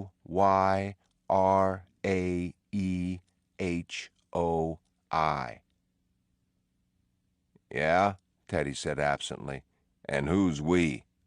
Cawley said, men who believe that the way to the mind is not through ice picks through the brain or large doses of dangerous medicine, but through an honest reckoning of the self.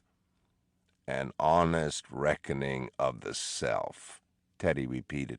Gee, that's good. 3 lines, 3 letters per line, probably. Listen to me, Sheehan said. If we fail here, we've lost, not just with you. Right now, the balance of power is in the hands of the surgeons, but that's going to change fast. The pharmacists will take over, and it won't be any less barbaric. It'll just seem so. The same zombification and warehousing that are going on now will continue under a more publicly palatable veneer. Here, in this place, it comes down to you, Andrew. My name is Teddy. Teddy Daniels. Teddy guessed the first line was probably comprised of you.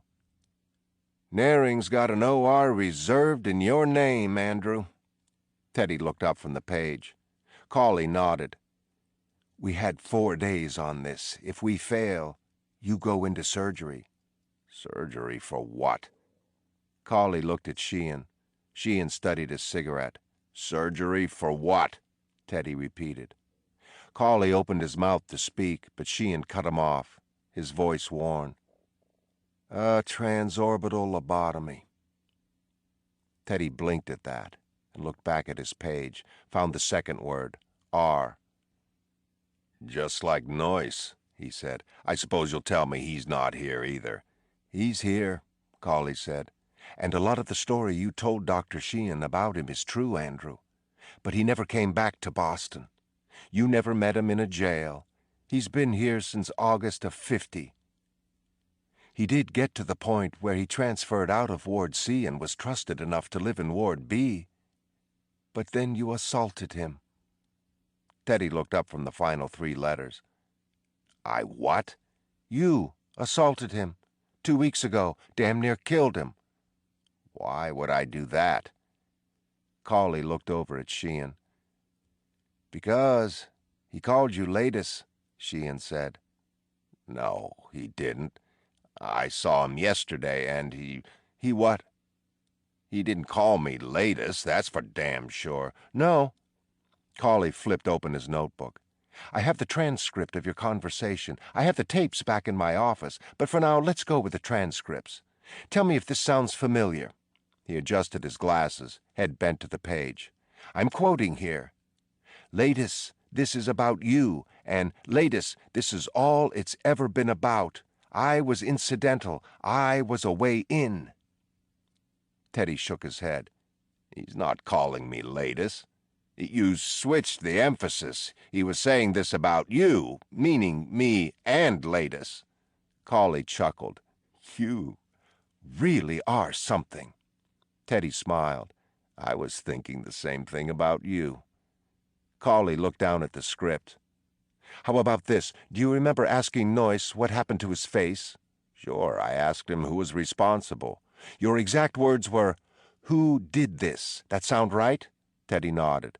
And Noyce replied, again, I'm quoting here, "You did this." Teddy said, Right, but... Cawley considered him as if he were considering an insect under glass. Yes? He was speaking like... I'm listening. Teddy was having trouble getting words to connect into strings to follow in line like boxcars behind the caboose. He was saying... He spoke slowly, deliberately, that my failure to keep him from getting transported back here led in an indirect way to his getting beaten up. He wasn't saying I beat him. He said, "You did this." Teddy shrugged. He did, but we differ on the interpretation of what that means. Cawley turned a page. How about this, then? Noyce speaking again. They knew. Don't you get it? Everything you were up to, your whole plan, this is a game, a handsomely mounted stage play. All this is for you. Teddy sat back. All these patients, all these people I've supposedly known for 2 years, and none of them said a word to me while I was performing my, masquerade the last 4 days. Cawley closed the notebook. They're used to it. You've been flashing that plastic badge for a year now. At first I thought it was a worthy test. Give it to you and see how you'd react. But you ran with it in a way I never could have calculated. Go on, open your wallet. Tell me if it's plastic or not, Andrew. Let me finish the code. You're almost done. 3 letters to go. Want help, Andrew? Teddy. Cawley shook his head. Andrew Latus. Teddy. Cawley watched him arrange the letters on the page. What's it say? Teddy laughed. Tell us. Teddy shook his head. No, please. Share it with us. Teddy said, You did this. You left those codes. You created the name Rachel Solando, using my wife's name. This is all you. Cawley spoke slowly, precisely. What does the last code say? Teddy turned the notebook so they could see it. You are him. Satisfied, Teddy said. Cawley stood. He looked exhausted, stretched to the end of his rope. He spoke quietly and with an air of desolation Teddy hadn't heard before. We hoped we could save you. We stuck our reputations on the line. And now, word will get out that we allowed a patient to play act his grandest delusion, and all we got for it were a few injured guards and a burned car. I have no problem with the professional humiliation. He stared out the small window square. Maybe I've outgrown this place, or it's outgrown me. But someday, Marshal, and it's not far off, we'll medicate human experience right out of the human experience. Do you understand that? Teddy gave him nothing. Not really. I expect you wouldn't. Cawley nodded and folded his arms across his chest, and the room was silent for a few moments, except for the breeze and the ocean's crash. You're a decorated soldier with extreme hand-to-hand combat training. Since you've been here, you've injured 8 guards, including the 2 today, 4 patients, and 5 orderlies. Dr. Sheehan and I have fought for you as long and as hard as we've been able. But the rest of the clinical staff and the entire penal staff is demanding we show results or else we incapacitate you. He came off the window ledge and leaned across the table and fixed Teddy in his sad, dark gaze. This was our last gasp, Andrew. If you don't accept who you are and what you did, if you don't make an effort to swim towards sanity, we can't save you.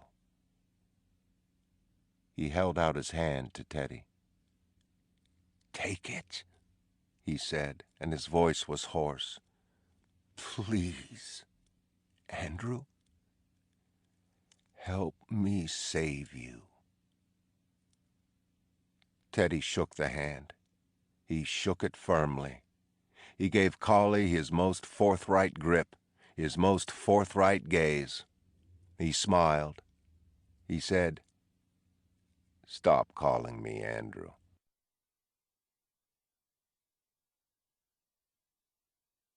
Chapter 24. They led him to Ward C, in shackles. Once inside, they took him down into the basement where the men yelled to him from their cells. They promised to hurt him. They promised to rape him. One swore he'd truss him up like a sow and eat his toes one by one. While he remained manacled, a guard stood on either side of him while a nurse entered the cell and injected something into his arm. She had strawberry hair and smelled of soap, and Teddy caught a whiff of her breath as she leaned in to deliver the shot. And he knew her. You pretended to be Rachel, he said. She said, Hold him. The guards gripped his shoulders, straightened his arms. It was you, with dye in your hair. You're Rachel, she said.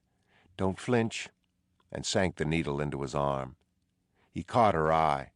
You're an excellent actress. I mean, you really had me. All that stuff about your dear dead Jim, very convincing, Rachel. She dropped her eyes from his.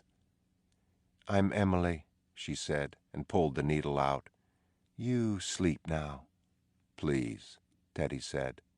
She paused at the cell door and looked back at him. It was you, he said. The nod didn't come from her chin. It came from her eyes. A tiny downward flick of them, and then she gave him a smile so bereft he wanted to kiss her hair. Good night, she said. He never felt the guards remove the manacles, never heard them leave. The sounds from the other cells died, and the air closest to his face turned amber, and he felt as if he were lying on his back in the center of a wet cloud, and his feet and hands had turned to sponge. And he dreamed.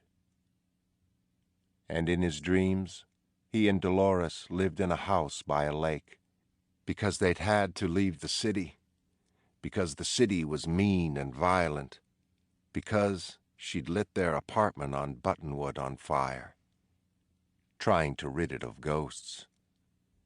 He dreamed of their love as steel, impervious to fire or rain or the beating of hammers. He dreamed that Dolores was insane. And his Rachel said to him one night when he was drunk, but not so drunk that he hadn't managed to read her a bedtime story, his Rachel said, Daddy? He said, What, sweetie? Mommy looks at me funny sometimes. Funny how? Just funny. It makes you laugh? She shook her head. No, she said. Well, how's she look at you then? Like I make her really sad. And he tucked her in and kissed her good night and nuzzled her neck with his nose and told her she didn't make anyone sad. Wouldn't, couldn't, ever. Another night he came to bed and Dolores was rubbing the scars on her wrists and looking at him from the bed, and she said, "When you go to the other place, part of you doesn't come back." "What other place, honey?" He placed his watch on the bedstand. "And that part of you that does?" She bit her lip and looked like she was about to punch herself in the face with both fists. "Shouldn't." She thought the butcher on the corner was a spy.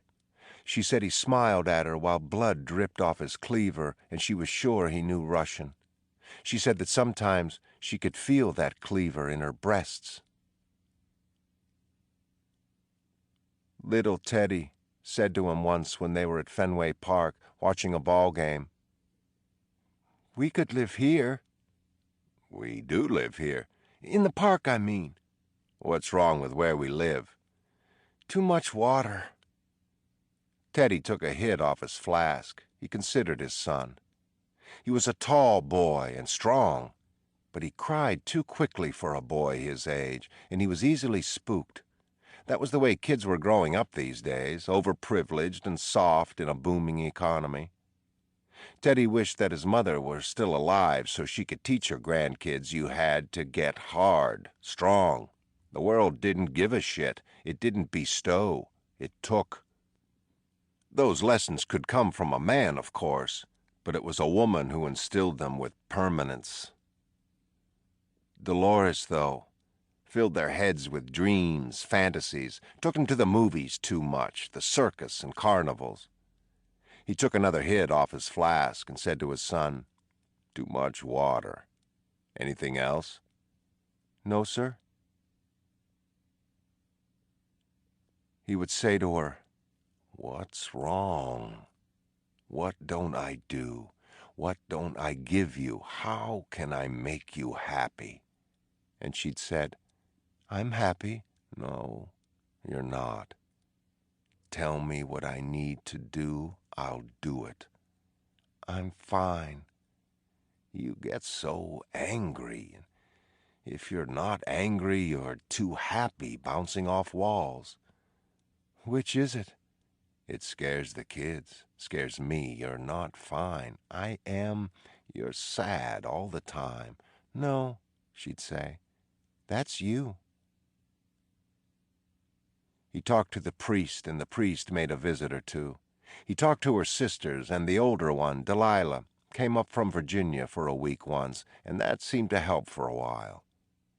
They both avoided any suggestion of doctors. Doctors were for crazy people. Dolores wasn't crazy. She was just tense. Tense and sad. Teddy dreamed she woke him up one night and told him to get his gun. The butcher was in their house, she said, downstairs in the kitchen, talking on their phone in Russian. That night on the sidewalk in front of the coconut grove, leaning into the taxi, his face an inch from hers, he looked in and he thought, "I know you. I've known you my whole life. I've been waiting for you to make an appearance, waiting all these years. I knew you in the womb." It was simply that. He didn't feel the GI's desperation to have sex with her before he shipped out because he knew at that moment that he'd be coming back from the war. He'd be coming back because the gods didn't align the stars so you could meet the other half of your soul and then take her away from you. He leaned into the car and told her this, and he said, "Don't worry, I'm coming back home." She touched his face with her finger. "Do that, won't you?" He dreamed he came home to the house by the lake. He'd been in Oklahoma, spent 2 weeks chasing a guy from the South Boston docks to Tulsa, with about 10 stops in between. Teddy, always half a step behind. until he literally bumped into the guy as he was coming out of a gas station men's room. He walked back in the house at 11 in the morning, grateful that it was a weekday and the boys were in school, and he could feel the road in his bones and a crushing desire for his own pillow. He walked into the house and called out to Dolores as he poured himself a double scotch, and she came in from the backyard and said, "There wasn't enough." He turned with his drink in hand and said, "What's that, hon?" and noticed that she was wet, as if she just stepped from the shower, except she wore an old dark dress with a faded floral print. She was barefoot, and the water dripped off her hair and dripped off her dress. "Baby," he said, "why you all wet?" She said, "There wasn't enough," and placed a bottle down on the counter. "I'm still awake." And she walked back outside.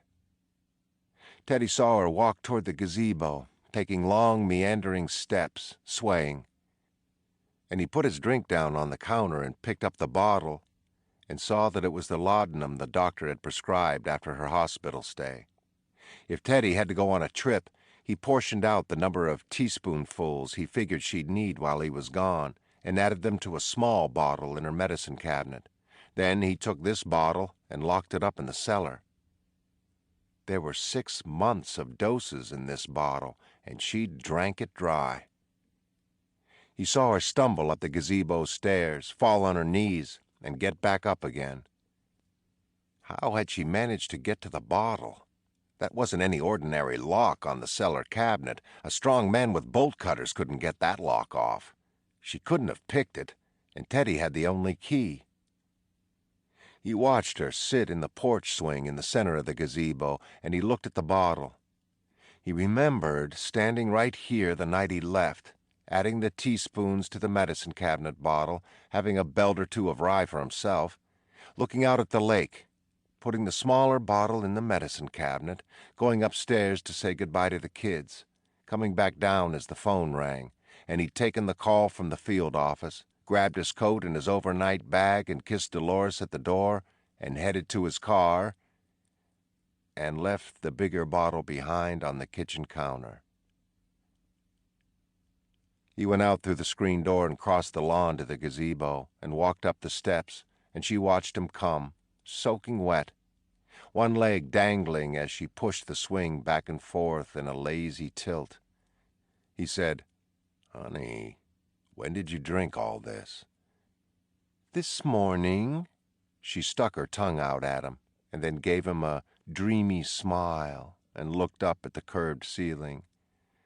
"Not enough, though. Can't sleep, just want to sleep. Too tired." He saw the logs floating in the lake behind her, and he knew they weren't logs, but he looked away, looked back at his wife. "Why are you tired?" She shrugged, flopping her hands out by her side. "Tired of all this, so tired. Just want to go home." "You are home." She pointed at the ceiling. "Home, home," she said. Teddy looked out at those logs again, turning gently in the water. "Where's Rachel?" "School." "She's too young for school, honey." "Not my school," his wife said, and showed him her teeth. And Teddy screamed. He screamed so loudly that Dolores fell out of the swing, and he jumped over her and jumped over the railing at the back of the gazebo and ran screaming, screaming no, screaming God, screaming please, screaming not my baby, screaming Jesus, screaming oh, oh, oh. And he plunged into the water. He stumbled and fell forward on his face and went under, and the water covered him like oil. And he swam forward and came up in the center of them, the 3 logs, his babies. Edward and Daniel were face down, but Rachel was on her back, her eyes open and looking up at the sky, her mother's desolation imprinted in her pupils, her gaze searching the clouds. He carried them out one by one and laid them on the shore.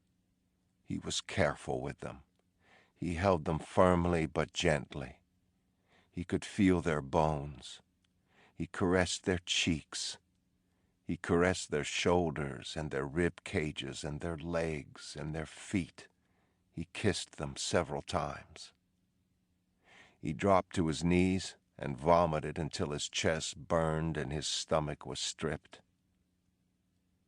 He went back and crossed their arms over their chests, and he noticed that Daniel and Rachel had rope burns on their wrists, and he knew that Andrew had been the first to die. The other two had waited, hearing it, knowing she'd be coming back for them. He kissed each of his children again on both cheeks and their foreheads, and he closed Rachel's eyes. Had they kicked in her arms as she carried them to the water? Had they screamed? Or had they gone soft and moaning, resigned to it?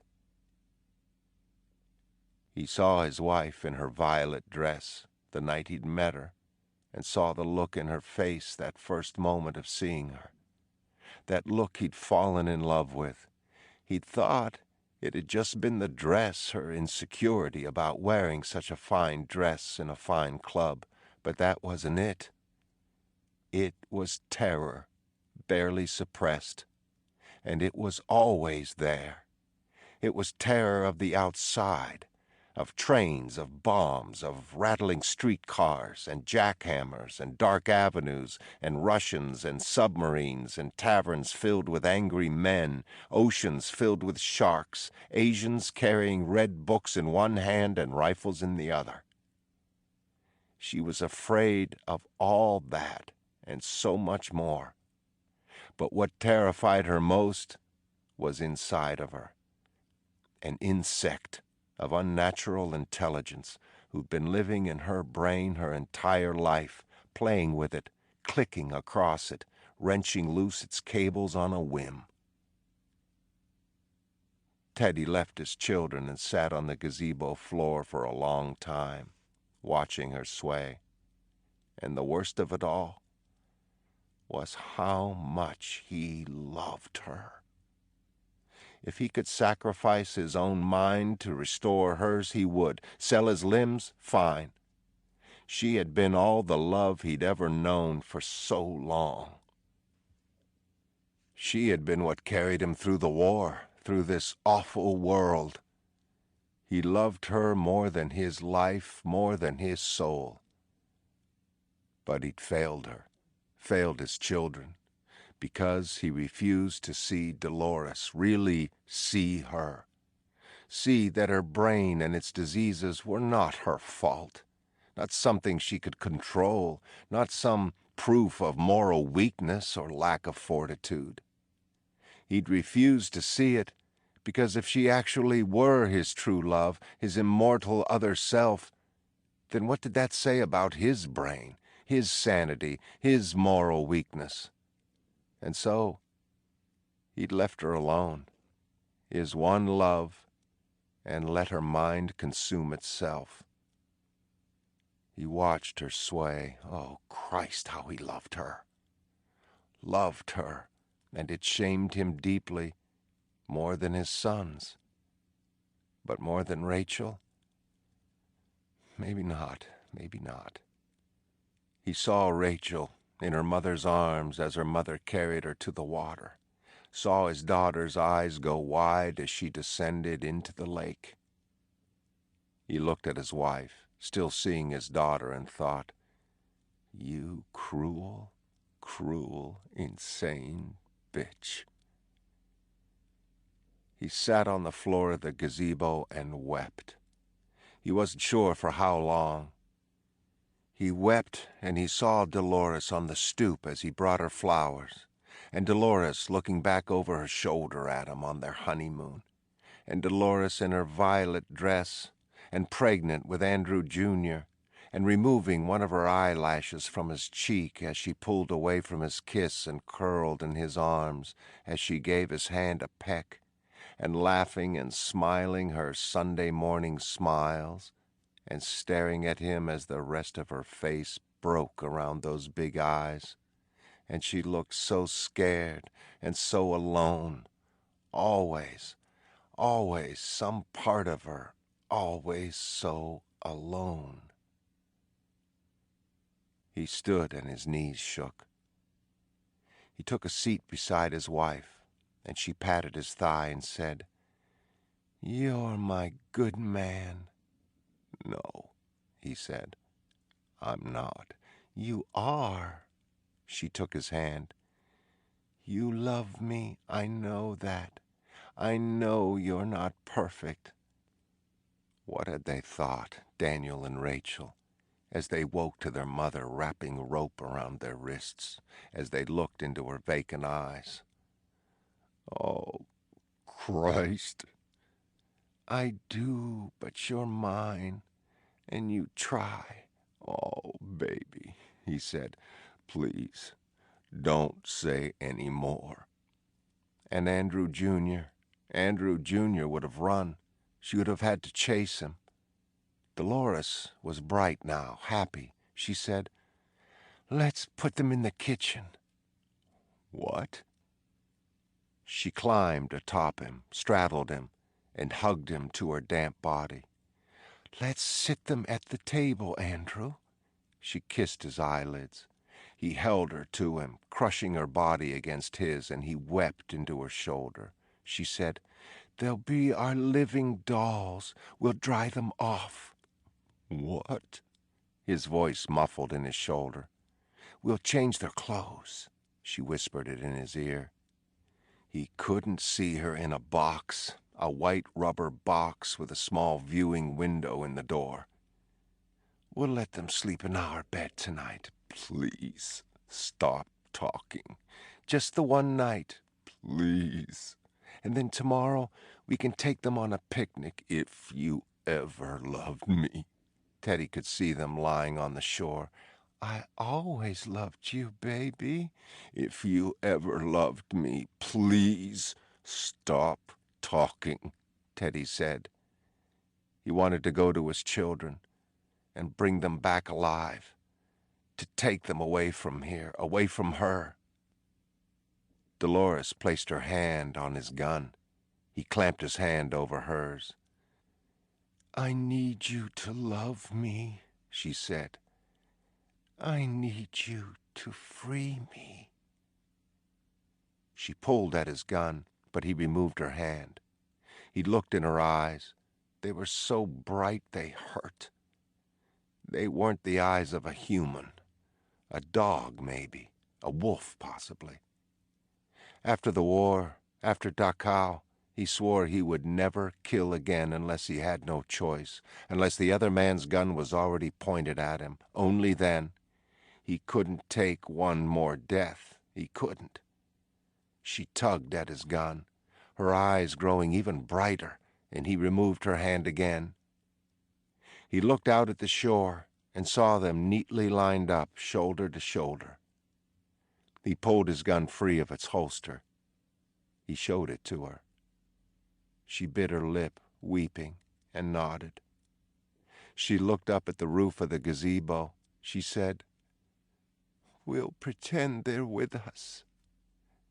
We'll give them baths, Andrew."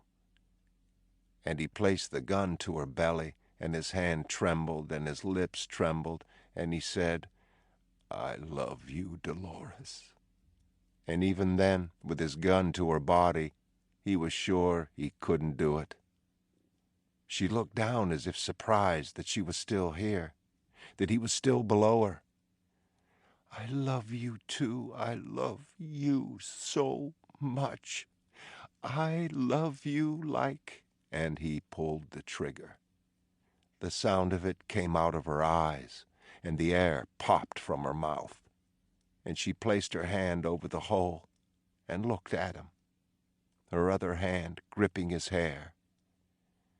And as it spilled out of her, he pulled her to him, and she went soft against his body, and he held her and held her and wept his terrible love into her faded dress.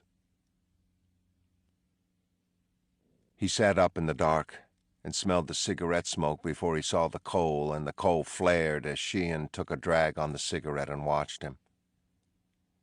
He sat on the bed and wept. He couldn't stop weeping. He said her name. He said, "Rachel, Rachel, Rachel." And he saw her eyes watching the clouds and her hair floating out around her. When the convulsions stopped, when the tears dried, Sheehan said, "Rachel who?" "Rachel Latus," he said. "And you are?" "Andrew," he said. "My name is Andrew Latus." Sheehan turned on a small light and revealed Cawley and a guard on the other side of the bars. The guard had his back to them, but Cawley stared in, his hands on the bars. "Why are you here?" He took the handkerchief Sheehan offered and wiped his face. "Why are you here?" Cawley repeated. "Because I murdered my wife." "And why did you do that?" "Because she murdered our children and she needed peace."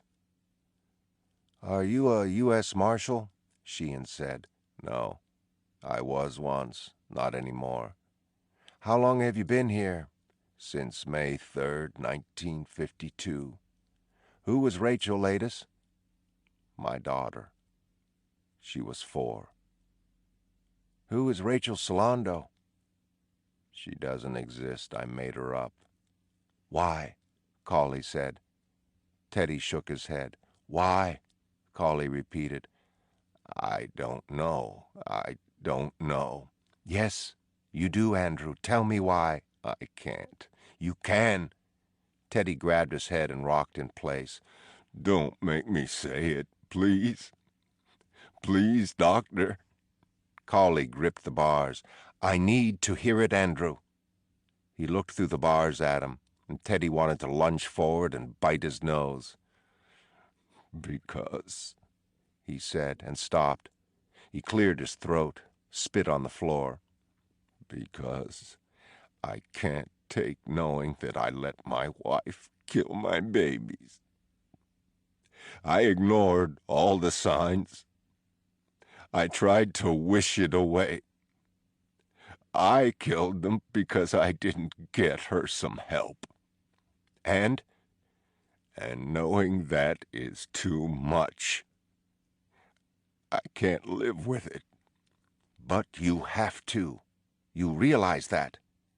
He nodded. He pulled his knees to his chest. Sheehan looked back over his shoulder at Cawley. Cawley stared in through the bars. He lit a cigarette. "Here's my fear, Andrew. We've been here before. We had this exact same break 9 months ago, and then you regressed, rapidly." "I'm sorry." "I appreciate that," Cawley said, "but I can't use an apology right now. I need to know that you've accepted reality. None of us can afford another regression." Teddy looked at Cawley, this too-thin man with great pools of shadow under his eyes. This man who'd come to save him. This man who might be the only true friend he'd ever had. He saw the sound of his gun in her eyes, and he felt his son's wet wrists as he'd placed them on their chests, and he saw his daughter's hair as he stroked it off her face with his index finger. "I won't regress," he said. "My name is Andrew Latus. I murdered my wife, Dolores, in the spring of '52. Chapter 25. The sun was in the room when he woke. He sat up and looked toward the bars, but the bars weren't there. Just a window, lower than it should have been until he realized he was up high on the top bunk in the room he'd shared with Trey and Bibby. It was empty. He hopped off the bunk and opened the closet and saw his clothes there, fresh from the laundry. and he put them on. He walked to the window and placed a foot up on the ledge to tie his shoe, and looked out at the compound and saw patients and orderlies and guards in equal number, some milling in front of the hospital, others continuing the cleanup, some tending to what remained of the rose bushes along the foundation. He considered his hands as he tied the second shoe. Rock steady. His vision was as clear as it had been when he was a child, and his head as well. He left the room and walked down the stairs and out into the compound, and he passed Nurse Marino in the breezeway, and she gave him a smile and said, "Morning." "Beautiful one," he said. "Gorgeous. I think that storm blew summer out for good."